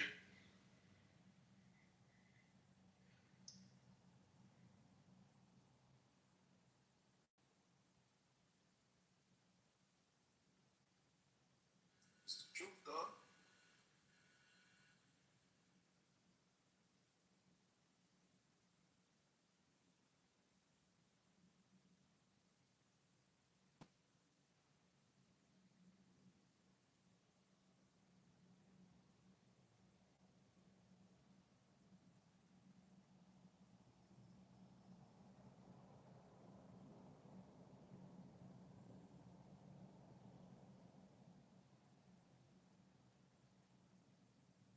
That's why none of these dudes would never be a Jordan level. Jordan was just different. LeBron James is outscoring Michael Jordan. LeBron James is the all-time highest scorer in the NBA, bro. You should look up things for yourself. Yeah, he is. That shit don't matter though. He ain't better than Michael Jordan. It don't matter how many points he scored. Like we just had that talk. Like we gonna call LeBron because this shit is miraculous, amazing, and defies logic that they get 23, he still ain't gonna get 25, 5 for 5. Like he just walked into the league and like the shit is crazy. But he ain't better than Jordan, bro. he ain't proved it. He really hasn't. It don't matter how many points he scored. He done played 8 more years in doing. Of course, he got more points than that motherfucker. But he played 8 more years than him and don't got more rings than that man. Exactly.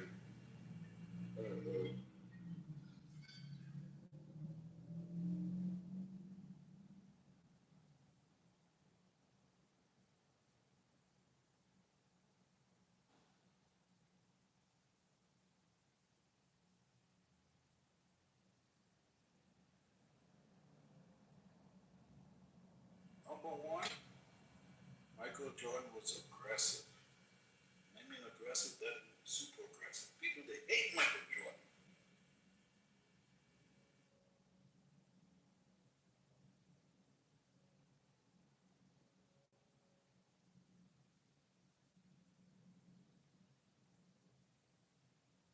Michael Jordan is the only black man that can pull off a Hitler mustache. Which other black man you know can pull off a Hitler mustache? Kevin Hart. There's several niggas that walk around looking like Viltrum like.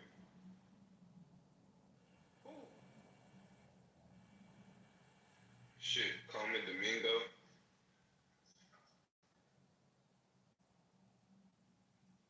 Michael B. Jordan. The black dude from The Walking Dead. The gay dude. Like the French looking dude. You talking about the priest? Nah, maybe. I ain't really watched too much. He's like a sneaky motherfucker. Not the main Walking Dead, like the spin-off Walking Dead shit. I'm gonna look him up. Hold on.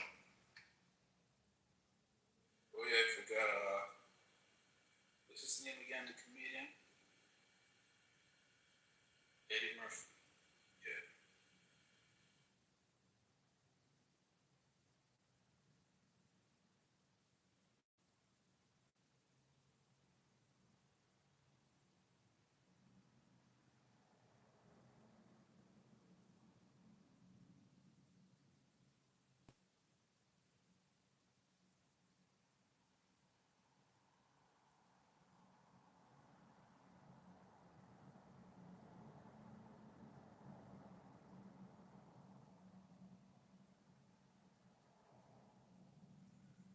Coleman Domingo.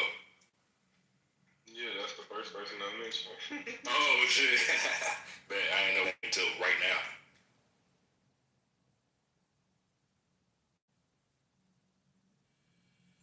The singer genuine too, but y'all understand what I'm saying, right? Michael Jordan was an NBA player, and he pulled off the Hitler mustache, and nobody noticed that shit. That's how bad Michael Jordan was, bro.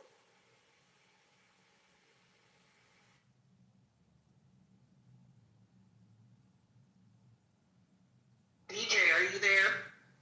Did you leave? Oh, you're not here. All right.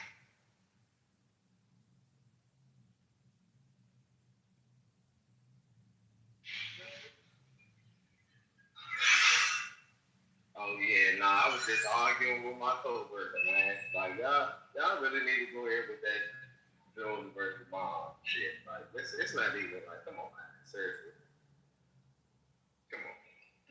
This Bama played 23 seasons and only got 4 rings is insane. I ain't gonna hold it. Like, we're not doing this. Man, this Bama fight this man.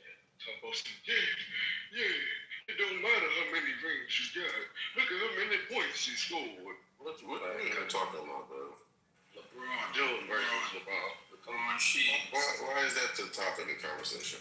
Because we were talking about how Lakers lost today. Yeah, I mean, it's unfortunate, you know.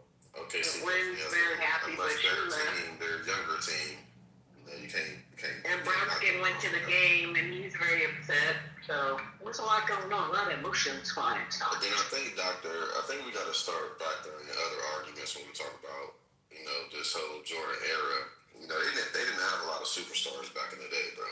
Like today, we have way more superstars. We have way more superstars today who have got multiple rings than compared to back in the day where you only had Jordan, Magic, and Bird. Maybe Drexler. You had a few guys. You gotta stop. You gotta stop. Okay, so right now, well, name all of them right now. Name all of them for me. So you think back in the day was more competitive than today? No, you just made a statement. We got way more. I'm clarifying. What do you think the best all-star team is? It ain't back in the day. Is it the Dream Team? No. Which one is it then? Which is better?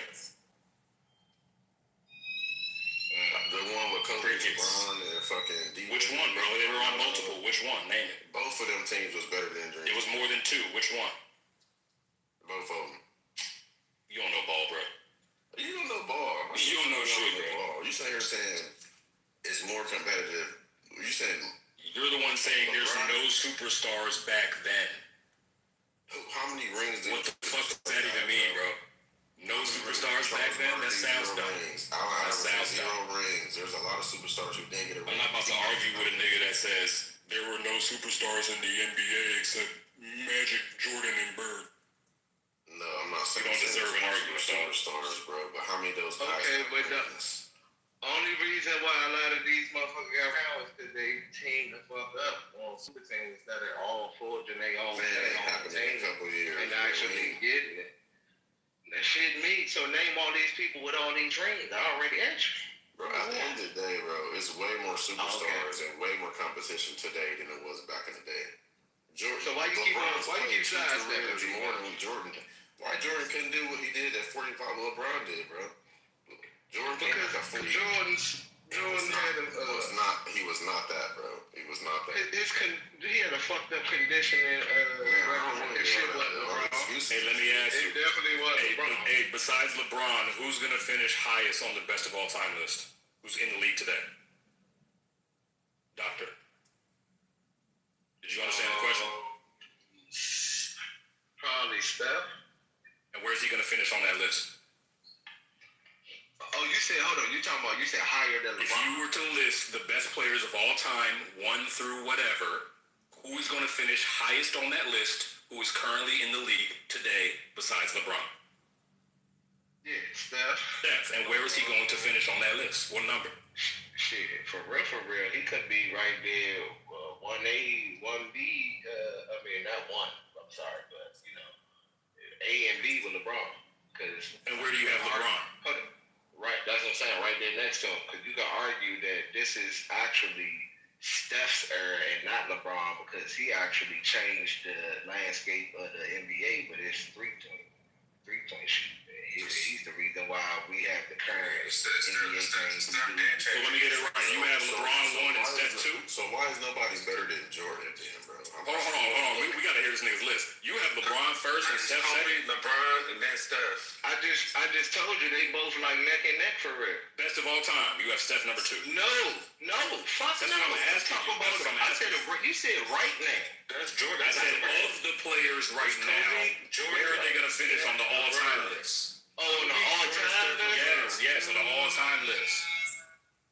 Kobe, Jordan, Steph, LeBron. Where is Steph gonna finish? 3rd. Or 4th. No, fuck no. Let me see. Jordan. Of all time, where is he gonna finish? Once Curry gone, if he retires next year, this is last year.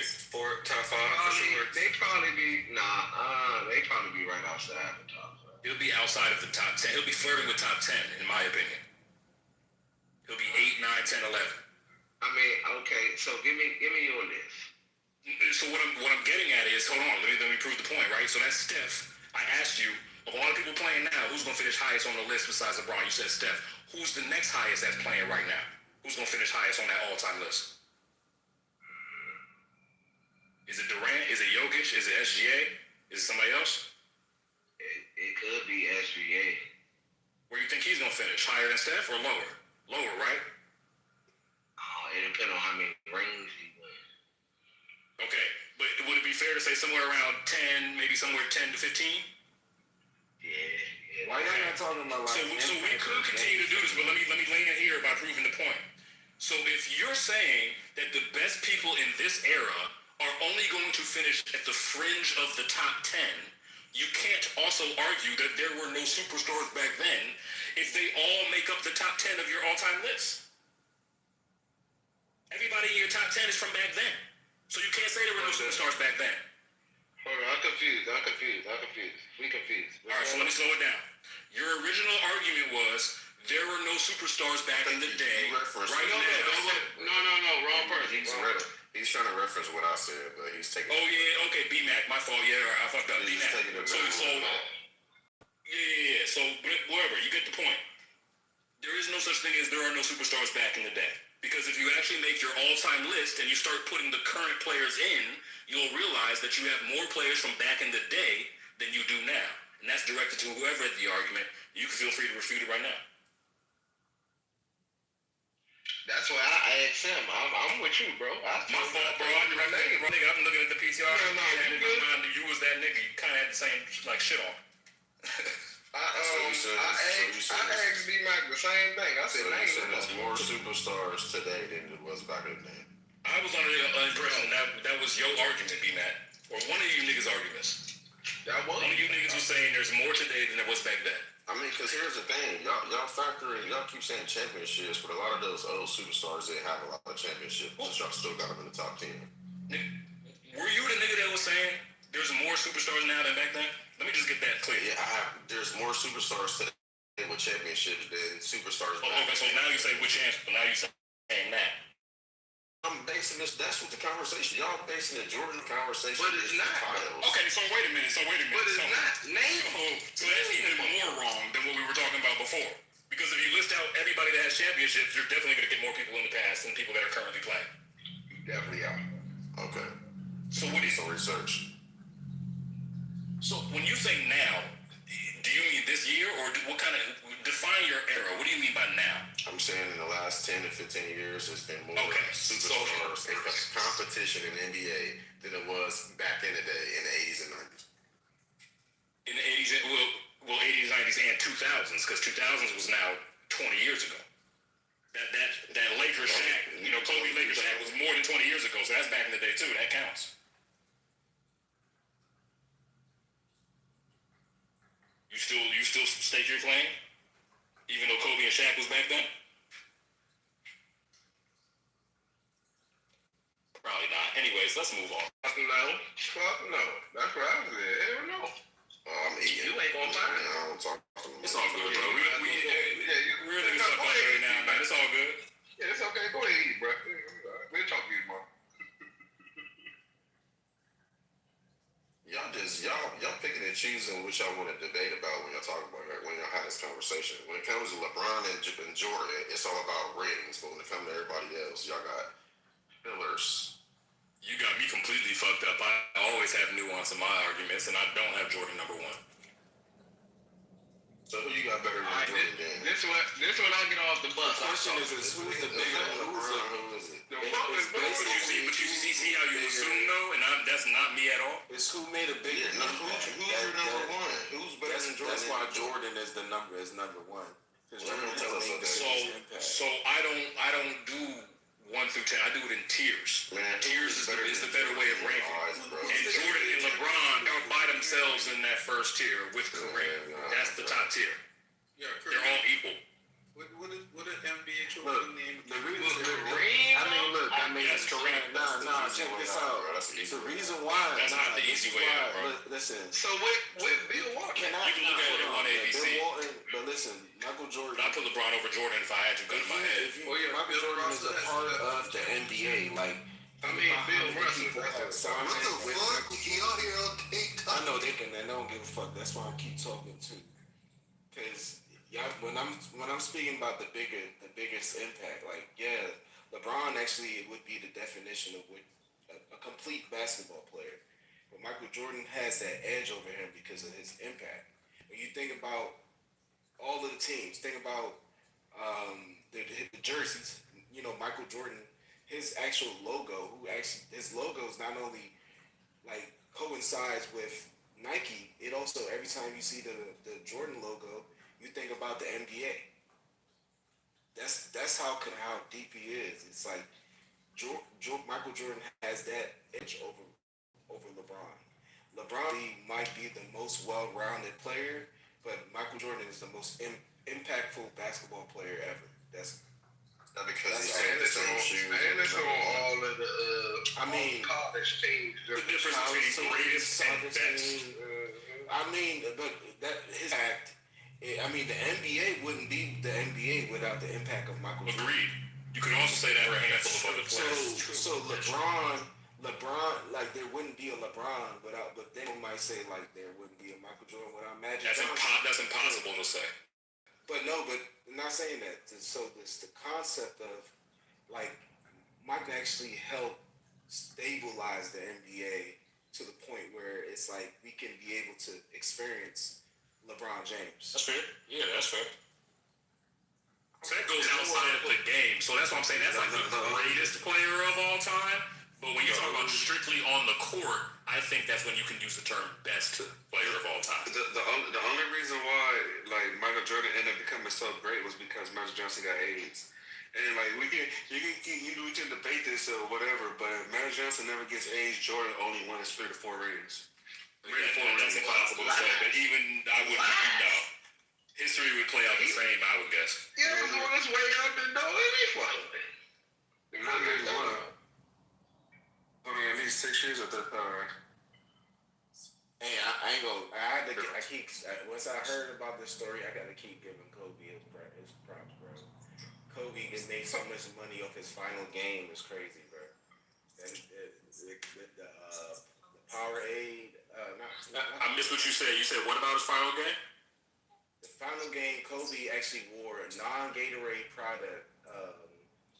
On his last game, he wore the it's called the Armored Water, whatever that shit's called. That the company it's something Armor. Under Armour?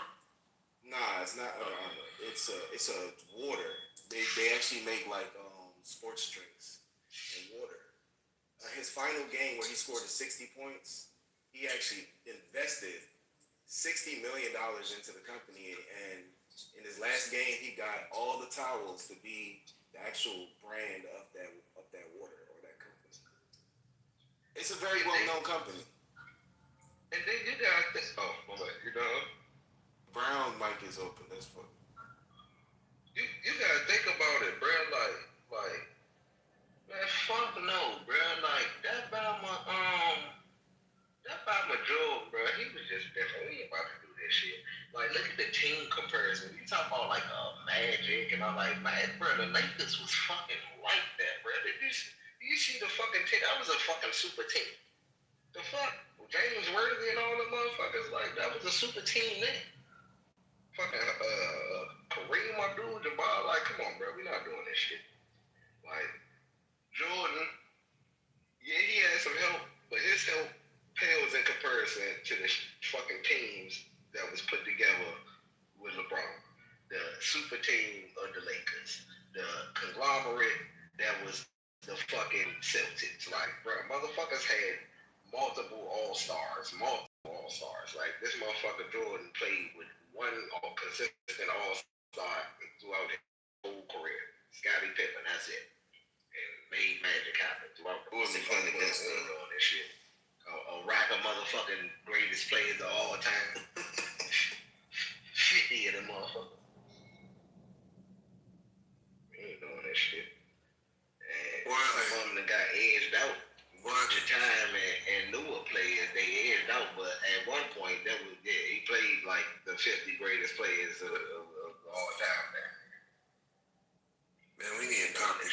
We need a topic, bro. This shit ain't on. We got one. Stop fucking playing with that bald head motherfucking. Man, we don't give a fuck about sports like y'all do.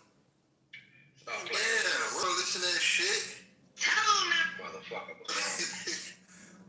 Shit, y'all talking about that shit for 4 hours. That motherfuckers can't even win shit. Fuck. Alright, we sorry now. They disrespect. Dumbass sports. Y'all talking about the same shit every year.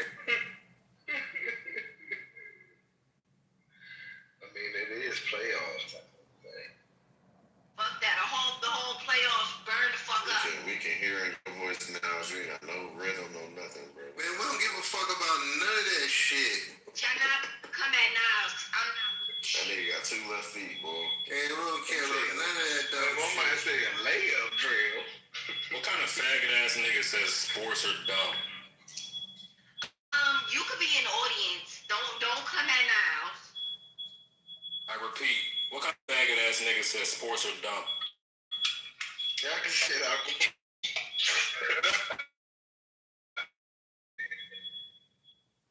I bet he in the audience. Yeah, you gotta read the room sometime, brother. We had a good little debate there. But that kind of goes.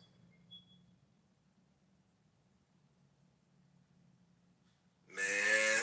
Hey, doctor, make sure you keep the radio on when you at work, nigga. My man, because you know they're gonna be calling me to come fix some shit. So, hey, they be thinking I'm the police on this motherfucker, you know. Like, who the fuck is that? But we would, I was trying to toe the line and talk about the Wizard Man, and so we wasn't strictly sports, but we kind of got all sports. We're sorry, but like, shout out. I mean, that's why I was trying to key in on the nepotism part. People hate on Ronnie and all, but fuck that. If you got the ability to bring your motherfucking family along to the million, you do that shit. I don't give a fuck if it's nepotism and they deserve to be there or not. Fuck that. That's your job as a band. That's what the fuck you do. You feel me? Where y'all rank Jordan Sons at? Because them niggas was fine as fuck. Oh no, rate them. What the rate them for what? How good they sniff cocaine? This conversation going after. Okay. No, we talk about. We done took I it dropped over this video in the chat, right? shit. It's like, did y'all see that 3-Eye Atlas shit? Like, apparently something's going on with the 3-Eye Atlas. Like, something exploded from within inside of it. I'm about to say Atlantic, what's the deal? I was gonna say something landed, but you saying it exploded. Something exploded. Yeah, the 3-Eye Atlas. What'd you say, Dorje? So where's the link? They also think they found that lady Nancy. What's her name? Nancy Guthrie. They think they found her mom remains. Oh shit! I dropped it in the chat.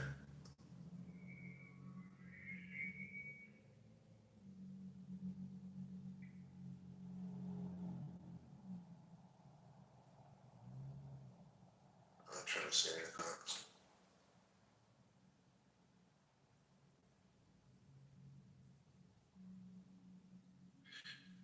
It says 3-1 Atlas just detonated inside a comet. Its core exploding from within an ice ball. The fuck? Astroverge is. Oh, wait. Okay.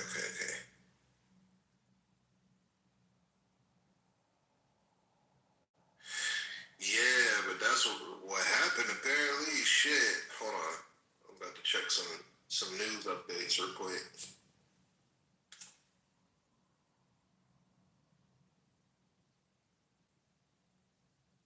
That's what they tell us, bro. Why we can't see the actual footage. We can never see footage. We always just get a story. Man, that's a fact.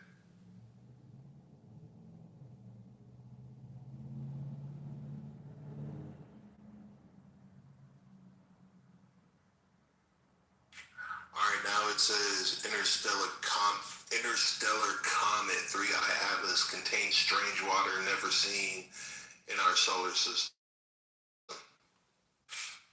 3-Eye Atlas came from a strange cold world. New data on the interior composition of 3-Eye Atlas. They be all like they just like I swear they be trolling us. They just not us, but these people. They gotta be trolling people. There's no fucking way. But you know what this reminds me of, O'Dane? I know you ain't gonna like it, but when I knew about this before RJ started talking about it, mind you. But when RJ be talking about the blue Kachina, So I heard that the three-eyed atlas was the blue Kachina in the regular before it went behind it. Before it went behind the moon, it was the red Kachina, and when it came back out, it was the blue Kachina. That's crazy. Yeah, I know it changed colors. Yeah, full spectrum rainbow. What are we talking about?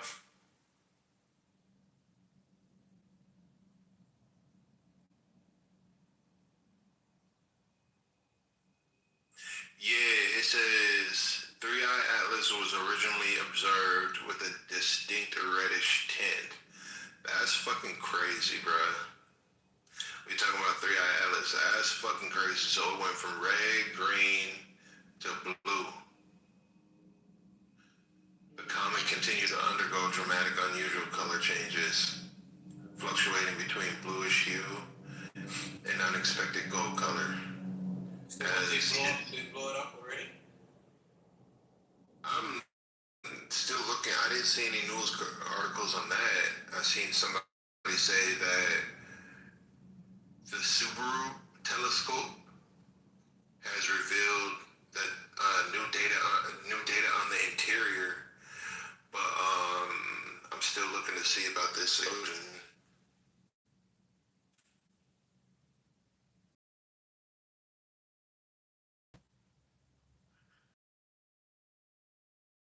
Ignite a chain reaction in three-eye atlas. Did mysterious? Oh, that was back in 2025.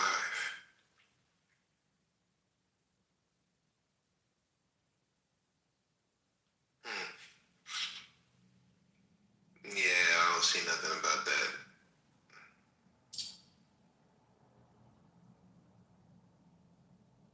That could be clickbait. What the fuck? Well, that's the update on three-eye atlas. Fuck it. How many people we got up in here up? Let's whoop. Why we just don't blow those aliens up once? Before they put their coronavirus world. Hey, you see the alien ship? Look like a star. Y'all see that one? Yeah, I saw that. I was comparing it to that angel image that Joe was talking about. Some, that young guy wanted to tattoo of an angel. How it's supposed to look. That image with them 6 wings. Yeah, that's what is it, the Seraphim or some shit like that. I forgot what it was called. A Seraphim, yeah. Yeah. Some people trying to compare it to that because it had the 6 points on it or whatever. Hey, it's a 6 point like the Jewish star. Mm-hmm. So what do they know, right? What's up with that shit? But yeah, the Seraphim or whatever the fuck. That's 6 points too. Mm-hmm. It's all about this 6 point stuff, man. I don't know.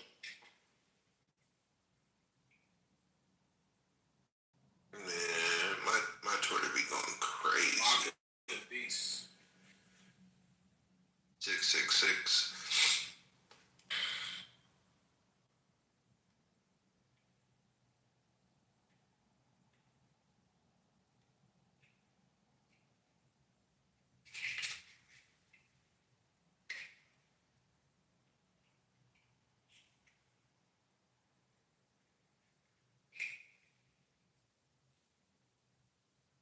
So we got this question here. She was the first African American. Who was the first American to win a Pulitzer Prize? A political prize? The Pulitzer Prize. We got Maya Angelou, Thurston, Gwendolyn Brooks, or Toni Morrison. Maya Angelou? Nope. Lauren Hurston? Nope. I don't know. I like how they did this because you will say every name except the right answer. Because you know all the other names. But it's C, Gwendolyn Brooks. I don't even know who that is. Let me look up this woman. Gwendolyn Brooks.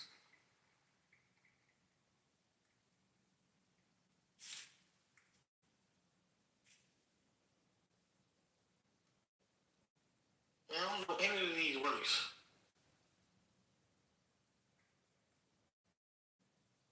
Somebody give me my bean bag. This little girl kicked me out the room. Oh, shit. Hold on. Here we go. Kick you out the room? What you talking about? Yeah, she kicked me out the room. What? The only little person in my house. Oh, my God. They be the boss for real. Man, them babies be the boss for real. I think this is a good one. All right. Surveyed 100 people in house party. What did the party goers break in Play's mom's house? Is it A? That's it, the toilet. My bad. I didn't even wait. My fault. But the thing about it is, That's I one feel of like my these favorite are movies, man. right. This is one of those questions like it comes right off the top of your dome, you know. But I was about to go over the answer choices, but yeah, it was the toilet. You know, I remember that scene. That's one of my favorite scenes. The dude told the other guy like, "You got hair like Barb." Like, who? Barb who? Barb Wiley. I know that's the first time motherfuckers heard that. Like, man, you got that dragon breath. They used to go on that nigga Bilal so crazy. House party was the culture. That shit, when I told y'all we used to make movies that was dope, that's the shit. That's the shit that made hip hop like low key. That shit made hip hop. Like that's when what's that type of music? That Motown swing, like New Jack Swing. Yeah, New Jack Swing sound was big as fuck. Oh yeah. Shit's like party, upbeat. If you were a little kid back then, you just seemed like everybody was just always having a good time. If you was around Universal, that shit was crazy. Like I was just a little kid. Like man, I can't wait to get older and have this much fun. I used to love New Jack dance. Yeah, but it was always just dancing. Niggas just be dancing every fucking way, and older people just shake their head. But it was kind of respectable. It wasn't like really raunchy. It was just. Yeah. All right.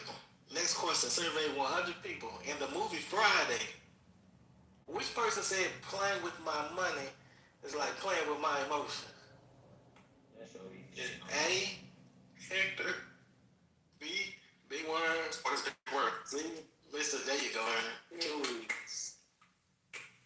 Bro, that's part of the Negro Bible. That's part of the Negro Bible, bro. Right. That's like in the Book of Fridays, chapter like 1 or some shit. Yeah, that's definitely a black card revoked if you don't know that one right there. Yeah. According to Mama, if you can't use the same, then A, don't use their pillow. Don't bring them home. Don't bring them. That's the answer. Don't bring them home. And who would say that? I mean, your mama, as I said. Big Mama came from the book of Big Mama, passed down to every mama. Yeah. All right, answer the question. And this is the categories. In the early 2000s, who was rocking stilettos and puffs in the club? Crime on. Is it A, Kia, B, Eve, C, LeChat, or D, Princess and Diamond? Princess and Diamond. Princess and Diamond. A few female rappers. Well, I said Crime Mob, so I'm still right. Yeah. Hey, y'all remember being a dude? Most dudes never rap a girl song, but that song hit so hard. I was like, yeah, that shit. Yeah, that's the level, huh? I listen to 3-6, so I love Lil Chat and Gangsta Boo. What does Chat sing? I remember the Chat. You gotta listen to a lot of the Hypnotized posse tunes. They got their own little mix joints too. I can't think right now, but I do know they got some shit. Okay, wait. I got a service announcement for the next question. Happy Mother to all the mamas. Happy Mother's Day to all the mothers. Happy Mother's Day to our mom. Happy Capitalism Day. Yep, that's it. Cause you're a mom every day. Same thing niggas tell you during Valentine's Day. But y'all know it's called capitalism. Gotta make you feel happy. Mute up, O'Dane. Thank you to all the mothers. Thank you for all that you do. Thank you for, you know what I mean, taking care of business, taking care of your children. Yep. It can't be a thankless job at trying out, you know. You can't use the same comb, don't bring your ass. Alright, I think this is an easy one. This is a more up to date. This is for the coach right here. Alright, so she's the captain of the team and the original Hot Girl Summer. So is it A, Rihanna, B, Saweetie, C, Megan Thee Stallion, or D, Nicki Minaj? Megan Thee Stallion. That's it, Megan Thee Stallion, real hot girl shit. I wonder how, y'all think that's true? Is she really the originator of Hot Girl Summer? Megan Thee Stallion? Or was it City Girl? That's why they did it. Hey, y'all don't think it's convenient that her and Chloe broke up like during the time that cuffing season is over, and then everybody made a big deal. Like niggas and bitches that have been doing that shit for years. You find somebody right before, you know, for the winter, and then you break up for the summer. The fuck? Hey. Like, you know, that's why she broke up with him. She trying to get back high. Y'all know how y'all get. I be like, y'all got options. A Hot Girl Summer. Yeah. Y'all be acting like y'all got options. These niggas be in y'all DMs just like y'all be in there. Separated just in time for Hot Girl Summer. Ain't that something?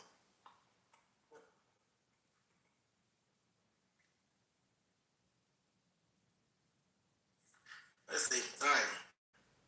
It's a 90s phrase popularized by Martin Lawrence that means to dismiss someone. Is it A, beat it, Jack? B, talk to the hand? C, shut your trap? Or D, go play in traffic? Talk to the hand. Out to the hand. I mean, I know we've all told somebody to go play in traffic though, but talk to the hand. Talk to the head, cause you ain't my man. Talk to the hand because you need a girlfriend. Talk to the hand because the face don't want to hear. You heard all kind of sayings back in the day. Telling you, bro. Let all this shit go, man. We gotta grow it. Trying to think of some more sayings that was in Martin.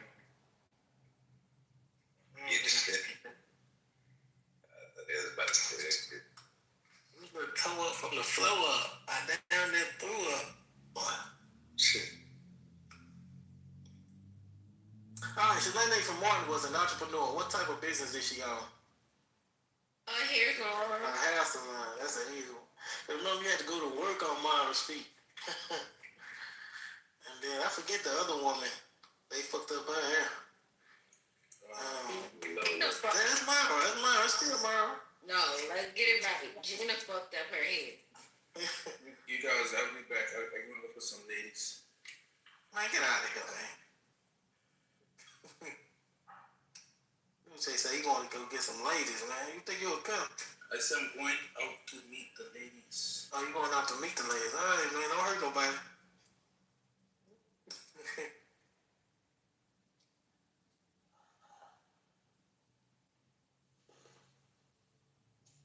So in the song "I Get Around" by Tupac, what did Shock G put on the panties? Sad. Sad, that's it. I don't even remember that line. But it's sad. It's sad. You able to recite the bar? Shock G. What to put the set. Yeah, that was him. Yeah. That was like the end of his verse. Digital Underground. You gotta get Chuck up in here to talk about that. I'm pretty sure he was around for that video. Welcome to the party, B. Welcome to the party.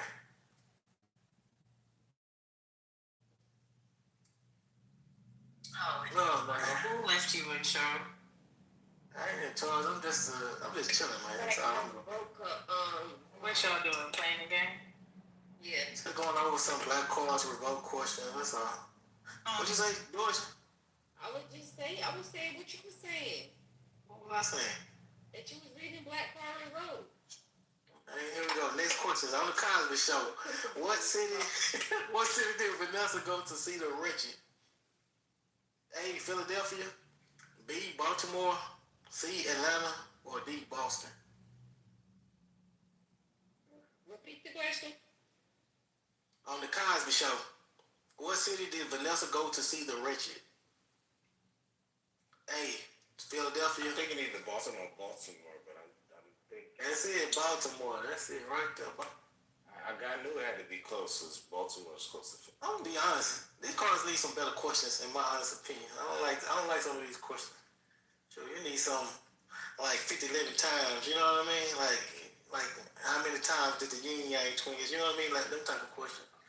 But let's try this one. What does it mean if a bird poops on you? See what I'm saying? It say A, someone has died. B, someone is pregnant. C, you'll have good luck. Or D, you'll have bad health. Good luck. Good luck. Yeah, that's what it is. Good luck. A bird poops on you, you're gonna get good luck. What kind of shit is that? I never heard of that. There you go, get a buzz back.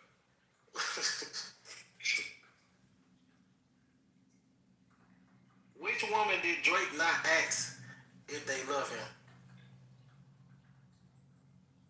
You got an options? Kiki? Is it A, Kiki? I thought I was gonna get out the bat. Is it A, Kiki? Is it B, KB? Is it C, Keisha? Or is it D, Risha? Risha. It's Keisha. Kiki was Keisha. But they got here C, Keisha. I was thinking Kiki too, but the answer they got here is Keisha. No, we read it wrong. Well, we heard it wrong because I'm thinking that he said, what one did he say love me? And he said did not love me. So we didn't say Keisha. Yeah, that's right. He didn't. That is right. Alright. What type of restaurant did Martin and the gang start? Is it A, chicken and waffles? B, rhythm spoon? C, pizza parlor? Or D, meatloaf and waffle? A, chicken and waffles? That's wrong. That'd be the meatloaf and waffles. Meatloaf and waffles. Martin Barnes with meatloaf and waffles. That is correct. O'Dane, you leading the pack right now, man. No. Because I came off mic at the same time and said, so I get some points too. I didn't hear you. I didn't hear you at all. Let me move my phone They can't win. to my mouth.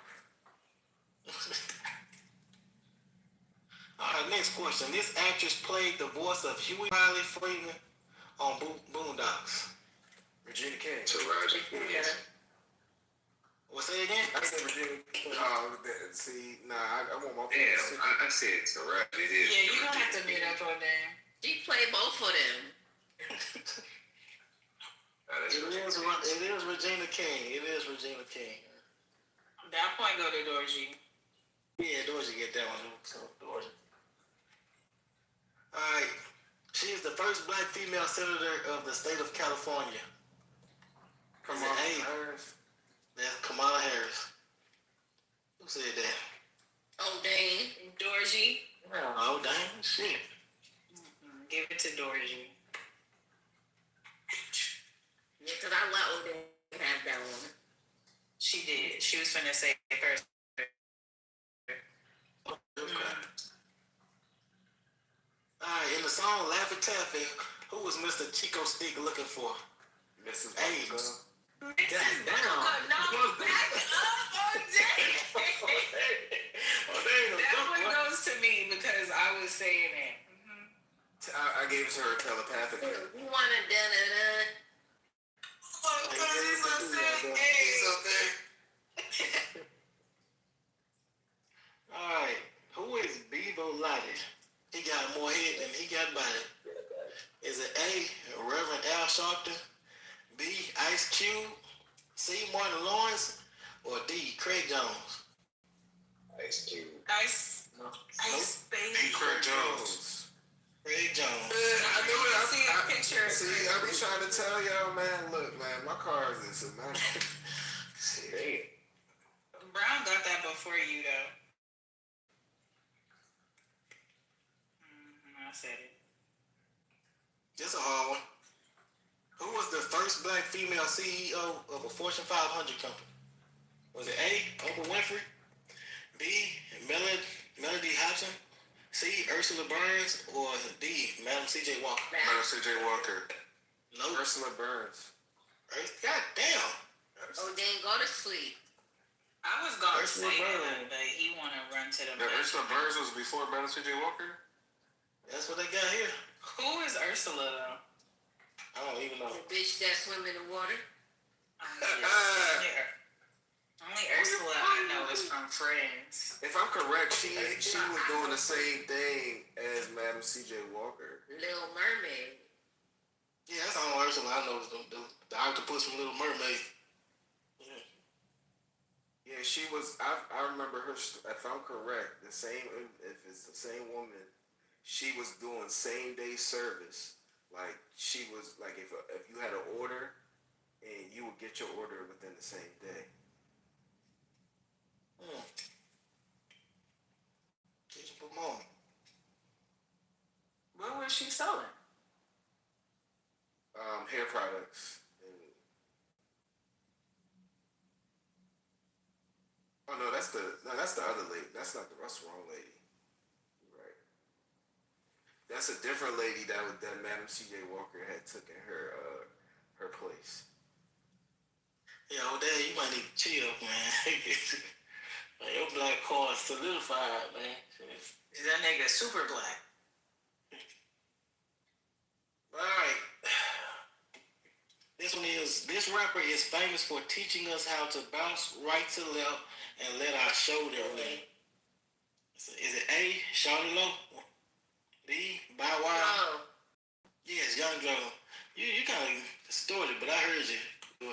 Let me put this in earpod.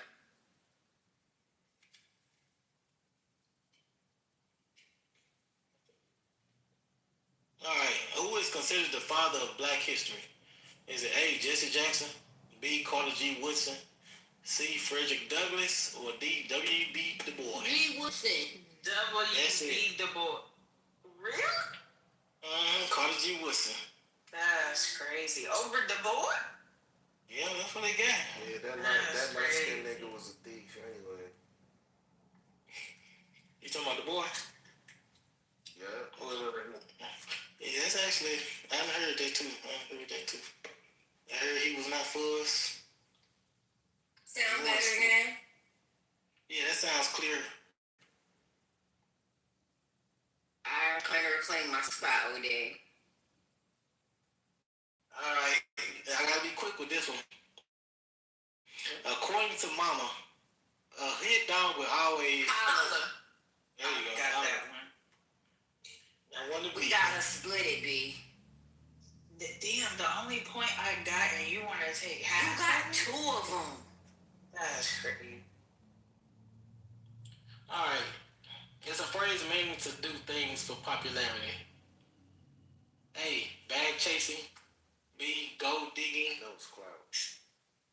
C, hopping. Or D, cloud chasing. D, cloud chasing. Cloud chasing. We gotta dance for clouds. Oh, Dan can't come off the mic till all the answers have been read. Technically, Lord G said cloud chasing. He said the correct one. She actually said the full, answer. Yeah. Damn, so that's crazy. We all three get a point. Do not do third. All right, let me see. Is there like a level 2? Honestly, we can chill right there. They can be the scrimmage round anyway. So, yeah. Let me see. 1, 2, 3, 4, 5, Alright. Got 6 cards. I'm about to pull out the pen and paper so we can write down the points and everything. You know. B, Dorsey, O'Dane. It seems like y'all only 3 None of y'all participating. other niggas on the board. Y'all suck. Alright, so those are the elimination rounds. So we got B, O'Dane, and Dorsey. Alright, here we go. First question. Which African royal is considered the richest person to ever live? Mansa Musa. That's 1 for Dorsey. Alright. That's crazy. Okay. Oh shit. Oh fuck. Dirty, mute your mic. Alright. Gotta be quick because this is an easy one. Alright, what is the name of Fred G. Sanford's deceased wife? Is it A, Linda, B, Elizabeth, C, Mary, or D, Claudette? Claudette. It's Linda. There you go. It's 1 for B. It's not Linda. That's crazy. It's You Elizabeth. know a black nigga always married to a Claudette. Oh no, she got it wrong. Wait a minute, you said Claudette? Oh no, I said Claudette. Oh yeah, it's Elizabeth. I thought you said Elizabeth. Yeah, O'Dane said Elizabeth. Oh, I'm wrong. So 1 for O'Dane, 1 for Dorsey. No, that ain't my point. I ain't say Elizabeth. You did? No. He's lying. O'Dane. I said Linda. Just put it to the side. We get a new card. Alright, I'll put it to the side then. Alright, what is Judge Mathis well known for calling people on his show? Crackheads. That's it, crackhead. Man, O'Dane got that one. Damn. Dang, I'm known for calling people crackheads too. Alright. Sarah Good was the first black woman to receive a patent. What did she invent? A, lipstick, B, a folding bed, C, a curling iron, or D, a radio? What is it? The curling iron. No, not curling iron. I'm gonna say the Folded radio. bed. It's the folded bed. Folding bed. Dorsey got that one. That's 2 for Georgia. You don't get it if you got it wrong once. It's like, because now you just shoot. Yeah, now you're just guessing. That's crazy. Well, we gotta get it until we get it, man. Alright. 2 more. Come on now. Come on. Y'all still in this.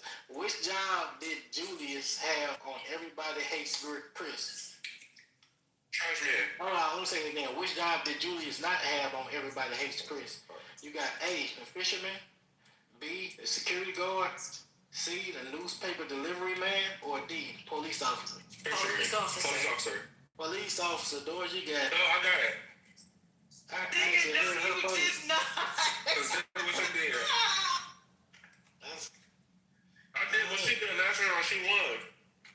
Brown, finish I got your dinner. 1 more, but technically, Dorsey won. You won. She got the most. But here we go. Who was the first black Nobel Prize winner? Who was the first black Nobel Prize winner? Martin Luther King. No. You got Nelson Mandela, Martin Luther King Jr., Ralph Bunche, and Desmond Tutu. Who the fuck is them niggas? I'm gonna go with Tutu. No. Robert Brunch. Yeah, Ralph Bunche. I don't know him, but yeah, that's him. Alright. Dorsey won. I'm blacker than all you niggas like that. O'Dane won the scrimmage though. He was killing him. Man, that was a good ass fight. I just not finished watching that shit.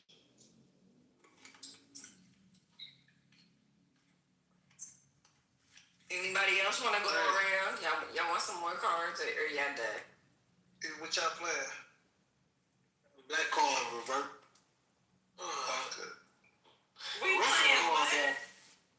Black cards revoked. Oh, okay. Ghetto taboo, black card revoked. There you go.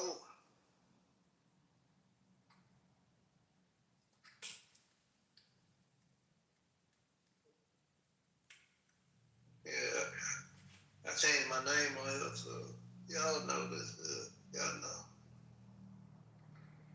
Who are you? You changed your name. What was it originally? Maggot Tank. I kind of figured it. Yeah, it sounded like that. Nigga. Yeah. Yeah. I had. Do you remember you? Why you I changing had to your go name? get a bag. I had to leave Clubhouse and go get a bag. No. We ran you off, nigga. You ain't run shit. Because we was telling you, shut up, nigga. Shut up, nigga. Where that nigga G at? Nah, but yeah, I had to go get a bag on X. I'm back now. That's crazy. You know what I'm saying? I ran it up for a whole month. It's funny how my nigga G look like Franklin. Yeah, that nigga. Franklin. No. That nigga look just like Franklin. I can't The see turtle? it. Yeah. Damn, Brown, you ain't. That's crazy. Hey, next time you look at it, tell me he don't look like Franklin. I'll put that on Franklin. Jesus. And he sound like Nucky Thompson too, from Boardwalk Empire. I told him too in his face. Sound like Nucky Thompson. Nah, he look just like Franklin. Tell you. Oh God. Running like a side by side with them, but what the fuck? I couldn't tell them apart. Run it up.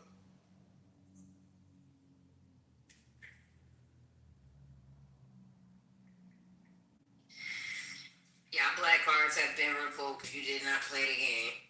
Doja, you should only been playing half. No. I was watching that UFC shit. I had some money on that.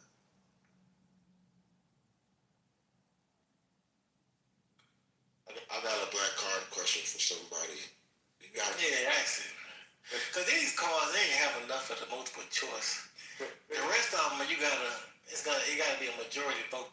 So when you ask them, it gotta be the majority of who answers which letter. You know what I mean? So those win. The majority wins. But go ahead, ask your question. I was gonna just throw it out there. I don't got like majority, but finish this sentence. All my life I had to what? Fight. That's easy. Fight. And I'll kill him dead if he ever hurt me. Don't trade places with what I've been through. All my life. Lord knows I love Harpo, but I kill him dead before I ever let him hurt. Don't do it, Miss Seeley. Don't trade places with what I've been through. Not trying to do in Black Mama movies. I was gone for 2 seconds.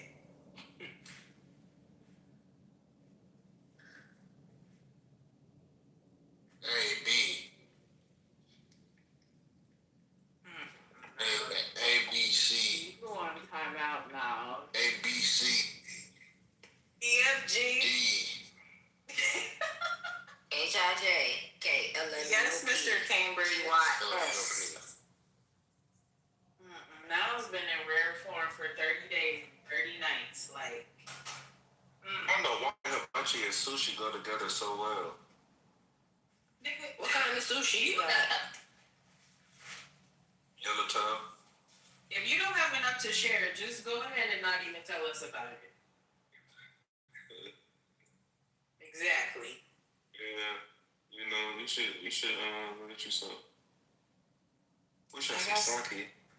I got some black and salmon. With some asparagus? Yo, what is wrong with you? Nah, I got green beans instead this time. Yeah, asparagus makes it piss stink. Wait, what? You ain't ever smelled your piss like, or went to the bathroom after eating asparagus? No, I'm gonna try it now. That's nasty. You don't want to do that.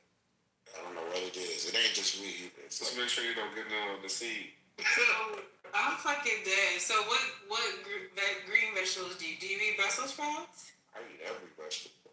It don't matter. I fuck with some asparagus up. You know, oh yeah. Some bacon around it. All that.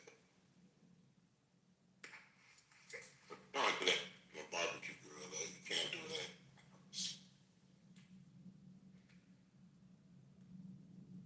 Yeah, that bacon wrap. See, supposed to be eaten right.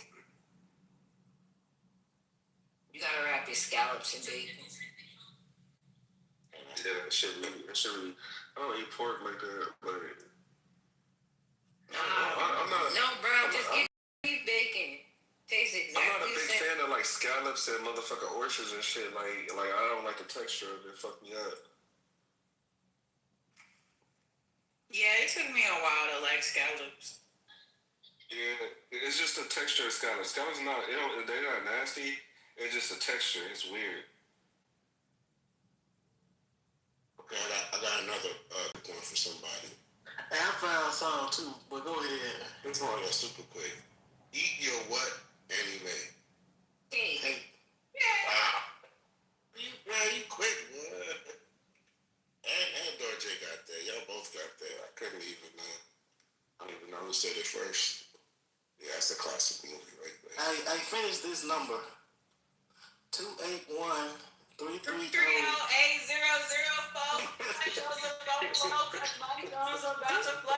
Who called this number? It worked. I know, yeah, you got to leave a message. It's a working number. Sometimes you text it, he might text you back. That's what that fucking voicemail was for. He plays on Clubhouse. Who's my John? They don't want me.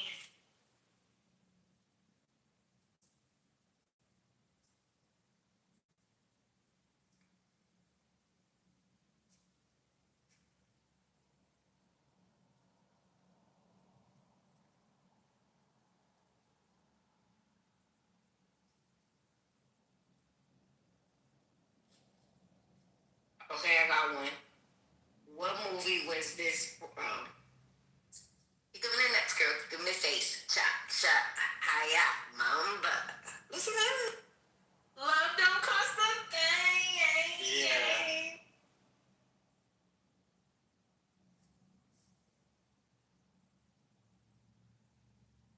My dumb ass still be doing that damn dance. Yo, bro, I was just about to say that. Yeah.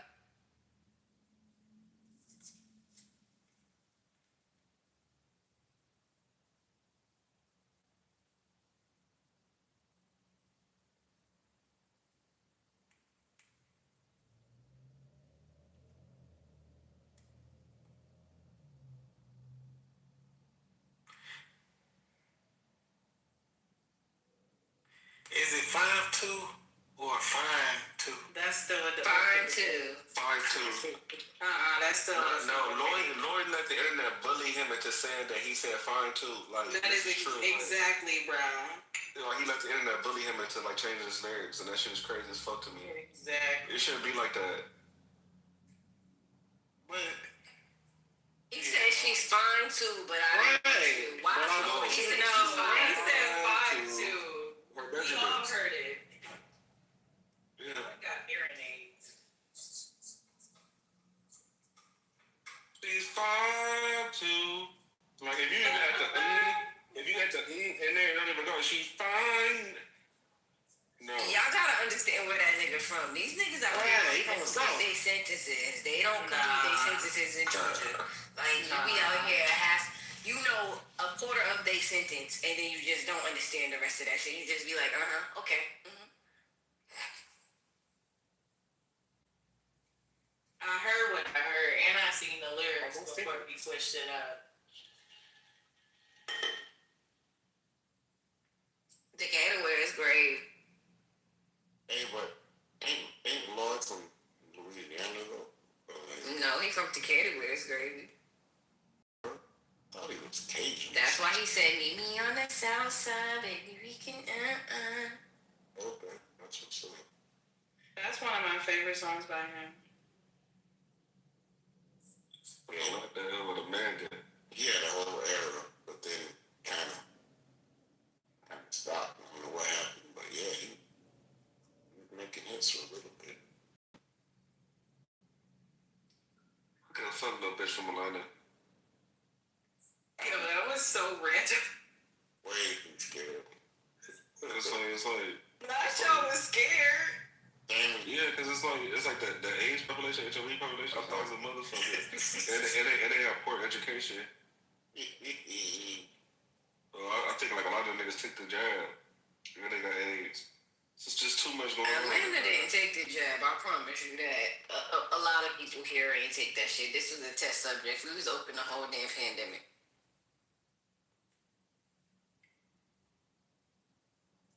Y'all gonna do the handle virus PPP if it comes back up?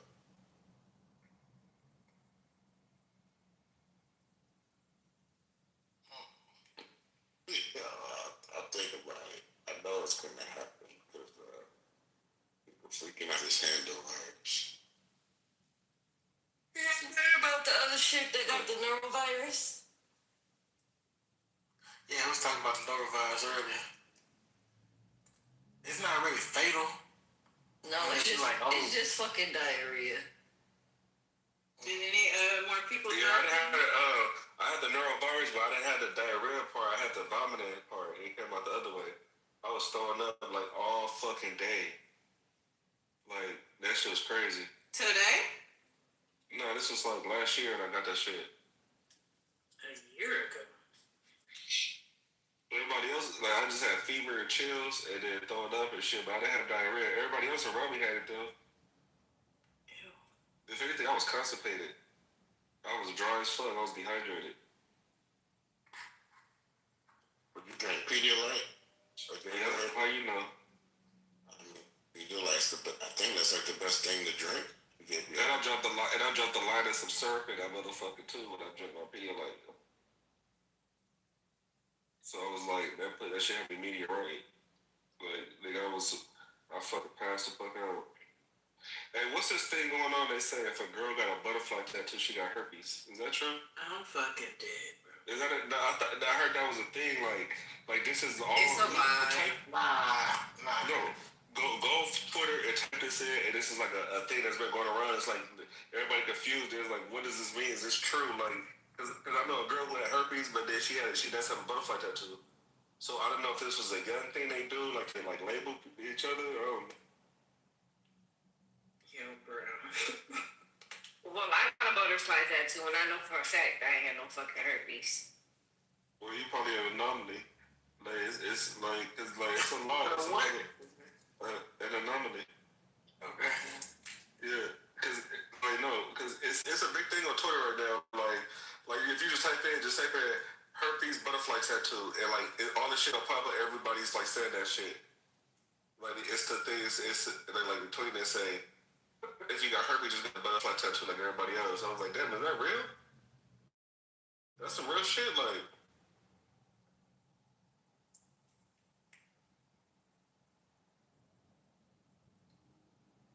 Yo, Cypher. Yeah, we got at least 2 people here with butterfly tats. Who are here? Camille said she got one. She was talking about the other day. Now y'all know. Who the hell just put looking eyes on Coco? Cyrus, the weird. But yeah, that is not true. Brian. That's what I'm saying. It's not true. Yeah, listen. I'm just asking. Because I heard that's a Atlanta thing too. They in Atlanta and then in fucking Miami. This ain't no California shit. But it is going viral on Twitter. Sorry.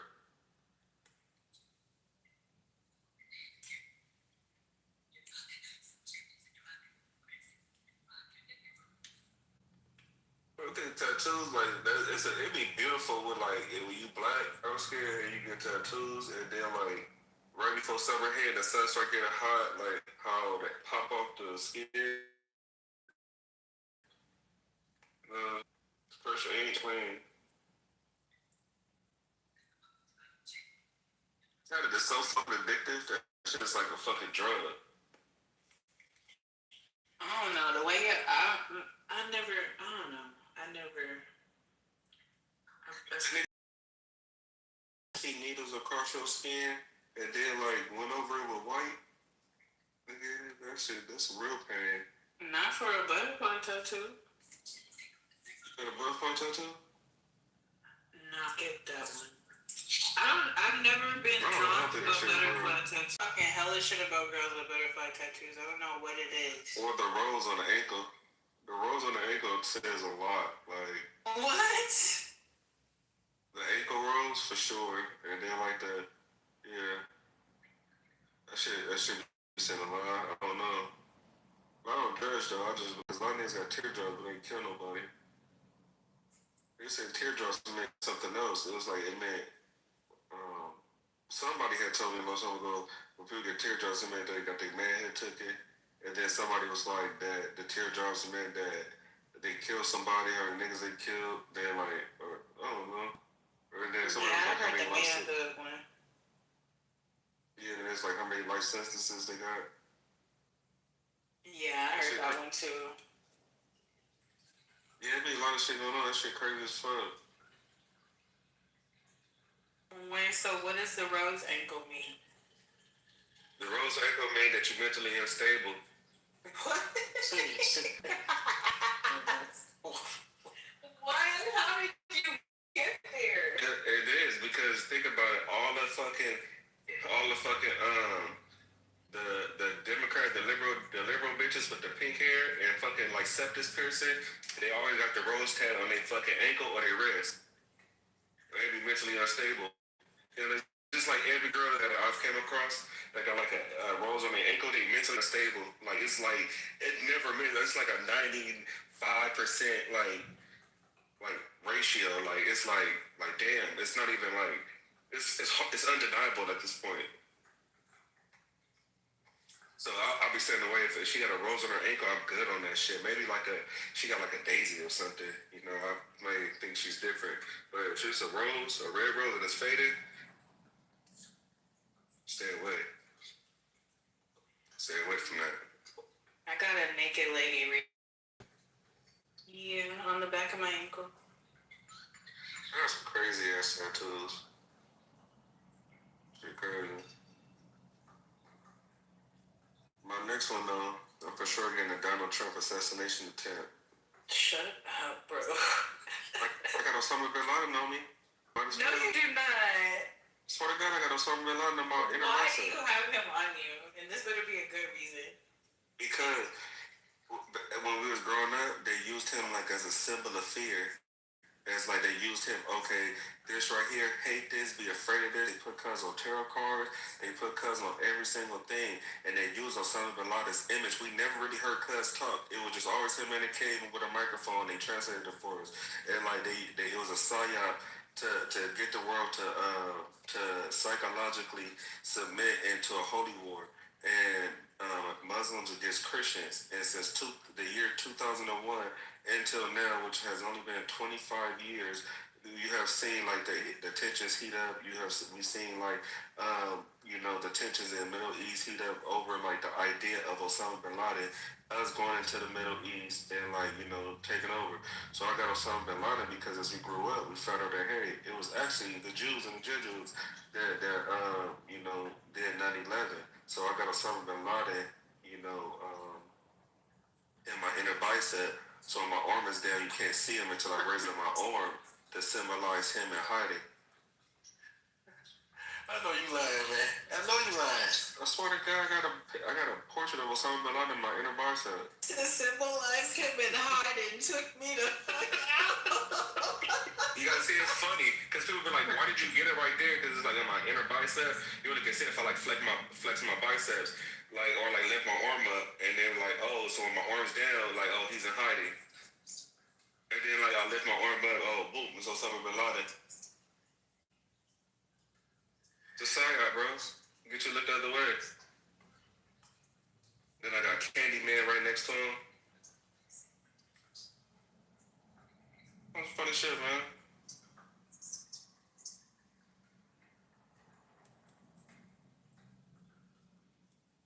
No, but that's really why I did get the Osama though.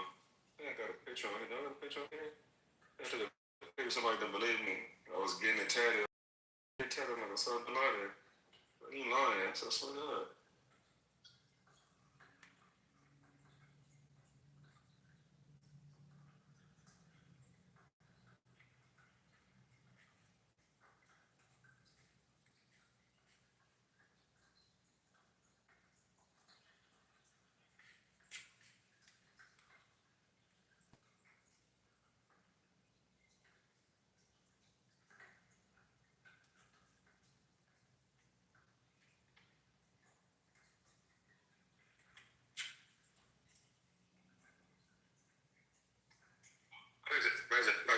my lefty. I said, all right, lefty.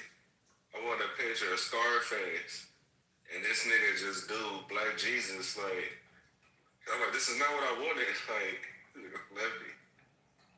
Are you down? Like, that's what he feel you should have. Lefty cold though. Have you seen some of his work? No, I ain't seen his work. Yeah, you fine. I get tired of mine because he's black. I only like to deal with black artists. Or Mexican, depend.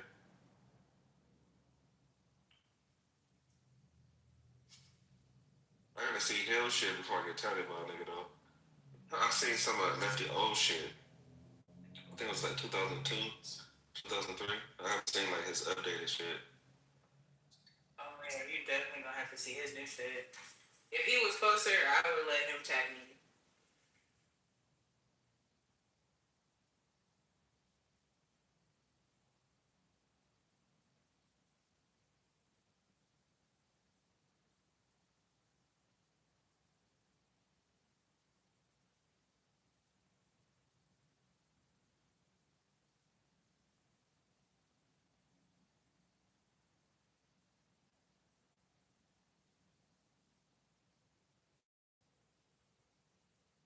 Yo, Twitter is unhinged, man. Total spot. Niles. Twitter. Yo. Do you pay for your subscription to Twitter, or you use the free version? Nah, the free version. Oh, you're fucking weak. Pathetic. See the real Twitter. Why the fuck would I pay for Twitter? Because if you think it's free, it amplifies your experience. Nah, I feel you, but anyway, I'm gonna pay for some Twitter shit. I slowly got it to use Grok. Like that's my sole purpose of having like. Yeah, if I was using Grok, maybe, but. What do you say, B? So you mean to tell me? So like, bro, you not using Twitter to its full capabilities? Like, that's not even no Twitter. I'm content. You don't have a. No, I was content too. I'm a simple man. I'm content. No, you're not. You don't know the possibilities of having. I said the same shit. That's why I'm laughing, because I'm saying no, you're not. Like I said the same shit. I thought like I don't even use this type of shit. I'm simple too. I was a Twitter scroller and like a Twitter Reddit comment reader. I'm a what Reddit comes comment with reader. the subscription to Twitter? Like, what all do you get? Well, you get to use Grok, and Grok is fucking amazing. Grok is fucking smart. Like, and Grok, like, pretty much you can see a video and like add Grok, and then it's like ChatGPT on the fucking app. Yeah, wait. So when did they start making you pay for fucking Grok? Because I used to, I don't get it. I used to be able to see that shit for free. On Twitter, and now I don't see that shit no more. It's like, it wants me to pay. I'm like, fuck that shit. Yeah. They'll let you say it. If you say, hey, Grok, and you try to ask him something, that nigga, he got a paywall behind him now. He just say, oh, I'm not talking to you because you didn't pay me. You ain't really like a real and then you need to pay it like you weigh. And when you do, I'm telling you, it's amazing as fuck, because it's like being on ChatGPT with social media. It's and then you don't even get this when you have a free account. You don't even get to see all the tweets. Like on your For You, it shows you like only like so many tweets. I might try it. They sent me like a free 3-month trial. And then when you comment on shit, all your shit gets seen first, and everyone likes your shit because you're not a bot. Oh, that's lit. Everyone just sees your comments and shit, because if you're a verified person, and then if you're like, say you got a free subscription, what it'll do is it'll put your shit in this cover shit where it says like it just classify you as other commenters, and then like you gotta click it to unveil, see who is commenting, just unpaid people, and no one cares about their opinion because we don't even know if they're bots or not. That's how the real Twitter works, bro. I'm telling you. Shit is amazing. I thought, get the one. It's only $11. What the fuck? Nigga, $11 ain't shit. That's cheaper than Netflix. To have the full experience, and you can download fucking videos from Twitter, or like all you have to do is just click the video, download it, and then that's how people be getting like their views up, because they download shit on Twitter, because Twitter's so fast and everything happens on Twitter first. So niggas download the video and put it like on Facebook or like Instagram, because it haven't hit there yet. Like you could literally download videos, like just hold the video, download the shit. Before you used to be able to copy the video, but now they took that feature away like last month. But you get the download videos, you get the post longer videos, you get the post. You're not stuck within that 140 characters. You get to type out long shit, and people actually like see your shit. Like, say for instance, like you talking about like the Laker game, and then like people will see it, type shit, or like you comment on like a Bleacher Report because you getting it first. Yeah. All right, bet. Yeah, I'm gonna check it out for sure. Hey, what were you saying, B? I was saying we behaving this week or what? Yeah, we gonna behave this week. All right, bet.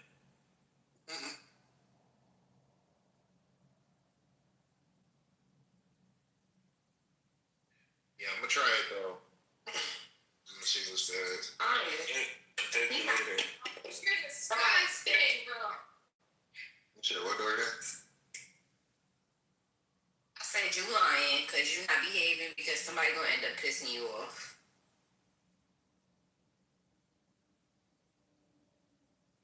Well, I'm on my best behavior. I'm trying to stay on Niles' good side because y'all know how that Scorpio. Let me just mute it.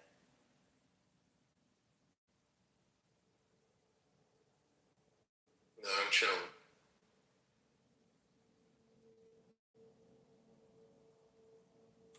See this? Yeah, I'm chilling. See what happens. Are y'all starting y'all teams this week, or we gotta suffer one more week with the crazies? Yeah, I gotta check on that. I gotta check on this cinema secret thing too. I don't know what's going on with that, but I kind of thought about it. You're supposed to watch X-Men. I can't picture a whole bunch of people watching X-Men. I ain't gonna lie, but The nurse will be there. okay. That's X-Men, and then what else? Teams. There's people signed up. I'll put something in the chat. Shit.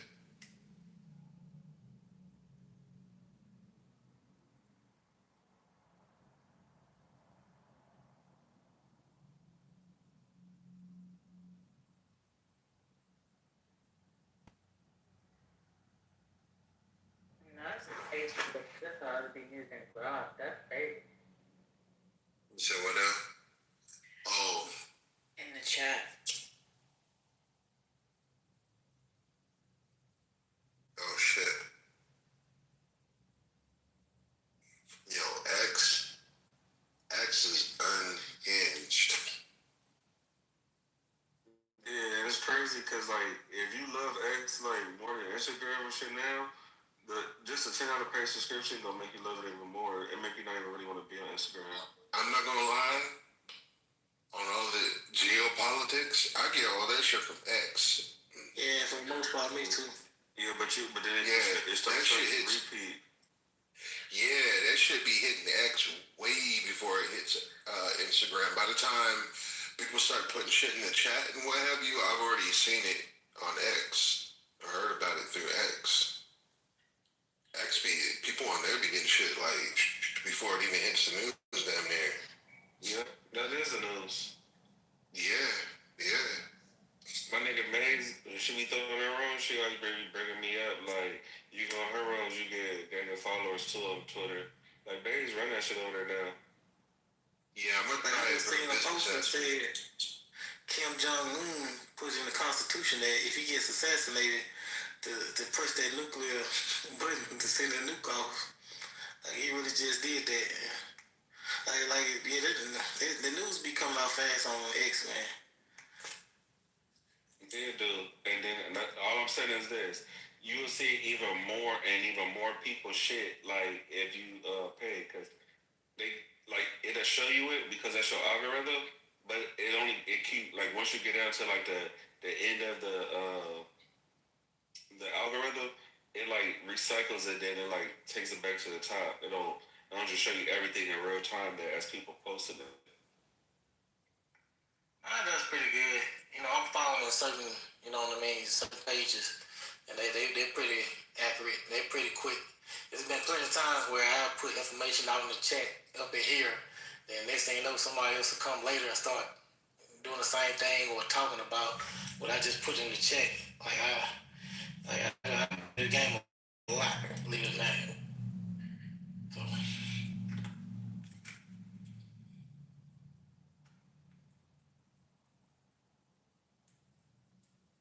Yeah, you got to be careful on there too, because you talk about clickbait.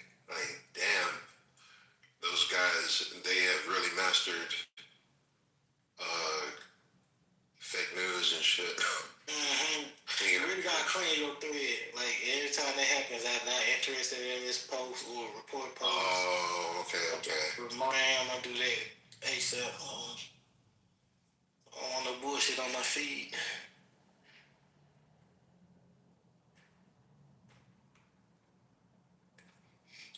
That information I just got about Kim Jong-un, that's a good page. It's a BRICS page that gives accurate information, but he put in the Constitution that if he gets assassinated, to send off a nuke. I guess to whoever assassinates him, but that's crazy. Well, that nigga Putin got one of them too. They call it a dead man switch.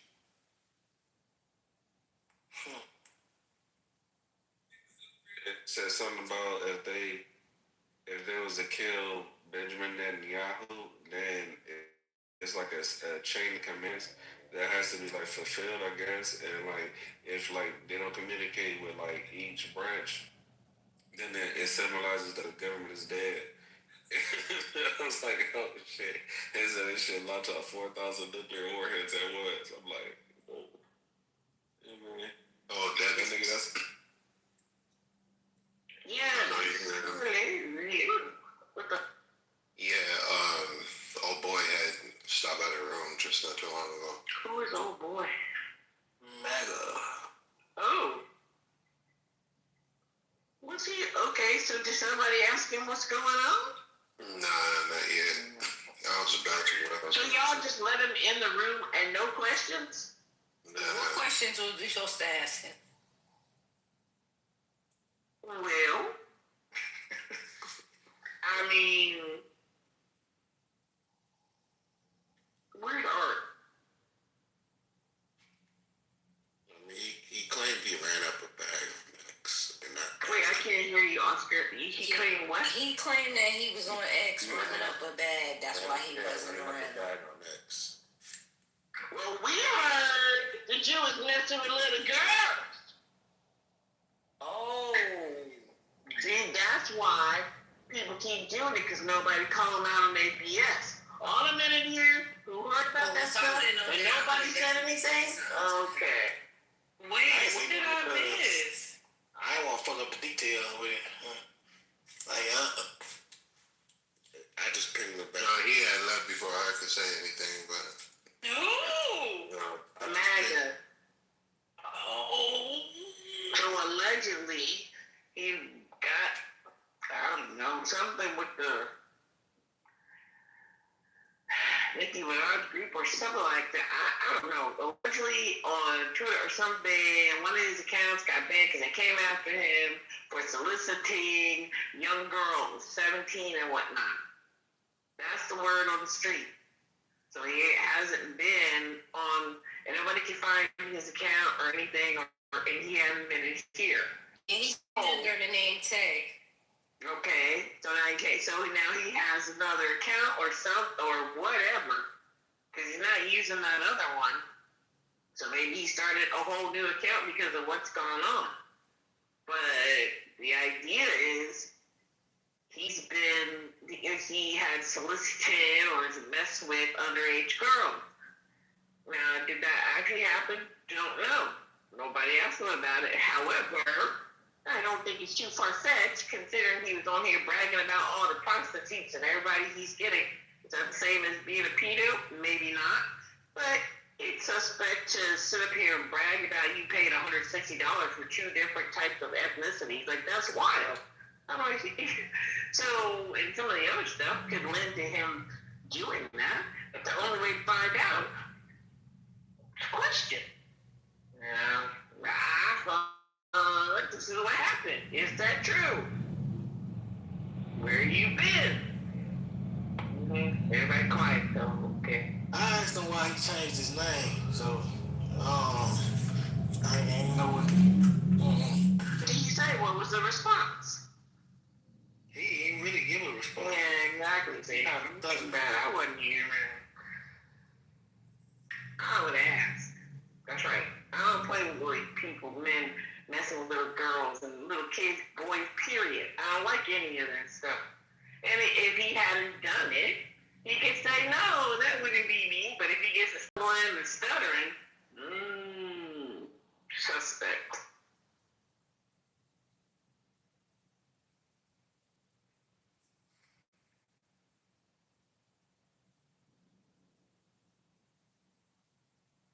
It says yes, so we can know what time it is. Anytime you want to come under the profile, you can go. Like, and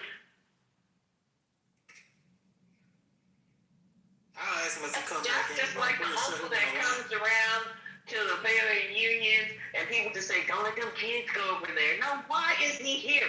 He should not be allowed to dysfunction. Let's see if they don't business.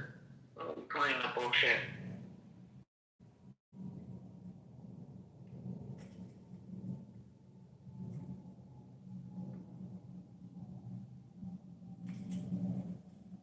Yeah. I asked when to come back in, but I'm pretty sure he gonna lie. But like I say, I don't know. If he stutters, it's not true. We don't know if it is or isn't. But he's like, he's gone, and then he's not giving an exact answer. And is it true? Maybe not. But he can say, no, I would never do that. Okay. There you go. If he stumbles and says, well, but I didn't know. Okay. Mm-hmm. Or he could just be a good liar. But, we'll never really know. But, yeah, you can. I don't know. I don't see him to lie. He likes to brag about stuff. He's bragging about all his escapades.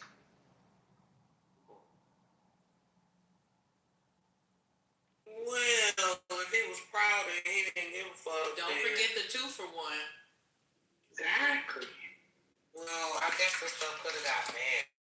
But yeah, I don't know. Who knows? I figure if he wasn't hiding, then he wouldn't be ducking. If he don't hide, that's all. Well, since he got a new profile, more likely he's gonna be back in here. Great. He usually comes in on the mornings, right? He be here at night sometimes too, but back then when he used to come in a lot more frequently, he'll be here in the mornings. He's a suspect character all around. I'd say there's not a lot of things, but right. So we asking questions, or we just on site? If I was here, I would ask a question. Yeah, they say if it's on site, it's on site. When he comes back, I'm definitely asking. Yeah, I'm just gonna make it plain, yes or no. Have you ever messed with underage girls or boys? I'm gonna say both of them.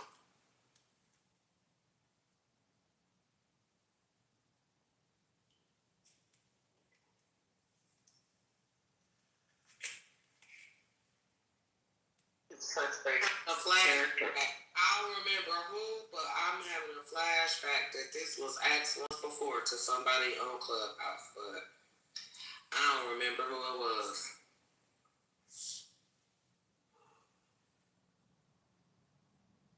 You can deny, but it all comes out in the manner in which he answers. We've heard him answer, and he answers kind of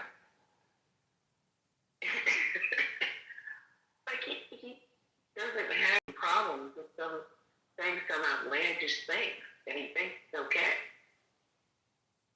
So it'll either be, no, that wasn't me, no, I don't know what y'all were talking about, no, or it'll be stutter, well, I didn't know when she presented, and I didn't realize she was 17, and all this kind of stuff.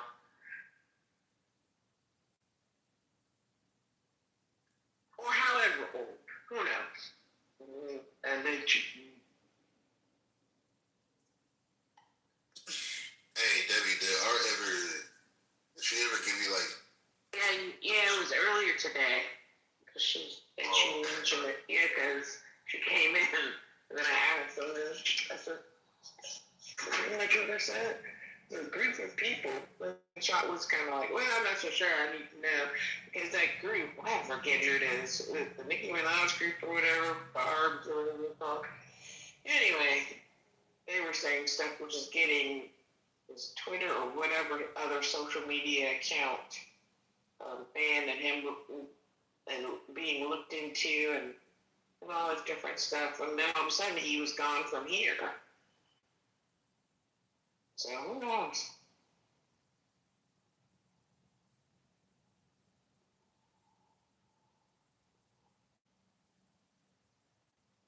Anybody else watching Citadel? No? Okay. I'm getting refreshed on X-Men 97. That's what I'm doing. And getting ready for X-Men 97 season 2 next month. That's what I'm working on. Yeah. So you already started? Yeah, I just did episode 1 today, and it's 30-minute episode, so I should be able to knock it out So what you think? quicker. I like it. I mean, I like the first season very much. Wait, you watched the first? Wait. No, yeah, the second season coming out next month. I'm just refreshing on the first season. Oh, 97, not the old one. No, the old. Not 97. Okay.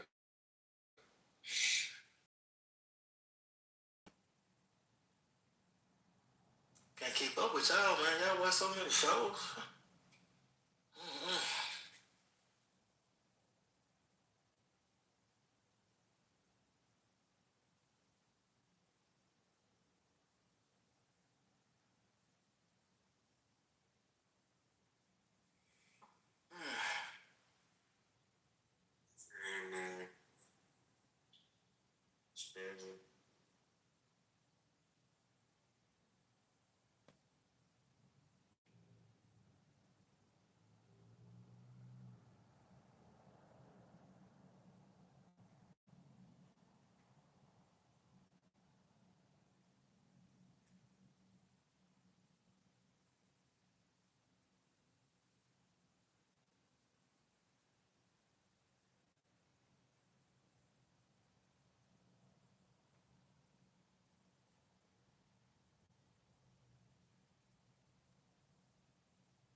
niggas ain't talking. This niggas, niggas meditating.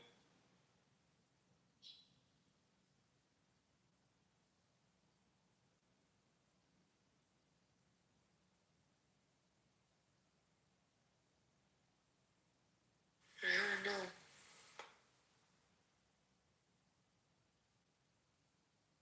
Oh, now everyone is leaving.